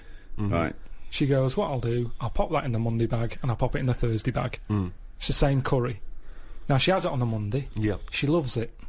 She thinks I got the mix just right there. The spices are good. The Yeah. chicken was tasty. I'm looking forward to Thursday. I'm looking forward to Thursday. I can't wait for Thursday. Yeah. Right. I'll call her up on the Thursday evening. I'll go, how was the curry that you had on Monday that you said you were having again on Thursday that you enjoyed? Didn't enjoy it. Why is that? Dunno. Just want the same. Now, the weird thing there is it is the same. Auntie Nora, that is the same. It's from the same bag. It's from the same pot. But Yeah. she was expecting too much. And that's the problem. If I had that spicy sausage again, it's never going to live up to it. So forget the spicy sausage. I've had it. I've experienced it. So you if never someone have another says, well, it depends. So do you have anything twice ever? Maybe not. But this is insane, Karl, But because aside from you and your Auntie Norma and presumably all the other Pilkington clan, or all as weird as one another, why you phone her up and ask her what she's having for tea, I don't know. Yeah, that's one thing. What, and That shows not you only that- what is that- happening on Monday, but what you're going to do on Thursday as well. I'll make a note of it in the Auntie Norma food diary. That's proof that you really aren't enjoying your life. now. Exactly. To go, right, oh, fucking But hell. what what else can do you say But to then old he's people? phoning her up again late on the Friday to find out how the Thursday curry went down. I know, exactly. Yeah. That's two calls that week. Unbelievable. Well, it's just Just good to- read her journal. No, it makes her happy, doesn't it, getting a call? She's got nothing else. Yeah, What but the else curry is she doesn't. gonna The tell me? curry don't make her happy.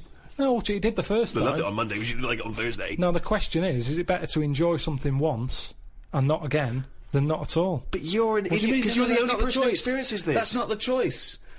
That's not the choice for normal people. You can either never enjoy summer or only enjoy it once. You can enjoy things loads of times. you can't. That's what a hobby is. A hobby is enjoying things over and over again. I haven't got a hobby, have I? That's why. I've had loads of hobbies in the past. I did the dancing, I did the boxing, I did, what else have I done? That is it. I think that's what. But that's what I'm saying now, I soon get bored. And it's like how you enjoy, I love munchies, Yeah. but I always enjoy the last one more than... Well, that doesn't make sense. That goes totally counter to your argument. No, because it's from one packet. What? It's from one packet. What difference does that make? The So first you- one's surely so- your favourite. So it's hold on. not. So if you were to have one munchie, I'll go as a munchie, mate. You No. go, I'm not going to take one unless I can have all of them, particularly the last one. But what Well, is? no, I'd like to have them all, please. What? No, you can't have them all. Don't be so greedy. Have one munchie. Have the first munchie. There But you I'm go. going to have one, and then I'm going to get a taste for them, and I'll probably want another. Well, no, they're my munchies, though, aren't they? I'll Do you keep them then, forget it. Well, look, so you'd rather have no munchies than one munchie? I'll go and buy a packet. I'd prefer to go, do you know what? I fancy a packet of them. But why do you enjoy the Okay, why wait. do you enjoy the last munchie more than the first? Whereas you know you that's the enjoy the last first one. curry, but not the But second you know it's curry. the last one. Because I'm eating them all in one sitting. I'm not going, that's for Monday, that's for Tuesday, that's for Wednesday. I'm Right. talking about a packet of Munchies. Right. I eat them. There's probably about 12 in a packet. Okay. I shove the first 4 in without even thinking what I'm eating. Greedy bastard. You shoved the first 4 in! Without even thinking about what I'm eating. Now, then, when you're getting towards the end, you make them last more, you might bite the top of them. You look what's inside them, you go, I'm liking this. But You know hold that on, last what, one? every time? What, every time you buy a packet of Munchies? Yeah. Yeah. So, hold on, though. You must enjoy a packet of Munchies regularly, then? Not as often as you think. They have I an don't offer on know. them. Well, No it's not opinion. as I think. I don't know. So tell me how often you enjoy a packet of Munchies. Normally after sort of, maybe once a month. So, every month, you look forward to a lovely packet of Munchies. And the same experience. Yeah, You but like at the the first end, I one. like the last one. The only thing you know you enjoy, look forward to enjoy, and it fulfills all those expectations is a fucking packet of Munchies once a month. Fuck me. What do you think happiness is? Again, you only know the happiness because of the badness. You've got to Well- have a yin and a yang. Well, I know what you mean there. I agree with you on this because it's sort of no good to be handed it on a plate. I mean, just from my own experience, working for someone does feel better because you've got a pride and a satisfaction. I genuinely think it's better to start a business, struggle, go bust, come back, than win the lottery. Yeah. I genuinely believe that, and the older I get, the more sure I am of that. That working hard is itself the reward, and I genuinely believe that. But where does it end? It's no point having the struggle till you die, and never get any happiness. So, what's your balance? We don't have to go into philosophical terms here. What's your balance? What's your yin and yang of a good life? And by good life, I mean one that you've enjoyed or been satisfied with, and one that you have no regrets or guilt or shame, and a bit of pride. What are you asking me? I've got a bit of all that. Right. But you need the mixture, don't you? So you find out what your favourite thing is. It's like a bag of Revels. Yeah, but you can't cherish guilt or shame. Did you just can say life is like a bag of Revels? Isn't that dangerously close to life's like a box of chocolates? In Forrest Gump over there, yeah. Jesus, No, but it is, isn't it? There's one or two in there that I don't like. like what?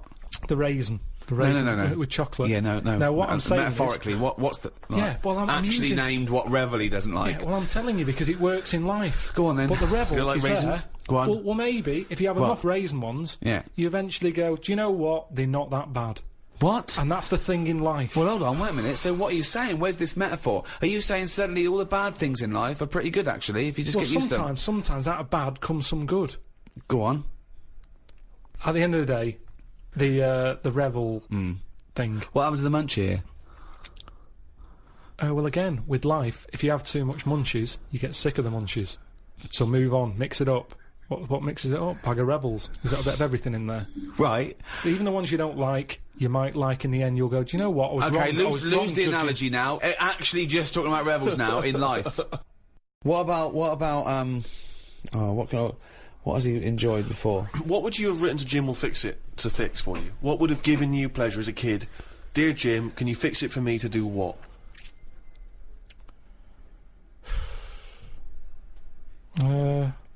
When I watched Jim will Fix It as a kid, they never really lived up to what the kid wanted, did they? But what would you have requested? But I don't think I would, because I think I saw how disappointed most of the kids were. God, it's A kid like whistling, they brought out This is Roger Whittaker. exhausting.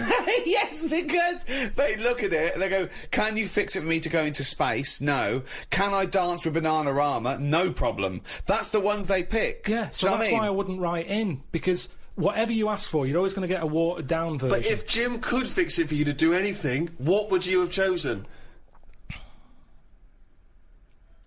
There's not many things I wanted as a kid. One really. thing. Jesus Christ. Just one thing. To choose one thing, please. That my name was Brett. Oh, fucking hell! It's not unbelievable! I mean, it's extraordinary. There is no predicting that. Okay, you know what? I can make that dream come true for you right now, Brett. We can just call you Brett from now on. Not a problem, Brett. Brett Pilkington.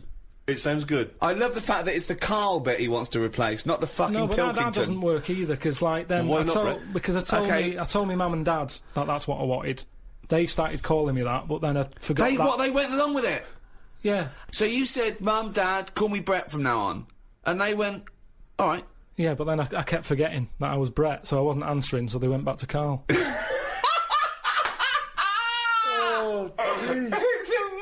amazing! So you've had that dream come true. Yeah, and it wasn't that good. And that's what I'm saying to you. Things never live up to what you want. Dreams, what are they?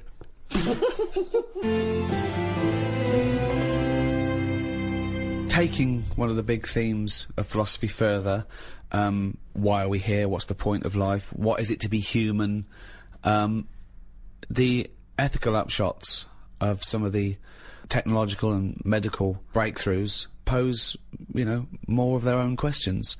Cloning, is that a person in its own right? Well, of course it is. What about if you grow that for harvesting without the brain? So growing kind of vital organs, Yeah. presumably in a laboratory. What about that? Stem cell research. Is that, I mean, there's weird things happening all the time with all this transplant stuff.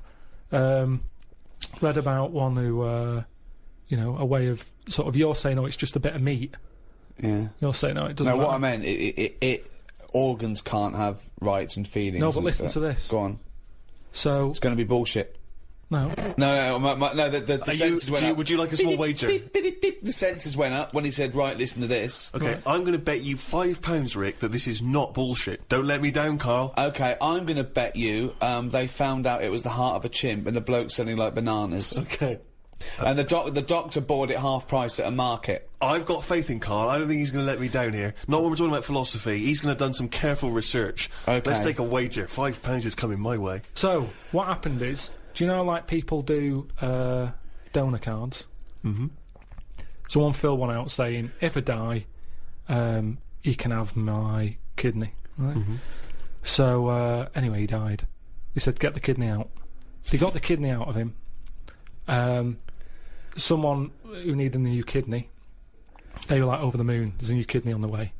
But this person who who needed the new kidney had a couple of things. What? He wasn't very good at driving, Yeah. and he couldn't stand yellow biscuits. Right. Couldn't stand yellow biscuits. Okay. He just didn't like them. There was Okay. something, he didn't know why, he's just never liked them. Anyway, they pop it in, he's having his tests done, he's in hospital for a couple of days, goes home, goes, could do with a yellow biscuit. What the fuck's a yellow biscuit? Just a Banana baldies. What are you talking about? Just a yellow biscuit. Who decides I like all biscuits except yellow ones?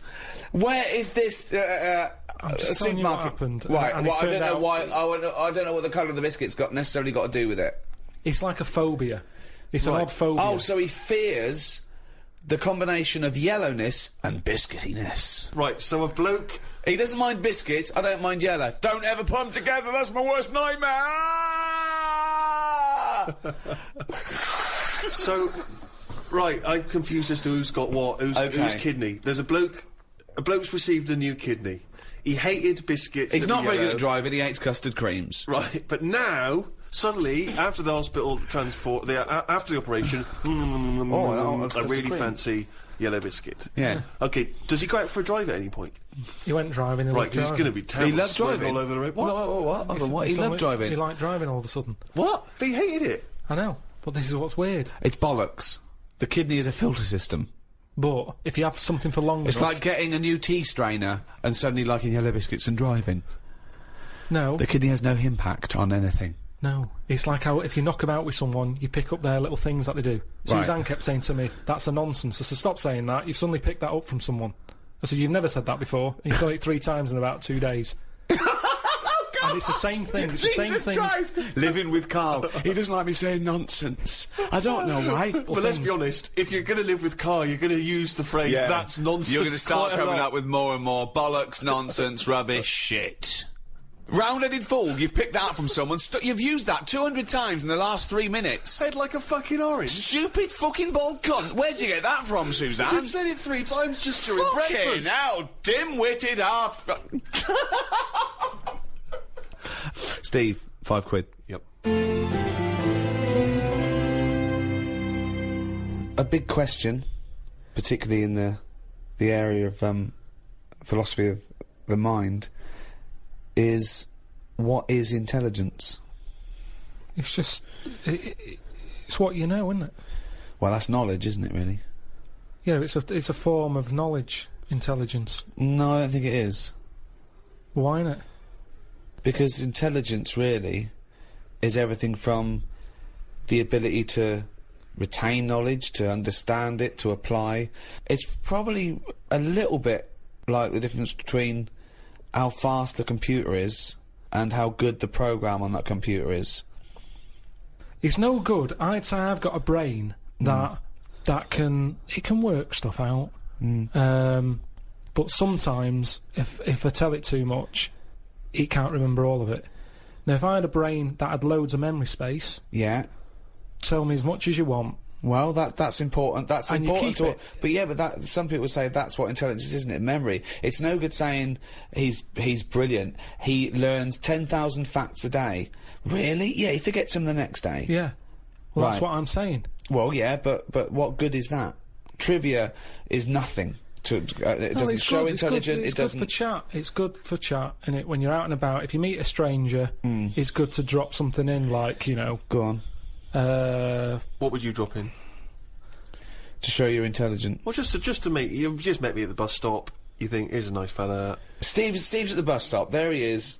He's there. He's got his little duffel coat on, his little scarf, his file. He's got his little glasses. They're a little Yeah. bit mudded up where some ruffians have like thrown mud at him, and I've seen this, and he's cried and he shat himself. Well, that's not true. Yeah, and he's run to the bus stop to go home to his mum. That's not okay, true at all. so at the bus stop, there he is. You come along, you go, oh, who's this nerd who shut himself? That right? would never happen. Right, Would never right, happen. and you I'd sit- fought though. I'd had a fight with them. Yeah, and you go, okay, he's obviously intellectual, look at him. And he's gone, and he's looked at you, and he's gone, Jesus Christ, you look thick. Prove him wrong. no, what I'd do... Go on. There's no point just having one fact. Right. I'd wait for him to start a topic, and I'd show my intelligence by having a fact on the topic he's brought up. Okay. Because we can all have one topic Yeah. that you go, oh, I'll show this off, and then, you know, someone goes, oh, has he been talking to you about the peanut fact again? And Yeah. you go, he's obviously telling everyone, then it's just a boring answer. Okay, so I might just say to you, you know, what are your views on mathematics? I'd just say the thing with numbers is there's loads of them. I remember I told you an interesting fact, once again, to try and explain infinity to you, and I told you this. There are as many even numbers as even and odd numbers put together. Yeah. What do you think of that? I think I've said before that I don't think things like that are impressive because numbers are man-made anyway. Right. If you were talking about, like, when you mentioned about there's more insects we don't know about than what we do, then you're going, oh, where are they? Where are they hiding? It Okay. leaves a question. The fact that there's loads of numbers, it's like, yeah, but at the same time, you could rule numbers out of your life if you wanted to. Really? You could live a life. Do you really think that? Difficult. Yeah, you could. There's tribes. There's tribes in the Amazon. Yeah, but they're not They getting only their food counted- from Sainsbury's, are No, they? They count to 3. They don't need any more numbers than 3. And they just have 3 because they go, 1, they know what 1 is, they go, pass us one of them. And they have one of them. What do you mean? Anything What over, do you think anything when they over say- 3, Yeah. they just say, well, you're being greedy. So they don't need it. But what if they've got 5 children? How many kids you've got when you're living in a place like that, it doesn't matter. It's not about you're just part of the tribe. Yeah. So it doesn't matter. Right, where is this tribe that only counts to 3? It's somewhere like the Amazon or something. Really? And there's no more numbers than 3. They don't need it. Anything more than 3, they just say, I'll have more. Right. Or gives another 3. But Give they us don't another need 3. To, well, yeah. Yeah. Or another 1 or another 2. But what if they need 200? That's complicated, isn't it? Well, you just keep going, give us 3. And then just That keep seems asking a for slow 3. way of doing it. They've got nothing else to do. They're living in the Amazon. All right, I'm at the bus stop. Oh, here's your bust. So far, you've told me nothing about maths whatsoever. So you're concluding that he is dim? Fucking idiot. When I was on holiday recently, Yeah. I got talking to an old fella, because where I went, it's mainly for old people. I got chatting with him. You could tell he had a lot of money. Yeah. He sort of tanned. He had that sort of rouge-coloured sort of jeans. Oh yeah. which is always sort of... Telltale sign. It's kind of like he's got money. Yeah. And, The red jeans are twice as much, sir. That's okay, I've got money. yeah, it's either that colour or yellow. But you Yeah. can carry it off when you're an old man, and especially with the tan, you think, yeah, he's got a few quid. I'm a millionaire. Do you have any yellow jeans? We've got one pair, sir, but For no the one... most expensive. Yeah, offers. they're in the back room. Could I just see your bank account first? There it is. Oh, yeah, you can afford yellow jeans, all right, sir. Come this way. So I got talking to him, and it turns out he had a cruise ship. Right. Loads of money. Now, I was chatting to him for about 10 minutes. Yeah. What colour was his jacket? Said he didn't have a jacket on, just a white shirt. He's wearing red jeans and a white shirt. Yeah, sort of leather slip-on shoes that I can remember. And how old is he? It's hard to tell because he was well tanned. Right. Was he an attractive man? He's a good-looking fella.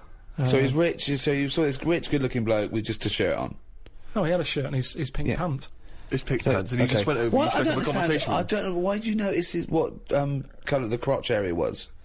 What? Why did you notice what You were colour looking the... very much at the arse I and can the see crotch why area. you could see... If you're looking at his face, you could see a white shirt. I'll But tell why you could you why, see I'll tell you what why. colour This is what I'm telling you. fabric around his This is what testicles I'm were? saying. You saw a good-looking old man sat at the bar. You went out and bought him a drink. Yeah, you I so was you waiting noticed for the that... barbecue to open. Right, okay, and I you got noticed there a man's... early. So you noticed So a it was man's 9 in the morning. trousers. No. Yeah, no. I was annoyed. I Right. don't like late nights on holiday. Right, okay. With jet lag. Suzanne said, let's go down there early tonight. Right. I get there, I find out the barbecue's not for another 40-odd minutes. What time was the it? holiday rep. Well, I don't know, it starts at 8. You're so I have to noticing wait for people... 40 You're minutes. noticing old men's genital coverings, but you don't know what fucking time it is. Yeah, but what Get I'm your saying- story What I'm straight. saying to you is, the Right. reason I noticed his pants is because what he was talking about, Right. there was no reference points. I didn't have a clue what he was going on about. Right, what was he talking about for your eyes to wander down to his penis, is what I'm trying to say. What made you look at his penis? Because I got bored.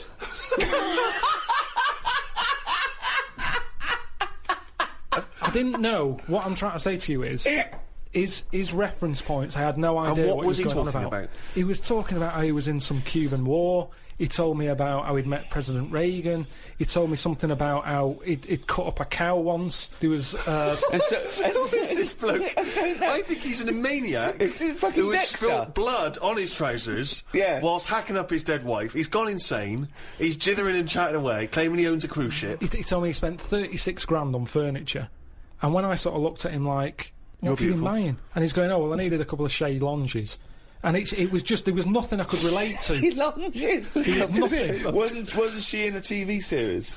I don't understand why you have no interest in either being in a Cuban war, having met Ronald Reagan. Because- why is that not interesting? Why have because you I got didn't no know reference? I don't anything. know why the trousers were much more appealing to you. If someone was telling me, Tell you what, that- I was in a and war, then I met was- Che Guevara and Fidel Castro. Fidel Castro, and then why are you looking at my packet? So that's my point. It's just What's that, your point? That you can have a chat with a fella just like I'm talking to the geek at the bus stop.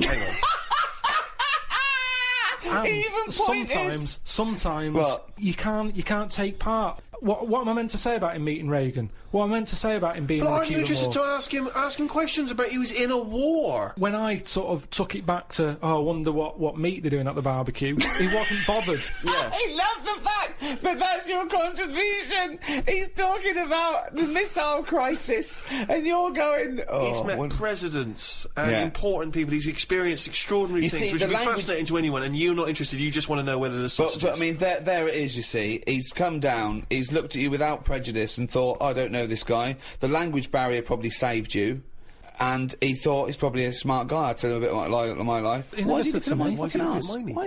Why is he looking at my meat and two veg? You know, the barbecue. You don't need the barbecue. It's a lovely little fucking sausage here. When you're talking to a stranger, aren't you meant to keep it Above the waist, keep it looking at his bollocks, to erect.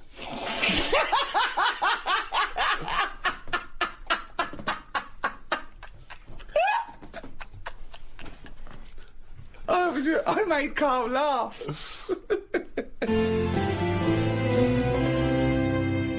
Well, there you have it. The in-depth study of the mother of science, the Ricky Gervais Guide to Philosophy. You can still enjoy the back catalogue of these guides, medicine, natural history, and the arts, and seasons 1 to 5 of the Ricky Gervais show. Over the last few years, with all our explorations, our studies, what have you learnt? What's the one big thing you've learnt since we've been doing this, since you've met myself and Stephen, since we've been prodding you, since we've treated you like an ape that we want to teach to speak? What have you learnt about yourself and the world? One thing, if you had to take it with you. I don't think I've learned anything that substantial.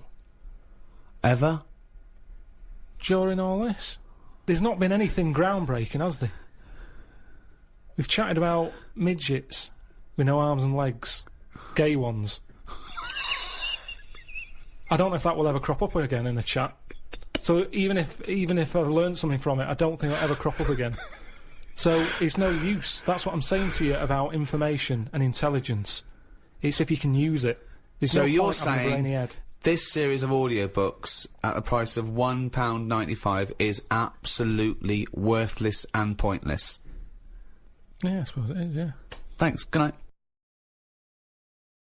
To be born English is to win first prize in the lottery of life. So said Cecil Rhodes, one of the grandfathers of British imperialism. At its height, the British Empire ruled over 1/4 of the world's population and consequently exported Englishness to the furthest reaches of the globe. But what is Englishness? Is it stiff upper lips and fair play, village greens and tea and crumpets? And who are the English? Are we defined by a shared heritage, a common set of beliefs, by the language of Shakespeare? Or in a multicultural modern age, when more languages are spoken in England than in any other country in Europe, do we need to develop a new view of what it means to be English? To discuss and define the nature and characteristics of the English, I'm joined by Stephen Merchant, graduate of the University of Warwick, an award-winning writer. Thank you for having me. And Karl Pilkington, a man who, by his own admission, didn't go to school, has no qualifications. Mention the head, talk about the mention it. I'm just trying to get to the point that he's not qualified in anything, or really has no authority in any subject, or hasn't got the right to it. Talk about the head. And it was known the world over as a man who has a head like a fucking orange. Alright. I think one thing that's very English is harping back and whinging combined. People saying, oh, England used to be better in my day, oh, England was better when I was a kid, England was better in the 50s or whatever. Karl, do you think England's better now? Are you happier now than you were when you were a kid? Do you feel that life was better in, say, the 1950s? I don't know, I wasn't around. So but you understand what it was like in those days? You've seen happy days. I don't know, people always say, don't they? Old people always say, oh, you know, it was a better life in the 50s. And he's like, yeah, it was for them. Of course it was for them. They're old now. Being old isn't great, is it? So you're just happy with your lot. I suppose I was happiest in about 1984. Quite a specific year. Why? Why was It that? was just I was free and happy. Do you know what I mean? How old were you? I don't know. He's just counting on his fingers now. 12. Right, okay. And it was just good. So the happiest days of your life were between the age of 12 and 13? Yeah, it was good. I had the world ahead of me. Little did you know your hair was going to fall out and you were going to whinge every minute of the day. I had my bike. I like messing about my bike. You had your mates. I had a pet magpie. So you were probably the teenager that you eventually hate? Probably. Were you a good lad, law-abiding?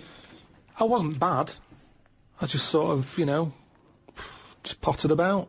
I mean, when people talk about what was on the telly back then, I don't have that much memory of it because I was always out. I was always playing out. What were you doing when you were out? Just playing about, just like on a bike or... Just riding in a circle endlessly Tell through ya, blizzards, I loved it. rain, sleet, Loved it. hail. I never seemed to be in. I was always... When everyone always goes, where were you when Band-Aid was happening? I was always out on my bike. And everything was Like like... you and McGregor? A memory's always sort of like coming in for some orange and looking at the telly and seeing Princess Diana's getting married and my mum says, have you seen this? And I'm going, oh, I'm going out on my bike.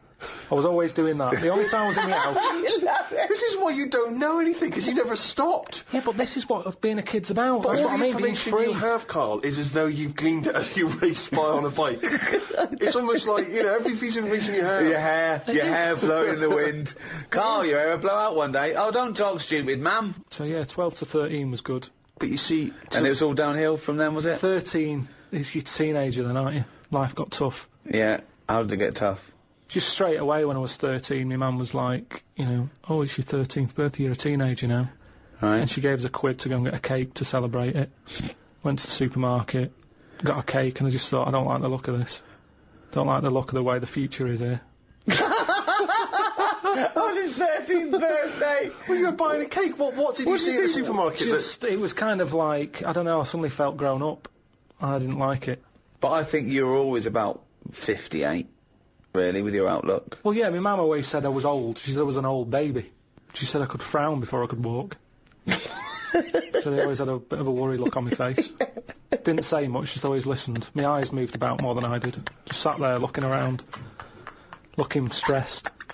My eyes moved about more than I did. Oh dear, couldn't walk. Well, I can't walk, but I'll try and get a bit of movement in my face. It's a workout, a baby workout. Oh, babies, well, if you can't walk, what about your face? Let your face do the walking. It sounds like that horror film. It sounds like Pilkington's Baby. Yeah. Just you lying there in your cot. I didn't like all the stuff that's set up for you. Like, my mum tried to send me to, like, a nursery. I said, no, I'm not having this. Just like that. I said when I'm older and I've got to go, I'll go, but let's leave out this bit. And she said, all right. I love the fact he could reason with her. I love him. He's 3 years old with a pipe. She's going, you're going to nursery. She goes, I think not, Mum. I mean, kids don't play out, do they? Kids, parents are scared to let the kids play out, and that's why the streets are dangerous now. Because no one's playing out on the streets. Whereas when I was a kid, everyone was out on the streets were safer. Because there was more people knocking about. Right. Let the kids play out. It must be like a constant, like a Lowry painting, his front garden, do you know what I mean? Just loads of people just walking around. There was never any problems. I was sort of taken away by some fella. What? Whoa. No, I was playing about in the garden. Yeah. But my dad's mate, Tony, he did tiling with him. He drove past. And he saw me looking a bit fed up, so he just leant over, picked me up, took me to the pub. Now, the thing is, there wasn't panic. People weren't going, oh, God, where's Karl gone? He's out. Just... How old were you? He's down the pub. Yeah, he's 4 years old, yeah. Well, he's only having a... He's down the pub with Tony, probably, playing darts. Yeah, I was about 3 or 4. Sorry, so some bloke drives by who happens to be a friend of your dad's, thinks that baby looks grumpy. Yeah. I'm taking him down to the pub. That's what it was Tony, like. you bringing a baby to the pub? Yeah, I might do, yeah, we're all bringing ours. Alright, see you later, mate. But that's what I'm saying, whereas now they go, the baby's gone, there's a big full-on panic going on. But I think it says more about your parents than they didn't do that. They looked over the back car and you were gone. Some bloke's driving off in a van. They're just going, oh, well, doesn't Princess Diana look lovely? This is absurd. So what happened when you got down the pub? I just was there for a bit, and then... For a bit, just had a game of pool. Then my dad came in, it was like, oh, there you are. Oh, there you are! I love that! Where's my baby? I'm just going to have a quick pint. Oh, there you are. All right, mate. So, yeah, I think things were better back then. Rick, as you hinted at in your introduction, the idea of Englishness and England, it's quite a vague term, isn't it? You can play loose and fast with it. I mean, for instance, I was looking at some quotes about England, and John Major, former Prime Minister, he typified England as being a place of long shadows on county cricket grounds, warm beer, invincible green suburbs, dog lovers, and old maids bicycling through the morning mist. Very specific vision of England. But he never came to the estate that I was born on, or Karl was, you know what I mean? I think, I know of that. If we go for a walk around Richmond, we see people playing cricket on the village green, and it's lovely, but I don't know if it's typical. I mean, I don't know. I mean, I don't know where most people live. But in a way, it's probably 50-50, isn't it, in cities and in the country, but that's wealthy country. But that's, interestingly, that's the vision of England that people like to subscribe to. When you buy your nan a box of biscuits for Christmas from Harrods, that's the image of England that's on the front. Why am I spending money at Harrods on my nan? Why can't I just, she's out with sort of like broken custard creams. You've earned a bit of money now. Well, What's I know, wrong but with they don't need to know that. I mean, also, both my grandmothers are dead, so it'd be... Sorry to have brought that up. Well, no, but I mean, who buys who spends good money at Harrods on biscuits where she just suck them and eat the Garibaldis and leave... I mean, I don't know why I'm wasting money on the elderly. I worry that you've taken that too literally. I was trying to get to making more of a point, like an analogy, but I mean, I don't shop at Harrods. Right. Please, I mean, I might, get some Easter eggs. 2 days after Easter. Well, what do you think of this then? We were in Fortnum & Mason's after Christmas, and all the crackers were half price. Good idea. And there was a box of crackers for 500 quid, down to 250 quid. And I thought, right, that's got to be the best prizes anyone's ever seen. I'm going to get Cartier watches in these things. So we bought 250 quid. I thought, oh, it's a bargain. It's half price. Got them home, pulled a couple, and there was a little notebook, right, that said wine notes. That's one. What? Wine notes. So you drink a bottle of wine and you make a note. Make a note of it, right? There was another one that had something that it was like opera notes or something. And then there was one for, travel notes, like what country you been. I'm thinking, what world are these crackers for? Who's putting a cracker and going, I need it, I've filled up my, wine notebook. It's like, 500 quid? yeah. I mean, For some little notebooks? yeah, I mean, if you'd have paid 500 quid, I mean, I don't know who buys those. I assume they're for presents. And but I it's mean- probably the absurd, cliched Toffington Englishman Yeah. who has no sense anymore of of any sense of worth of anything, and it's just a crazy, snotty-nosed inbreeding. There was a silver-plated, like, mussel, like the clam, the mussel, right? You know when you eat, mussels, you scoop them out with an open mussel? Sure. There's a silver-plated one. Who carries that with them? You get that out, we go, all mussels, good, 'cause I brought it with me, my silver-plated mussel, to eat mussels. And wait, this wine's delicious, let me make a note. That's absurd. But again, it's interesting you said that, because those are little images of what we would like England to be, aren't they? They're pandering to that image of what we'd all like to be, that sort of upper-class English person who's worried about fine wine and good food. And again, I mean, does this England still exist? I'm presuming there's a small minority that does. But Well, there are some people that are in that world that are posher than the royal family. Yeah. I can understand what the Queen and Prince Charles are saying, but there are some people... What? And I don't know what they're talking about either. Well, I was never really aware of class and the English class system until I went to university. Absolutely. I became aware of it then. Absolutely right. When I got to university and everyone sort of spoke like royalty, that's when I discovered I was probably working class. But when I hear those people who do actually speak in that kind of, oh, Jeff, that sort of absurd, oh, rugger, oh, you absolute bloody bastard. You know what, though? I don't mind the mega posh people. I don't mind the, bloody hell, yeah, of course, take one. I don't mind one of those. What I don't like is the ones that stand around in all bar one with a rugby shirt with a collar up. Yeah. Do you know what I mean? Yeah. Those sort of, who are going to work in the city, and they're loud and think they're gentry, but they're not. It's that middle bit that annoys me more. They've got that confidence, but without any of the charm. But that's the England that I think people think of when they think of it. It's the 4 weddings and a funeral England. And yet, it's not the England I experienced and grew up in. So, what is your typical image of an Englishman now? If I had to draw it for an alien, he'd be quite squat, quite sturdy, sort of no neck, hairy. Are you just thinking of yourself? Do you know what? It would be my build with Karl's head.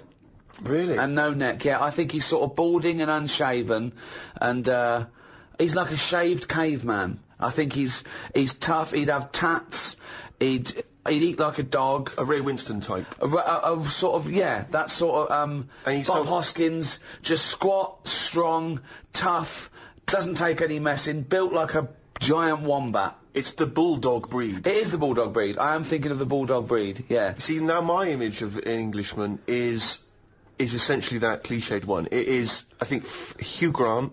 So you're modern, you're straight away modern now. I would say it's either mixed between Hugh Grant and Roger Moore when he was James Bond. You see, know what I mean? that's another small percentage of Englishness that sort of annoys me. Those people that think they're James Bond, they think they can buy a suit and read GQ, and they're suave and sophisticated, and they get cars they can't afford, or what they basically do, the people who think they're James Bond, all they do is work in a bank, come home, and flick through GQ at the adverts, looking at people with wearing watches, and aftershave. Who wears aftershave? Do you wear aftershave, Karl? Normally, aftershave is the sort of thing I let other people buy me. It's like underpants. Underpants, tea towels, and sort of aftershave and that. Other people buying me. Who's buying you tea towels? My mum. Right, My okay. Every time she turns up, she's got Brilla pads and stuff. I've got loads of them. I keep saying to her, I don't need any of this, but she always brings a box full of stuff. Brilla pads, tea towels, underpants. The underpants size hasn't gone up since I was 14. But I can rely on her for that. So do you not have anything in your life which you would think of as being gentlemanly? Do you ever dress smartly? What about suits? I bought one suit that time when you invited me to the BAFTAs. That's the only suit. I wore it for the BAFTAs. I think I wore it for one other thing. I haven't wore it since. I don't feel comfortable. It's not me. But don't you go to a wedding? That'd be a lovely advert, wouldn't it? Him with a suit on going, I haven't wore it since. Karl Pilkington hasn't wore it since. I don't go to been to a weddings. wedding. No, I don't like going to them. I agree. I mean, even though you know them, they don't give you any time when you're there, do they? They just they don't know whether you're there or not. They're on cloud 9. They don't know who's around. It doesn't matter. You don't need to be there. With them, on a wedding day, it's all me, isn't it? Oh, what are they like? I know, unbelievable. You don't even get to make a speech, do you? Although I know you were annoyed, Steve. Steve doesn't like to part with money. I don't know what the politically correct term is. Stingy cunt, isn't he? He's fucking mean, right? And if he ever has to spend out on like a wedding gift to someone he's known, all his life, he'll look down the list and he'll find things under £25. Then if he bothers spending that much, he's furious when an usher goes, just stick it there. Oh, it drives me insane. Well, firstly, I'm annoyed about the wedding list. I don't know when that's come along, because I don't know why I can't just bring maybe something I've made at home. No. Why has there got to be a list of stuff? What newly married bride doesn't want a pair of homemade clogs? Exactly. Do you know what I mean? And then you arrive there and it's just, oh, thanks very much, stick it on the table.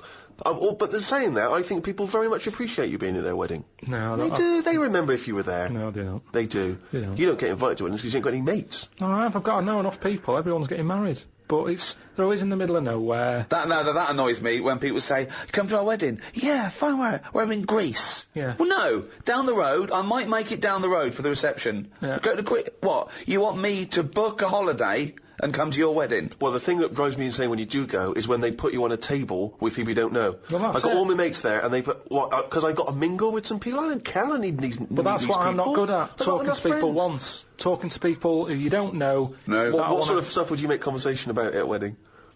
I'd probably say, first of all, how do you know them?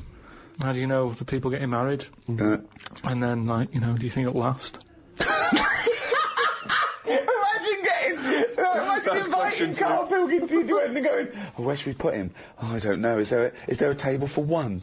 Oh, just you've got a table with the kids. Imagine being stuck with Karl Pilkington at a wedding. Yeah, what else? So you've asked them to think it'll last. They've gone, I'm sorry? Who are you? Karl Pilkington from Manchester. Right. Yes, we think it'll last. What else would you ask? So what's your next? He's going badly. They're sort of like looking down their nose at you. They're thinking, why did they invite this bald-headed scum? There's just the last wedding I went to. It's going back a couple of years, but everyone seems a bit snidey. Do you know what I mean? Because you've got a mixture of families there, haven't you? Yeah. And none of them really like each other. No. And I got stuck with an old fella who had a flatulence problem. That sounds fun. And then he went on to say it doesn't matter, the suit's hired. And it's just kind of... I'm gonna die!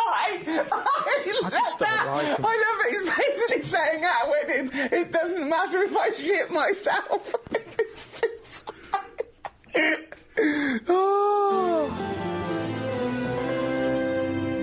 To be born English is to win first prize in the lottery of life. So what do you think of that, Karl? Maybe it's that thing that I don't appreciate what I've got. But to me, being English isn't anything that great. Really? Why not? Because it's just what I've been dealt with. But what would you, I know you know nothing about the world. You've travelled nowhere. You've seen nothing. Yeah. But if you could be any nationality, what would you be and why? Probably be Italian. Okay. Why? Well, just, I like the idea of it. I like Italians are alright. Where would you live? Rome? I probably wouldn't want to be in the middle of Rome. It's too much hassle. Have you been to Rome? Yeah, it's nice to visit and stuff, but it's just I wouldn't want to live there. You've got to get paperwork done and that if you just want to put a picture up, because everything's old. Everything's listed. He's only been Italian about 3 minutes and he's already slacking it off. He's already whinging. But I like Rome. Yeah. It's good. A lot of old stuff. Why have you chosen Italy? I'm interested to know why of all the countries you've chosen Italy. I was a late comer to pasta. But it's won you round. I like it now. It's like one of my favourite things I have. Which there isn't really anything like that in England. that even though it's... Well, except pasta. Pasta's No, almost but it's- exactly like it. Yeah, No, but we've it's got, not- we've got pasta, haven't It's we? not ours, though, is it? And we No, don't know we've how got- to eat it. What do you mean we don't know how to eat it? We do it all Then wrong. you stick it- You stick it up your arse again. Look at me. I know how to fucking eat it. No, but what I mean is, if you saw a proper Italian and they saw what we did to pasta, they would not be happy. What are we doing wrong? Tell me what we're doing wrong Well, I with don't pasta. know that, otherwise we wouldn't be doing Well, it wrong. how do you know we're doing it how do you wrong? know I've they just said- heard we do it wrong. It's like how we have the coffee at all the wrong times. I ordered a cappuccino somewhere and the Italian fella said you shouldn't be having that now. It's a breakfast coffee. Yeah, it is, yeah. Before 12 o'clock, Yeah, but I was having it at like 11:15 at night. Oh, It looks wow. like I Well, was that's mental. absurd. How are you going to get to sleep with a lovely cup of coffee? Yeah, that's Well, a I good don't point. sleep anyway, You do shouldn't I? drink coffee anyway at night. There was cappuccino stupid. or No wonder he was frappuccino right to say or mocha. Doesn't matter. Don't drink coffee after about 4 in the afternoon anyway. Full stop. So, hang on. So you love pasta, but you're not eating it right, so you'd like to be Italian in order to be able to eat pasta correctly, even though you enjoy the pasta you What eat. do you feel being Italian is, and what's It's just, attractive it's to just being... very sort of, it's a relaxed lifestyle. Whenever you go to Italy, everyone's sat outside a cafe. It doesn't matter what sort of person Carl, you are. that's all you do now with your spare time is Yes. sit outside a cafe. But they get more respect over there. For Why? it. It's like, it's okay to do that. There's older people sat outside cafes who do nothing. I and it's love the just fact that he they're wants to probably be retired. Italian so he can sit outside a cafe and get more respect than he does now sitting outside a cafe. No, but everyone's rushing about here. People have like colder coffee. They have frappuccinos here because they haven't got time to have a hot coffee. It's like they've got a coffee with ice in so I can neck it. Get it down my neck and get on with my day. Relax, enjoy your coffee. I don't understand the rush. You never enjoy anything. You said that you don't enjoy anything. You don't enjoy a coffee. When you're having a coffee, you're probably going, oh, I don't know if I can enjoy it yet, in retrospect. And tomorrow I'll go, I like that coffee yesterday. But the reason you enjoy Italy is because when you were there, you're on holiday. That's why you're able to chill out and No, relax. no. When you say it's old people sat in some little Sicilian village. Of course they got no money. Here, I went to the Salvation Army. Right. Why? Because it's nice. What do you mean? You can get toast and a cup of tea for £1. Go, you little skinflint. Right. You little roundy There's heady nothing Scrooge. skinflinty about that. That's just that should be the going rate, Steve. I'm surprised I haven't seen you in there, to be honest. But the thing is, Where is it? now, just near Camden.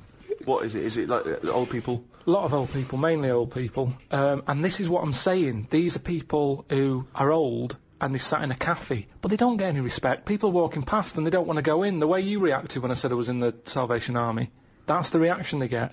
Yet an old Italian person, they looked after better. Well, it's certainly true they look after their older families, don't they? They Right, do and respect that's their all I'm families. saying. Whereas, I mean, it's a lovely place, Salvation Army. Every old fella in there's got a tie on. Yeah. They make an effort. And that chokes me when I see an old boy still put a shirt and tie on. was. He's 90. He's like been through hardship, and yet on a Sunday they're still shining their shoes. And you know what I mean? I mean, you sometimes can't even bother to put your trousers on or something. I know. I've got an elasticated waistband, Yeah. and they're still fiddling with braces and buttons. Yeah. So anyway, yeah, that's what I like about Italians and that. There's a lot of So you want to be Respect. Italian because when you're old, you can sit outside a cafe and get more respect than you do here. yeah. Look at the old people in this country. They never look happy, do they? Really. Most of the time, when you see them walking around, they go to pot. No one's keeping an eye on them. Well, it's an important thing, isn't it? That my mum, this is when she was about 60, 65. There was a neighbour who was like, 85, 90, and again completely alone. And my mum used to go on there every day. Do you want any shopping? Do it, right? She was good for her. She was like her witness in the world, to her existence. But I remember calling her once, and she'd come back. I said, "What have you been doing?" She went, "Oh, I've been round so and so." So I went, "All right." She went, "Oh, she won't die, Rick." Like she's helping her, but she's thinking this is getting silly now. You were meant to go years ago here. I was like, Well, that's the problem, if you get pally with an old person, Yeah. then you could be stuck with them for years. and having to do stuff, that's what you don't want to do, isn't it? You meet an old, an old fella, and then you've got to start popping in his sort of piles or whatever when he can't do them himself. What do you do if you're? It depends how friendly you are, though. I mean, I'm just talking about someone you meet at the bus stop, as opposed to popping the piles back in. How does that happen? Jesus. Just the ones on the estate I grew up on. As soon as he got to a certain age, there was Mrs. Knowles who went mental. One day she seemed fine, next day she was chucking cans in everyone's garden. You could just hear her coming. Which was weird. Aren't you? Now you brought up weird people. There was a fellow called Shorts Man, right? It's so pedestrian! I love that. Shorts man wore some shorts. Now, what I like, yeah, he did, but they were really short. They were that sort where, you know, it's almost pointless having them on. What do you mean? They were just, you know, like shorts now for blokes. They go up to your knees, don't they? There's no chance. There's no accident happening there. There's nothing going to pop out. Yeah. No. But Shorts Man, he liked it. He liked the fact that happened. And he used to walk with big strides to sort of help the chance along. So that he knew, with the big strides and the short shorts, Yeah. they were going to pop out. Did you ever see it pop out? Yeah. Why were you everyone looking at did. the shorts? Just because it was like playing Buckaroo. It was like, when are they going to pop out? But what? It's just what happened. So, right, but Shorts man, so he was an exhibitionist, he basically wanted people to see his veg. Yeah. And they were out more than they were in. I mean, they had a tan. Right? Now, the thing is, what we like in England, I think we like that. We like local characters. The eccentric. Yeah. Eccentric's that's very British. Eccentrics, yeah. I'm glad I grew up round there with all them people, because So they're am I. interesting. Well, there is a certain mindset about the great English, certainly the older English people. I mean, my grandparents are, my grandfather died recently, but they're amazing, kind of eccentric, very English, seemingly no friends, from what I can identify. I don't know if this is unique to them or true of a lot of English people, older people, terrified of what the neighbours might say. They always did that thing of speaking like that in case Jack's in next door. Yeah. Like the neighbours are constantly listening in. Yeah. They've got glasses against the wall. They're constantly listening into what my gran's got to say. Yeah. They had about 3 teeth between them. It was extraordinary. My grandfather had a plate of false teeth during the war that had a wooden pallet. A wooden upper pallet with teeth on it, and those teeth slowly fell off during the course of the years. Never got replaced. So they'd sort of invite you to Sunday roast, and they would wake up at 6 in the morning to put the beef on, and they wouldn't have it till 6 in the evening. They would cook it. The biggest compliment you could have if you made some food for my gran, if it was some beef, would be, "Oh, you're so lovely, this, so tender, you can suck it away." If you could suck your Sunday roast through a straw, she was happy. Well, she didn't have any teeth. Right, exactly. Basically, they got to about the age of 60 or something, and it was as though they were just waiting to die. It was strange. They lived for my grandfather lived for at least another 25 years. So it was, you must have been gutted. But when my father needed a winter coat, a big heavy winter coat, and he was thinking of buying one, and my gran said, "Oh, don't worry about that, Ron. You can have your father's winter coat." And he said, "Well, but he's still alive. What do you talk about? He needs it winter coat." She went, "No, he'll be dead soon. Just don't, silly to waste it. Seems to waste it, just wait." My father must have been waiting 10 years for that winter coat. I love the fact he waited. You can see where Steve got it from. Of course he waiting. did. Stupid, I'm waiting now. Steve, you must be freezing. I am cold, but I'll tell you, it's a lovely coat. In English society, traditionally and now, is manners. I mean, obviously manners change, but what is etiquette? What is good manners? I think that a lot of that has been lost. Well, I was thinking the other day, have you ever heard of the finishing school? Yeah. Karl? Yeah, of course. Do you know that? No. The idea is that, the sort of gentrified ladies, after they finished their education, they would go to finishing school, where they would literally be taught, how knives and forks, walking with a book on your head, just things like that, what to say. I mean, that's I mean, it's like a year of being Eliza Doolittle, isn't it? Don't put your elbows on the table. You start from outwards, going inwards with cutlery. You eat soup, the spoon goes away. There's things like the fork. You're never meant to face those prongs up.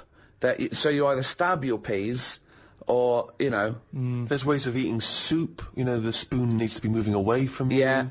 And scooping it up and bring it back to your mouth. I mean, it's crazy, but, the people that subscribe to that stuff would look at the way you live your life, the way you eat your food, Karl, and would be appalled. Yeah, but in the same way we think that's absurd, they would think you're a disgrace. But as long as you're enjoying it. No, they would say no. Well, no, there are certain things that I can't stand. I can't stand eating with the mouth open.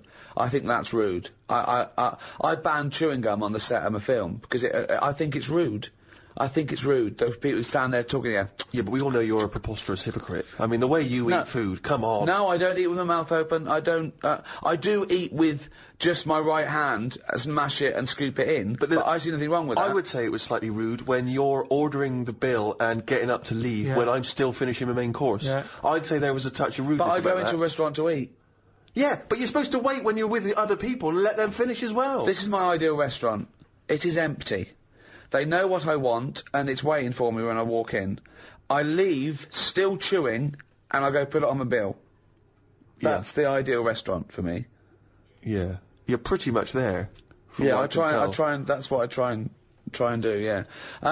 But, you know, there are certain things. I am one for manners. I think, I hate rudeness, I hate lateness, I hate all those things, but some of them are ridiculous. The elbows on the table is arbitrary. Why? I mean, there's a reason you say please and thank you, because it shows courtesy. Those make sense. There's a reason you don't talk when you're eating, because it goes over and it's disgusting. There's a reason you don't lick your fingers and then put it back in the chips, because someone else has got to share that. But don't put your elbows on the table or start with that fork. I think it's ludicrous. You know, there's those rules when you meet a member of the royal family. For instance, if you were at the Royal Variety Performance and you met the Queen, there's various rules they tell you about. You don't fart, I'll call her love. Exactly, for one. But also, you don't speak until you're spoken to. You have to do a slight bow. I was invited to the palace a couple of times. The first time was after the office sort of broke, and I got an invite, company of Her Majesty the Queen would like you to come to one of those dinner parties, and I know what you're thinking, why didn't you get one? Yeah, that's exactly what I'm thinking. Well, wait. I was a big shot quicker than you, because I was in it. Don't forget, you didn't appear until, series 2.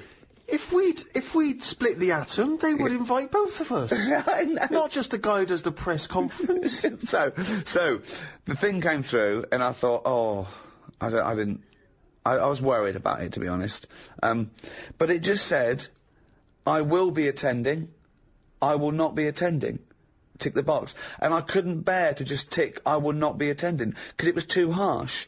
So there was a RSPV number, and I phoned up, and it was obviously the head of the house, or a butler, or I don't know, someone, and he went, hello, Buckingham Palace. And I said, hello, it's Ricky Gervais, I just got an invite to come and I said, it sounds weird, but I couldn't bear to just tick, I will not be attending. He went, well, you're the first person ever to bother to do that. Thank you so much. I went, my pleasure, sorry I can't make it. But I think that's weird. It is strangely brutal. It is strangely brutal, isn't it? I wonder if they've changed it by now.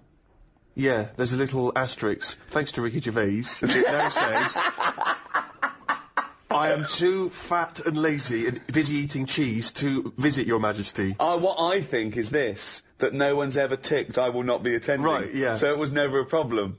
So why did you not want to go? I don't know, I just thought it was a bit intense, and I turned down all those things. I think I would like to go now, just to look around. Yeah. I don't know, I just felt a bit funny, just being invited there. I was invited to all those things at the Downing Street as well, and I just thought, you're inviting me because I'm on the telly now, because I'm famous. Well, where was my invite when I was on the dole? Yeah. Do you know what I mean? With respect, I wouldn't have invited you circa 1983. No, I haven't got a problem with, going to the palace or, except I do have a problem with sort of being wheeled around as a celebrity. Because I used to think if I was ever invited to get given an MBE or a knighthood or something, I'd be like, nah, I'm not part of the system, I'm a rebel, I'm outside. Now I think it would be quite cool. Well, I only think it's a problem for a comedian, because, we're sort of meant to dish it out, and it's difficult to dish it out if you're being seen. What I do find weird is the idea of having to bow and scrape before people because I'm told to do that. Well, what I find is that idea of I'm obligated to be respectful to such a degree just because someone's the Queen. Like, obviously I'd always be respectful, but why can't I speak when she turns up? What? I don't understand. That's I find a strange idea. What would you say, though? Well, I just say, honoured to meet you, Majesty. But, I don't understand why I can't initiate that. Why? I don't think she'd mind that. If you went, honoured to meet you before she'd spoken, what she's going to say? She's going to go, cheeky cunt. I talks first, lanky. Karl, what do you think about all the pomp and circumstance around It's all alien. It's not for me. I don't like that sort of. I try and not put myself in the same sort of circles as posh people, because it's just it's like a different club, isn't it? It's like I said to you about young people and old people. There's such a different life going on. They say like the whale and the hippo are related. You never see them together, and it's the same with really posh, well-off people and someone who's just getting on with their life. But I mean, that's the thing that's changed as well. The stiff upper lip thing, that's out of the window now. I mean, it's like everyone's got a new addiction. Everyone's, I'm addicted to drugs, alcohol. I'm addicted to sex. Not a problem. Have a wank. And everyone's got depression now. Can you be addicted to sex if you're not getting any? Because if that's the case, then... Oh dear. Do you think there's a big difference, Karl, between the Englishman of yesteryear who didn't complain? I mean, he just got on with things. He might have whinged about the weather and the like, but he just got on with things. He carried an umbrella. Yeah. He Whereas didn't whinge about nowadays anything. people are getting their Prozac and their antidepressant pills, they're going into therapy. Yeah. He kept out of stuff as well. Just there was a war and so. All right. They're coming this way. If they come over here, give them a slap. Why are we getting involved now in everything? Thoughts on that, Karl? It's news now, innit? Sometimes I think, don't tell me, don't want to know. Just get on with it. Whoever's job that is, get on with it. Yeah. Why am I being told about it? When I've got a problem in my job, no one else knows. No one helps me out and goes, well, I've got an opinion for him. No. This might help him. No one helps me. But I'm being bombarded by everyone else's hassle. They love talking, actually. That's what the English do. Talking, but they never finalise it. They love just being in a meeting room, talking, saying, yeah, we could do this, we could do that. I'm the only one in that room not getting paid. Everyone else is on a wage. I'm there looking at my watch, thinking, right, I've been here for an hour and nothing's been sorted. They're looking, thinking we can drag this out for another half hour, get us to lunch. That's what annoys me. They're all sat there just pushing bullshit around the room like dung beetles. I'm sick of it. And that's what the English do. And it's a shame, because I don't think we used to be like that. I wish everybody just sort of kept to themselves more. Like, certain animals do. Just get on with it. It's like an old-fashioned way. What animals keep themselves? Any animals keep themselves to themselves. Like what? I've said loads of things. What animals keep themselves? Badgers. Why do they keep themselves? No, they just... whenever you've seen them just sort of wandering about a roadside, they're on their own. Right. They're not sort of... What are they doing? In pairs. I don't know. Most of the time they're dead. I've seen more dead badgers than alive ones. I've never seen a live badger. I don't know what his point was. So that's why they're one alone and two getting on with it. I love it. Most of the time. It started off as some kind of poetic analogy. I don't know what that was. Most of the time. I just... Oh, God.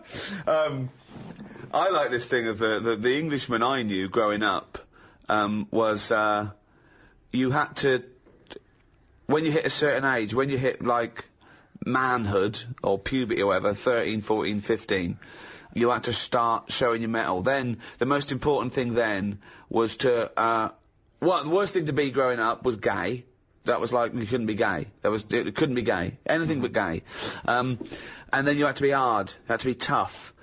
I remember, right, when I first started going to pubs, right, so I don't know, say 18, you walk into a toilet, the urinals, and the first thing everyone did was fart and gob. Yeah. That was it, right? Yeah, if you couldn't do that, then, you get funny looks.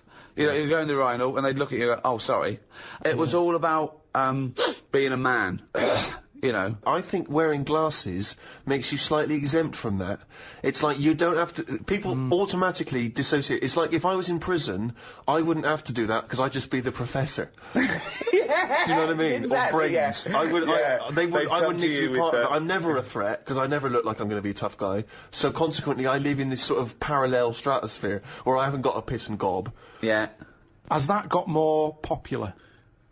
Yes. Has it? Yeah. There's a lot more people gobbing? doing it in the streets now. Really? It's like not avoiding... in Hampstead. It still is, When I walk The only here... person gobbing in Hampstead is me. Jane says, don't gob. People are looking. Well, it is. It's your trail that I'm seeing then. It's like a load of sort of washed-up jellyfish in London. Just big blobs of it. I mean, I don't know how they're coughing this stuff up. I mean, they shouldn't still be alive. Some of them have, like, organs in them. It's just big lumps of stuff. I mean, that list of idyllic, antiquated England of, tea and cakes and cricket, I mean, is valid. But I think the things that sum up Englishness, I mean, talking of the weather, I think drinking, war, we love a ruck. Yeah. We're built on war.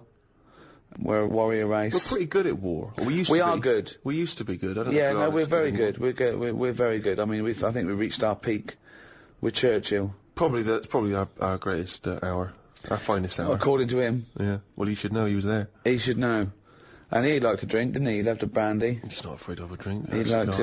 He'd get pissed up, and no wonder he'd fight him on the beaches. He'd fight him anywhere. Yeah. See, there's an example of a posh bloke. It was like I was saying, he'd lead you into battle.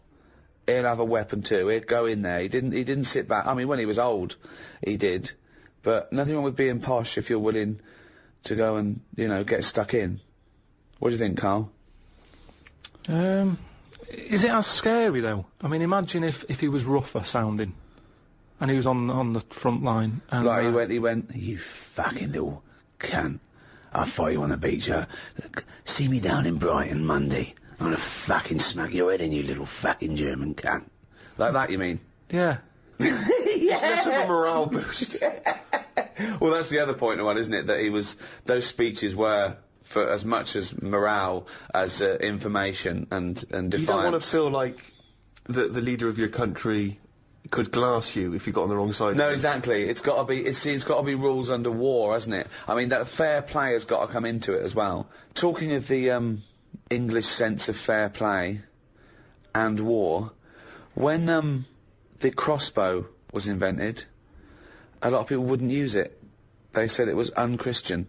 So our soldiers sort of resisted it. So Europeans got this thing that needed no skill, and it was shooting these bolts, and they could reload quick, and versus our bowmen. What do you think of that? What do you think of going, oh, it's cheating, we won't use it, but having a disadvantage? That's honour, isn't it? It's almost like it's okay to kill someone, but with skill. But what's the problem here? What am I meant to be worrying about? Well, you've got bow and arrows. Yeah. They're amazing. They're heavy. They're your arms. They've got trained bowmen. They're skilled. The most skilled sort of marksman soldiers in the country. Someone comes along, and goes, don't worry about that. Here's a crossbow. Just pop it in, put it back. Deadly, quick. Anyone can use it. So now you've got anyone with a crossbow killing people. Women, children. Anyone can use it. So the Europeans, they're going crazy. Oh, William Tellon he's shooting apples off heads. Yeah. Right? But we resisted it because we thought it was, unchristian and cheating to kill without skill. What do you think of that? But where were the actual bows and that being made? Because that's the thing, isn't it? The company who's making them, they just want Right. to get out to a big market. Brilliant. That's what they do now with the iPod and everything. It's not about people wanting more music than ever before. That's not the case. It's about having the accessory. And if the bow and arrow was sold as this, light to carry for all the family, that's how it would have happened. That's what it's all about. Ye new bow and arrow from Ronco.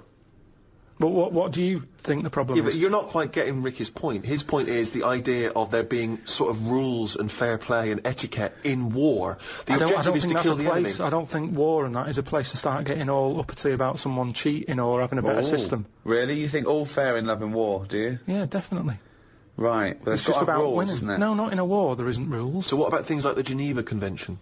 It's the understanding that even if we're entering into a war, theoretically, there's a set of agreed It's good for both universal sides, rules. isn't it? Fair play has got to come into but everything. What's extraordinary about the idea of English fair play is, famously the approach during the First World War, that we would sort of walk up out of the trenches onto no man's land and sort of politely march at a slow, steady pace across towards the I know. enemy. I mean, and then we were just being machine gunned down. I mean, it was absurd. Well, I know we were fodder. It was fodder to use up some of their bullets. I mean, it was But, crazy. I mean, it's madness, but in a way it's the gentry who are leading us, seeing, the average Tommy as a sort of, as cannon fodder.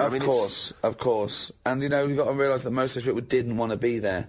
Most of them didn't even understand it. I mean, and if you think of the first and second, they were just wars, but, I can't imagine How what would it'd you be cope, like. do you think, Karl, in a war situation? You've seen all those films of the, I mean, that's the one they had a knockabout and stuff, didn't they? They took the game of football. And In that. no man's land, yeah.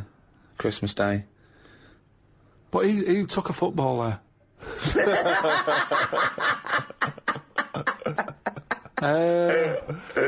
If I was on the front line, I would not be getting out the rule book. I can tell you that much. I'd be going mental. Are you saying there should be some rules or no rules? I mean, you've got to have some rules, otherwise it's just going to be like Grand Theft Auto, isn't it? I'm just going to go about battering everyone. Yeah. And you soon get bored of that. Mm. So I think you've got to have some rules. Right. Which rules would you repeal that already exist that you don't like? It's a shame you can't tip as much as you used to be able to. You mean in a restaurant? No, just when you're getting rid of a mattress or something. So fly tipping, you'd like to see more fly tipping. What do you mean? This is something so personal, he's fed up, he had to take something. No, it's just that they used to put stuff outside the house. And just like, you had mattresses, you had sideboards, sewing machines. The thing is, it was a good way of recycling. Now, they say recycle, but we're not recycling. It's just being put in a bin. So you'd like to see more fly tipping?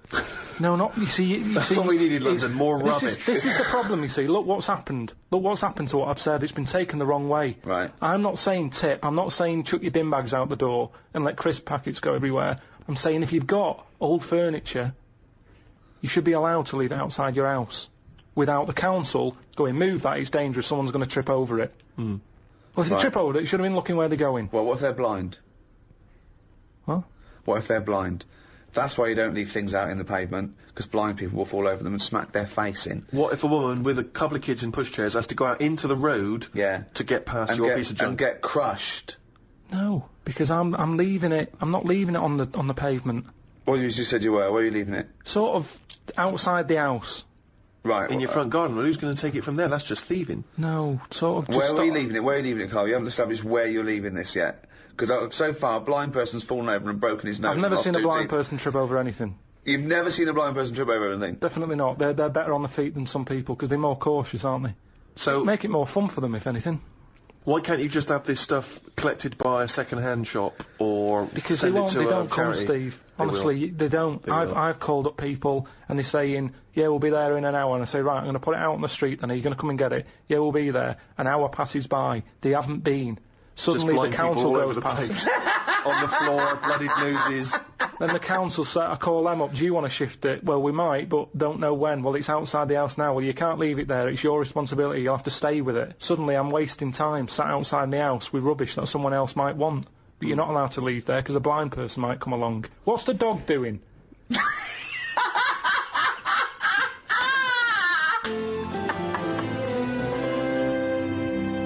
What do you make of St. George, the patron saint? What's your take on that? Is he the one who killed the dragon? Right. Tell us the story.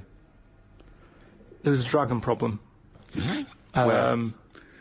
Must have been in England. Right. George took it on. He took on the job. He was like a rent-a-kill. He came out. The interesting thing with him is, right, he was a hero then. I honestly think if he did that now, there'd be an uproar. Because it's the last dragon. It's the same way we try to save the panda and all that now. If he came out and said, "I've done it," and they've done what? They've just killed the last dragon. They'd go mental. There'd be marches. Idiot, bloody idiot. And that's what's interesting. But it was going around burning people. Doesn't matter, we shouldn't have killed the last one. It's the last one. And that's what we'd be like. You say, you should have saved it, you should have captured it and put it in a cage so we can all look at it. There's no point. You couldn't have bred anyway, it was the last one. Was it definitely the last one? Well, you were saying it was the last one, I'm not bothered either way. Hang on, what? To me, Sorry, hang on, whoa. So you think that there were dragons? Well, what are we celebrating then? Well, it could be a metaphor, a dragon slayer. It could be a bad thing amongst us. It could be a foreign threat. It could be things that threaten. It could be anything. It's not to be taken literally, is it? But the real legend of George was that he was a figure who stood up for Christianity. Have you ever done anything brave? There was a kid at school who used to have epileptic fits a lot, and the teacher used to always say, if it happens, grab his tongue. And I sort of had a go at that once. His tongue. His tongue? Yeah. What do you have a tongue for? To pick stuff up? What do you mean, a tongue? His tongue in his mouth. Oh, his tongue. Oh, his tongue. Right, go on. And they used to say, Use the English if he starts doing it, grab his tongue and that. And I sort of had a go at that once, and it wasn't nice. Well, how'd you grab it? You grabbed his tongue, did you? Well, I tried to. It's like grabbing a slug. And plus his mouth's going up and down. That you think he's going to have me hand here.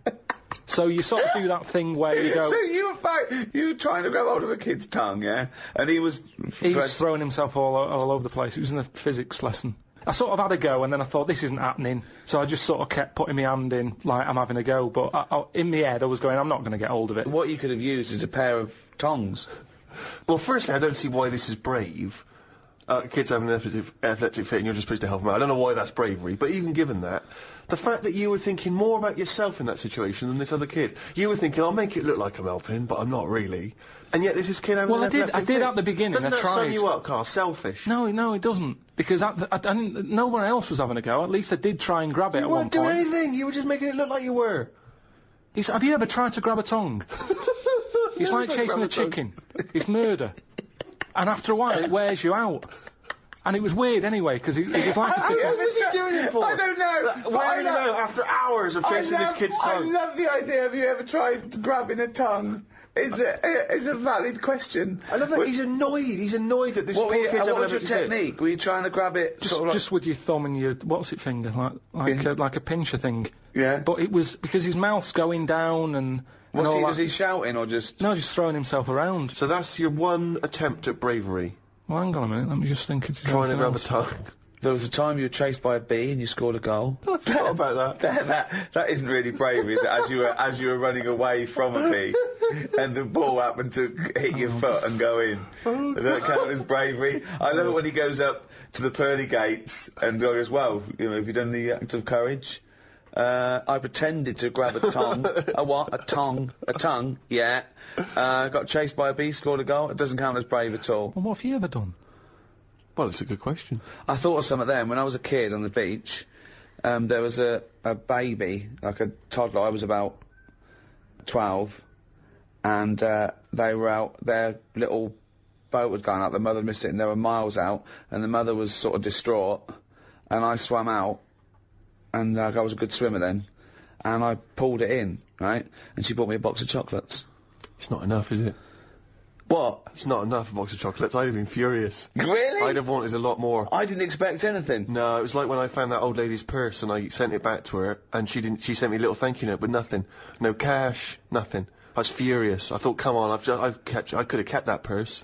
I sent it back to you. I need more than a little thank you note. I didn't expect anything. I was sort of, I wasn't even particularly proud of myself, because I just thought, well, I could just do it. I mean, if it happened now, I'd go, what's in it for me? I've just eaten. Exactly. I'd go, is that your kid? They're miles away. Yeah. I've got less brave. I'm got more scared of the world, yeah. The things I used to do, jump off sheds, I used to jump down flights of stairs to see if I could do it, walk along, all those things that kids do. And you lose your nerve, I think, after. Apparently, if you haven't bungee jumped by your 30, you never will. Really? Yeah, you sort of. I think it's a sensible gene kicks in. I'm pretty sensible. Yeah, you think, well, this is not worth dying for. Don't do it. You know. Yeah. But I think having glasses prevents me from doing a lot of things. No, seriously, because it's hard to be brave with glasses. Because if I stepped into the middle of a fight and there's people being bullied and I stepped in, my glasses come off. That's it. Now I'm just being bullied as well. But I'm also blind in this, so I'm just crawling. It's very hard to strike fear into your opponents when you're crawling around on the floor looking for your frames, going, don't tread lightly. That's 200 quid there. Oh God, I love that when you took up judo and you think you overheard the judo instructor say, just knock his glasses off. Just knock his glasses off. But who are you, Woody Allen? What are you doing in this scenario? Why are you stepping into the dojo wearing a pair of glasses? Well, how am I supposed to do judo without, where am I supposed to? Well, they come off immediately. But what am I supposed to do? Not do any form of martial art because of the glasses? I don't know. Actually, I haven't thought about that. Exactly. This is the problem, isn't it? People don't think that. You never see boxers with glasses. Well, of course you don't. Right, exactly. So I got no kind of athletic role models in that way, except Dennis Taylor. Oh, God. A man with glasses, me and my glasses. It's to tell you this, I could write a book on the difficulties of having glasses. But I suppose it's completely affected your life, hasn't Course it has. Everything you do. Of course it has. Fashion. Absolutely. Fashion. Yeah. Sort of sport, dancing, moshing. Can't go in a mosh pit. Can't, I've always wanted to jump on the stage, take my shirt off and then jump back in and everyone catches you and they you sort of sway along on top of everyone's hands. Can't do it. The glasses would come flying off. But how do you swim in the I'd sea? have to hand them to the singer and then do it. I went to, I was in India recently, I went to Goa and I got myself a pair of prescription goggles. Could not believe my luck. It's revolutionised my swimming experience. All right. Goggles which have got the same lenses in as my glasses so I can see all right. That's good. Went in there. Literally, and they're pricey as well. Went in the water, within seconds, giant wave had come over, and it was crazy. It was like Rio all over again. It ripped off both my trunks and my goggles. They went flying off my head. What? Now, I can only grab one of them. My trunks have never come off. Maybe once I've dived in, they come down a little bit. They came loose, and they slipped down, thus revealing penis. Goggles came off. I reckon you're but like shorts, man. I think you've been doing it on purpose. You know how most swimmers... Tie your shorts up, Steve. No, I'm just going to the sea. But if they come off, if they come off, then you might see something. You know how most swimming goggles would float? Yeah. My prescription is so dense that they just sunk straight to the bottom. If I should die, think only this of me, that there's some corner of a foreign field that is forever England. There shall be in that rich earth a richer dust concealed, a dust whom England bore, shaped, made aware, gave once her flowers to love, her ways to roam, a body of England's breathing English air, washed by the rivers, blessed by sons of home. And think this heart, all evil shed away, a pulse in the eternal mind no less, gives somewhere back the thoughts, by England given, her sights and sounds, dreams happy as her day, and laughter, learnt of friends and gentleness, in hearts at peace, under an English heaven. Rupert Brooke, The Soldier. What an amazing poem that is. Yeah. It's a shame you read it, though.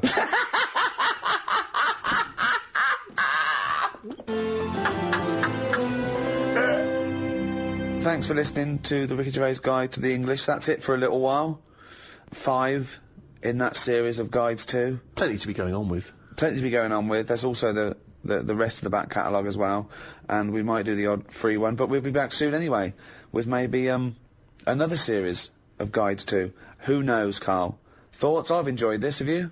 Yeah, my favourite ones. I like learning stuff, you know that. If I can learn something and make a few quid, I'm happy. Unlike the people who are listening to this who are down £2 and have learned absolutely nothing. And what they have learned from you is total bollocks. So, thanks. That's goodbye from me, Ricky Gervais, Stephen Merchant. Goodbye. And Karl Pilkington. Right. Hello, I'm Ricky Gervais. To some, society is a cage trapping and oppressing free-thinking individuals. But to others, society offers essential structure and regulation, preventing anarchy and the worst excesses of human behaviour. Each society has its own codes of conduct, ways of doing things. But who decides these social norms, and how are they governed? From the formative democracy of ancient Greece to the communist totalitarianism of Soviet Russia, history has shown us that there are as many forms of society as there are people to populate them. To discuss society and our place within it, I'm joined by Stephen Merchant, award-winning writer and graduate of the University of Warwick. Hello. And Karl Pilkington. You know the score. Little, round-headed twat. Right. In ancient Greece, every year, 500 people would be selected from that Grecian society, and they would have to sit there that year, and they would propose laws, and everyone else would vote on them. And that was their obligation. They were obliged to be one of that 500, if they'd be like jury duty, called up, and then they had to propose their ideas, and then the rest of the citizens voted on it. Now, if you're in that position, all right, you're called up, what rules and laws are you instigating? You might go, right, I want an egalitarian society. I want freedom for people. I don't want slavery. I don't want any sort of oppression. Would that be high on your list? Well, you could say, you know, when I worked at Cordon Bleu, there was times when I thought, I'm being treated like a slave here. You weren't though, because you were being paid and you were free. So. Definitely What weren't do you a mean? slave. I wasn't free. I was on like from 9 till 6. Yeah, you had the choice to leave the job. Slaves didn't have the choice to leave. They Yeah, go, not- they wouldn't go. They go. didn't have any actually, choice. actually, Mr. Jackson, I'm thinking of leaving No. your employment. No, 'cause they the knew- money's no good, Yeah. and I don't like the Not like the that. dwellings. No. They didn't have that choice. I didn't have a choice. Yeah, you did. The only yeah. other choice was Tesco, and they'd already turned me down. No, that's not. That So I had wasn't. no choice, That that's wasn't. why. The, Yeah. That wasn't the lack of choice given to most But the slaves who built the pyramids, that wasn't an option for them. It wasn't like they could go and, well, I could get a better gig on the Sphinx. Yeah. Yeah. I'm just saying. No, you're not saying anything. You're saying absolute drivel again. Here's a little Greek proverb for you. A society grows great when old men plant trees whose shade they know they shall never sit in. What do you think of that? That's amazing. Can you say it again? Say it again.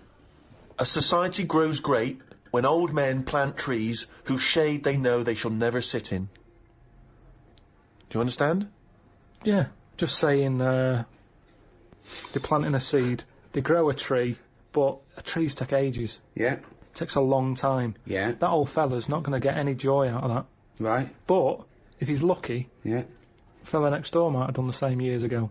So it's all about sort of planting a seed, looking after each other. That's great, actually. It's not. I don't think it's directly It's what almost, it means. it's almost the point. Yeah. That's Yeah. good. Yeah, I think he means to future generations. But yeah, if the next door neighbour had done that, then yeah, that works as well. But you seem to agree that that's a good point. Do you agree that seems a good point to you?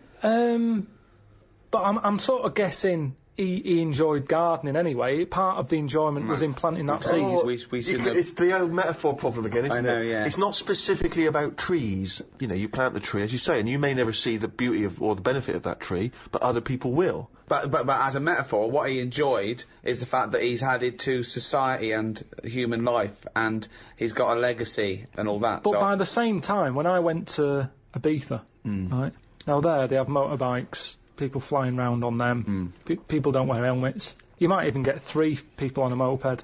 I saw a farmer with a goat in a basket. They don't care. They're whizzing around at high speeds. A lot of deaths there. Yeah. And they'll have a lot of those areas where someone's come off, been killed, people put flowers there. Yeah. And because that happens a lot, it's a lovely green island. Now here, we're saying wear an helmet. What, you're saying what? that all the deaths make it nice because It there's makes it flowers. lovely. Because there's loads of flowers So everywhere. with death comes beauty. So that's another metaphor, you can have that one. That was one of the most Now- tortuous things I've ever... That was extraordinary. But look at London. That was extraordinary, Carl. Right, Carl. Well, look at London, but though. there's Let me another finish my point. Let him finish his point. I'm intrigued. Right, London, councillor with his clipboard, need a speed bump here, I saw someone doing 35. Put some traffic lights there and a pedestrian crossing. Pelican crossing there as well. And a speed camera. Right. Horrible and grey. No Okay. flowers. But you still see flowers left behind where people have died in terrible accidents. They're not You see very that good all the ones. time. They're stuck to a lamppost with elastic band round them. They don't look nice. He's knows the quality of flowers. Yeah, but the point Wow. is Some 15-year-old got run down and you're disappointed at the quality of the flowers. Look at this, Suzanne. Fella lost his head here. Geraniums? Geraniums? Fella lost bloody head. Well, that's So we have that's to, funny we you have to say that, encourage though. gun crime so that people will get shot in inner cities and then we can put flowers up and beautify the area. Is that No, what but you're if an saying? area's nicer to look in, nicer to be in, if it's nicer looking, you don't get people speeding around like lunatics. Because they go, I'm not in a rush, I'd quite like to slow down This there and is look so at the flowers. complicated. So now what you're saying is because an area is grey and gloomy, people speed around to get out of it. In the course of doing that, they knock people down, but then flowers are put up, which then makes the area beautiful, thus stopping people driving around at speed so death no longer occurs. Well, they're cute to getting out of their cars to put down flowers. And they get knocked down. Yeah. By other people on their way to put some flowers down. Yeah. Just sometimes people have to die, don't they? There was a fella outside our house who hit a lamppost. He had a helmet on, but his head come off. You made me laugh at a man's head coming up because the way you said it. But that's the thing. he had a, oh God, there's a man, there's a guy in a house. He had a lamppost, he had a helmet on, but his head come off. So you're saying that because in that one instance, the helmet did not save his life. His head was in great condition. It's just not attached to his body. And that's what I'm saying to you. Sometimes people have to die. How far do you take all this stuff of you know, safety gear and slowing down and wear bright clothes at night? And it's just too much. Very important point, you see. We give people crash helmets, We give them, seatbelts. We make them wear that, right? Do you think that's right for a start? Do you think someone should be made to wear a crash helmet? They're only hurting themselves. Crash helmet. I don't think you should get fined for not wearing one. But then if you come off a motorbike and you hurt your head and you didn't have a helmet on, then you can't sort of go, well, they should have had speed bumps there. I didn't realise we were going too fast. Don't forget, we're not just protecting him. He could be a father with 2 kids. So you're going, let him, if he doesn't want to wear a crash helmet, let him get brain damage. Is that what you're saying? I'm just saying, we're over the top in this country. No, but when it comes to that sort of you're thing. saying no, if he doesn't want to wear a crash helmet, let him not wear a crash helmet. He doesn't wear a crash helmet. He comes off his bike, he smacks his head in. He's a vegetable. He's like that, sitting at home like that. And yet the 2 little kids come to you. You're in charge. Don't forget, we've put you in charge of society here. And they come to you, 2 little kids. They go, President Pilkington. What? Why did you let my daddy not wear the crash helmet? I didn't. We paid, we put leaflets through the door. We had adverts on the telly, Sunshine. Yeah, but why? It's your dad's fault. But why wasn't it compulsory? Because he wanted... It's not the world we live in, Sonny. Yeah, now I haven't got a daddy. Has he got an helmet at all? Have you seen an helmet knocking about? No, he's a vegetable now. Yeah. Yeah, he didn't want to wear a crash helmet, but why didn't you make him wear a crash helmet? It wasn't just him, it was us. Why did you turn my daddy into a vegetable? Where's your mum? Mum left when he kept going on about not wearing a crash helmet. We'll put you in a home. I just think, you see, this is the problem. Everyone's looking for someone to blame. Yes, but this is interesting though, because you were particularly callous to that little 4-year-old boy who seemed so sweet and adorable. Yeah. But why wasn't he giving this stick to his dad? Well, his dad's dead. He's a vegetable. He's dead. He's good as dead to him. His dad went within the law. It was not the law to wear a crash helmet anymore, because you said, forget it, I don't want a nanny state. I don't want... If you wear a crash helmet or not. He wasn't a responsible parent. He hadn't thought it through. But this is your job. Some people aren't responsible. Society keeps them on track. This was you were in charge. You should have made him wear a crash helmet. He had 2 kids. We've heard from one of the kids. What's the other one's attitude? Is he younger? He's a bit younger. Is he even younger still? Yeah. President Pilkington. Oh. My brother's crying now because you shouted at him. I wish you'd have made my daddy wear a crash helmet. Why didn't you make your daddy wear a crash helmet? Well, he won't listen to me because I'm not in charge He didn't of listen society. to me.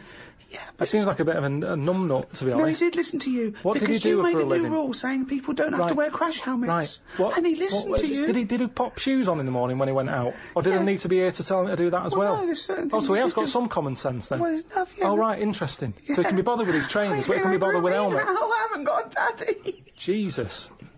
Wow, you are cruel to this kid. You It's are just, mean this all to I'm this saying kid. is, there should be a leaflet. I don't even know how he got in number 10, this little kid. The thing is, But he's got in. You should have at least the courtesy to listen to his point. forget all, I'm sick and tired of having adverts on the telly. Don't smoke, wear an helmet, slow down, watch your kidneys, look after your I liver. haven't seen that one. No, I don't know why. Why can't they just put a leaflet through saying, hello everyone, use your common sense? Yeah. That's all I'm asking. because- That's what I take Because out some as people president. don't have common sense. Everyone's some got people common are sense. fucking idiots. Yeah, mate. It's not my fault That's then. why that's Not why my there is fault. a government. If we let people, they'd be fucking idiots. They'd be eating turkey Twizzlers and fucking watching Big Brother and X Factor But they all are day, doing. They are and they're doing. letting their kids run riot in But the they street. are doing. Some families do just eat turkey Twizzlers. Yeah. There is little knobheads on bikes playing out till God knows what Exactly. hour. So it's happening anyway. But Yeah, then- but that's no argument, is it? It's happening anyway. That's no argument, Karl. It's what we've talked about here. Social responsibility. The reason people get into politics is because they feel it's their obligation to change those things. This is your approach. I wash my hands of the whole affair. Yeah, I'd hope that the people who don't wear an helmet sort of they do themselves in, and that's cleared them off. That's one problem sorted. So you think you're being Darwinian? You're thinking survival of the fittest. The idiots will soon, but they don't, because they're not just the victims. The dead person isn't the victim. It's the a very good example is okay, we've talked about it before. People who smoke know that it's dangerous. We know now that smoking gives you cancer, but why is that still legal? And yet people know that and they still smoke. Fat people know that they're going to get out of breath and clammy, and yet they still eat more. They get depressed, they're eating more. They know that they're going to be constipated for a year and a half, but they're still shoving in chocolate cake instead of carrots. But because that's what I'm saying. Why don't we stop them? Why don't we stop fat people eating? If you've got a smackhead and you really love him, you intervene, you grab him, you put him in a cupboard, you go, you're not coming out. He goes mad for about a year, then he thanks you for it. Yeah. So lock fat people in a cupboard. And just Can't put get carrots in. under the door. What? The thing is, there's got to be some Carl, responsibility. grab Ricky. There's a cupboard over there. You've got to take some responsibility, haven't you? Now, if it's your own fat kid, stick him in your cupboard. But what I'm saying is, as a counsellor, I'm not spending taxpayers' money on cupboards to put the fat kid in. So, back at the Chosen 500 in ancient Greece, right, you're one of them. What other things? I like that saying, the one about do to others as you'd like to be treated yourself. Yeah. Yeah, that's a good one. Pop that on a leaflet, pop it through the door. But you seem to be doing a lot of leafleting. That seems to be your entire governance seems to be guided by popping leaflets through doors. And I get a lot of leaflets, so I'm presuming the rest of the country does, and it's not always working. So maybe sometimes you've got to instigate something a little bit more strong-minded than fucking leaflets, my friend. Yeah. Maybe you've got to make Also, a couple of laws. this You've thing got to that stand every up. individual can go, how would I want to be treated? Well, I'd want someone to throw cake at me. Yeah. Because I'm a greedy bastard. I would want someone to steal my telly. I'd probably start on the way you look. Right, go on. I'd just say, right, you know, make an effort, tidy up your house, and I'd have some sort of. I'm poor. Doesn't matter. You can still tidy up. Can we get better houses then? Because Well, look after the one that we've let you. Yeah, Get it's rid fallen of that down. old mattress that's in your garden there. Clean the windows, and then we might give you a nicer one. At the moment, you don't deserve anything nicer. And that's what I'm saying. You've got to be honest with these people. Wake them up. I like that. Sure, you've got to be honest with them. You've got to wake them up through heavy leafleting campaign. yeah. But do you see the problem with some of what you're saying, Karl, is that it's very hard to enforce that in Yeah. law because it seems unjust and unfair. You can't really start legislating against people's looks or whether they want. I mean, you have to keep your house tidy. I mean, who decides how tidy it has to be? It's the tidy police. I mean, that's a strange. Well, hold on though. I like wearing sort of these denims. It expresses who I am, and I like wearing a beard because I just think it's natural. I don't really like shaving, and I like this sort of smell. I like this smell of BO. That's who I am as a person. So how can you impose that on me just to be part of society? Who are you to infringe my rights as an individual? What do you want out of life? Well, no, I think I just like to say I don't want to conform. I don't want to just shave and wear a suit and I keep myself to myself, and I like to just grow a beard and eat porridge with my hands. I'm not hurting anyone, so I don't know why I have to conform to that society. Well, there's nothing I can do for you. You're wasting my time, really. Although I do feel ill, I need to go to hospital now. So I'm gonna go to hospital now if that's all right. Is there care for me? Well, what's up with you? I've got diseases from like eating with my hands, and there's things growing in my beard. Right. So will you clean that up for me now? No, because it's all been brought on yourself. Well, no, but that's irrelevant. A lot of people bring things on themselves, but you can't just like ignore them because it's just part of it's a bad society. So how do they learn then? I don't know why I'm being punished for being stupid. How do they learn then? I don't understand why I've got to worry about you. I've got proper ill people. Well, I had a kid whinging at me this morning because his dad was a Mong.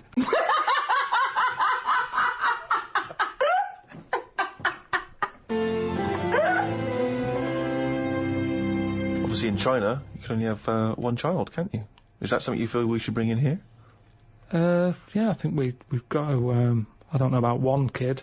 I just sort of concentrate on who can have a kid, as opposed to if someone's got a load of money and they're good at looking after kids, let Madonna have as many as she wants. But if it's someone who's social engineering you want to do. Yeah, but hold on though. But what use are they then? If you're bringing them into a poor family, what's the point? What good is that for anyone? It's not good for the people who've had the kids. So who's deciding who's allowed to have how many kids? Are you deciding? I was brought into the poor family, wasn't I? What? I was brought into a poor family. Yeah, no, I'm talking really poor. So, third world? No. What, poorer than that? Poorer than no money at all? No, somewhere in the middle again. You've gone too far the other way. Okay, why has it always got to go the other way? Cornwall. I just mean like the people who I've told you about on the estate sometimes, who had that one who chased cars and stuff. He wasn't happy. They didn't care if he was there or not. What's the point? Right. So hang on. So let's imagine that Ricky and I are husband and wife. We've come in, right? What's your questions to us to establish whether we are allowed to have a couple of kids? Hello. Thanks for Me coming. and my husband, we can't have children. Why not? Because he's got no sperm at all. Okay. He had one sperm and it was ridiculous. It was awful. It just came out like a dead anchovy. Right. And you're meant to have 300 million tiny ones, and he had one big one. It was horrible. I had to pull it out. It was like a leech. And also, it was no. I haven't got a vagina, so there was no. Completely smooth down there, like an action man. Yeah, it was just that. I don't know. But we love children, and we wondered if we could have a child. What do you do for a living? What do you do? What's your work? I'm a rapist. Right. And I dispose of the bodies. Right. Well, fill out this form. I should have clarified. A rapist murderer. Fill out the form. He does it in the wrong order as well, I must say. So, no, number of times I've disposed of the body. He said, I hadn't made that one. I just wondered what else you need to know about us. Because even though that was our little joke, by the way. He doesn't rape, and I work in an office. He works in an office in the town. But yeah, I'm a housewife. She's a housewife. I'm making a little nest for when we adopt a little child. We don't earn a great deal of money, but we're good parents. We're very good parents. What's that based on? How Well, we're good people, you know. I mean, aside from a few naughty jokes, we're God-fearing people. We believe that God is watching all of us, and we believe in the Old Testament. And sometimes He tells us to kill and rape. Yeah, sometimes He does. Yeah, particularly. We've stoned a couple of homosexuals this week alone. We're joking again. We're joking again. We don't believe in God. We're from an atheist and believe that our time on earth is all we have, and then when we die, we become worms' meat. Right. Well, you filled out. But we've already painted the back bedroom. That's ready for the little child. We painted it black. Because we want our child to be a Satanist. Right. Joking again. Joking again. We want him to be an accountant. Yeah. Gay accountant. Some would say the same thing. Only joking, of course. I think there's too much in society where people are pressured to be heterosexual, so we're going to try and make ours a homosexual. So we don't care whether you get a homosexual or a heterosexual, but I tell you, by the time he's 14, he will be as queer as the Ace of Spades. Right. So you filled out the form. Yeah, we'll pop that in, get it processed. Right. Okay, but what kind of questions are you going to ask us? None really. No. Just my job. You're happy. Just my job to pass the forms on. We've passed the interview. Because that's the sort of world we live in now. Oh God! We don't want a child. We don't want a child, actually. But do you know where we could buy a knife and a sack?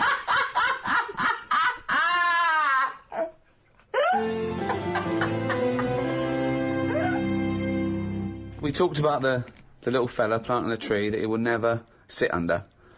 He's given that to the next generation. Okay? Now, big discussion about donor cards. Of course, there's no reason not to give your kidneys away after your death, to all your organs. They're no good to you, and you'll be helping life. It's perverse to me that you wouldn't want to donate your body to a worthy cause after your death. Medical research, whatever. You agree with that, don't you? Well, you know how I feel about it a little bit. I don't like the idea of certain bits. Why not? What does it matter? Just because there's certain bits that are really personal to you, aren't they? No, there's not. What bit is more personal than another bit to you? Well, like I've said, my eyes. They're my eyes. They've seen stuff I like. Yeah, now, what happens if someone else has them, and they start looking at stuff I don't like? I don't like the idea of that. But that's ridiculous, because your eyes they're just bits of tissue. They haven't got your but we don't know, because they found out there's something called cellular something or other that I've told you about the person who had some sort of operation and ended up like in Yellow Biscuits. I've told you about. Yeah, but that's bollocks. It's the same you thing told with us the about eyes. it, but I dismissed it as bollocks immediately. Not just because you said it, because it was intrinsically bollocks. No. But it could work the other way anyway, where the person who has my eyes starts, like, looking at ants and insects and stuff. I might carry on. Bollocks. Again, this is all bollocks. Got none of your memories, none of your thoughts, none of your reasoning, nothing of you, none of your personality. They're just a collection of cells that now have light going through them and making this new person see. They're a lens. They're a lens. That's all they are. So there's no reason why, you know, this was the crazy thing, isn't it, when people started saying that they wanted their organs to go to a particular race of person, and obviously that's illegal. Also, it shouldn't be the choice, really. I think you should have that opting out, that you have to say that you don't want your organs given after, and if you die, then they assume that those organs are up for grabs because there's a shortage. So what do you think of that? Like I say, they can have certain bits. They're not having the eyes. I think that's fair. What can they have, the cock and balls? I'd prefer it if they didn't. You're saying no one's going to have my eyes or my cock and bollocks. What if ever. the tables were turned? Yeah. What if someone said, Karl, you've lost your cock and bollocks in a terrible accident. It's all right, we put some flowers at the scene of it. It's brightened the area up. But we've found a donor who's happy to give you his cock and bollocks. He's dead, but his cock and bollocks we kept on ice. Would you accept them? They're absolutely lovely match. Better than yours. Yeah. Bigger, younger. Yeah, go on then, I'll have them. You'd have So them? you would, you'd have someone else's cock and bollocks, but then you wouldn't donate yours to someone else. What about this? What if you discovered later, right, that the person who donated the cock and bollocks, right, was a sex pervert? was a homosexual sex pervert? I don't think, though, that I'd bother looking into the history of these cock and bollocks. You It's just not accept like, them. you know... You'd accept them willy-nilly, but what if you just found out by That chance? was his name. That was his name, willy-nilly. That was his stage name. And What he'd if you come on found and show out him up by and they- chance? How do I find out by chance? What's the scenario They there? say, well, the doctor goes, I should tell you, I know you believe in a load of shit about yellow biscuits and bollocks like that, so I'll just tell you, in case anything goes weird, this was a sex pervert's cock and bollocks, so if you find that you're sticking these through letterboxes, don't worry, it's not your fault. It's where they wanted to have gone. That's, Would it concern you if you accepted the cock and bollocks that had a past like that? Yeah, because the problem is, it wouldn't be that bad if I had his eyes, Right. why? because then I'm seeing what he wants to see, and... That doesn't mess make with any it. sense at all, But Karl. It unfortunately... makes no sense at all. The match is wrong. The eyes don't go with the cock and bollocks anymore. I don't know. So, something's going to lose out here. Either the cock and bollocks, they're not going to get what they want anymore, or the eyes are going to be upset. So are you scared of the idea, to go back to your yellow biscuit analogy, that the cock and bollocks you inherit, that whatever the previous owner did with them... Lives on. Bollocks. That scares you, does it? Okay, there's one final scenario here, Karl. Okay. You haven't opted out, so your organs go to where they like. Now, unbeknownst to you, there's a big waiting list. There's a thing. They've got all your details, and you said, yeah, whatever. I don't want to know. You wouldn't want to know, would you, after you die, where it goes? You say, I don't, because you've said you don't want to know. If you don't know, you have a lovely life. When you die, they can go anywhere. They can do what they will. Okay. Now, unbeknownst to you, they have got it down. They've donated your arse, right, for use to a gay rapist with AIDS. Okay, so they are saving a life there. So when you die, they go, right, it's still warm, get that gay rapist with AIDS round here, because that's going to stop him raping someone and give him AIDS. He comes round, he's straight up there. He's shagging you, right? You're basically saving a life, right? By letting him do that, right? Sorry, I'm confused here. What? Why is the gay rapist with AIDS got the arse? What's No, he doing? he's still connected to Karl. They've donated the arse, so when Karl dies, the doctors go, right, we're going to stop a terrible thing here. So the gay rapist can shag the arse? Yeah, he shags, comes round, he shags Karl, gets out of his system and goes, phew, that stopped me. Yeah. Right, okay. Right, so So it's just Karl's disembodied arse on a... No, it's the whole Karl. Oh, is that what Karl's dead? So Karl gets struck and he's having a heart attack. They go, free, clear. They go, no, we've lost him. At 10:01, they go, oh, he's a arse donor. And they go, okay, where's the nearest gay rapist with AIDS live? Next door. Get him round here. They go, okay, the gay rapist comes round and goes, where is he? Right? He goes, there he is, right? So Karl is face down. Now they turn around, they go, there's the arse, you've got 10 minutes, then we got to bury him. I'm surprised you didn't know this guy was living next door. Right. So, the gay rapist gets on top, he goes, right, this is lovely, right? He's loving it, he's shagging you up. Right, now, this is the weird thing. The doctors next door, they go, okay, the gay rapist will be finished soon, and then we have to bury him, but we should inform his next of kin. They go, oh, it's Suzanne. They go, your husband's, dead, he's out of touch. She goes, oh my god, come round and just identify the body. I'd leave it a couple of minutes, but, then come round. She goes, oh god, I'll be right there. So Suzanne's on her way. The gay rapist, right? He's pummeling you away, right? But you will not believe this. Oh my god. the movement and the way he's shagging you, right, has started your heart. Right. This is a stroke of amazing good fortune. Right. So you go, he goes, right. He, right, has a heart attack. Right? And he flops down on you. He just like headbutts the back of your head. So now, you're both naked, this gay rapist is up your arse, he's dead, right? The shock, so you go, fuck me, how can I get out of this, right? You wriggle, you fall onto the floor. So now, he's on the bottom, face up, you're on top of him, he's still in you. His cock is up your arse, you're sat on him, wriggling, Suzanne walks in, goes, Karl, what the fuck are you doing? She's heard about me being dead, and because she's come to the hospital. She goes, and they go, he's in there, and she goes, he's not dead, I can see him. They go, oh, it's been terrible. She bursts in, there you are, on top of him, wriggling to try and get his knob out your ass, right? You're sitting on a man who's dead. What do you say? I'd just say we got to join Booper.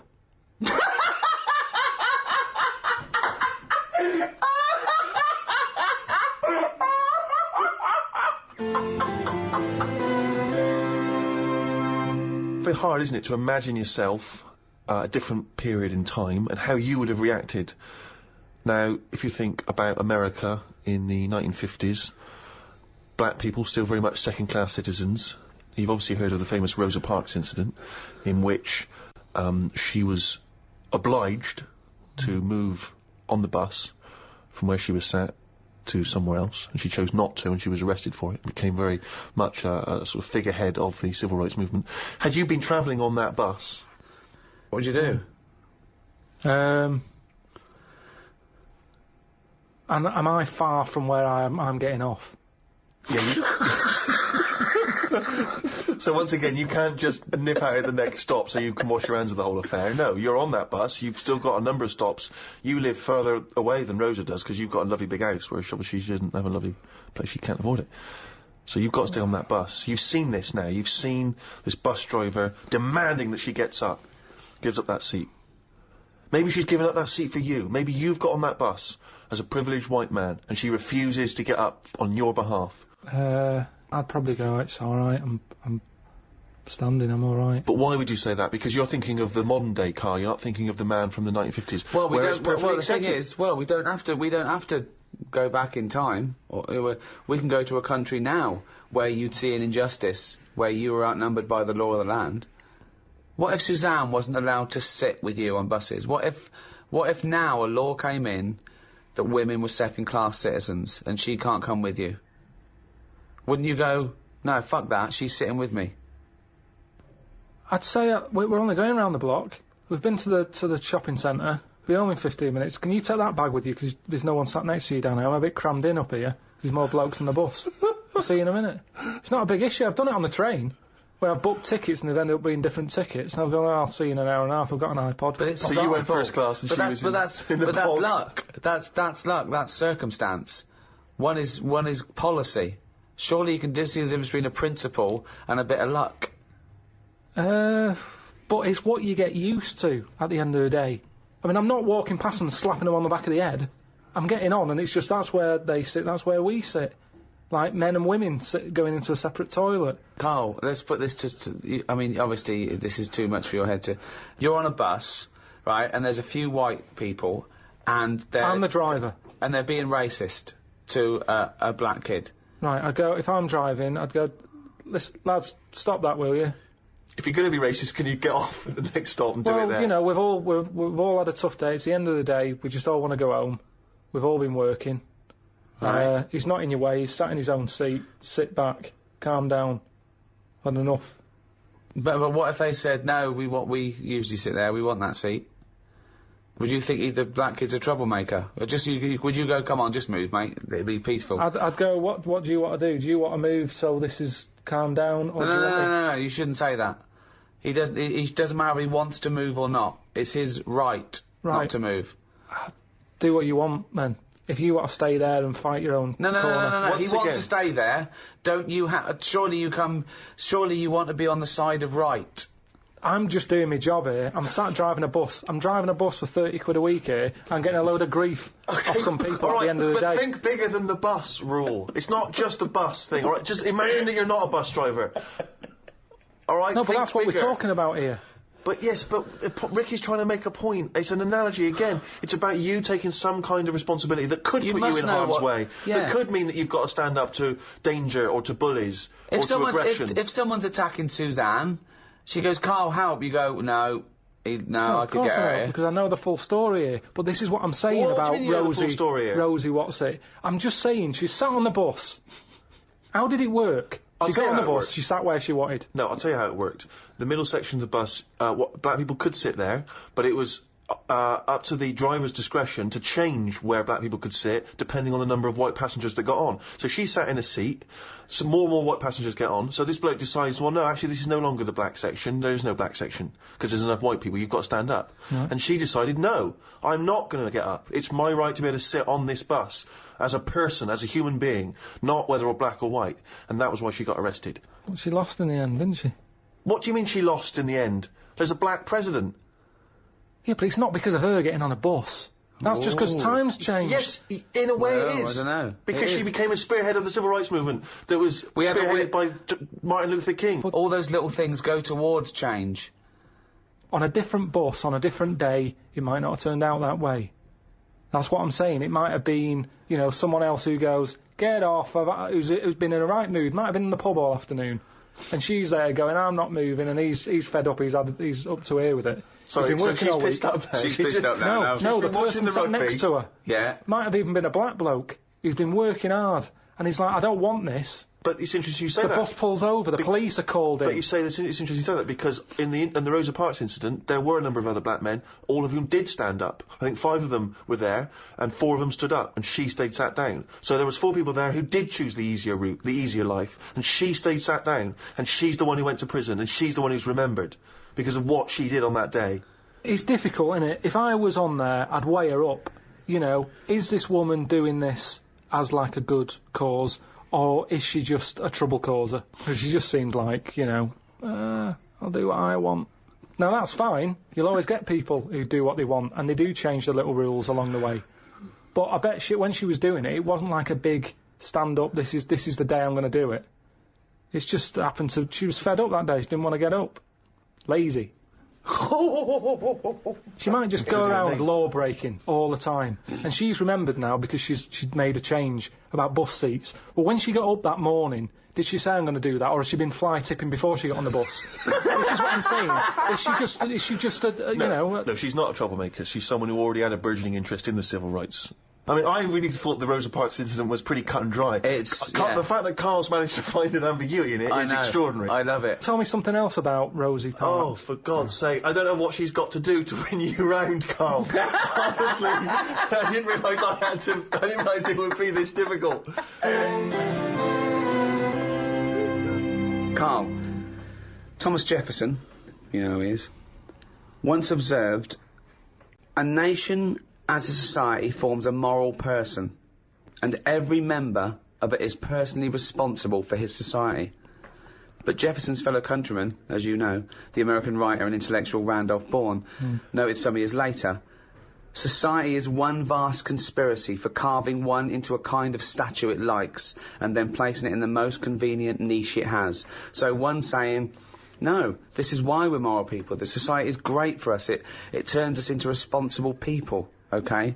And we should love that society and make sure it's perpetuated.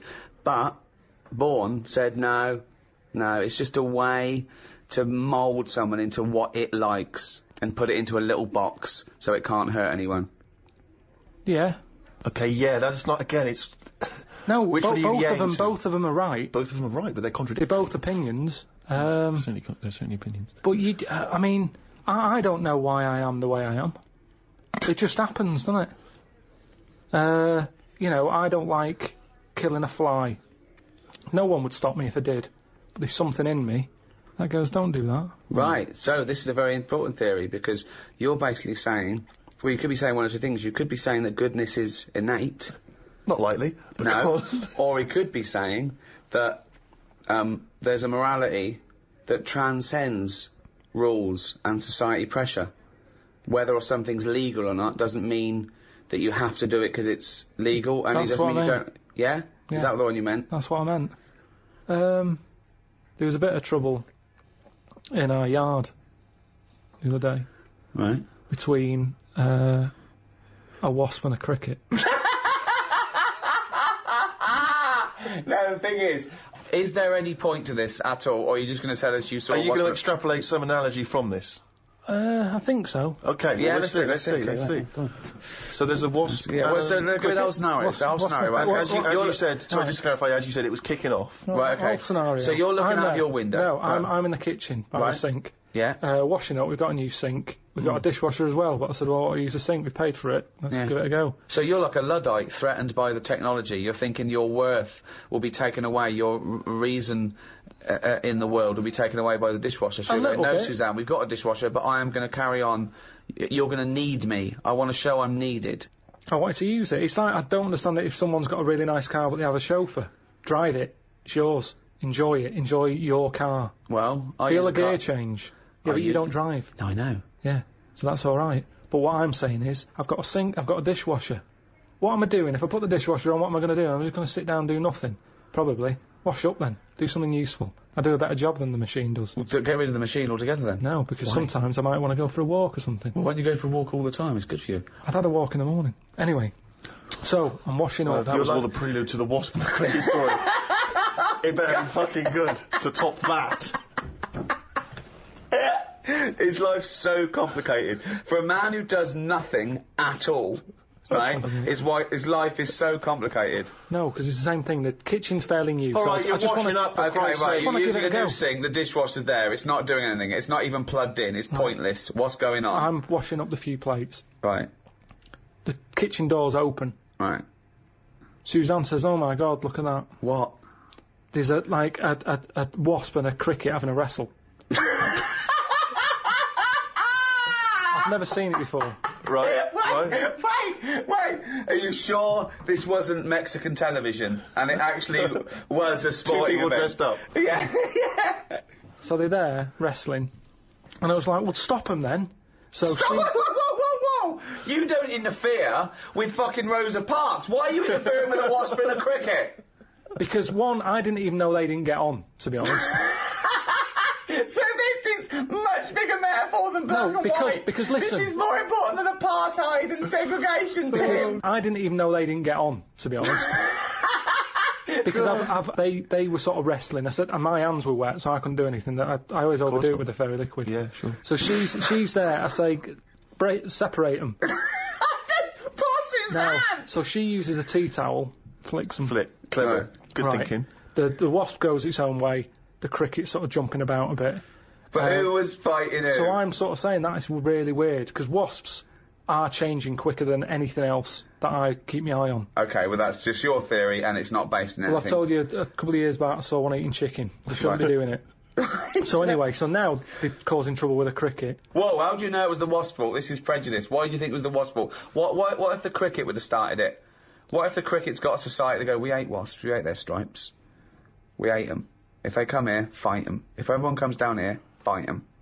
How do you know it wasn't the cricket that started that? Well, I suppose at that time I didn't, but since... Oh, I don't subsequent know. information's Oh, come okay, through. sorry. Okay, So anyway, Like Columbo, isn't it? We saw the- yeah. so I saw all that, we broke it up, the cricket was sort of shaking a bit. Definitely not! Definitely not! It was shaking a little bit. Yeah. So I sort of prodded it, put a little leaf over it because it was a hot day. Thought I'll put a leaf there so it doesn't get overheated. I love I'll this, keep an eye like on it's it. done the marathon. It's got a little, it's got Mars on the leaf, written So- on the leaf, and now it's just walking over the little medal. So Suzanne, I'd leave it for a bit. Leave Get it. on. What did About you half say? an hour, about left it for half an hour. What did Suzanne want to do? She wanted to interfere, did she? What did she want to do? Just sort of like... No, she just sort of said leave it, stop messing with it. It's probably a little bit knocked out, a little bit stunned. Sure, let's Right. get on with our lives, she said. Yeah. So I put the leaf on it. You've got in too much fairy liquid. Why don't we use the dishwasher? We go- Cost us 400 quid, you dirty bald cunt. So we go off, and half an hour later I get back in. I said I'm going to go and see the Where'd you cricket. go? Where'd you go? Just for a walk. But hold on, why didn't you put the dish in the dishwasher and go for a walk? I don't understand. So now now as a dishwasher sitting there bone idle, you're washing up when you could be walking, and then you're still Well, it's walking. a good job I didn't go for a walk though, wasn't it? Because how would that have turned out? That fight. I don't know. There would have just been a So pool anyway, of blood on your back door. So Porch. I've been out, back in, have a look. Cricket's still there. Noticed one of its legs gone. Oh. don't know if the wasp did that or the tea towel flick. Or it was already disabled, and that's why the wasp thought this is an easy one. What if the wasp was helping it? It wasn't, no, honestly. But what it if was, it's going, it was excuse such a me, Mr. Wasp, commotion. because we're such friends and humans don't understand us and anyone interfered will definitely don't understand us, right? He's not an entomologist, Well, right? this is when I got the computer out, Right. had a look, and it's a, what was it called? Brilliant. I can't remember. What happened is, the wasp apparently does this a lot, and it stings him in the head. Right, not this particular. There wasn't like a little profile of this particular wasp. Yeah. On a kind of It's just an incident that Just happens a generally lot happens within between wasps, yeah. wasps and crickets. Right. So it stung it in the head, and what happens is, it's that whole thing that we've talked about before, where it lays an egg. Right. So I was sort of having a look, seeing if I could see any sort of holes in its head, and it just kept sort of moving its one leg, like, oh, I can't handle this. So What do you mean it's moving its one leg? it was sort of just moving its one leg quite slowly, like it's just But come it's only out got from one an leg, but operation. it's lost one leg, you said? Yeah, it's lost one. Yeah, it's moving 5 legs slowly. No, it's one big one. We've got one big leg. One big leg at the back now. It's normally got 2 that it uses to jump. Oh, I see. So, okay. So it's now it's Right. only got one. It's sort of like, oh, it looks groggy. Is it not a grasshopper if it's jump? Is it not? What colour was it? Is it like? Sort of beige. Oh, it's probably a cricket. Yeah, So anyway, it's important. So you were worried that crickets aren't aware of the dangers of wasps. You did a bit of leafleting amongst the cricketing community. I just had a look online and saw that, it's a popular thing that happens. It's sort of like a bit of a mugging. He said you can leave them for about half an hour. They normally come round and they don't know they've had an egg put in their head. But There's no way it said leave them for half an hour and they come round. They don't have an egg. But there's no way it said Well, that. he said they're normally stunned for about half hour. Have you had an egg put in your head? Fucking ostrich egg, by the way. It's coming out the top. So anyway, I picked it up, I placed it under a little tree. I said it's in the shade again. No wasps can see it there. Let's just leave it. But you've just left that cricket to now die in agony when that maggot goes round his head and comes out a wasp and leaves the carcass. Well, this is when Suzanne came up and said it wasn't moving. I sorted it. What do You you mean? sorted it. She sorted it. What do you You want wanna to say do? anything What else? did you mean? Well, I said, what do you mean you sorted it? She said, Read it's between best the that I lines. don't tell you. Well, sorry. I've done. She said she sorted it. Wait. Do you think that we're in the mafia and we're being wiretapped? Say what happened. No, well, she just said she sorted it, and I said, what, sorted what? Because I'd forgotten about it at that point, I was painting. And she Right. said the cricket. Right. What do you think she meant by sorted it? Well, by the look on her face, the way she said it, I've known her for long enough, so I know that she meant it's not good news. Yeah. So what happened? So from that, I took for granted she means Say it. I've stopped it being, it's no longer in misery. So what do you mean? What? What did she do? She crushed its head. Because she said it was What, moving about specifically just the head? She just crushed the head. with a stone. She got a tiny head-shaped stone and Squashed it. Because that's where all the action is, isn't it? So she said it was too cruel watching it, sort of shaking about with its one leg and stuff. You had to kill it. I imagine I had this vision that one day Suzanne just having to say to his parents, I sorted it. I sorted it. I had to put him out of his misery. I just couldn't bear to see the You don't twitching like to know, anymore. do you? I know you didn't like to know, but No. I just took a rock. Yeah, and just squashed its head. What was in it? There was nothing in it. It just caved in. Was there an egg in it from a No. From a No, wasp? it was like you know when you get a blown egg and then you crush it and there was nothing. Yeah, nothing in it at all. Nothing in it But I at just all. think he seems happier. I'm certainly happier. I was happier because I'm much happier because he's sort of he's more sensible without the head. Yeah, we're still happy together, but now we use the dishwasher instead of him washing up. Yeah. When we've already got one that costs £400. What metaphor are you taking from this? Just the way... Yeah, so that's at the beginning. There was going to be a point you were going to extrapolate for this, like a fable. So what did you learn from that? I thought I was doing right at the time. And Well, that's it, that's isn't it? important, isn't it? And is it objective or subjective? You know, one person's evil is another person's good. Some people think abortion is the worst thing you could do. Others think it's a woman's right and it's a kindness. Some people think that you should never kill under any circumstances. Other people say that some killing is morally right. Again, should an action be judged on its intent or its result? if someone said to you, "Oh, I thought I was doing a good thing," but, you know, they opened the windows and your cat fell out. They thought they didn't even know you had a cat. Did they knock it, though, or did it just jump out? It just jumped out. Well, I'd say it's not my fault. Your No. cat's daft. No. It was hot in here. I've Right. opened the window. Yeah. Well, I'm not getting the blame for that. No, that wasn't my point, was it? That if you open the window, right, and they come home and you go, "Oh my God, the cat jumped out and killed itself," you go, "Oh my God, I'm so sorry. I opened the window because I wanted to let some air in. I was doing a good thing." So did I know it jumped out? No. No. I'd probably say, you sure that it didn't do that before I got here this morning? Did you have the window open? Right. I don't think looks like it's been there a while. So That's a bit already hard. you instantly don't want to be culpable for your own actions. I mean, it is Hang your on a fault. minute, wasn't me who did it? It is your fault the cat's dead. yeah, it's an accident, but nevertheless, it's still your fault. Oh, if it's definitely me, yeah, I'd say, yeah, it jumped out. I opened the window because it was hot in here. The cat jumped out, dead. Let's go and get another one. Right. I wouldn't worry that much about a cat. Right. But what if it was a baby? Well, it's a bit awkward, isn't it? Yeah, I suppose it is.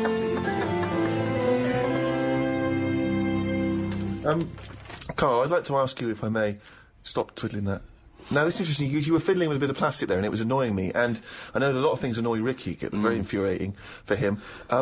Social etiquette. Now, that's a very, that's not obviously inscribed by law. These are just things which have built up in society. So, for instance, it's impolite to sneeze and then shake someone's hand. Yeah. It's... Or sneeze straight in their face and go, "Oh, sorry, I've got swine flu." Now, those things are obviously good practice in terms of avoiding the spread of disease, so that makes sense. But other things Also, are it just more might just be arbitrary. disgusting. If someone hasn't got a disease, I don't like to see someone sneeze on the pavement or sniff or scratch their arse. So social etiquette, I mean, how do you decide... I mean, what prevents you from being truthful and honest at all times? I don't know, there's something in you, and sometimes you can just pop it out, can't you? I've been in a situation when I've said stuff and I've thought, why did I say that? Go on. But it's not always... in the dentist. Last time I went to the dentist, I sat in the reception bit, big fat woman comes up the stairs, massive she was, had a right sweat on. Right. She gets there, and... Out of breath. Yeah, she was, again, you know, I mean, she was friendly, dead friendly, but kind of like, you know, leggings on, sort of, you know, shoes but not on properly. She was stood on the heel, Yeah, you know, like she couldn't be bothered. Yeah. It's like greasy hair, and she went up and she's being all happy and everything. And I think that's what annoyed me. So when she sort of said, "Oh yeah, I've lost weight," she was talking to the woman behind the counter. And she sort of said, "Yeah, I find it really difficult, especially living where I live and having to come down this high street because there's so many cake shops and everything." And she sort of said, "You know, today I've walked past, normally I always have a coffee and a donut, but today, you know, I didn't have a coffee and a donut." And I just said, "Why was it shut?" Right? No, you didn't. I did, honestly. Honest to God, on my mum's life. I said, "Why was it shut?"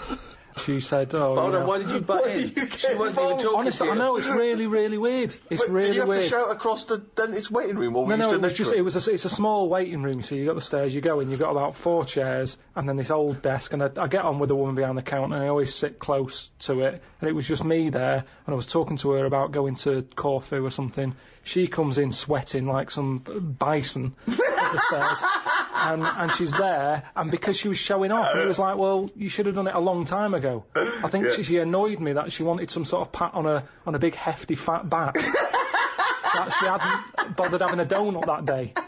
Now, maybe it's the inner me that just came out, because I remember saying it and actually getting home saying to Suzanne, "Oh, I said this, I didn't even think I don't know I know where what it you mean, came though. from."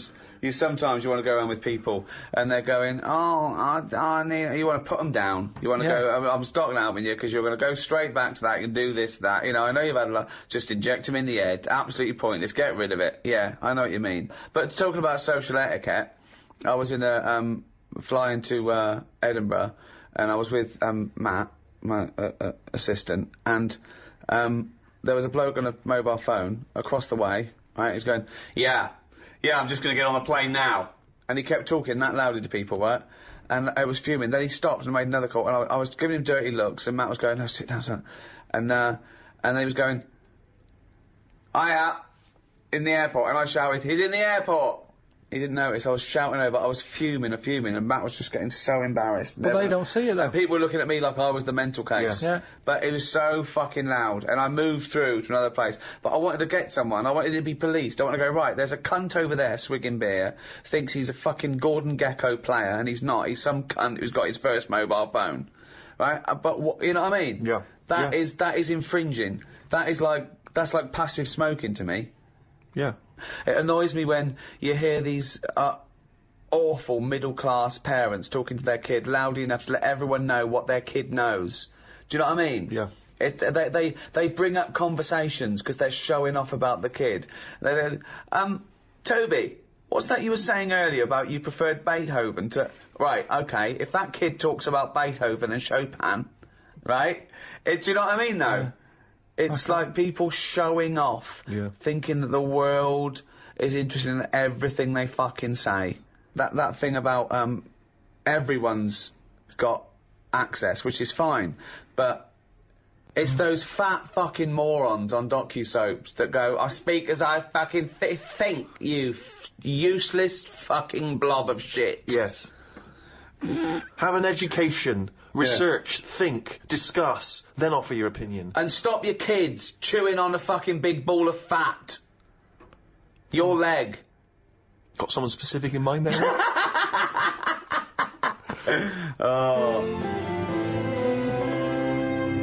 Well, that's about it. Hope you enjoyed the Ricky Gervais Guide to Society. I think we've sorted everything out there, Steve. Yeah, not many questions left unanswered. No, that's a pretty in-depth analysis of what society is and how to improve it, I think, in many ways. Let's hope some of the big people are listening. Brown, Obama.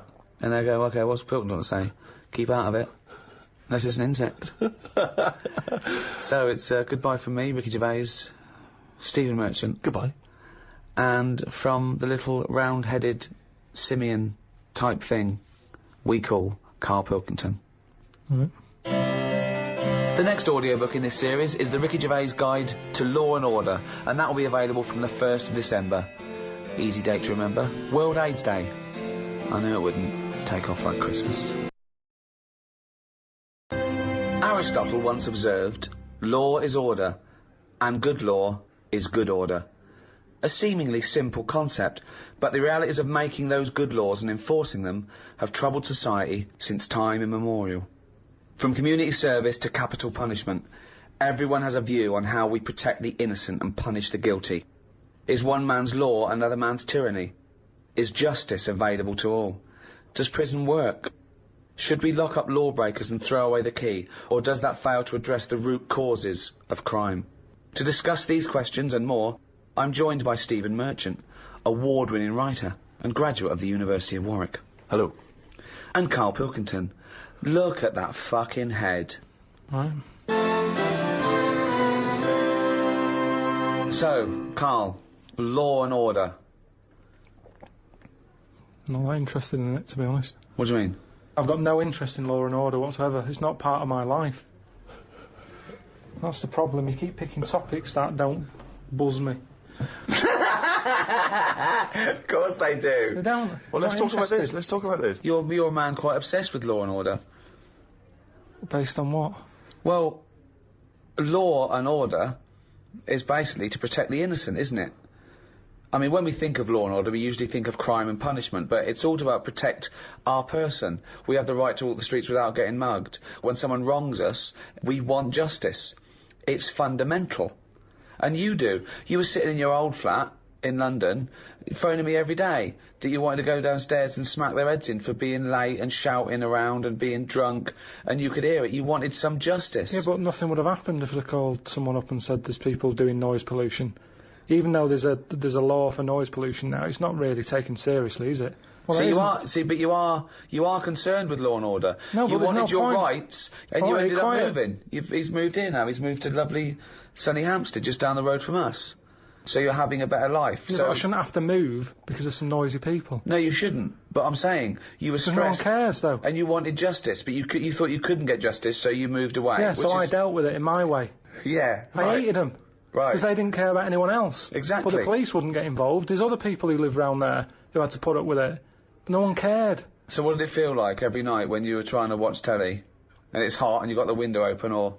No, you could just hear stuff, and it's that thing of you get a lot of tourists in London, so they're talking. It's not even as if you can listen in to what they're saying and have a view on their opinion because they're foreign. Would that be entertaining for you? Well, yeah, because if you can hear what people are saying, you go, yeah, that's a Switch good the point. telly off. There's some I sort don't of... want to hear anyone talking. I'll tell you what, I really feel sorry for people with, like, neighbours from hell. Because I mean, I'm not saying it's justified, but I can see why people go mental with someone when they're bullied or, constantly harassed and no one cares. And when you can't go to the police, and go, there's a bloke next door, he's got his telly on loud, he's always pissed, he's shouting about, if you don't do something, I'm going to go around there and crack his head in. You'll be the one that... But isn't it your own fault for living in central London? Well, not really, because it wasn't always like that. I'd been there years, and then all of a sudden... good fellas turn up. They sat down there making a racket. What can you say to them? You call down, they can't hear the phone ringing. Could I just say that Goodfellas wasn't a pizza joint? He called the loud people that because he thought they were gangsters. Right, because they did what they wanted and sat outside and... Yeah. So, but it's louder. I think it is louder abroad than it is here. Whenever I go away on holiday, I always notice that it's always a couple of decibels higher. Really? Always. Like the sound of bird noises and that are louder abroad. Because they're trying to get a nut above the noise of the noisy people. No, that's not true. They are. When I was where was I? Menorca or something. It was like lying there. If it wasn't a noisy local, it was the people in the villa next door. If it's not them, they suddenly collected the bottles from the bottle bank. That's a nice noise when you're just relaxing. The bottle bank. Just pop that there where the villa is. So that was a racket. There was always there was just so much noise. Animals, creatures. You can't escape. It's the one thing you can't escape. Noise. Your ears never turn off. No. They're always there. But I've told you before, wear earplugs if you have to. I don't like it. But he doesn't like. He says he can hear the sound of his own art. Well, there's always a sound. Like your eyes, you can close them. My eyes close all the time, and if I don't like the look of something, Yeah. no, but Yeah. if I don't like the look of something, they close before even I've thought about if I want to see it or not. What do you They're think? ahead. What do you think exactly? I just mean if I see something on the telly or like one of those casualty programs or something, Yeah. it's like my eyes know that I'm not going to like the look of it. But no. So they close no, quicker. No. My ears, they seem to be interested in everything. Even though I'm not. What I mean is, you can't close your ears. Yeah, you that's can't. what I'm saying. Exactly, yeah. You can't. You can never. So that's no, why I like the idea that your eyes are closing when you... I was watching that. Yeah, what are you doing, Have your eyes ever closed something that you're going? No, they normally get it right. Your eyes aren't They making normally any get it right. decisions. You're making decisions. You turn away because you don't like seeing something. You don't turn away and then you're going, what was that? And your eyes going, you don't want to know.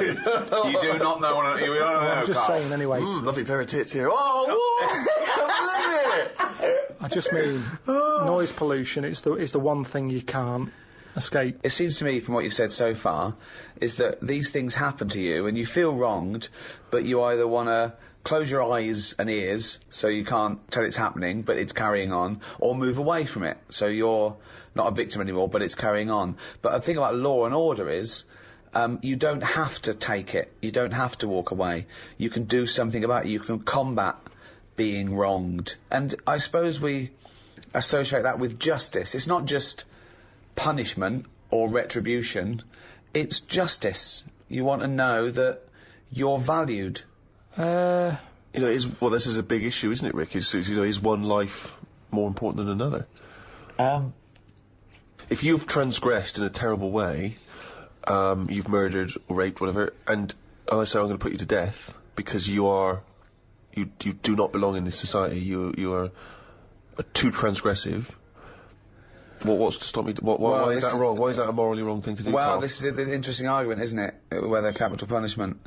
Now, I don't agree with execution. State execution of someone, whatever they've done, for many reasons. But the main one is, I don't think you can have a state that shows that sort of violence against an individual, whatever they've done, and expect people to accept the very code and morality of treating people equally and not showing violence towards them.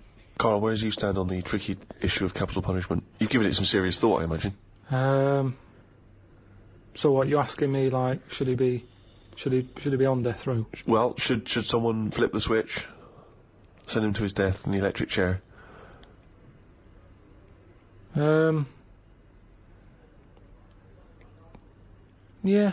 That was the least considered. Yeah. I mean, I saw a little bit of flicker behind the eyes.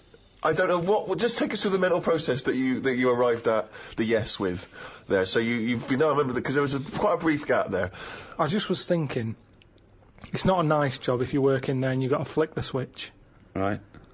But I was wondering if it's possible to just do it so it's linked up to someone's switch. What do you mean? When they put the lights on or something. So it's like sometime tonight when the sun goes down and people start putting the lights on in their house, it could happen. But we don't know what household. They might be away on holiday. So you might get an extra 2 weeks. But at least that way, because for me, the worst... Well, you should say that. This is not... The question I asked was whether... We were talking about the morality of whether you put someone to death. But he was thinking about... He was thinking about literally the practicality of flipping the switch. Well, no, I think that aren't you talking about the integrity of the person who knows or knows not that they've put someone to death, like a firing squad, like what they used to do sometimes in the First World War when they had 6 riflemen, but only 5 one were blanks and one had and no one knew if they were the person that killed them. Yeah. So, but my point is, you do agree that someone should be put to death for a terrible crime, do you? You've got to have something there to stop them people who don't care, haven't you? Nature's done it in a way with bees. They've gone, we'll give you a weapon, but if you use it, you die. And that's like the bee.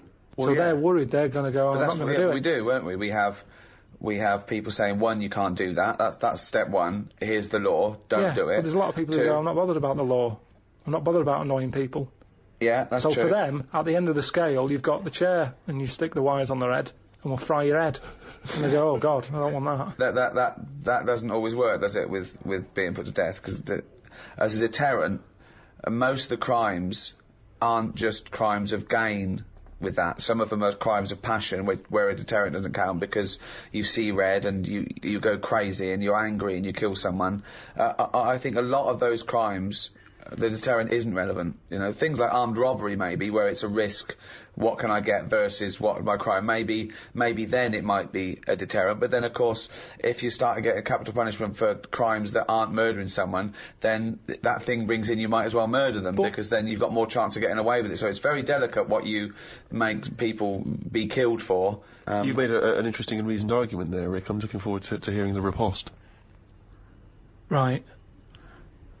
When I was younger, I used to nick Mars bars. Okay. Right. Now, I did that then, and I knew that even if I get caught, what's the worst that's going to happen? Yeah. I'm not going to go to prison over that. But it was worth nicking because the Mars bar, they were like 45 pence. Sure. When you're a kid, you can get a lot of chewing nuts for that. Chewing nuts? I don't know what you're talking about. Yeah, they like caramel covered in chocolate. Last ages. Quite hard. Oh, I know. Yeah, you suck the chocolate off and then you got to chew them until they're... Yeah, I know, yeah.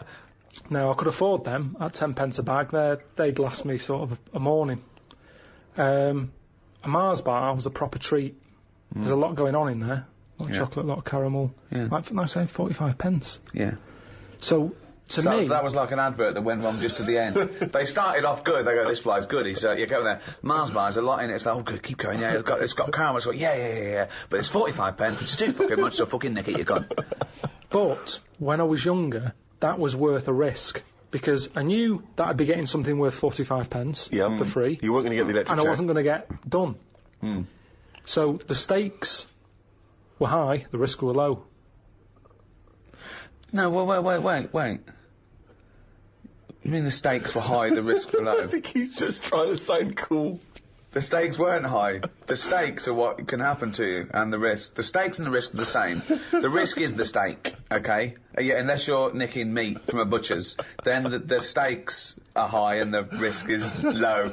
I don't know what the fuck you're talking about, but what you meant was the gain was high. The gain was high. Yeah, the gain was high. Yeah, the risk was low. Yeah. But wasn't it? Was it? Because 45p isn't a lot unless you're a kid. It is when you're a kid. It is when you're a kid. Because I was getting 50 pence. But then surely getting caught for nicking a Mars bar's higher when you're a kid. No, it's not. Look, You see, most of the time, I didn't want to say which shop it was that I nicked it from, but it's where I did my paper round. Now, the thing is... So you're nicking from your own boss? but listen, I used to wake him up. I helped him terrible. run. No, because That is terrible. This is awful. That Go is- on, hang on, I want to is hear... really I want to hear him bad. rationalise his Because that terrible sweet crime. old man who used to give... He's not an old man. I used to go round and Sweet wake little him old up, man. right? He hated running that place. Right. If anything, I'd say I was his best asset. Well, not really. Yeah, Because I don't You know were what... nicking from him, you were Yeah, thieving from him. I don't know how much he business. made on papers, but he'd probably go 45p profit. Hold on. They got their papers really early because I got up early. Yeah. I used to go round to the Well, you know, shop at miles a 4:30. day helps you work, rest, and steal. So I used to go round there, wake him up. He'd be like, "What are you doing round here so early?"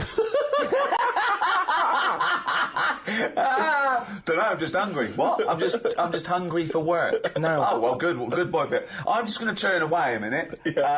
While you stand there in front of the confectionery. I'll turn away now, and I've looked back now, and here's the papers. And thanks so much, Karl, because you're a lovely He's like kid. an honourable and trustworthy Yeah, I can't guy. really afford to. I've been betrayed so many times. That's why my Yeah. lovely wife's no longer with me. You know, she ran off with Ken. Yeah, but I mean, at least I've got a friend. At least you've got one young You turn friend. up early. Oh God, it's brilliant. Oh, and Karl, keep a lookout because Someone's been nicking Mars bars. Yeah, I know it's not you because I trust you implicitly. And by the way, Karl, why don't you take a Mars bar for free? Oh, thanks. Well, that never happened. All right. So I'm getting 50 pence a day for delivering papers, but I needed the energy. Right. Now, if I spent my 50p on a Mars bar, Yeah.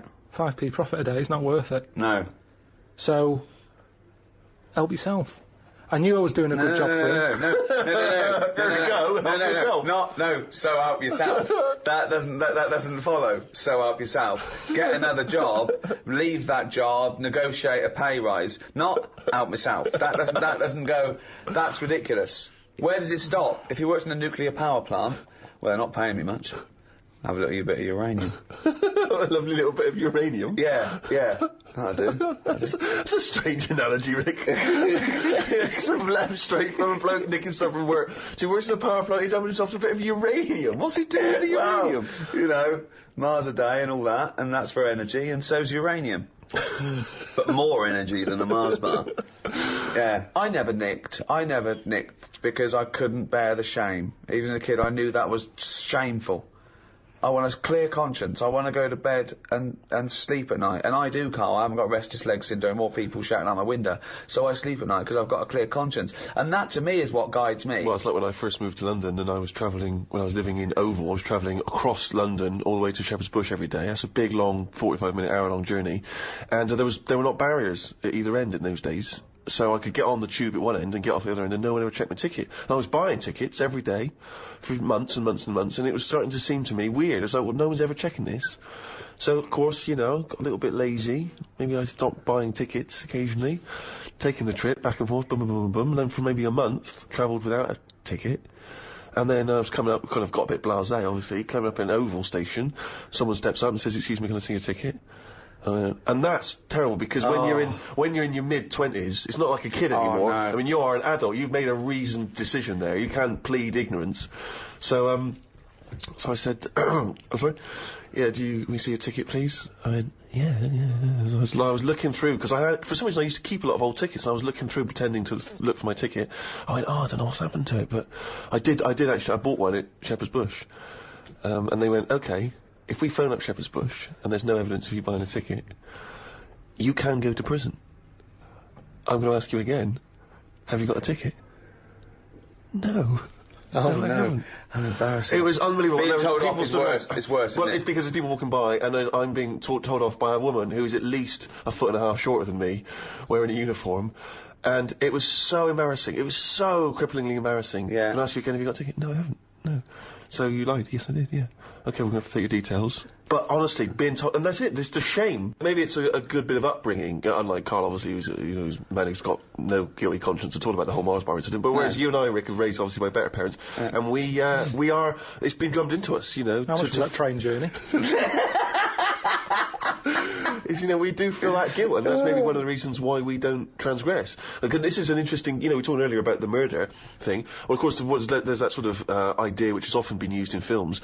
You know, in a godless universe, And if you do not feel guilt, what's to prevent you from committing a murder? If you can get away with it, if you could commit a murder, let's say you wanted to, and you could get away with it, there is no one to judge you in a godless universe, and you can live with the guilt, what's to stop you doing it? Well, I'd just like to say now, it is a godless universe. As an atheist, there is no God, and I'm a good person. Not as a thumb. I think that mankind were adhering to most of them before it was handed down. So let's have a look at them. There's a website here, a Baptist Christian website forum, and this guy, maybe I shouldn't say his name.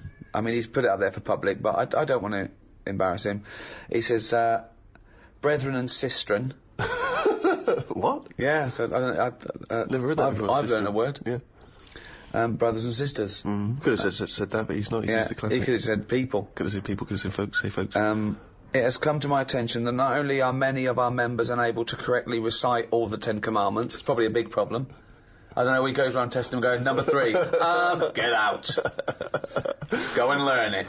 But those who can remember, even a few, invariably get the sequence wrong. Is that important? Oh, well it is. He says, let me set the record straight. The commandments do not come in a random sequence, with the exception of 7th commandment, an obvious anomaly. Why?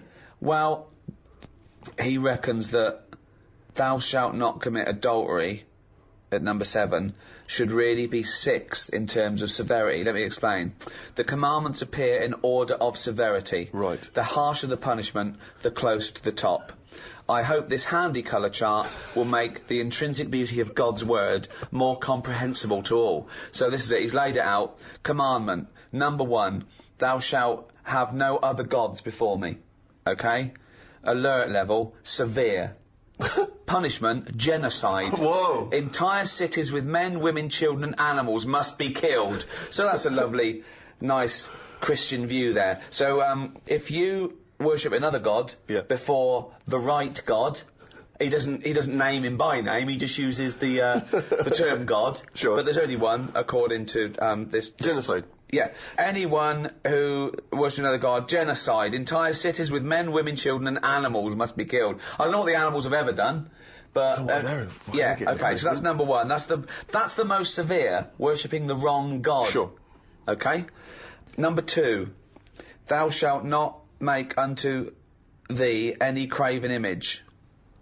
Okay, no graven images. That's, I assume, so druids, devil worshippers, anything like that, isn't it? Well, I think it's also just, I suppose it's kind of images that mock or degrade the Almighty. Okay. Severe. What's the punishment there? Genocide. Genocide again. Wow. That's his favourite there. Genocide. Entire cities with men, women, children, and animals must be killed. What worries me is we're a couple of smart guys, and we're not entirely sure what that commandment means. No. So we could go, but we could accidentally. Yeah. 3. Thou shalt not take the name of the Lord thy God in vain. Okay. Okay. I assume God made these, did he? He's used the first 3 talking about himself here. Alert level high. Capital punishment. Capital punishment, so not genocide, thank God. No, you're just going to be... God. Yeah, you're just going to be put to death there, not all your friends and family and dogs. Sure. Leave the budgie? No. Number 4. Remember the Sabbath day. Keep it holy. High. So alert level high. High, yeah. Capital punishment. Death. Capital punishment again if you forget the holy day. Well, what makes me laugh is that sometimes you could be walking along and you go, all right, I'm just going to... I keep thinking it's Monday. You what? You forgot it's Sunday? No, I just... Death. Number 5. Honour thy father and thy mother. High. Okay, so, and if you don't honour your mother... Capital punishment. Capital punishment. Lot of death. Lot of death. Again, at the moment. So strict. Yeah. We haven't even got to thou shalt not kill yet, and yet he's killed everyone so far. Wow, jeez. Now 7, he's put a number 6 here. He's put them out of order, 6 and 7, because he thinks this is higher. Thou shalt not commit adultery. High. Capital punishment. Capital punishment again. Now the fellow who did this website, he's put thou shalt not commit adultery above thou shalt not kill. God had it the other way around. God had thou shalt not kill, but this fella here, I reckon his wife played away. Right. So he went, right, I'm putting them in a different order. Because before, let's see, number 6, he's put thou shalt not kill, alert level, elevated, capital punishment in some cases. So if you murder someone, you can sometimes be killed. If you commit adultery, always death. Get killed. So I think he's made that he can have his wife put to death, right? Or he could kill her, but maybe get off with it. Right, That's why he's done that. Number 8, thou shalt not steal, guarded, excessive fines. Only in rare cases cut with the punishment. Oh, just excessive fines? Yeah, excessive. Number 9, thou shalt not bear false witness to thy neighbour. So basically lying low. Despisement and scorn. Is that the punishment? Yeah, for lying. Yeah, despisement and scorn. Despisement and scorn. Yeah. Thou shalt not covet, really. Don't try and get stuff. Don't be jealous of stuff and try and punishment? get it. Despisement and scorn. Despisement and scorn, sure. I'm just going to go through, just going to go down these, see which ones I commit. Thou shalt have no other god. I don't have any god, so I haven't broken that one. 2, craven images. No, I don't have any craven. I don't accept there's a god. To 3, thou shalt not take the name of the Lord. Again, I don't take his name in vain because I don't believe he exists, so I'm fine there. Remember the Sabbath. I always remember Sunday. I know I've got a calendar and everything, so I haven't done it now. Honour thy father. Yeah, I do that. I've never committed adultery. Don't do that. Ever killed anyone? No, never killed anyone. Don't steal. I don't lie, and I don't covet. So I am an amazing Christian. Pretty clean. Yeah, you're a pretty clean living guy. Wow. There you go. Well, whereas, I don't know, Karl, have you ever... What's your view? I still open, like, post. That isn't for me. I'm just going to see that's on there. That's opening other people's post, alert level, low, punishment, embarrassment. You have to walk along with your trousers round your ankle, saying I'm a div. Why do you open other people's mail? But it's just a fella called Bruce who he's the bloke who used to own the flat before me, and I don't know. I started off and I thought, oh, should I pass it on? You know, because when people move, it's a lot of messing about tracking down where they've gone. So I thought, should I just leave them for a bit? And I collected some for a bit, and then there was one that sort of said, "This is important" on the front of it. So I thought, how important is it? So I opened it. What was it? Was it important? Not really. It was from a tattooist. What did they say? It was just something They about. said, "Oh, we used the AIDS needle on you. Can you come in for a little test?" So I just started. I just kind of thought, oh, I'll start opening it, having a look, and it was weird because, do you know like how you get fed up of being yourself? No, but go on. Well, I'm intrigued. Of course. No, you can just have days where you're like, I wish I was going Brad on? Pitt, yeah. Well, you know, and Bruce Willis in your case, isn't it? well, this bloke was Bruce, so I just go, oh, let's see what, you know, if I was Bruce, would I be happier being him? Do you know, like how I've said to you before, you never know if you don't feel well because they can't put you in someone else's body to sort of compare. No, most people can just use their imagination. Yeah, sure. So I sort of think, They don't actually need to physically go into someone else's body to understand that. Yeah, it's like terrible. Ghost. Yeah, exactly. so I think, well, would I enjoy being Bruce more? Sure. And what have you gleaned from Bruce? He's got a tattoo. We know that.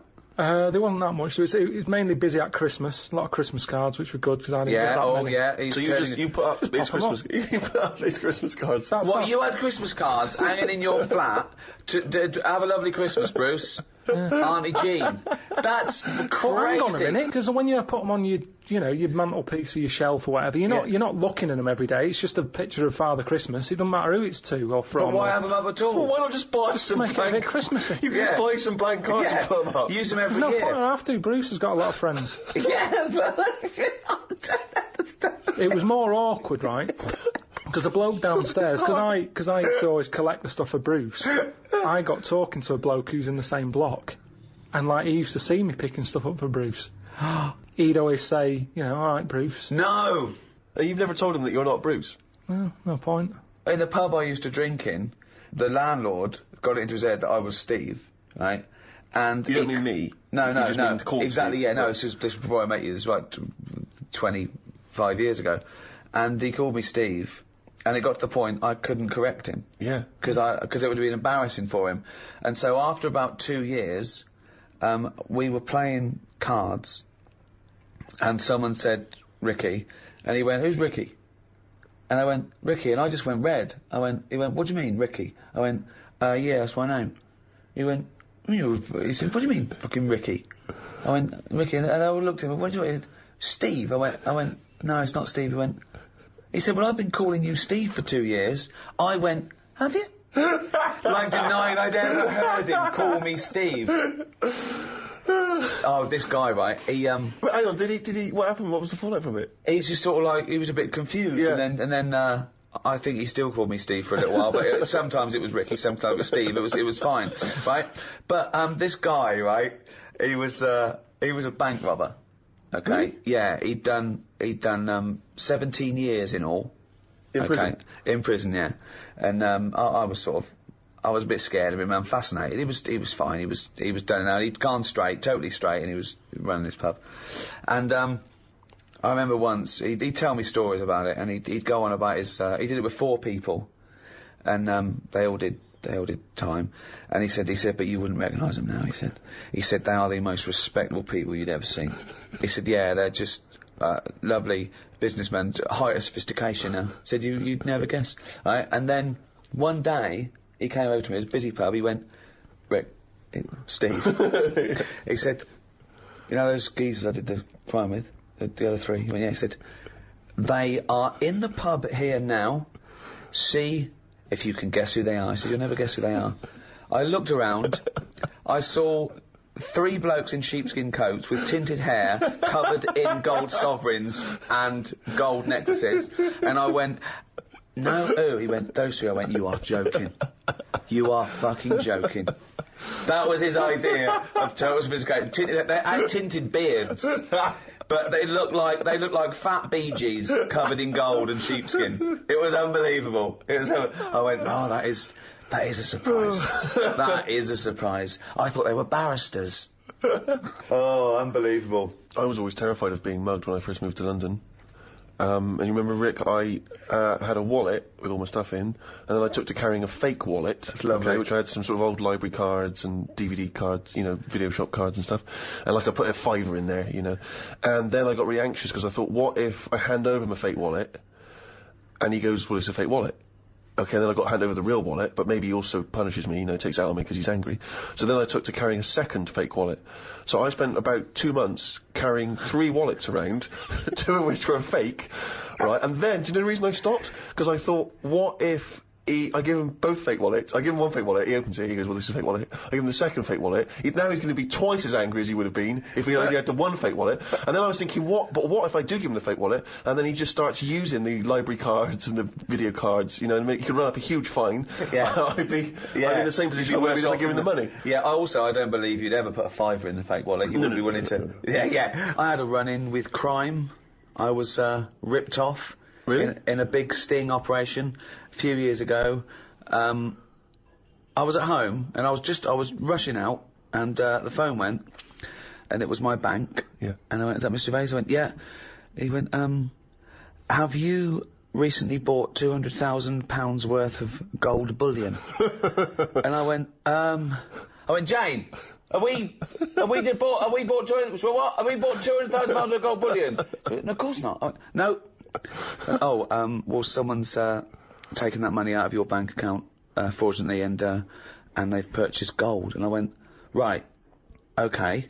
They went, we'd like your permission to get the CID involved. I went, well, yeah. I said, of course. I said, but hold on, it wasn't me then. So do I get the money back? And they went, yeah, all the money will be put back into your bank account. I went, fine. I said, yeah. I basically went, yeah, fill your boots. And they went, and can you come down? I went, oh, yeah. So I arranged the time. I went down to the bank. There was the CID there waiting. And, it turned out it was sort of an inside job. Someone who did some sort of random checking of facts, where they phone you up and say you're happy with the service. They put down the phone and went, oh, you never guess who I spoke to? That Ricky Gervais. Right. And someone overheard. They were involved. They'd got a payoff from Mr. Big somewhere. It was out of the country. And, isn't there more... I mean, you can't just... Even if you work in a bank, you can't just walk off with cash, can you? There must have been a more elaborate... Yeah, they did a transaction, didn't they? They okayed the transaction like it was me for these people, and then these people bought gold with it, and now all they have to do is go and collect the gold. Now, this is the tricky bit. So, what they don't know is, now the bank know that it's not me collecting it. Right. So whoever turns up for the gold, they said they'll probably just be, they might even be innocent couriers. Yes. But then we get, the go-betweens or whatever. And where is gold bullion kept? I don't know. It's just... I suppose you go and get it from a vault somewhere, right. and take it away and take delivery of it. I don't know if it literally changes hands or not. So what they need is obviously my passport.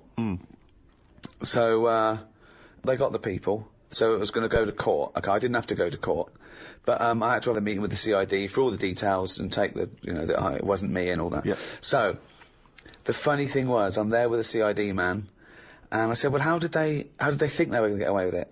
And they said, well, they turn up with a fake passport of yours, show the ID, and I walk away. I went, right, okay. And they said they get a passport from either a dead man, or they steal one, and they replace it with your details and your picture.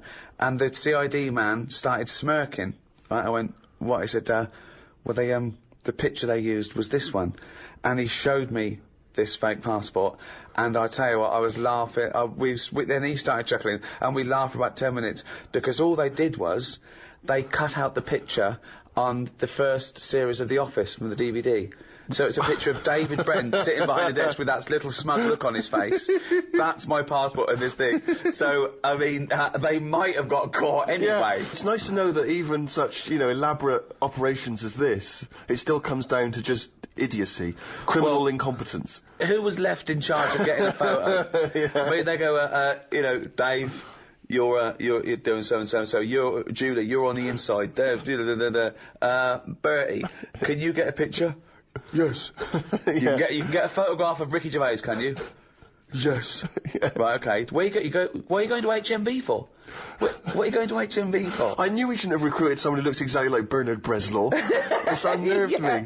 Karl, have you ever been conned? There's always someone doing well out of me. There's always someone, if they're a little bit short, we'll go around to Pilkington. But I mean, Rip him 3 off. or 4 times a day. Sometimes I call him up and he goes, right, the washing machine's broken, they came round, they've done this, right, they couldn't fix it, but they had to call it, charge 90 quid. I called the bank and said, no, they can't do that. Turns out they can't do it. It's like a string of things where it looks like Karl's handing out money, like the end of a comic book. He goes, that's for the broken window, and there's for my sausages. It's like a queue of people just taking money off Karl. I don't know, they're normally alright if I'm face to face with them. Really? Yeah, if I can sort of, if I can go in a place, but a lot of stuff now is done on the phone. Yeah. It's all phone, isn't it? Because it's all over the world where you're speaking to these people. Yeah. I was talking to someone the other day about the alarm system, right, in the flat. Called them up, thought, it'd be good to get this going again. Have an alarm system, I haven't had one for years. Might as well use it, it's there. So, I called them up and said, there's an alarm system in this flat I've bought. I want to get it going again. What's the situation? So they took a load of details and stuff, and they said, right, what you have to do, it's 400 quid a year. I said, what? So 400 quid a year. I said, what's that for? I said, if the alarm goes off, we can guarantee that a couple will be there in like a minute and a half. I said, I don't want that. I said, I'm just happy with the alarm just going off. I'll give the keys to the neighbour. No, you can't do that. You've got to have this way. I said, 400. I said, I thought alarms are meant to stop you being robbed. Did you what, sir? Don't understand sarcasm when you're talking to them people. Yeah, just to get out your system, when you know you've been conned, you just laugh in the face of adversity. I remember it was a couple of days before Christmas, I was going away, but I had a dripping tap, and it started dripping more. So there was nothing I could do. The maintenance people were away, the caretakers were, I couldn't get in, and so I called out an emergency plumber. I knew this was going to cost, but bloke came round. Honestly, he made you look smart. He was like one of those kids who looked like a lumpy child. He was probably 20, but he just looked like, you know what I mean? They'd scaled up a sort of 13-year-old big-faced lad, right? Yeah. And he came in, and he didn't know how to stop it. He couldn't unscrew it. He went, I don't know what to do. I called my brother. He's there. Just that. I said, Bob, what can I do? He said, you could crush the pipe and then get it cut and fixed when you go. I said, great idea. So I said to the plumber, I said, can we crush the pipe? Oh yeah, I'll go and get a tool. We went down the van, came up with this thing, like a fat sort of little pair of pliers. He wasn't strong enough.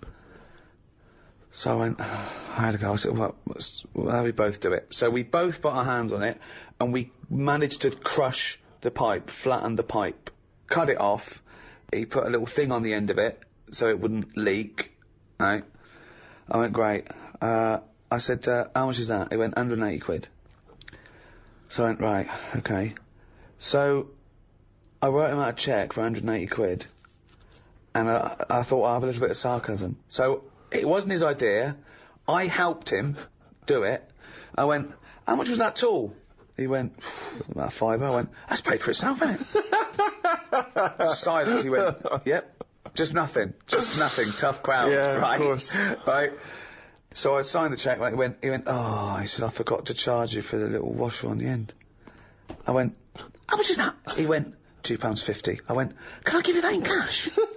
He went, yeah. I went, there you go, there's the £2.50 for the washer on the end, and there's the £180. And he went, and that was it. I didn't even get a little chuckle. He didn't even think, he should have gone, well, let's split that, because we both did that. Yeah. Yeah, that's 90 quid each. I go, okay, that's brilliant, mate, cheers. Here's a Christmas bonus. I have a fascinating tale to tell you, Karl. I think you'll be intrigued. When I do junkets for films in America or Toronto Film Festival, I was assigned a security, and I've had security before. I often have security. They just sort of get you in and out of the car, and usually just to control sort of autograph hunters and things. But this time I was given a security, and he came in a suit. He looks about 30. He looked quite unassuming. I thought he was from just a security firm, and there was a couple of them. And first of all, they were talking to each other, and I thought, well, the stakes are higher here. I don't know. I don't know why. And they drove us to the hotel, and there was loads of people going to the hotel. I mean, much bigger stars than me. You know, there was Ed Norton and George Clooney, and they were going in and out. And he goes, we can go past these. And he called ahead, and he knew everyone. He just knew everyone. And we went down in the car park. We were met by another security guard in the hotel that let us go past everyone. I mean, Clooney's having to queue up and sign. I'm thinking, this is weird. And I was feeling a bit guilty because I was there to promote the film. And I think, this security guard's so good, I'm never going to ever have to pump into anyone. It was amazing. And he was there the next day, and he took us to the junket and back, and he put us on the thing. And then it turned out that he was actually LAPD, who was doing this for celebrities because he earned more money. And then I found out he had a gun. He said, I can't come in the airport with you, I can't take my gun. So he's armed. So I've got a security who's an LAPD who's armed, and I'm fascinated. Now I'm fascinated. This man is walking around with me with a little earpiece, talking to everyone. He seems to know everyone, and he's got a gun. I think, this is amazing.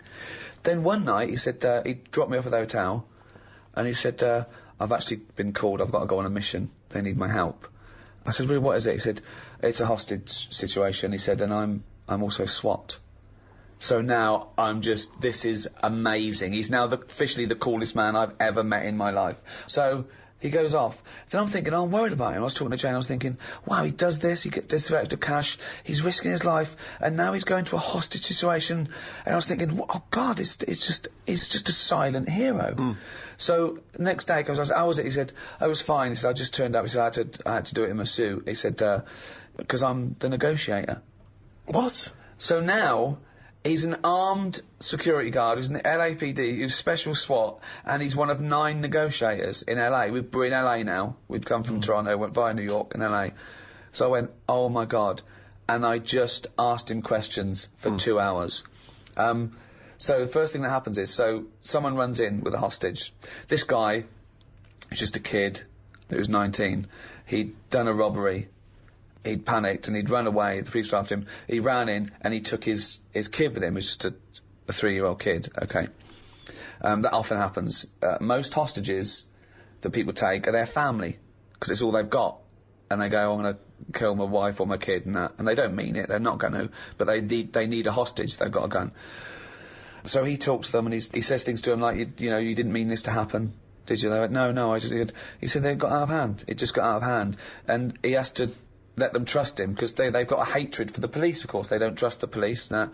And the first thing he does is call the phone company and say, what's the number of this address?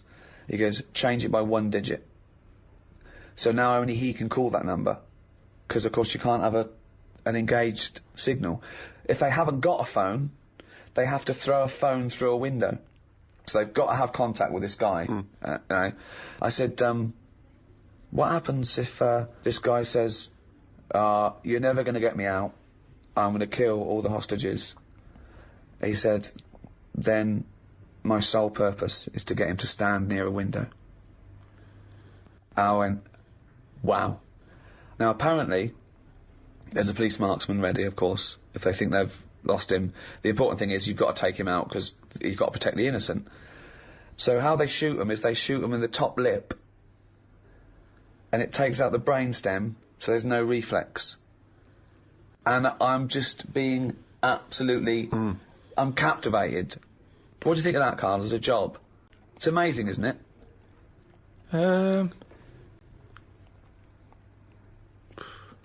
Yeah, I mean, once you've done one, though, it's like any job, isn't it, I suppose? Yeah. Once you've done one. Yeah, Not impressed? Boring, yeah. No, it's good. Could and, you do it? Do you reckon you could do it? Do you reckon you could negotiate someone out of a hostage situation? Well, I With your think in one of dulcet them tones? things, there's nothing you can do. It's like, it doesn't matter if it goes wrong, because Well, it you does. did your bit. No, it's like being a vet, isn't it? Not really. Not really, because that's ridiculous thing to say. It's nothing like being like a vet. No, it is. What I nothing. mean is, you're expected to make the little kitten live. No, there's loads of it. Because I was saying, so he says, I need a car by 5 o'clock, or I'm going to kill someone. He then makes sure that he doesn't kill anyone, but he makes sure that car doesn't come till 5:15. Even if it's there, he keeps going, it's on its way, because then the hostage knows that he's not in control, really. Even if it's as easy as saying, I want my wife here, and he can get her there at 5, he makes sure she doesn't turn up till 5:20. Yeah. It's just little things like that that's just absolutely fascinating. The psychology of it is just amazing. But he's not bothered, is he? If He it's is 15 bothered. minutes late. He is, because he really takes about, he empathises with these guys, and he says, no, you've got to understand. No, He but the says- fella in the house with the gun, yeah. he's not going anywhere. 15 minutes either side doesn't matter. Well, why is he in a rush? I don't think Karl's getting how Not sure he important, is. how No, amazing I'm not he sure is. You said Yeah. they make the car 15 minutes late. Yeah. He's getting his car. That Yeah, bloke's not in a rush. He's never going to get in the car, is he? That's the other thing as well, because once a bloke said to him, I need a car, and he just went, where are you going to go? And the bloke went, forget that. He has to make them forget their deadlines and their demands. So soon it doesn't matter. And he has to get in their head. But to do that, he says that he has to empathise with them to a certain extent. He has to understand why they're doing it, to talk to them and go, yeah, you've had a bad day. That would send anyone.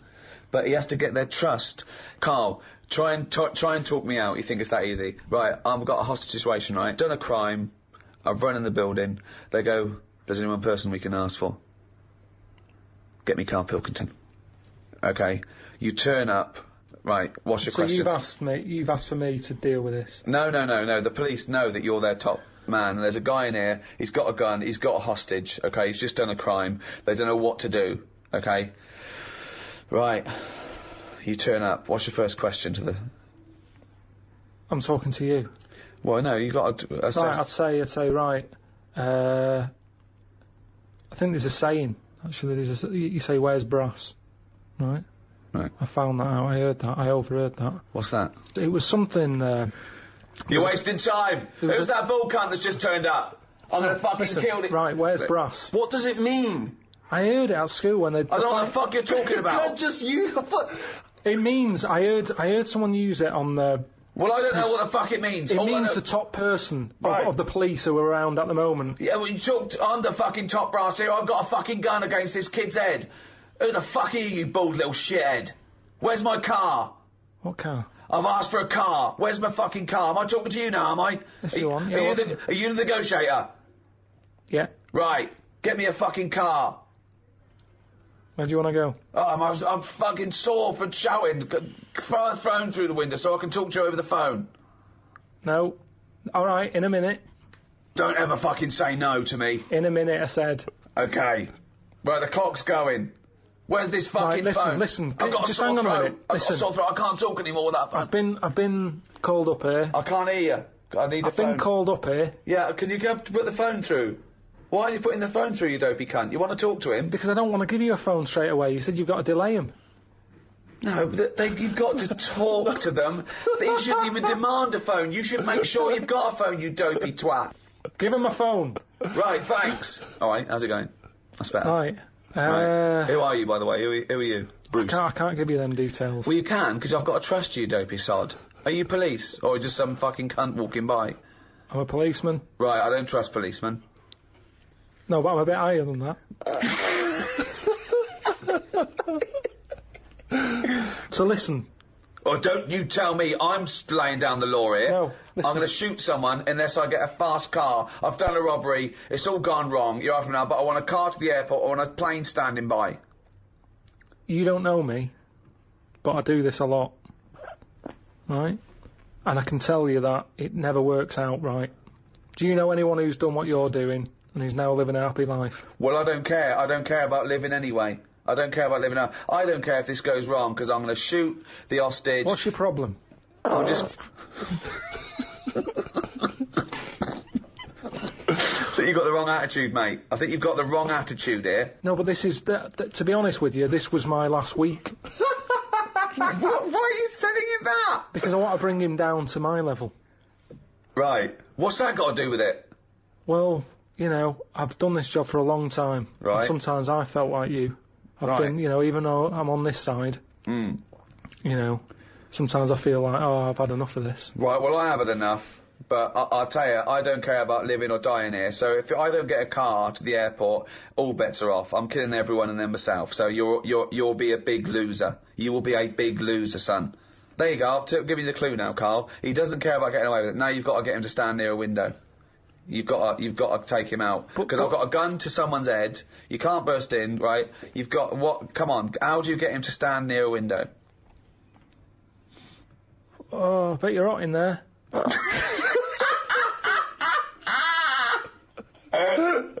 Keep going. I am hot. Yeah, that's why I've just drawn the curtains and keep away from the window, because the sun's blazing in. It's not too bad away from the window. It's the sun's gone round the back now. Just come and have a look. It's a lovely evening. Why do you want me to stand near a window? I think just because when you see how nice an evening it is. Worst load of dribble ever. Keep going. I'm interested. When you see how lovely No, evening is. it's that the fuck thing. are you talking I've heard that if you smile, you feel better. So have a little smile. Think of a happy moment in your life. I'll tell you what a happy moment in my life would be. Putting a bullet through your little round head, you cunt. Keep thinking about that image. Right. And you can see that round head. Just come to the window. I'll show you the round head. That would probably work, actually. What? No, I'm not going to come near the window. You come near the window. You come near my window. Up you come. Are you coming near the window? No, not yet. Where? Delaying it again. Right, I'm coming near the window. Well, I'm going to shoot you if you come near the window, you dopey prat. Well, why? I thought we were getting somewhere here. No, I'm going to shoot you. I've conned you. I've negotiated you to come near the window, and I'm going to shoot you in the head, you prat. I'll just leave then.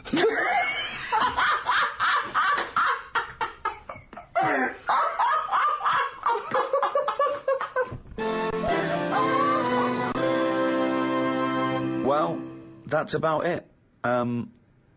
I hope you enjoyed the Ricky Gervais Guide to Law and Order. The next one in the series is the Ricky Gervais Guide to the Future, which is out on the 29th of December. So look forward to that. Anyway, it's goodbye from me, Ricky Gervais, Stephen Merchant. Goodbye. And Karl Pilkington. To quote the scholar and political theorist John Shah, the future is not a result of choices among alternative paths offered by the present, but a place that is created. Created first in the mind and will, created next in activity. The future is not some place we are going to, but one we are creating. From the schoolboy dreaming of big adventures to the scientist envisioning groundbreaking discoveries, we all care to imagine what the future will bring. Many people have attempted to predict the future, others to mould and control it. But what do we really know of the future? How does the past inform it? And what educated guesses can we make about the shape of things to come? To discuss these questions and more, I'm joined by Stephen Merchant, award-winning writer and graduate of the University of Warwick. Hello. And Karl Pilkington, fucking mong. All right. One prediction for the future, Karl, is from an academic study, what the world will be like in about 75 years from now. And a big prediction they're sort of sure of is that androgyny will rule. There'll be so little difference between men and women, apart from the biology, economically, socially. It won't matter who the biggest breadwinner is, that's already being phased out. If you're in a traditional heterosexual male-female couple, it'll be who stays home, who earns the most or whatever. It won't be governed by gender. And that's getting less and less anyway, as it is now. But soon you won't even need a female or a man in your life. You'll just need the egg or sperm. And you'll be able to have any coupling you want or not. Thoughts, Karl? That isn't what I've heard. What were you heard? I heard that. So you read an academic study, Rick, but let's find out what Karl's been reading. I heard we're all going to go ugly. Different point, though, isn't it? It's That's a a completely different point. that. Not listening to a word Ricky said. But No, go it's on. just if we all sort of go ugly, that will sort the population He gets an problem out. extra syllable in the word ugly. Ugly. Ugly. Ugly. Yeah. So that just sorts the population out because people aren't sort of having it away left, right, and centre. Well, no, then that doesn't sort of... What do you mean? Sorry, Rick, I don't understand what the hell he said there. Are you saying, because everyone's ugly, everyone won't want to have it away more with the ugly person? Yeah. Okay, I still don't... You seem to understand what he's talking about, Rick. I'm still confused. But what he thinks is that if we're all ugly, then we still have this strange paradigm of beauty that won't exist, so we won't fancy anyone as much. No, they'll still sort of fancy, because at the end of the day, we're animals, aren't we? Yeah. So we'll still have it away, but not as much as they'd like to do now, because it's all based on looks. Sorry, but what's this got to do with what What's this Ricky world said? like? Describe a typical town or country It's setting. exactly right. Imagine London, you've still got the gherkin, you've still got the big wheel. That's Right. It's just everyone's ugly.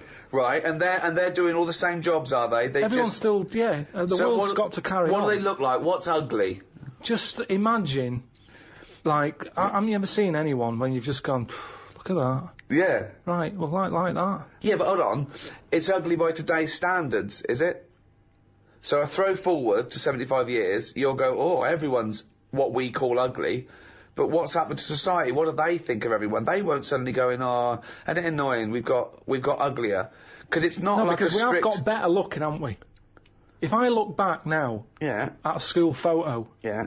you look at my class and you go, what was going on then? You can't tell the difference between some of the girls and the blokes. No, but that's not true. Because It is, honestly. You that's look at it fashion and you see nutrition. And I see that, when I see an old episode of Bullseye, I think, Jesus, the men look like rakes with no teeth and a moustache, and they're bald with their hair down like a paedophile, and he goes, now how old are you? And I thought, 52? 50 goes, I'm 22. He goes, what? Yeah, but that's more because of the sort of people that used to go on Bullseye. I mean, you know, Paul Newman was never going to pop on Bullseye. No, exactly.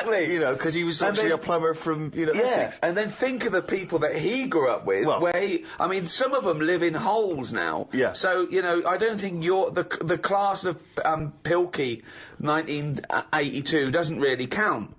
When he said, we've got better looking, I thought he was going to talk about cavemen, not his school photo. I mean, what happened there? There's been no evolution in that time. What are you talking about, Karl? We've got better looking now, haven't we? I wonder if he's confused it with the paradigms of beauty have changed, haven't they? So in the 50s, Marilyn Monroe was considered, very desirable, whereas that body shape on women, more recently has become less, there's lots of skinny women are seen as a paradigm of beauty. But, so that has maybe changed. But we will change. Yeah, we'll Probably change. not in There's little 75 things. years. I mentioned before about your little finger. There'll come a time when that'll go. I've watched it. I've kept an eye on what my little finger's doing. Sometimes it does nothing. It never helps out. All the others are grabbing all the stuff. That one just sort of sits there watching. So you could get rid of that, and I think that will go in evolution. Think of the books he could have read when he was doing that, when he was monitoring his little finger. I've been watching my little finger. But again, it's what you mean. Like 75 years is nothing. The only thing that changes in 75 years is trend, fashion, economics. The gene pool doesn't change unless there's been some sort of really weird mutation due to an external force. That I don't know. For things of science fiction where we all accidentally drank plutonium and got 3 eyes and 1 leg. It doesn't happen that fast. I've told you before, if you shaved a caveman, he's basically us. He's basically us. Well, he's basically Karl. Yeah. But... the little finger will be let me tell you, millions of years. I think what's more interesting about the future, Karl, is the fact that technology integrated with humans will be fascinating. So, for instance, they're talking, about the fact that in the future we may even be able to have chips in our head that allow us to access the internet or an equivalent of it directly, mentally. So imagine that. To say, not French fries. It But doesn't mean hang that. on though, at what point are we us then? Yeah, this is good. Go on. No, because if I can go on the internet at any time, then that's going to know more than me. What does that mean? Okay. When I don't know an answer to something now, which is a lot of stuff, Really? Go on. you Yeah. watch University Challenge, Yeah. and the stuff them kids on that know. I was just thinking, where have they stored that? Where's that gone in their head? How have they left that somewhere, and it's just sat there waiting to be used? For me, if something doesn't get used within a time period, that's it. But again, It's forgotten about. okay, that's application and training and all that. I don't think. I think But that, basically, you've got about the same hardware I as haven't. those people. Honest to God, I haven't. I know I haven't. Your brain capacity is It's not the same as huge. theirs. It's not the same. Well, you might not be what's considered as academically intelligent as them, but again, an awful lot of it is, nurture more than nature. Your brain's good. Your brain is up there. Don't worry about that. Well, it isn't. But listen. So what I'm saying is, if I want to know the answer to something, I go on the internet. Yeah. Right. Now, if I've got a chip in my head with Google on it, Yeah. I'm never going to use my head. I'll just be forever on Google. I'm never going to use my head. Well, I'm not, But because what do you what's think the your point? head is, though? Because I'm going to get it wrong. The chances are I'll get it wrong, so divert that. It's like saying... No, you can't bypass the brain straight to Google. When you're having a chat socially, it's not like they're going, all right, Karl, how are you? And you're not there. You're asleep and Google's talking. I think you'll find that they're... No, only Do you for... want to see naked ladies? Come this way. No, only for questions, though, that I don't know. But what I'm saying is, because I don't know a lot of the answers, I'll just say, forget it, leave it connected to Google. So, no. So then I'm not me anymore. Well, what are you doing? Where's you gone? I'm looking at Google. So it is you. No, but what Steve just said is, we'll have a chip in our head Right. that can access the internet. Right. So why bother But using my you're own still knowledge? the go-between. You, Karl, are the go-between between the internet and whatever your But you mouth can't says. beat the internet. Yes, You but can't, you're he the knows everything. No, you're accessing the information like it was part of your brain capacity, but you're still processing and using that information. But hold on, where does Google get the information from in the first place? Someone on one of them bright people on University Challenge has put it on. Yeah, a human being. So, but I'm going to get lazier. I don't watch University Challenge and go, I want to be like them. I'm going to start reading books. I've accepted I'm never going to be like them. I can't play along. All I tend to do is I say to Suzanne, right, so every question now, I'm going to have egg as the answer. And I'm hoping that one day... What an amazing game! What an amazing intellectual pursuit God, that is! what a lucky lady. What does Suzanne say to that? Well, she just sees if it works. She just plays along, and then I'm saying, oh, it might be this one or whatever. I love that, because I remember once, it was about 5 years ago, Karl and Suzanne were round near Christmas, and me and Jane were there. We were playing different parlour games, like charades and that. And then one game, you have to do that thing where you have to beat, and you have to do animals, and you have to go, first one is A, then B. So you say aardvark, next one goes beaver, next one goes cat. It came to Karl, he panicked, and he went egg. And he was on egg. So you're sat there watching University Challenge, and on a good night, it's, well-known jeweller of Fabergé's, well-known for his jewel-encrusted egg. Humpty Dumpty is commonly pictured as a living egg. Sometimes great. it's That's what I'm saying. It's gonna, extraordinary. if you keep saying the same thing, eventually, it's like a broken watch. Karl It's Pilkington's always head right, looks innit? like hay. Yeah. I've just got more chance of getting it right. Sure. But also, he told me when he plays University Challenge, he says he's given up ever trying to get an answer. So now he tries to guess who's going to answer the question. Another great game. Suzanne's roped on. Unbelievable. How'd you do with that? That's I'm not... normally all right on that. Normally, all right. There's got to be something else. There's watch. there's another evolution thing though. When you watch brainy people on that, or wearing glasses, Yeah. what does that tell you? We are reading too much. We're wearing the eyes out. And that you can't argue with that. Because the evidence is there. Can. Most people on University Challenge, which is a quiz show if people don't have that in the country, it's the brainiest quiz of all time. And to be honest, I don't know why they don't go on Who Wants to Be a Millionaire or something. Because they'll get a better prize than what do they win on University Challenge? Because they'll be stitched up by a question of who's in Hollyoaks.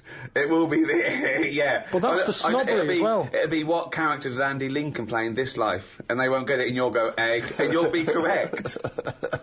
But that's the thing, isn't it? This snobbery on like braininess, the way that if you're a specialist in I don't know what something. Well, no, don't help him. Go on, finish. You've started a conversation. You're halfway through a sentence. You've got a point. You can't bail out now. Okay. Say if you're a specialist in Go on. Latin tattoos. Tattoos! Don't know what that is. What Latin tattoos? I didn't know you wanted something so specific. So that's a tattoo you have on your arm with Cogito Ergo Sum underneath, or is it a Just tattoo? any sort of. Well, it's the only reason Latin's still alive, isn't it? Right. Right. Tattooists. So you go on Mastermind. Yeah. And people will go, oh, he's clever, isn't he? You got 40 correct in 60 seconds. Yeah.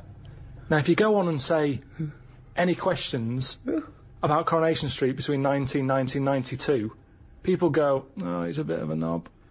Because there's a snobbery to education. Yes. There is. But a question is still a question, isn't it? Well, to a certain degree, although, yeah, that's fine.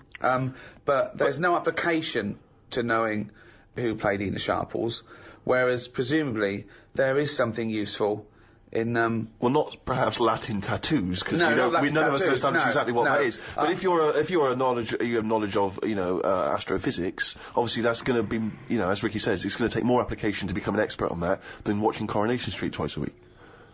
But it's still information that you've had to learn. You've not learned it, though, have you? You've just sat down in front of the telly and it's just piped into your brain very directly and very easily and enjoyably. Let's say the people working on that microchip that one day you'll have in your brain, are they not doing something more interesting and valuable for society than the Coronation Street fella? No, because Coronation Street that fella who knows a lot about it. He's enjoying his time watching that. Oh, well, I'm saying he's not enjoying it. So he's enjoying it, but, a brain in a jar can be enjoying it if it doesn't know it's a brain in a jar. Right. So what you asking me? But we were talking... Didn't seem a difficult point, what we were saying. What I mean is... Okay, one more go. What do Right. you mean? The chip in the brain isn't part of filling your head with stuff, the journey of filling it with that stuff. What do you mean? Whereas if you had a baby, the baby pops out, it cries a bit, they go, right, what do you want your baby to be interested in? And you say, I want it to be a plumber. You go, right, when it's 2, we're going to stick a plumber chip in its head. Right. Yeah. It's not right, is it? No. I don't know why you chose plumber, either. Well, we still need plumbing. Yeah, I don't we? know we do, but... It's odd that they would have chosen, but they've got such kind of small ambitions for their It's what his babies. granddad did, and they want the thing to go through the business. They own a plumbing business. They want the baby to carry on the business of the plumbing. They want the baby to be able to plumb. It goes on now where parents force the kids into riding horses, and you see the kid without the parents about, and you go, do you like horses? And they go, no, not really, I'm being forced to get on a horse. Yeah. Can't stand them. Yeah. And people would go, that's wrong. The kid should have the freedom to decide if he wants to get on a horse or not. That's right, yeah. Well, what about this chip in the head? But you've made this up. You've made the scenario They're up. not putting chips in babies' I heads. thought you said they were. No, what? Well, when I did I say that? that? I never said that. I think Steve's right, and I don't know, I haven't read it, but I imagine he's saying it's the next step in convenience with technology and an interface between a human and a research tool or fun. Computers went from being the size of a room to a thing you can wear on your watch. So the next step may be, you won't forget your palm top, you won't forget your iPod, you won't forget your laptop. It's in there, it's an interface. I know, but it makes us lazy. But you straight away thought that now that it went to some sort of weird laboratory where it's all white and there's just a doctor, and everyone's in a silver suit, right? And they go, "We're removing the self. We're removing the self and putting in chip. You are now computer boy." Yeah, But it's I want to not. watch Coronation Street. Well, you won't in a few seconds. But I hate Coronation Street, me. Carl, it's not a question of. It's not that Google is now Carl. It looks like Carl, but it's just spouting, little pop-ups about offers you can buy and cheap holidays here and there. He's not the man I married. Right, look at it like this. Jesus. Look, I see it all the time now. Go on. You go, where are you going, to someone? And they go, I'm going to Dorset. Aye. All right, what road are you taking? Don't know, just pop on the sat-nav. Now, that's a start, isn't it? Okay. Let's act that out with me, okay? I'm going away for the weekend, Karl. Are you? Yeah. Where are you going? Dorset. Oh, yeah. How are you getting there? Car. All right, yeah, well, which way are you going? Don't know. Why do you want to know? Well, just making a friendly chat. Just, I'm interested in geography. Which way are you going? Well, I don't know really. I've got a sat nav in my car, and I'm getting there. And what do you want? What? Bit lazy, isn't it? Well, I'm not a pigeon. I don't. I mean, you got an A to Z. Well, yeah, but it's on a computer, the A to Z. What's the difference between looking at an A to Z and... Lazy, though. Not really, no. Why? Why is it any different that I've got it computerised so I can go along? The A to Z's a bit dangerous, isn't it? It's a bit... Don't have to go to A to Z when you're driving along. Clive, who are you talking to? Because we need to hit the road. We need to get going. Well, it's this fucking idiot who wants to know what road I'm taking, which is a fucking boring thing to ask anyway. Sorry, who is this twat? Because we really got to get going. He's a fucking dickhead. I think he's an A to Z salesman by the door. I mean, just tell him we're using the sat nav because Yeah. it's the quickest, most efficient way to do it. It's the quickest, most efficient way of doing it. No, Okay? but look what's Who happened. the fuck are you? Would Columbus found America if he'd had a sat nav? Yes! No, he He'd have wouldn't. put in America and he would have taken him He to wouldn't. America. He only found it because he got lost. Now, if everybody just Hold goes... on. How would an undiscovered country be on a sat nav? No. Go on. But I just What's mean... the difference between the sat nav and the map in that regard? Because I've found some lovely little cafes on roads I've never been on. And I've instantly gone from finding a continent to a little cafe. I love that. Little greasy I am off to discover the unknown world. Where are you going? Well, I don't know yet. It's the unknown world. What are you taking? Just a boat. Oh, lazy swim, you cunt. I love the fact that he's so Luddite now, he's annoyed at the sat-nav. I mean, you'd have probably given Columbus a hard time. Oh, got a compass. Don't you know where north is, you twat? I just think there's something in being lost. I never feel lost. I just think, I've had a diversion. Because you find new things. I'm forever going Meanwhile, down... Suzanne's asking the French peasant where I just think, Columbus... All right, what's the most interesting thing you found when lost? Like I say, they normally... I found a shop that was like a fancy dress shop. Amazing. Do you need fancy dress stuff? Dressed You up never as got Columbus, it. You went and never bought a sat-nav, went to Dorset for the weekend. You never go out. Why do you need a fancy dress shop? That sounds like the one thing you would hate is fancy dress. Yeah, but I like looking at the... they have like a space helmet in there. Right, so you found a fancy dress shop. Where are you supposed to be going that you had time to get sidetracked and go in a... I think I was going to a meeting. Just cut it. Amazing, that's the last time! So you want to get lost? Yeah, you don't want to get lost, No, do because you? I always give myself loads of time because I get lost a lot. I always give myself... Get a Get a sat-nav. sat-nav! No, I'm just saying that's how you find little treats along the way. And next time you pass it, or next time someone says, "Do you know where the fancy dress shop is?" You can go, "Yeah, I do." You go, I have no idea because I was lost. I didn't know where it was. No, but normally I Oh, learn. I'm not going to tell you, lazy cunt. Haven't you got an A to Z? Oh, that's harsh. Yeah, find it yourself, you lazy twat. Well, I might get lost. Good. You might find another one. It just goes back to the chip thing in the head. I think you've got to learn along the way. We can't get lazy. We can't have chips in the head, knowing how to plumb. That's what it's all about, isn't it? And making mistakes. If you make a mistake, I've done some wiring, got a little shock. Won't happen again. It will. I've seen that experiment with you before. So... What have you learned? You keep going on about all this learning. What have you learned? What have you learned? Okay, sum up mankind's foray into the future. I want this. This will be the introduction to a book about the future. It will then be read in 100 years' time and go, Karl Pilkington was the most prophetic genius that's ever walked the earth. These are his words from 2010. Just some predictions. Just sum it up. Just sum it up. I believe. Start off with. I, Karl Pilkington, believe that mankind in the future will. Okay, start off And with that then what? sentence. Just have like a top 5. Well, no, or just. Well, maybe just predictions. Just predict. Yeah. So and then a little thing to remember. And remember ye this. So I, Karl Pilkington, predict that in the future mankind will. Start off with that. Start off with that sentence. I've given you that one. All right, I'm Karl, and the future. He's already gone off road. It's a scary place, but the future's got to happen. Right? There's no getting away from that. Yep. Okay, your predictions are. Well, we're all. It's not a soundbite. Keep going. Hang on a minute. Give him space. Give him space. This is in a book. I've got to think about. I don't want to get it wrong. Think first. Think and then say it. Okay, starting from now. These words of wisdom will be inscribed on a wall of a museum one day. Proceed. Wall of a lavatory, will it? I think trousers are going to be stopped being made. Just because you see kids now, they've got pants around their ankles. They're going further and further down. So I think that's evolution, just getting rid of the trouser. Right. It's just dropping naturally. That's the evolution of the trouser, because it's dropping incrementally Well, you see now, you down can the see arse. kids' underpants, so they're just dropping. Yeah. I think they'll get to a point when they just don't bother wearing them anymore. Right. Prediction 1. Okay, That's an amazing one. They'll stop making trousers in the future. Okay. We're going to get weaker. That's already happened. They used to say, an apple a day keeps the doctor away. Now they're saying eat 5 fruits. Right. So we've definitely that's evidence. You can't argue with that. I'll probably put that first because the guy's right. What's number 2?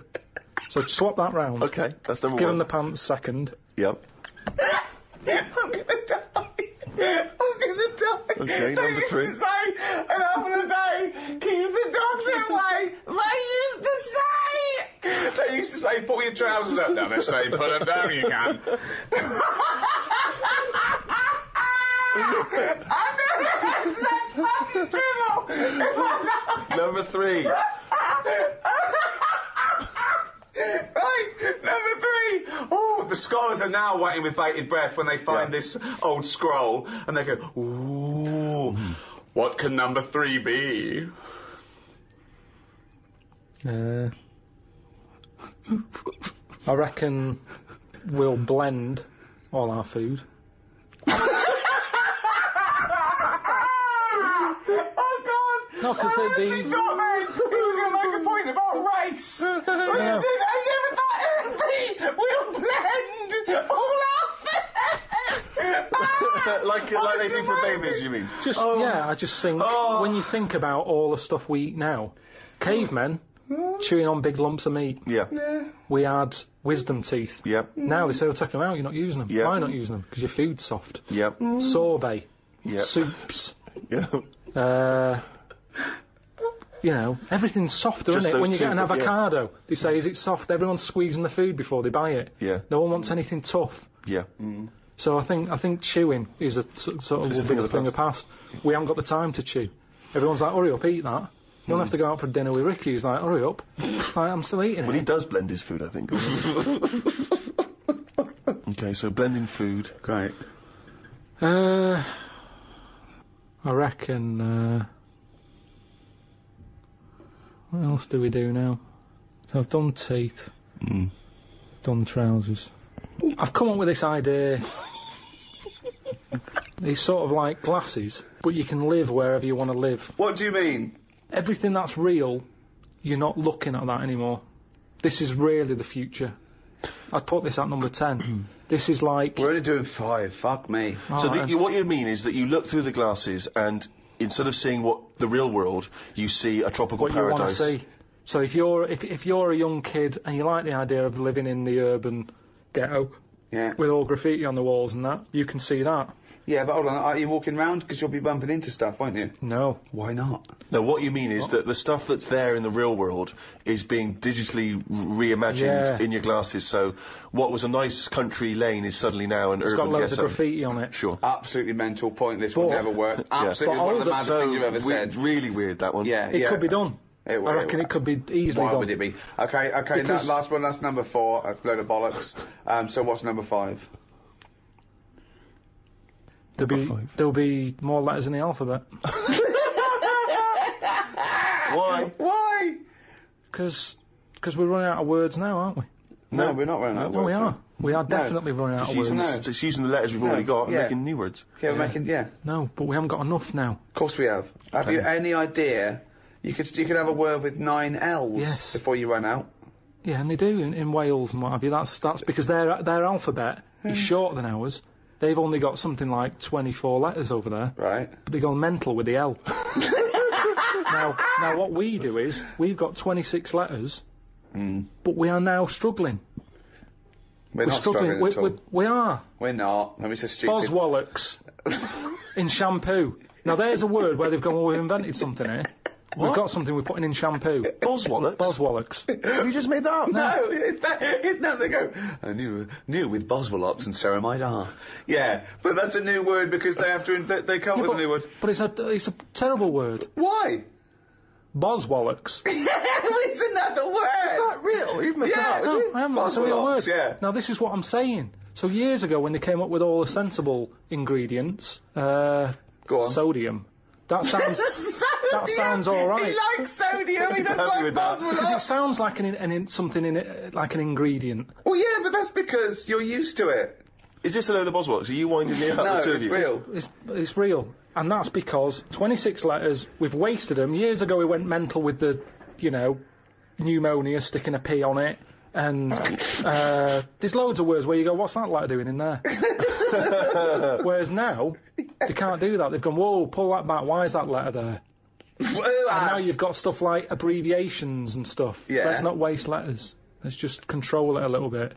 Cars are called things like, GTI or something, because they're going, well, I can't think of a word to call this. So they're giving them letters. Think of a word now. Think of a word that hasn't been made up. What do you mean? Well, tell me a word that hasn't been made up. All words have been made up. No, one that hasn't. That could be used. Say if I invent something now to put in shampoo, what can I call it? Quick. Cranberry. No, it's too close to that. No, we can't get that past the advertising person. Scrimpton. Scrimpton. Yeah. It took Ricky 2 goes and you accepted his second one. Well, I think we've sorted out the future. Wow. Since, obviously, the days of Nostradamus, there's been many people who've tried to foresee the future. Karl, I'm not sure if you're familiar, but there's endless, predictions. Apparently there are other planets that may collide with ours. There's some scientific basis on this. And obviously, I don't know if you've seen the posters for that recent film, 2012. Well, that's based on this notion of some kind of Mayan calendar, which supposedly predicts the end of the world as being 2012. But if you knew with certainty that today was the end of the world, how would you spend that final day? I mean, this seems weird to me, but I think I'd like to experience a lot of the extremes of existence. So, for instance, I've always wanted to smash up a bar.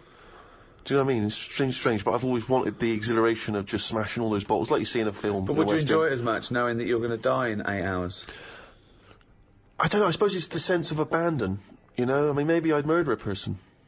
Wow. Just see, I don't know, but I think I'd probably go mental. Because I've always been a very reserved person, I've never got into a fight, I've never caused a rumpus. Yeah, but that's a worrying thought because we don't have to have the end of the world for it to be the end of your world, because a lot of people know that they're terminally ill, so they don't go around smashing up bars and killing people. But I suppose I know there'll be no repercussions ultimately, because They're the gonna die next day anyway. everyone's gone, so Yeah, there's not going to be mourning families. But then how dare you deprive that person of his last 8 hours or 10 hours of life? I don't care, because it's the last day on Earth. Well, so that's true. I know the moral guilt that I'll feel is over in a few hours. Morality isn't relative just to repercussion, is it? Because no, but the point you is can do things without repercussion. But often people say, what would you do it if you never got caught, or would you do it if there is repercussions for that person, as grave as they might be, just because you feel that it's no big deal either way, that they're only going to live another 8 hours, they might feel differently. And you're saying, well, you won't care because you won't be around. But then, why do people care about their loved ones when they won't be around? Why do people get a will ready? Because my point is that they know that those people will continue to live for an indeterminate amount of time. So you do care about the other person's feelings? Of course I do. Oh, no, of course I do. But my point is, knowing that everyone is going to be wiped off the face of the earth the following day, all of those repercussions are no longer quite the same. I'd find it hard to divorce myself from my morality that's ingrained just because it doesn't matter anymore. Yeah, but I mean, I honestly, to me, it seems that we're approaching just the end of all things. And so I'm saying that there's something about the fact that we're all going to end that somehow seems very liberating. What would you do? I've always wanted to kick a duck up the arse.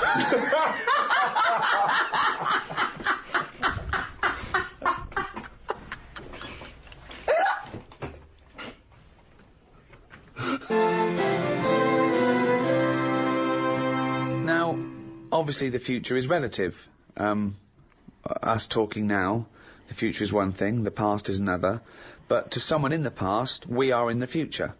So, Karl, if you could go back into any era, okay, you are what you are now, you are you as you sit there now, your age, with all your memories and all your input and all your advantages on ages gone by and all your advantages over people gone by, where would you go? What would you do?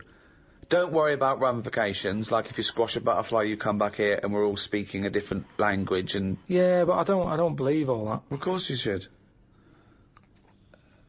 They should have picked something better than a butterfly. The thing about if you kill a butterfly, there's a volcano somewhere. Right. There. Okay, what did that noise mean? It's just passing the buck, isn't it? It's kind of like blaming a butterfly. They only live about a day, so you blame it and it's dead anyway and there's no evidence left. It's a stupid argument. Is that the theory? Is that the theory that you're it's blaming a butterfly for a volcano? I'm not sure that's it, is it? Yeah, it wafts about- its wings and When it it causes... wafts, right, when a butterfly wafts, if you stop the waffery, then the whole world has changed, because there was no waft on a certain day. Okay? But that means that everything's part of the causal web. It's a model for determinism. So things do, yeah, of course things have an effect on everything else. Yeah, but I'm just saying that's a bad example. The butterfly doing its wings. Well, no. Something... that butterfly might have flown in through a car window and frightened someone, and they crashed. Use a wasp. Why is that preferable? Because you do panic. I've been in a car when there's a wasp knocking about. It's terrifying. I can see how that could cause a disaster. But a butterfly, you just go open the other window. I love that you've won him over to that theory now, just by substituting a butterfly and a wasp. You think back to perhaps when you were a teenager or even before when you were growing up. You had visions, I suppose, of your own personal future and how that would play out, how you could change the way you lived your life in order to affect the future. I mean, I'm very lucky in some regards in that one of my ambitions was always to be involved with comedy. Yeah. And, I was very clearly excited about that, and I was lucky that I've managed to achieve that. A lot of people don't even know what they want from their future. Well, the other thing is that when you dream of where you'll be in 20 years' time, you don't change the future. You don't change the buildings, and you just think of yourself sort of richer, having a happier life. Yeah, you know what I mean. So, and also, I was always slightly more handsome in the future. Whereas I kept imagining I would grow a little more handsome. People kept saying, my grandmother would keep telling me, you'll fill out. When you fill out a bit. She was obsessed with me filling out. This is why she would feed me endlessly. The idea that somehow if I was less gangly... Yeah, it worked with me, though. Yeah, you really filled out. I filled out, yeah. It's funny because I still forget what I look like now in the present. Yeah. In my head, I still look like I used to look. Then I catch a little glimpse of myself in the shop window and go, who's that fat old... Oh. No. You know what I mean? I'm so much better. But you did have you've journeyed a long way. I mean, you, good-looking lad, and you are, I mean, it's preposterous. I mean, everyone I work with or meet who's seen a picture of you as a teenager doesn't understand it. I mean, I pretty much look the same, you know what I mean? I haven't changed much. I'm still a constant disappointment to myself in a way, you know. When I put on a tuxedo, that's the best I'm ever going to look, and I don't look like James Bond. Yeah. Whereas you at least had a moment where you looked around. I mean, honestly, it's Jane I feel sorry for. Because, I mean, she did not sign up for this. Well, we've all No, changed. I've seen pictures of her in the past. She ain't changed much. No, I don't mean that. Whereas I mean, we've all changed. We all changed. Karl used to have hair. Yeah, but he hadn't, you, by your own admission, had it for long. You didn't have it hair for long, did you? You No, started it going wasn't. bald It pretty wasn't. early on. Didn't want to hang around my hair. It was never. I've told you, it didn't feel needed, so it went. I never did anything with it. It was hair of a Chinaman, wasn't it? Even the hairdresser said. He said, Yeah. you can do nothing with this. So what do you mean? He said, it's just too. It looks all limsy. Limsy! Sorry, was that's a... Limp or flimsy, I reckon. Well, no, that Limsy is a Chinaman that gave his name to the limp hair of the Chinese. So you race. think your hair bailed on you because it was not getting treated well enough? I think that's true. I think that's how it works. But yeah, I know what you mean. I sort of think about if I've changed and that, but I don't think I have that much. I still have the same sort of thoughts. I like olives now, which I didn't like probably 3 years ago. Right, wow. But you can, if you eat 4 in a row, you get a taste for them. And I thought, go on, then I'll have 5. And I thought, yeah, they're all right, these. So that's different. But other than that, I mean, So what were your dreams and ambitions when you were young? didn't have any. Right. It was kind of 5 years old. What do you want to be? What was your thoughts for the future? I didn't worry. At 5 years old, you're not worrying about work and that. 10. What's your hopes and fears of all these years? I met in thee tonight. I wasn't worrying about work till about 13, 14. I was thinking, right, you know, people who are new had left school. They weren't getting work. And I was thinking, I don't want to be like that. That's when I did boxing. You know, I could have gone down that route. Got into boxing, didn't I? How many fights do you have? Don't know, about 3 or 4. Yeah. How long is it? When does brain damage kick in? I guess it can. I guess it can happen almost instantly. I mean, that must be. Must have been. Part of it. Did you really get a bad beating on one of those fights? Yeah, Leroy gave us a right good clackering. Clackering. Yeah, the thing is, your jab was a bit limsy, but Leroy's was clackering. Then there was the dancing. I don't remember this. What, breakdancing? Well, I did that. I did a bit of body popping. Yeah.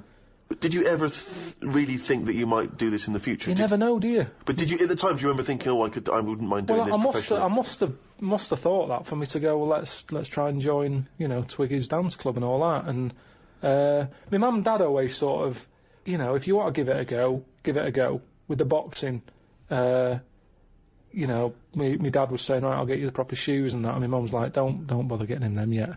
Let's see if he sticks at it for like 4 months, because they were about 30 quid for Let the him shoes. carry on in my furry slippers. Then with the dancing, it was the same thing. I said, I need some leg warmers and that. And These tights are just as good. Come on. No, pop on your nan's tights. my dad gave me like he cut like the sleeves off a shirt.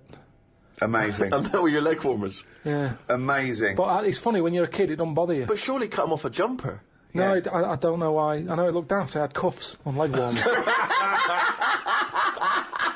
That's amazing! But when you're That's a kid, amazing! What did they you think roll about them up. Twiggies? It must have looked Lawrence and Bowen doing a handstand.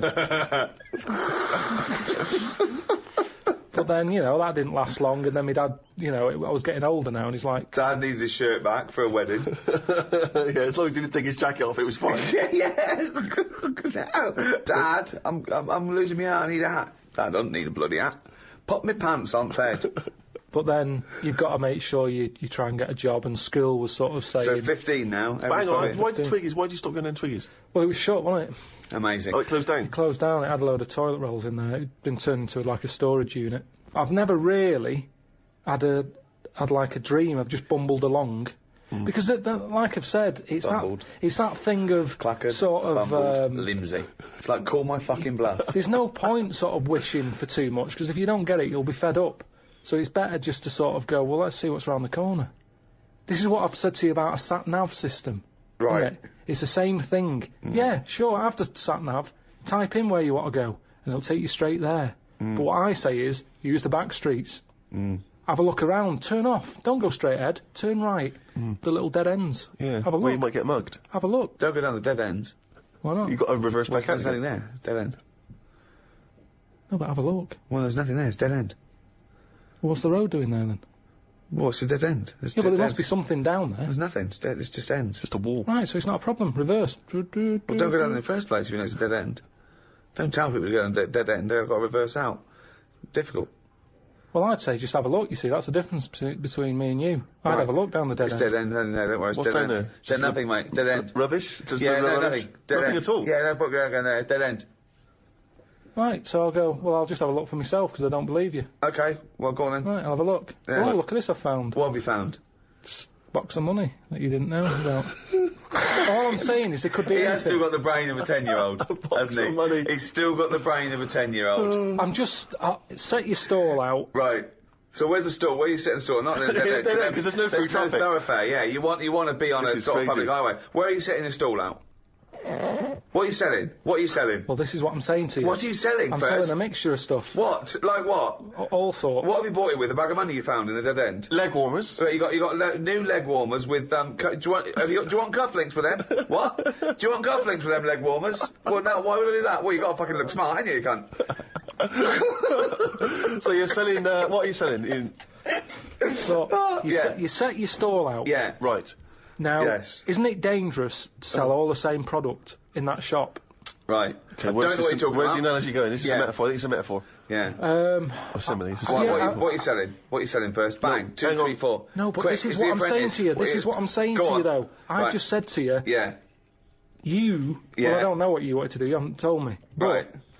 I'm Do you want me saying, to tell you what I wanted to do when I wanted to be... Well, at 5 years old, I wanted to own a sweet shop until my mum said, you know, you got to buy the sweets first. Right. From 10, I wanted to be like a scientist. 15, a vet kicked in. But at Carry some on. point you jettisoned all of that to try and pursue a pop career. 20, I wanted to be a pop star. 25, I thought I'd better get a job. well, At 30, I did. me saying turn off the main road and do a right Yes. is saying just have a look around in the same way that if you go into a It's a shop... metaphor, wasn't it? Yeah, Right. it was, yeah. Yeah. In the same way that if you go into a shop, you're thinking I'm getting a quarter of bonbons. Right, bombs. Bombs. But by the time you get to the counter... You're clackered. and you get some licorice all sorts instead because you thought, actually, I forgot about them. Sorry, now this isn't a metaphor, is it? This is a real shop now, isn't it? I just mean you're gonna be let down. You're gonna be very, very disappointed with life if you know But I haven't been disappointed with that. If what? If what? the thing you're aiming for Yeah. doesn't happen. But what if it does happen? I'd like to take issue with this, because there's a lot of young people who listen to our podcasts, and if they listen to this tripe, that if you try for something in life, it won't happen, so don't bother, I think it's a bloody disgrace. Imagine if Leona Lewis had thought that when she went on the bloody X Factor. She wouldn't have got punched by that bloke in that... Alright, that doesn't make sense. But you know what I mean, she would not be living her dreams. Yeah, but we don't know what Leona wanted to do. She might She have had a wanted to be a backup singer, plan. that's why she's done it. She might have had a backup plan. Yeah, but she fulfilled the main ambition, which was to sing. That's why she went on the show. She didn't go on there because she thought, I might want to work down a branch of Waterstones. You think she went in there and said, quarter bomb? She went, oh, this is X Factor. But she went, oh, go on then. Well, I was saying. Well, what about the girl who looked like a fat baby? She went on there with a dream. It's not going to happen. Oh, yeah! But the point is, I'm not saying you all have to go on the X Factor if you're a hopeless idiot. I'm saying if you've got a little bit of talent and you pursue it, it might take you somewhere. If you want to be a vet or a doctor or pop star, you might have a chance. You may as well Yeah. have a stab for it than say, oh, it's alright, I'll just sit around in my underpants. Yeah, they're doing a new one, the X-ray Factor, where you can actually, you know, become a top radiologist. But I've said this for an idea. I think Go on. they should do that. Because how many singers do we need in the world? You see, that's the thing. We're talking Yeah. about the future. Yeah. I think we're not going to talk anymore. I think it's going to be like living in an opera. The way Yeah. things are going on now, everyone wants to sing. Yeah. Whereas, if you did a TV programme to try and get a doctor, you know... X-ray Factor. You know, it's all about, you know, getting in young kids, do live surgery. You know, there's big queues anyway. People are queuing up to have operations done. Yeah. So you say, look, Hilda, you have got a problem with your left bunion. You can either wait for your proper doctor and hospital, but it's going to be a 2-year waiting list. Or you can have Jedward do it are for you you. free Saturday night, live? Because we've got two 17-year-olds who are going to do it. Hilda! She comes out, they His sort... little voice. I've never heard him do before. So hang on, wait. Okay. So this is okay. What is this? This is a talent show where people can have a go at being a doctor. Yeah. Right? Well, this is like something from the Middle Ages. But they need volunteers who would rather have an apprentice, someone have a go. Well, it's not even an apprentice, it's someone with no training at all. Yeah. They learn how to do major operations in a week. But no, not major ones. That's for the final. You do a heart, of course, you yeah, do a you've got to heart build up to that, transplant, sure. But you're A building heart up. transplant for the final. That's So anyway, amazing. so it's Hilda, and Hilda's not the person, she's not operating, she's just the person who needs a No, bunion removed. she's the foot problem. Yeah. So she comes in, they have a quick chat with Have her. a chat with her. How's your life been? Bit of Coldplay under her. She's Yeah. going, oh, it's terrible. I can hardly walk and all that. And they go, right. Here's a fowl who looks like a baby. And then And you think this is a good, you don't see any problems with this so far? You've not identified any concerns yet? if it means you get younger people into other jobs other than singing, I agree with you. I think it's crazy that everyone now just wants to be famous, a singer or something, and we don't need them. They're just contriving it. All they're doing is knocking the last one off the top number one spot. It's just a factory. But I'm not talking about everyone should try and be a singer, am I? What I'm saying is sometimes you're allowed to pursue your dreams, and they might be you may fulfil those dreams. Yes, There's nothing Steve, wrong with that. Steve. It may be that you want to operate on a woman called Hilda or a bunion. Steve. Pursue that Go dream. on. But according to your negative views, we shouldn't even try and do that either. what Go I'm on. saying is, Go on. What's he saying? Leona was an example. I'm not saying everyone should try and be like Leona. no, but No, listen to his point, Stephen, because he's got a very good point coming up Here it now. comes. This is it. Okay. He hasn't said a normal word yet, but he's going to say some now, and they're all going to be profound. people's dreams aren't their own dreams. Oh, hold on. What do you mean by that? Okay, keep going. No, keep going. Keep going. Let him, no. He'll explain. You don't need to ask any questions. He'll explain. Because they think they know what they want because they see it on the telly. They see, someone singing a song and they go, I want to do that. So all I'm saying is, change the dreams. Change the dreams. Yeah. Surgery. They're watching that. They're seeing Hilda happy with a better foot. The doctor's getting all the praise. They go, I want a bit of that action. That's what it's about. They don't want to be singers. They want to be known. They want to be famous. Yeah. So, fine, have a bit of fame, but do some good. Fix Hilda's foot. Sorry, was that the end of the point? Yeah, because all we've done, we've changed the dreams. Dreams are... Well, you've hit on a good point there, because what is astounding is that when people are inundated with praise for people who are just clothes horses, they are just skinny nobodies who don't do anything except have their picture taken, and they're role models for, I'm not talking about, anyone in particular, but it's just these people who, want to be seen with other celebrities and marry celebrities and be a celebrity. People think that's an easy life because they're getting rewarded for it. And yet, someone who's stuck in a laboratory trying to come up with a cure for AIDS, they don't know or care about them. And Okay. Can I just point out, though, that if we're going to have a go at people being successful, making money, and being well known for doing nothing of any value, I point you to the man sat opposite me here. And that's, hey, I tell you, there's times when I, lie awake at night thinking, what was my dreams? Yeah, but I'd love to be a little but I've got doctor. a new boiler hold on, and 2 houses. I'd love to be a little doctor. Yeah, I mean, it's past me now. There's no way I can go back. Well, But it would have been brilliant. you're wrong. Karl Pilkington. Hilda! What is it? What now, Hilda? What's up with you? I've got terrible piles. There's some sort of blockage up there. I haven't gone to the haven't gone to the toilet for a week. Well, Karl, can you unblock Hilda's arse? Now live, unblocking Hilda's arse. Karl Pilkington. I thought she had bad feet. No, her feet. No, Jedward fixed her feet. There's a lovely job. That's why they stayed in last week. Her arse is worse than her feet. It's because she's been off her feet for so long, because she couldn't walk. Her arse took the brunt of it, and it's just terrible. Piles have burst. It's blocked up there where all she just eats is cheese because she's so depressed. I'd probably knock it on the head there. Why? I'd just say, like going back to the street thing, I've gone down the wrong avenue. I go, this isn't for me. I didn't know I'd be, eye to eye with this. What's that? It's not for me, and that's how you find out that it's not for you, by doing it. Right. But at least I gave it a go. So this the same as you had one fight with Leroy, you went along to a dance studio that was shut, you've seen Hilda's arse, and it's turned you off proctology. Once again, you've just abandoned it. Yeah, well, there's Have no point. Have a go! Just feel inside Hilda's back passage. Feel the blockage. Right. No, because the audience have already decided. They've seen a weakness in me. They're going to vote me out. No, There's no point me getting dirty fingers for this.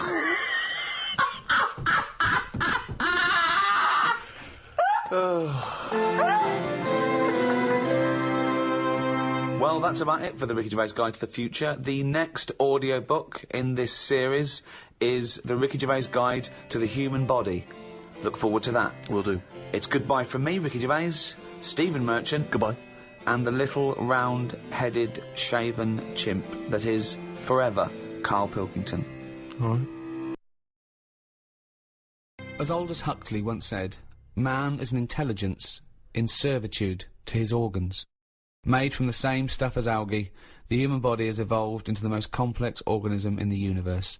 An animal with power of introspection, conceiving complex metaphysical notions of morality, beauty and love, while at the same time battling time, illness and even death with even more sophisticated scientific weaponry. While we may still marvel at its complexity, what do we know about the human body?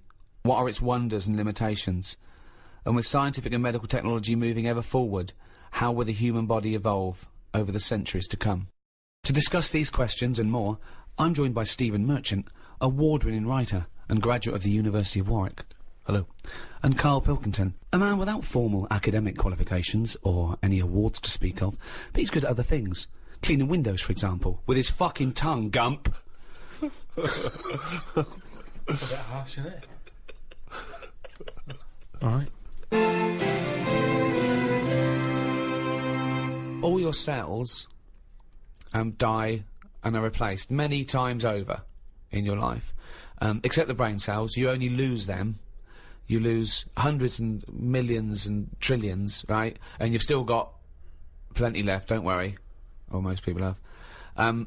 So only a small percentage of the cells you're born with remain yours, the brain cells. So supposing you're 99% different, all the time you're changing.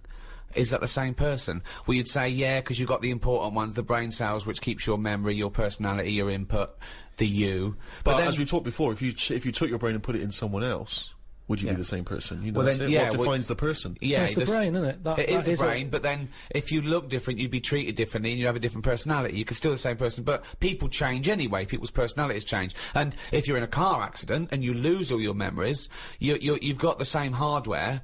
People have had complete personality changes. Particularly if you've got, I knew someone who knew someone whose, girlfriend was in a terrible accident and she lost a lot of her memory, and so the person she was with, her boyfriend or fiance, she no longer related to them in the same way, and equally he, obviously that wasn't the same woman that Yeah, he but was fallen it in his love fault? with. Was it his It fault? wasn't his What's fault. that No, got to no. do with it? What's that got to do with it? No, was it his fault? Was the accident his Well, what's fault? that got to do with it? Because you would be fed up, wouldn't you? That's a completely different point that he was making. No, it wasn't. He said Yeah. a woman had an accident. Yeah, but we were talking about, are you the same person? Well, hang on, let's hear what Karl's Go point on. is. You said, Yeah. you know, this woman was in an accident. Yeah. It's terrible, that. It's sad. Yeah. Now, all I'm saying is she went... opinion just popped in there. She- that. Sad. Yeah. She went off him. I'll pass on your condolences. Yeah. She went off the fella. Yeah. All I'm saying is, you're saying, oh, it's because a brain had a knock and went, oh, I'm not into him anymore. But all I'm saying is, if it was his fault who was driving the car and it happened because of him, you would sort of go, Yeah, but "You that's idiot." not the point I was making at all. not, It wasn't. is it? It, It's not, A, it's wasn't not. involved, but B, it was because she got a form of amnesia, so she didn't relate to him in the same way because the life they'd spent together, she no longer had a memory of, and equally, when he was talking to her, she was no longer the person that he'd first met. Do you see what I mean? So that's what my point was. Not because he was in. Yeah, no, I can understand that. That doesn't surprise me that much, I suppose. At the end of the day, it is what you go through, isn't it? Yeah. You can hark back. You can talk about stuff. Arp back. You can arp back. Is that what a good relationship's based on? If there's a lot of young people out there listening, they're wondering what to look for. I think that's the best thing about getting old, isn't it? You Yeah. can sit down and do nothing but think about a lot. If you're a baby, you've done now, you're lying there, you can't walk. I can't remember being a baby, and I put that down to it being boring. Because you only remember the good things. birthday! No, it's you remember the good things in life, don't you? I'm quite happy. I can sit down for a good hour or so and just think back and go, oh, that was good. When was the last time you reminisced? Well, my mum and dad have been round, haven't they? So been reminiscing a lot. Yeah. What were you thinking about? We were just chatting about Tic Tacs. One of the great memories, yeah. The happy memories. No, because you see, here's the thing. You're saying how that woman changed when she had her head caved in. He never said that. What did you? Well, the brain accident. Yeah. Brain accident. Yeah. The Tic Tacs. Now, I used to love them Yeah. when I was younger. Yeah. My dad got a load of them. What, this year? No, Just recently? years ago. Years ago, right. Years ago when I loved them. I said I love Tic Tacs. Me. Yeah. He met one of his mates. You didn't nick him from the sweet shop? No, that's not what he you knew did, some mate who could get his hand on a load, Right. and he Thief, must have he was a got thief. about he must have got about 30 crates of Tic Tacs. 30 crates of Tic Tacs? Honestly, with like about 24 on each crate. We got them, stuck them in a cupboard under the just in the kitchen, in the corner. Yeah. Now I worked my way through about 6 crates. I was quite happy. When? In how long? I don't know, in about 2 weeks, 3 weeks or something. Right. And then after that, I'm getting sick of these. Right. Yeah. You were minty fresh, but you were Oh, sick of lovely them. fresh breath. Yeah. Yeah. But I mean, I haven't got that much more to tell you about it. It's just. What do you So just this, sorry, remember- whoa. Bear in mind, this was something he was recently reminiscing with his parents about. They were sat round, and we've already learned up to an hour could go by reminiscing. Sat round for an hour, talking about the great I've already Tic run Tac out of saga. responses. I've got Yeah. nothing to say about No that. opinion I on mean, that. I was nearly going to say, what do you do with the empty little flicky Tic Tac boxes? Yeah, but then I you mean, realise that that's utterly dull and boring. well, and not I of any interest. was struggling. I don't know what this anecdote is, other than a bloke. Other than you said your dad, I like Tic Tacs, me. He went, all right, I talked to Albert. Albert, you got Tic Tacs? I've got 30 crates, if that'll do, yeah? Yeah, I'll bring him round. Put him under cupboard. He's got through 12 crates. What's his breath like? Fucking lovely, but he's been sick all over the cunting place. Oh, do you want some more? No, of course we fucking don't. You'll talk about that in a few years' time. Of course we will, for about a fucking hour. No. Then we bring it up in an audio book. But I think that's how we got onto it, because even though I tried to get rid of a load, I used to give them to mates, take them to school, say, have some Tic Tacs. You can have them for free. We used a load in the cat litter tray. No, we you did. didn't. We did. It No, was you just didn't. ways of getting rid of them. Jesus Christ. Sort of freshy smell, isn't it? It's the That's same amazing. sort of condensity in that, isn't it? Condensity, it is the same condensity. Yeah, so I got rid of them like that. And then the weird thing was, even though I'd got shut of them all, you'd be backing up and you'd always hear one ting its way up the tube. It's tinging its way up the tube. It's tinging its way up the tube. It's tinging its way up the tube. Ting tong ping pong. It's tinging its way up the tube. That sounds like something from Willy Wonka. Oh No, god. it's just I'm just demonstrating that because that's how many of them there were around the house. You'd drop them, they'd go in every corner and that, like Pac-Man or something. They'd be That's everywhere. You'd be backing amazing. up, tinging it up. Sheila's getting married. Hannah gets confetti. Don't buy any confetti. Go to cupboard under stairs. So yeah, that's a little memory there, isn't it? It That is a just little cropped up. memory. Now It's a really little memory. The strange Tic Tac house in Salford, where everything is made of Tic Tacs. Wow, that must have been a hell That's of incre- a time you had with your parents there. The old Tic Tac No, but it's reminiscence. better. You see, you're saying, "Oh, what a boring story that is." But when I my see mum and you've dad, re-gravelled the drive. Yeah, smell it. suck the drive if you want.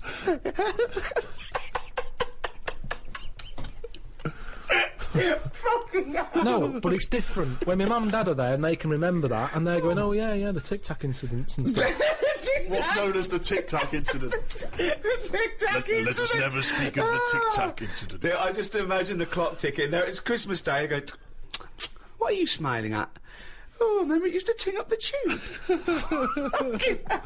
You should think about selling this to Hollywood. Listen, what do you remember then?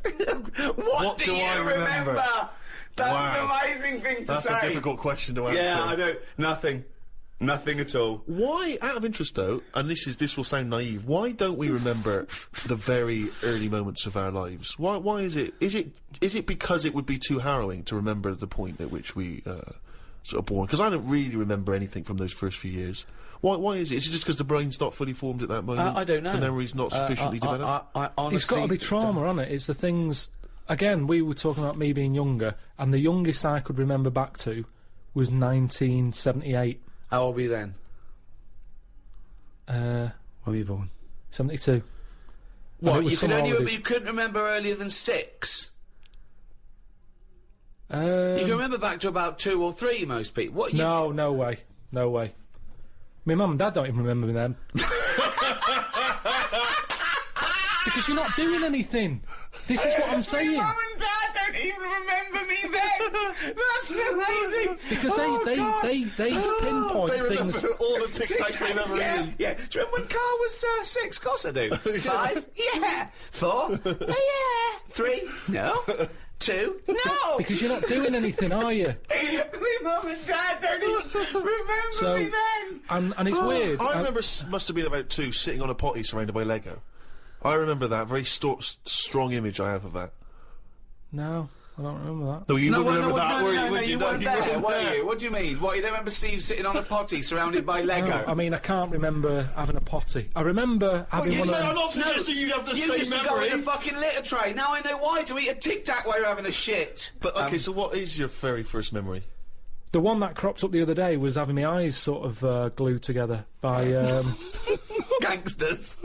Where's the fucking Tic Tacs? No, I was, lost our old truck for you, go. when I was on holiday and I slept near the window and the window was open and I used to wake up in the morning with my eyes shut. My mum and dad thought I was having a lovely lie in. I just couldn't open my eyes. But I don't understand, why were they... I'm gonna burst. What do you mean? Why were they glued? Why were they... What do you mean they were glued? Wait, but why didn't you say, Mum, Dad, I'm not asleep. My eyes are glued together. It's just that you get a build-up on Yeah. the eyelashes. Yeah, yeah. And it all... But when they came in and you could sense them looking I didn't know at they you- were there. But what do you mean? Why didn't you say so? So you lay there dead still? Well, you should have sprinkled some Tic Tacs around the bed and you'd have heard them crunching in as they came in. Yeah. Oh, what do you mean? So that's your my eyes earliest memory. wait. So your eyes are stuck together. You're lying there. You're still. You're awake, but you can't open your eyes, so you don't say anything. Yeah. What? Why?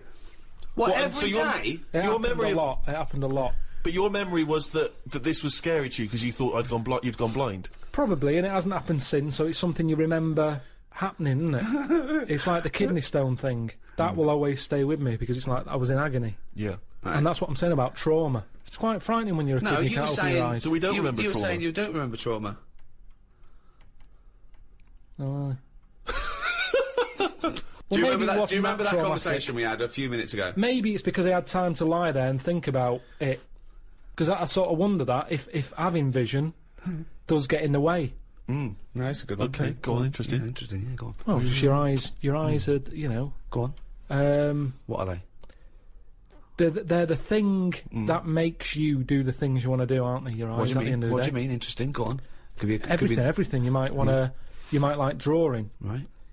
Your eyes. That's an example, though, isn't it? Because then you might like music, and you don't need your eyes for that, do you? Well, you need yeah, your ears, because you still got to find your way to the record shop to Well, find the well, record no, you want. 'cause someone could put it for you, or you could. What I mean is your Stevie eyes. Wonder, we do. Say rather You than. like smells. You might be a perfume. You need let me just you think. the nose, don't you? Wine tasting, just I've just always thought blind people go on. are probably good listeners. Right, yeah. That makes sense. Yes. Which means that they'll be more brainy. Possibly. They won't waste their eyes on watching rubbish telly. No. Yep, sure. Um, But bear in mind, you learn a lot, don't you? Yeah, Just from yeah. what you see. You Swings absorb and a lot of roundabouts. information Swings from what you and see. yeah, but blind people are going to say, right, I'm not going to be defeated here. Right. I'm going to make sure that I still feed my brain with stuff. Right. Whereas if you've got eyes, your eyes can sometimes say, well, don't listen to that intelligent thing there. Yeah. Watch some rubbish on the telly. Yeah. Yeah. Why? Because- Your eyes are saying that, are they? Who are they talking to? Are they? I'm just saying, if you've got eyes, Yeah, they're talking to you. you're more drawn to things Drawn. that keep Do you- you. What are you drawn to, though? Keep your eyes, Go keep on, your what are you eyes saying? interested. It's like everything. Right. It picks your food for you. Does it? Yeah, No, it does. It doesn't. does. Of course, it does. That's why they advertise food in a way that look those adverts on the telly. Look at So- this. This isn't an ordinary pasta. Yeah. It's So yeah, well- you'd eat a nice plastic apple, would you? It looked like an apple. Eat it. presentation is 90% of what goes on now in this world. Whether it's clothes, Is that a That's statistic that you because picked up from you somewhere? know what the thing you like looks like. So you recognise it. You go, oh, I like that. You don't go, oh, I like the look of that. I ate it last time, and I like the look of it as I was eating it. You go, I know what that is. That's the thing that tasted good. not always. No? I think there's a lot of cakes out there, and I've been conned, where my eyes have gone, that looks good. I'll go, can I have one of them? And I get it, and it's just like air with cream on it. But that's There's nothing. You, There's Are no you furious enjoyment. with your eyes at that point? but Well, you it's a just bit annoying. contradicted your own point. No, I haven't. I've said, my eyes have said this is what you want, Yeah. and I've been disappointed with it. So your eyes shouldn't pick your food then, should they, really? They shouldn't. No. But they do. Well, again, the next time you get the eyes go again. Remember Well, that? yeah, I'll sort of go, hang on a minute. You remember last time? This is different. You are the strangest man There's I not have weird. ever met. There's nothing weird about You that. are the strangest person not. I've ever met. So are you not. mistrustful of your eyes? You You don't are. trust anything you see now, you query it, question it. Here's a clearer way of describing it. Go on. Holiday brochure. Right? Your eyes, look at it. Mm. Look at this villa here. Look at that, it's got its own pool, close to all the amenities. Get there, my eyes. What have you picked? Because it's not What? as Who's good. arguing now? Who's angry with your eyes? Were your eyes angry then? No, I was angry. Okay, so your mouth and brain are angry with your eyes? Because, one, my nose has kicked in. I'm next to the bins. Right, okay. You couldn't see that in the brochure. The eyes couldn't see that. That's true. The bottle banks again. They're close by. My ears are going, what's the racket? Yeah. My eyes are going, sorry. What? Your eyes are saying sorry? I'm just saying, you can't trust your eyes. I I don't love really care. this. I'm surprised they felt guilt. I love the fact that his sense of human biology is based on the numbskulls. I don't know why you must pick stuff based on what your eyes thought initially. Well, it depends. But Karl, they're not detached in this separate way. They're not different operatives, all with different agendas. It's all connected. There should be. If I look at a picture in a brochure or a magazine, and I think, oh, that looks nice, my brain instantly says, be careful though, because that's a publicity tool in order to try and sell me this particular deal. Chances are it doesn't look exactly in real life like it does in the brochure. I'm instantly thinking that. I'm not going, hey, I'll book that. And then 2 weeks later I get there, I can't believe I'm fucking disappointed. Ears, what do you make of it? Well, I'm livid because I can hear some fucking racket. All I'm saying is you don't see that many disappointed blind people. You don't see they're that not many disappointed blind people. They're not let down that much. They're not let down. Spurious. You've got no information for that, no evidence for that at all. You just made that You up. don't see many disappointed blind people. I've always been fascinated in biology in general, and I remember when I was about 13 or 14, I got this book, Man's Body, an Owner's Manual. I was fascinated by it. It's like a sort of textbook, is it? About the human body? It's great because it's got absolutely everything from, life and death. And then I was worried that you could chart when you die from sort of things like, where you were born, socioeconomic group, have you had fill-ins and all that sort of thing. I'd worry it, and you give yourself a point system. But it's a fascinating book. It's got everything. And of course, all the stuff about male sex organs, I can't think of the number of men that went home and got a ruler after reading about averages. Yeah. There's a nice little chapter here. What is the average? You have to push really hard with the ruler until it's sort of like going right into your stomach, and then you can get it up to like 2 or 3 inches. Lovely chapter here on sexuality. I want to read one. This is under the homosexual activities. It goes into what they like. Anal sex. It explains what that is. It's anal sex. This is inserting the penis into the partner's anus. Normally with the aid of an artificial lubricant, so it gives you all the details there. Now, in addition to anal intercourse, many homosexuals have practiced fisting, inserting a hand or fist, or other objects into the anus as a form of sexual stimulation. Experience has shown, however, that this practice should be avoided, since it can cause gay bowel syndrome. Now, I'd never heard of that. Wow. Yeah, Gay bowel syndrome. Gay bowel syndrome. Fissures, like lesions and stuff, and other damage to the walls of the rectum. So, you'd go to the doctor and go, "Oh, I've got a problem." He goes, "Well, you've got gay bowel syndrome. Are you gay?" "Yes, I am. Yeah." "All right. Well, have you been sticking another man's fist up your anus?" "Yeah. Yeah. We like that." "Okay. Well, my advice to you is to stop that because it's causing damage." "Oh, thank you, doctor. I'm not going to stop it, by the way. I'm not going to stop it. I'm going to carry on doing that, and then just keep coming back here with a sore arse, if that's all right, and you can just fix it, can you?" Because in fact, I'm going to go home now and do it, even though you've told me that I probably shouldn't. I'm going to gay bowel syndrome, you say? Karl, what do you think about that? Sticking a fist up your arse? Well, Wasn't meant to be, was it? I mean, it's not, you know, it's going to do damage, isn't it? It's like, you've got to know when to stop putting stuff in a carrier bag. And it's the same as that, isn't it? Because it rips. Yeah. Someone told me this recently at a party. Fascinating fact. See what you think of it, Karl. He told me that apparently, if you've got time on your hands, you can put your fist inside someone else's arse, and then you can work your hand very slowly up through the person's body. It takes about 2 hours, apparently, and eventually, it's what he told me, you can touch that person's heart. Right. Right, and it's like the most intimate thing you could ever do with someone else. That's bollocks.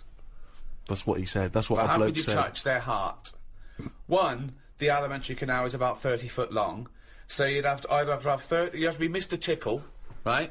Or you'd have to be rolling up the alimentary canal as you go, like a stocking on a pole, right? And then when you get up there, how can you touch the heart? You'd have to rip through the esophagus, which would kill them. Okay, if the arm going all the way up their alimentary canal the wrong way didn't kill them. I like the idea of someone saying that to a loved one. All right, love.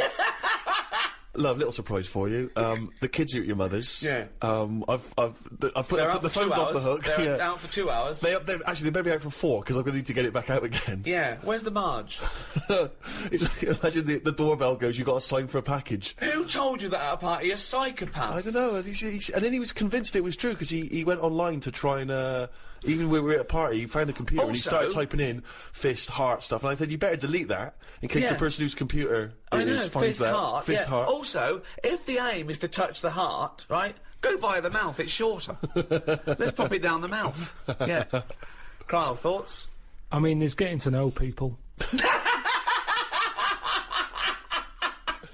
I mean, do you know how people say, oh, you shouldn't use the toilet with the door open and all that because it ruins...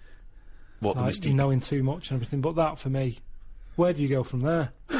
Yeah. But you know me, I mean, I've got nothing against gays and that, but No. they puzzle me to this day. There's still things that happen when I go, what is all that about? Like what? I went to, what's her name? Harley Street. I went for a checkup. And like a medical. Posh, you know Harley Street, it's like it's the top doctors, isn't it? I've never been before. Yeah. All posh buildings and that. Went up to the counter. I said, "Hey, see the doctor." They said, "Name, yeah." Give us 10 minutes. Go and wait in the waiting room. Dead posh waiting room. Dead fancy. Big leather furniture and that. Yep. Loads of magazines. I mean, like a newsagent's. Yeah. In the middle of the room on a table. Loads of them. So I'm looking through, and there's the top quality ones. Your Esquire, GQ, Classy, Yacht Weekly, all that. Country Life. Boys. Boys? There's one there, yeah. Boys. What's that? Right, lifted up like the one on top of it, and it's like Boys with a Z. Two fellas stood there, looking sort of Italian looking. Yeah. Right. Remember Brother Beyond? That sort of look. Right. Yeah. Sort of greasy hair. It's a cracking reference there. Dungarees on. No shirt though. No shirt, just dungarees sort of unbuttoned, hanging down a little bit. Sure. So no one else is about. I'm never going to buy a magazine like that. You're going to tell us you looked through a couple of magazines? I had a little look just because I thought, like I say, it's one You're chance. always looking to learn, aren't you? You're always looking to learn. Yeah. Always open. There might have been something in there that I go, right, I get it now. I understand why they like doing that or whatever. Yeah. Right. So she said I was going to, 10-minute wait. I can have a quick flick through. Picked it up, had a look. Still none the wiser. Why? Well, what did you see when you opened it up? Just loads of. I mean, like I've said to you before about, I don't know why they like looking at knobs when they've got one of their own. Right. There's no right. surprises there. You're not going to go. Oh, that's Sure. that's Yeah. nice. Lots of that. Yeah, but they can't get to it, can they? They can't get to their own. Who can't? Well, if they want a little chew, a little nosh, they can't get to their own, can they? They'll break their back. But they can't get to this, fellas, in the magazine. It's only a picture. They're just looking at it. They might as well look at their own. That's In what a I minute, mean. Yeah, just have a look at it. They just stood there. They're not up to anything. They were just sort of stood there. Some had, like, car oil on the face. There was one Why? sat on a... don't know, just like a mechanic type thing. Car oil on the face and, like, rubbed on the chest and that. Sure. knob out. Yeah. There was someone sat on like one of them square things of hay. Oh yeah. Sat bale. there, like sort of sat on it, straddling it. Yeah. That must have been uncomfortable. Again, knob out. Yeah, just looking like it's normal. That's Sort of crazy. sat No there. farmer walks around like that. What was the other one? There was motorbike. They always like them. Yeah. No, I'm going through and then like the content is all puns. Right. It's all it's a couple of weeks ago. I should have wrote some down. Everything was to do with knob. Right. That's the only bit they're interested in the male body. Look at this bloke It's straddling not- this huge throbbing thing. The bike's not bad either. Yeah, all Yeah, that, yeah. loads of them. It was just cock, just 100%. Like let's just talk about the knob. That's a good name for a gay magazine. 100% cock. 100% cock. Did it not at any moment sort of maybe slightly unnerve you that the doctor might come in and see you reading boys? No, because I wasn't. What about if I walked through? Because I remember once when you were in hospital about to have a tube going down your knob and you were sitting in your pants with stockings on and I walked through and you were horrified. So what if I'd have walked in then and went, Yeah, Karl, what are you I would doing? have just said, "Look at this. Look at this. It's free." And I said, why did you bring that with you? No, I would have just said, "Look, does it look like I brought it with me?" Look Yeah, at this. yes, it does. Well, Because what- I've never, what? So you because look I at- would never see, you would never see a gay magazine in a doctor's waiting room. So I think you bought that and pretended that it was That's there. the thing. I was by that because there was no there was no Mayfair or anything. They just catered for if you wanted a bit of. It was really. I mean, really, I could have complained. So if you're going to have this, where's a bit of the other? Yeah. Yeah, you had a bit of this. Where's a bit of the other? I know one of the things that they had, and I thought they're really struggling with ideas. They had a Sukoko. As in Sudoku. Yeah. Sukoko. Sukoko. Surely Sadiko is better. No, because it was like Sukoko. Yeah, but it's Dick as well. Sudiko. Yeah. What? And it was still a Sudoku style puzzle, but it just had that name. Yeah. Yeah. It's just So everything. That It is was all just Sudoku, but called Coco. That's amazing. That is amazing. Now, That- if I was gay, do you know, like Let's they have a say, game of Lubo. Let's have a game of Knobopoly. Noberation. Operation. Let's have a game of chess. Cock.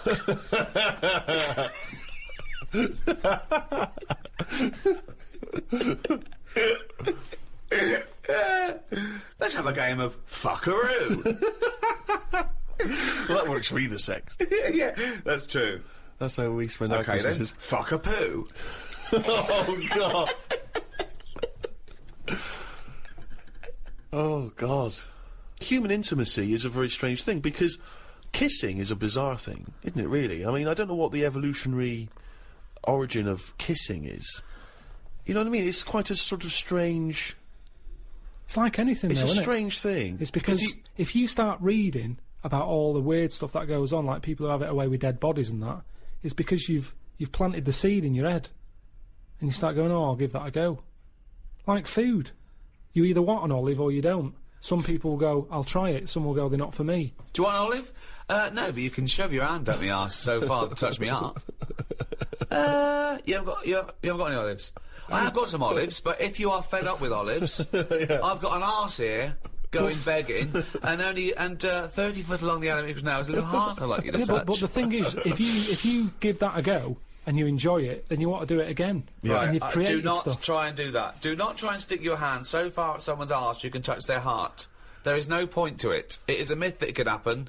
You will end up murdering It's a someone. sorry state of affairs where you've got to put that message out there. yeah. But that's it, isn't it? That's the other thing, isn't it? That you don't hear of animal fetishes and animal phobias. You know, you don't get a lion who's a little bit nervous of antelope. I don't like antelope meat.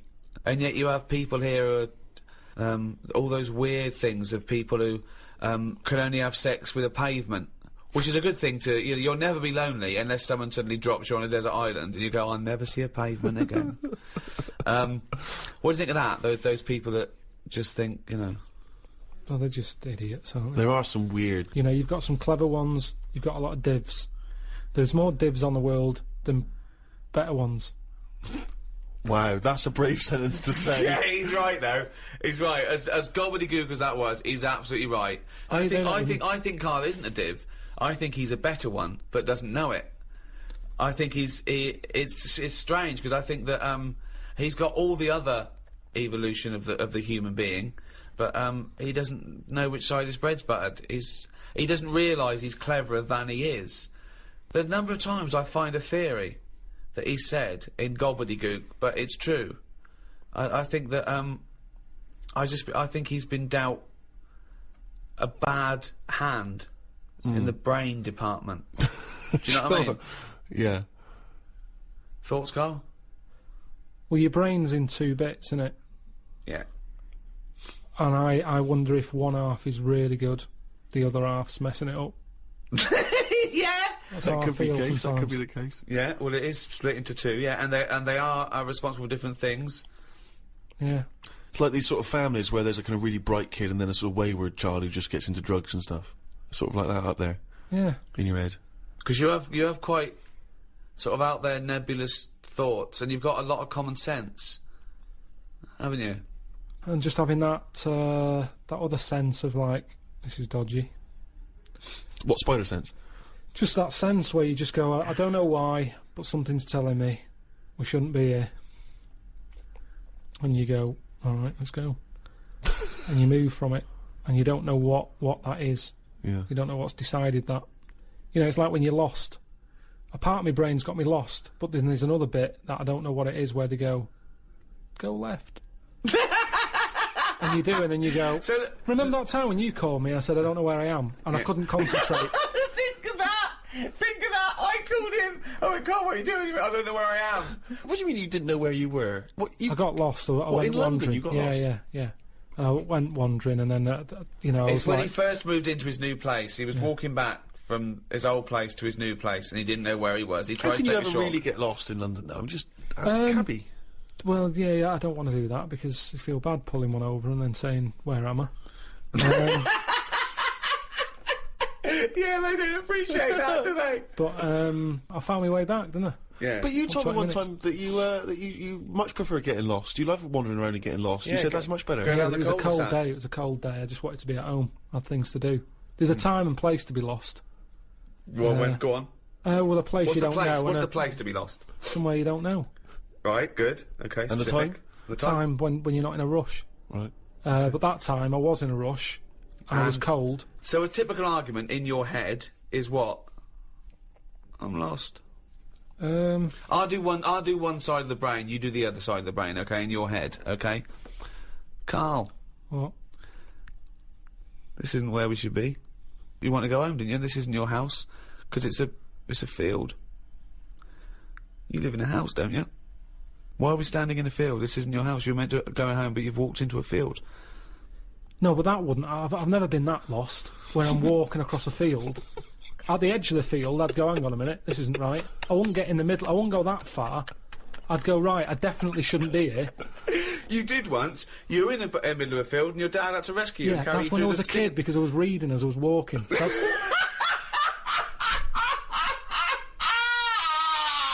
And he never read again. but there's another sense. I was in the middle of nettles there. Yeah. I'd walked. It was at my brother's wedding in Cornwall, and I was walking near a cliff edge. Reading a book. And okay, so okay. Karl, I know you're enjoying this book. Can I have a word with you? Just look past the book a minute. It's a big drop. Yeah. Well, that's what happened, and then Right. that's when my other senses went, hang on a minute, I'm being stung. Load of nettles and stuff. And I just had to wait there for ages until my dad sort of thought, where's Karl?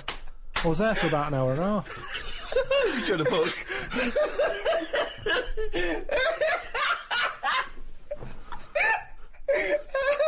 Fuck me like a cartoon. But why are you wandering off reading a book when it's your brother's wedding? No, this was like, we were in, I think it was St Ives in Cornwall. Yeah. Yeah. It was in St Ives. And, just, you know, it was a nice day and that. There was no telly in the place. It was a horrible house. It was haunted. Actually, no, honestly, No, not honestly. It wasn't haunted. There's no such thing as ghosts. So, It's the so you saying honestly it was haunted means fuck all. it's the weirdest place and weirdest sensation I've ever had. I spoke to a woman called Mrs. Battersby, Right. who sat on my bed keeping me up all night. My mum came up, she said, "You look shattered." I said, "Yeah, I haven't had a kip all night." She said, "Why?" I said, "I've been talking to Mrs. Battersby." She said, "Who's that?" I said, "No, some old woman." Now, I can't remember it now, but that's what I did then. And then, Sorry. So Mrs. Battersby didn't exist. Is that what you're saying? She was the ghost. yeah. Wasn't the landlady. No, there's no landlady. It's a big house, Right. about 12 bedrooms in it. Right. Dead cheap to stay there because it was a wreck. My Were mum you and dad ill? went Were out you one ill? night. Did you have flu at the No, time? I had nothing like that. I just... So you were sitting up, but you were awake, and you were having a conversation with Mrs. Battersby. What did she look like? I can't remember. I can't even remember having the chat now. Right, But so- at the time, I was like, oh, she just doesn't shut up. Chatting all night. So you don't remember this happening? Or you do remember it happening? No, I remember that, like, if I see my mum now and I mention St. Ives, she'll go, "Oh, yeah, Mrs. Battersby." She remembers coming in, because she was older than me, wasn't she? So, to Who? her, my mum. Was she? How old was Mrs. Battersby? She was older than both She of you. was old because I'm calling her Mrs. Battersby. If she was my age, I'd probably say, "Oh, it's Susan" or whatever. Right, sure, You Miss call Bat- older Miss people Battersby. by the surname, don't you? Yeah. Anyway, so she kept How me old up all were you? night. Don't know. I'm thinking of pictures at the wedding. Why do you have to go through other things to just have a memory? How old do you reckon you were? I don't understand why you haven't got direct access to your memories. How old do you reckon you were? Your mum was older, though, yeah? You must have a vague idea of when this I'm event thinking about was. it now. I'm thinking. I'm Okay. picturing the picture of myself at this wedding. Okay. And how old are you? What are you doing? How tall were I'd you? say I look about. How were you? I say I look about 7 or 8, looking at the picture. Right, okay. Yeah. Right, okay. So Mrs. Battersby is chatting away to you. You don't remember what she said, but you do remember having the conversation. No, he doesn't remember it I at don't all. remember the chat now. Well, then So- why are you telling us? It's You not must your remember it memory. because you're telling us about It's not it. your Because it's a memory. memory. My mum's reminded me of it. Yeah, but all it says is, this is so far removed. This is hearsay that your mum said you spoke to a ghost once, and you don't even remember the ghost. Mrs. Battersby. No, Yeah, you no, but remember you the don't name, remember no, because her. your mum reminded you of In a it. court of law, if there was a ghost court, they go hearsay, thrown out of court. Right. You yeah. don't have a memory of Mrs. No, Battersby. look, I know that when I was a kid, Yeah. I ate a beetle. I ate a beetle because I thought it was licorice. Now, I can't remember that now. You can't remember that, but you know it happened because your mother told you it happened. Exactly. Right. But the fundamental thing is that we can believe we can believe you ate a beetle, right? Because that is something that could happen in real life. But- what we're questioning is that you spoke to a ghost. I thought it was licorice. What sort of beetle was it? Just one of them standard beetles, just the black shiny one.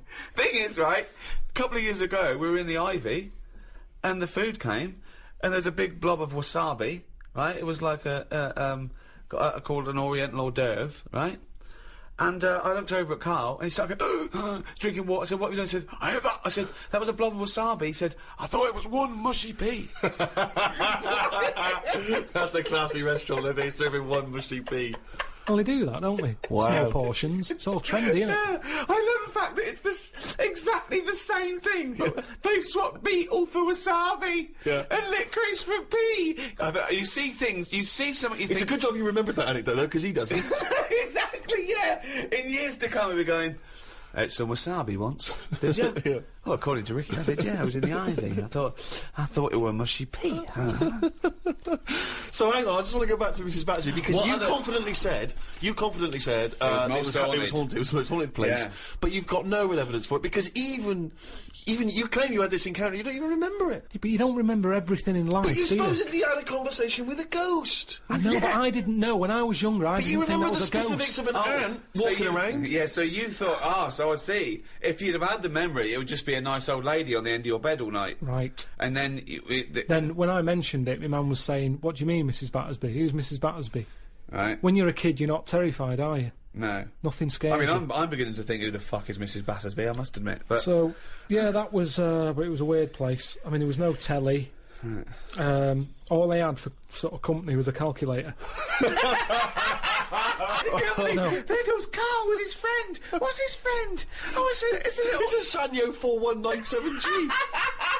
I love that. That's amazing. Oh, calculator, do that boobs thing again. My mum and dad used to go out. I stayed in there. Just shots of him with his calculator on the beach. Like that. It's sunlit. Maybe beautiful and 4 plus 16, what will it be? My only friend was a calculator.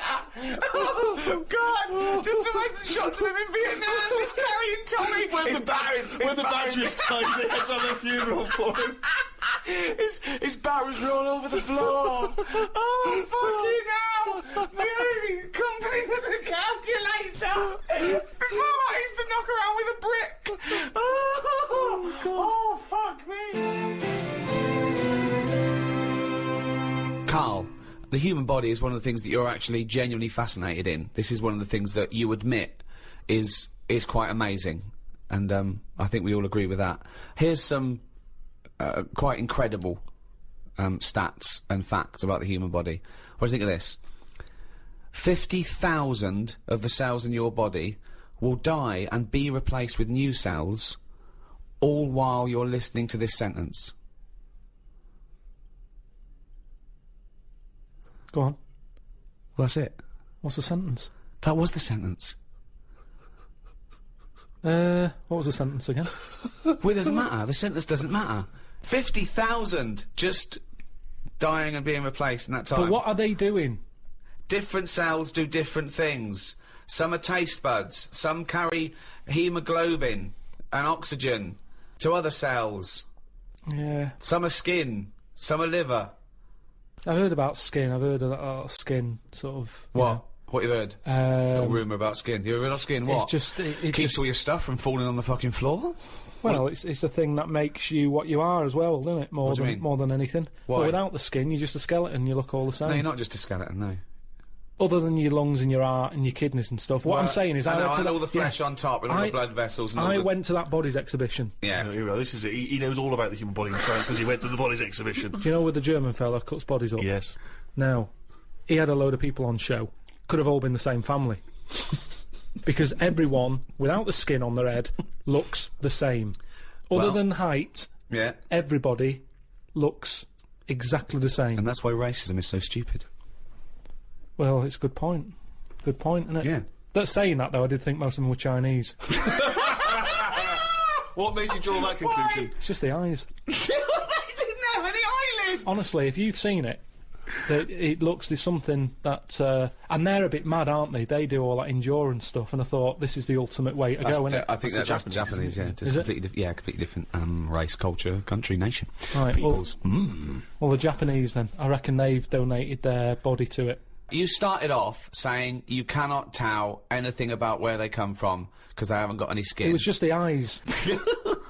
It didn't occur to you, I mean, was there not any information saying where the bodies were sourced from? They don't tell you, they just tell you that if you want to be part of an exhibition later in your life, put your name down.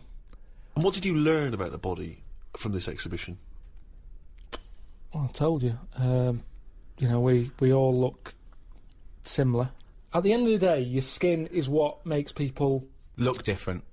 Yeah, that's the bit that makes you look like you, doesn't it? Yeah. That's the bit that you can tell how old somebody is. Yeah, by that's what you recognise. You don't recognise someone's skeleton and their brain. Unless it's the Elephant Man. But then again, with the skin on, I couldn't tell you how old he was. There's something about his head and everything that he's ageless. He could buy a packet of fags and be underage. He could get on a bus and say he's an OAP. I have not got a clue how old the Elephant Man was. There's no distinguishing things for his age, is there? But with most people, it's the skin that does it. Strip all that away, and they were all stood upright as well. They weren't sort of unched. Right. Unched. They'd been straightened up. Not unched then. Is that the German bloke? Unched. But what did I learn? That's what you're asking me. Yeah, Well, could I answer that? Sure. Fuck all, probably. Oh, there we are. The skin, of course, you are right in saying, is an extraordinary thing. I mean, it is almost unlike any man-made item. It's one of the most waterproof things, obviously, one of the most durable, one of the strongest and yet stretchiest. I mean, it is a remarkable achievement. Yeah. 1 square inch of skin, right, has 4 yards of nerve fibres. In what? In 1 inch? In 1 inch, square inch of skin. It's got 1,300 nerve cells and 100 sweat glands in a square inch of skin, and 3 million cells. right? And 3 yards of blood vessels. Those tiny little things, and they make up 3 yards worth. But I understand you need the blood bit, but the nerves, I'd shorten the nerves. What do you mean? I wouldn't have as many nerves. I think if I could change it... Well, it depends, because there are different amounts per square inch. You've got less on the back of your hand than on the finger tips, obviously. And I think the most nerve endings are near your spine. Tip of the penis. Well, that's probably going to be quite sensitive. Unnecessary, isn't it? In that, Unnecessary? It is, really. Why is it unnecessary? Because I'd say what you want... I think you need them in your fingers because you're picking up hot stuff. Sure. I've never put my knob somewhere that I thought I didn't feel that. There's a quote. There's a quote. If you're sticking it somewhere bad, well, you shouldn't be, so it's your own fault, isn't it? Is what I'm saying. Yeah. Yeah, but I don't think it's just for your penis to be able to identify hot stuff. No. I think it's for other reasons why it's super sensitive. It's not. Is that hob hot enough for your suit? Well, hang on, let me just check no, here. I've got a thermometer here. We don't need a thermometer. Well, no. The thermometer's not accurate. Well, it is. It's a mercury thermometer. Well, you need some. You know, I don't want a reading. I want a feeling. No, you don't need it in that bit. Well, the penis is sensitive, I assume. Because of the sexual stimulation? Yes, because you need Yeah, to... you don't need the nerves for that. Well, you do, yeah, because you need... Well, something needs to stimulate it for it to know, to send a thing to your brain, and you go, all right, we're mating here, we need to get half our genetic material to that egg. I lost him, didn't I? Yeah. When did I lose him, though? When you tried to explain how babies are born.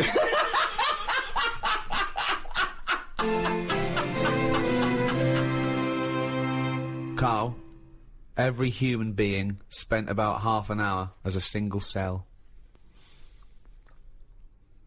I've heard about that. What do you mean, you've heard about that? I remember reading it. I read it. I think I went to the Science Museum, and it was Right. on the wall. And I just thought, oh, I would have hated that What, being a single cell? for half an hour. But then when was there ever a chance of a single cell knowing anything? Yeah, if you look at it like that, it's not a problem, yeah. It never was a problem. Why are they telling us then? Oh, for God's sake. This is a guide to. We're trying to educate. I mean, you know, this is for people to, you know, it's just an interesting discussion, isn't it? So we are going to come up with some facts. There are going to be some things that we don't know the answer to. There's going to be many things you don't know the answer to. Sometimes you're right. Sometimes you're wrong. Sometimes we learn something. Sometimes we don't. It's just adding to the debate, really. I just thought it was quite an interesting What do you fact. think when you read that? What goes on in your head? I think it's incredible that that's how it starts. That you One go cell, from there that to then it divides and divides again. A cognizant being. Yeah. That every cell knows what it's got to do. It's remarkable. It's remarkable. DNA. Stunning. Yeah, I'm surprised there's not more weird stuff knocking around. I've always said that. But what's weird? Just something that doesn't look like the rest of us. Nothing looks like the rest of us. There's nothing... What's no, weirder than... people-wise, I mean. How many people are in the world? 6 billion. 6 billion. 6 billion people. Yet, you don't walk down the street and I'd expect every 5th person to be like, what is that? Look at his head. He's got 3 legs. Why? Why is the arm on the back of his head?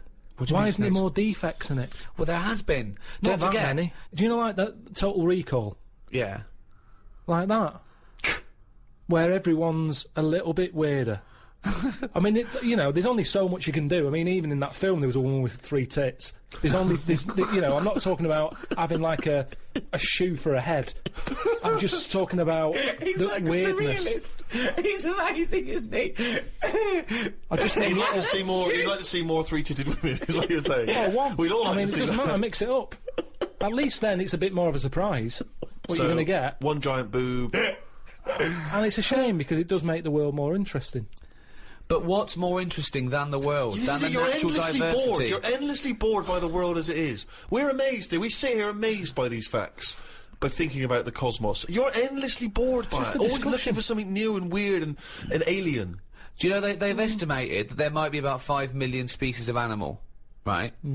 But they think there might be another 20 million all insects.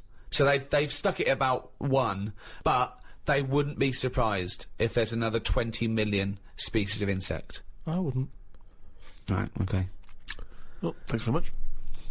No, because you start off with the big stuff, don't you? If someone comes along... I mean, I'm still surprised when they say things like, we found a new duck. And I think, well, that's not hard to find. If you're talking about bacteria, I'd go, well done. Where did you find it? No, that's the other way round. A new elephant? Wow, really? No. Where was that hiding? No, I'd be annoyed that someone's not found it. If it's not my job to find new stuff. Right. So it's not my problem. Right. But if someone's on the payroll, right, and they're out there trying to find new species, and they go, "We found a new llama," I'd go, "Well, where's it? Why have you missed this?" Right. Annoyed. Yeah. Not why there's a new llama. No, but it's harder to find. Attenborough, he's been out doing his job for years, hasn't he? Yeah. He was excited that he found a small frog. He found a frog. He stuck it on his finger. He said, "I've been looking for that for ages." And you could see he checked under the microwave, down the back of the couch. He was delighted. Yes. He was chuffed. I was chuffed for him. He'd been looking for it for ages. Right. Now, the thing is, respect due to him there. His eyes aren't as good as they used to be. Right. He found a small frog. He's been looking for it. He kept looking. I'd have given up if I was him. But he kept looking. He found it. There it was, a little frog on the end of his finger. Right. It wasn't on his finger all along, was it? I've got more respect for him finding that, something so small, than someone else whose job it is to also be rooting around for new stuff, coming round the corner with an elephant, saying, "Look what I've got. I've been looking for this." Yeah, but that's not They what haven't been happened. looking hard enough. Then no one's looking for an elephant and has failed to find it. They don't You're know what they're looking for. these people who are on the payroll looking for elephants By and failed to find definition, them. they're not looking for new species because they don't know they exist. It's a surprise. No one goes out and goes, "What are you looking for today?" I don't know. Say a letter. D? Duck then. Let's look for a new duck. Where are you going to look? Pond. All right. I know, but sometimes it's the slightest thing. I mean, we've done Yes, a lot it on is. insects. Yes, it is, But yeah. they go, "I found a spider with, like, an orange leg or a fish that swims upside down." It's like, put it the right way up. I mean, it's not worth noting. I'd say it's got to be a dramatic difference. Right.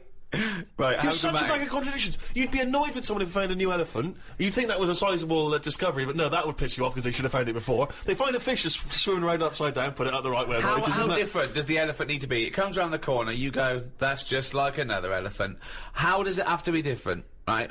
What to you has to be different? To the point that I don't know it's an elephant. That I go, like our hippos related What to would a it whale. look like then? Well, we're all related. We're all related. No, we're not. We're not. Though, Yes, are we That's are, a yeah. daft thing to say that. No, we are all No, we're not related. all It's just a related. matter of degrees. Um, You understand what it means to be related to your brother, don't you? yeah. So you understand what it means to be related to your cousin. Yeah, it starts getting a little bit. Really? Already at cousin? Already Yeah, at cousin? there's cousins I don't talk to. I haven't seen cousins. Right, well, so let's forget chimp then. My dad said over Christmas that "Who do you think you are?" was on. He said, "Oh, why don't you do that?" I said, "Because it's looking up dead people. There's cousins who I don't even talk to. Yeah, true. I've no idea. It who annoys these- me when they cry about their great-great-grandmother They didn't even they're know. like, yeah. Didn't even know them. Don't even know them. And all it's going to do is dig up problems, innit? You're going to find someone out who did something wrong and you're going to get the blame for it. I don't want to know. If my cousin was Einstein, very nice. Yeah. But at the end of the day, that's If going to your add cousin extra was pressure. Einstein, then you really are an underachiever. No, but do you know what? If he was, I'd know about it. I don't reckon you would know about it. I reckon I don't would. reckon your family would be that impressed with Einstein. They He would have was- stayed in touch. He would was they? always the weird one with the scruffy hair and his tongue out. Yeah. No, I reckon the stuff we know is enough now, and all we tend to do is find problems. All the mysteries still in the world. The What a prick. mind-body problem. What a prick. How to save the world. Yeah, but we're not, are we? We know it's dying. We don't know how to fix it. Not yet, we don't. Turn your lights off. But then we You didn't. turn yours off. Just get sick of it. Leaflets through the door all the time. Turn your eating off. Turn the lights off. Living like a mole. I love his little internal dialogues out loud. They're fantastic. The little discussions he has with himself. Oh, I can't wait till he's old. That's going to be amazing. Us three, when we're about 75, 80, he's fucking moaning. Oh, we're in a little home together. I just fucking... Fucking hell! Oh, Carl, do you remember when you were 73? No, do I fuck? Tell us the Tic Tac anecdote again. Oh, what a fucking useless bunch of cunts.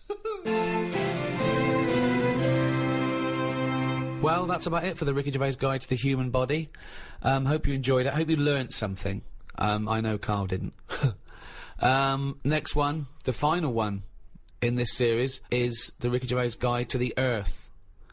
Karl, are we going to do any more guides, or...? I think we've covered the main stuff you need to know. Yeah? It was good doing the guides, though. I like the attempt of, learning. I remember our early ambition was to actually be educational as well as hopefully entertaining, and I feel perhaps at times we've perhaps slightly shortchanged listeners in terms of what they're anything else. Yeah. There's been a lot of the made-up words, perhaps more than ever before. And also some of the most abstract conversations I think we've ever had. I mean, Karl's, as he gets older, becomes more and more arrogant and confident. He said a new one to me the other day. There was a problem downloading one of the guides on iTunes, and he said they've added to the fuckerage. Which is good. Yeah. So, till the next time, it's goodbye from me, Ricky Gervais, Stephen Merchant. Goodbye. And Karl Pilkington. Right. Testing. Level, Steve. This is almost the environment more than It is the really, Earth, isn't it? Have we already publicised it as the Earth? Well, yeah, but it doesn't matter. I mean, yeah, but that's fine, the Earth. Why is it called the Earth? Well, no, we talked about... What? I said... What do you mean, why is it called the Earth? You mean, why is the Earth called the Earth? It's Why is just Mars something called I never Mars? say. I never say Earth. I always say world. Well, it depends. It's not called the world, is it? Because a world is... It's relative. Mars is a world.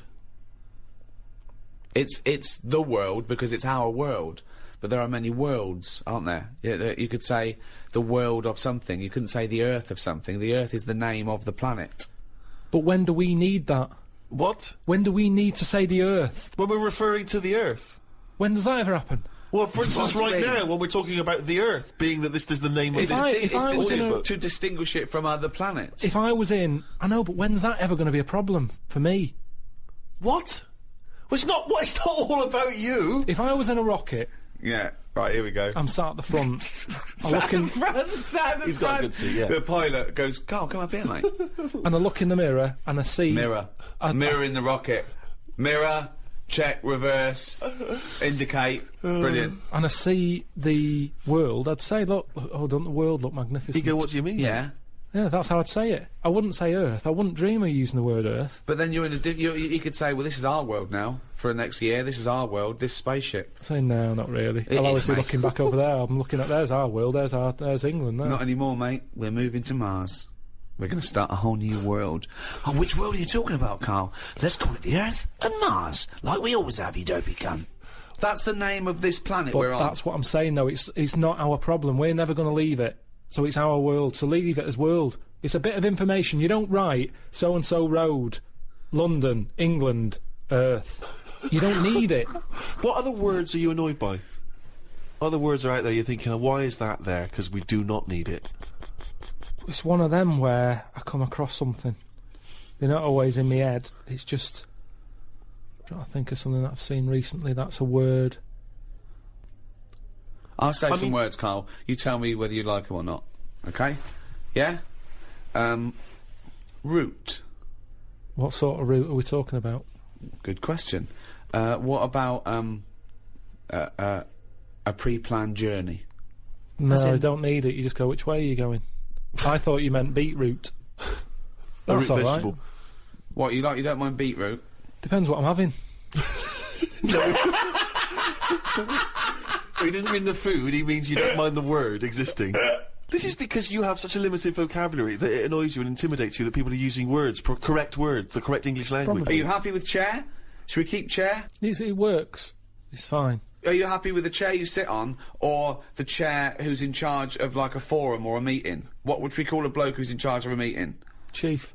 Chief? Okay, what about, bloke who's in charge, of a some group Native of Americans. Native Americans? I don't know any. Again, not going to affect my life. No, but what would you call him? He's a bloke in charge of all the Indian... all the... Seriously, not a problem Yes, to but me. it's a problem for someone, so Yeah, you've got to have a who's word for Head it. chief. Head chief. Oh, so he's... that means he's the bloke in charge of people who are in charge of meetings. That's No, confusing. you've I'm confused. I don't know who Yeah, you're I'm talking confused, about, mate. actually. I'm confused here. I mean, some words I know you're not happy with. Are there certain numbers you're not keen on? What about number 7? Would you get rid of that? I've heard about that tribe where it is just like they have 3. They say that's all they need in their life. 1, 2, 3. Really? Yeah, give us 3 of them. And then, actually, it gives another 2 with them 3.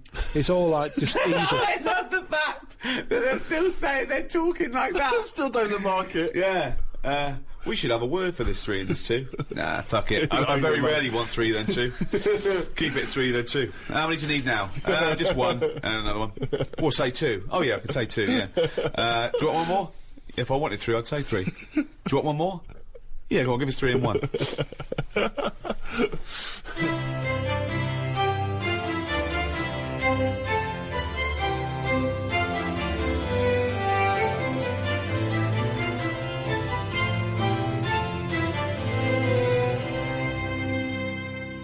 As the writer and pioneering ecologist Rachel Carson once wrote, "Those who dwell among the beauties and mysteries of the earth are never alone or weary of life.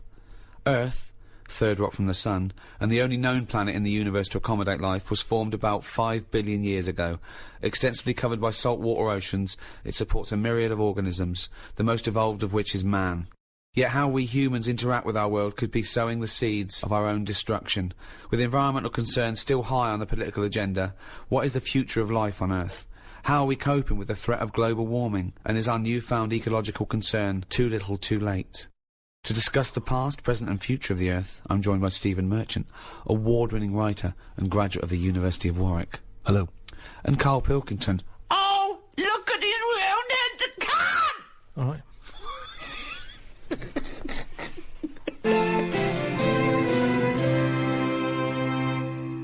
I've been hit by global warming recently, Rick, a couple of times actually. Go on. I don't want to be one of those people that's like, oh, you know, because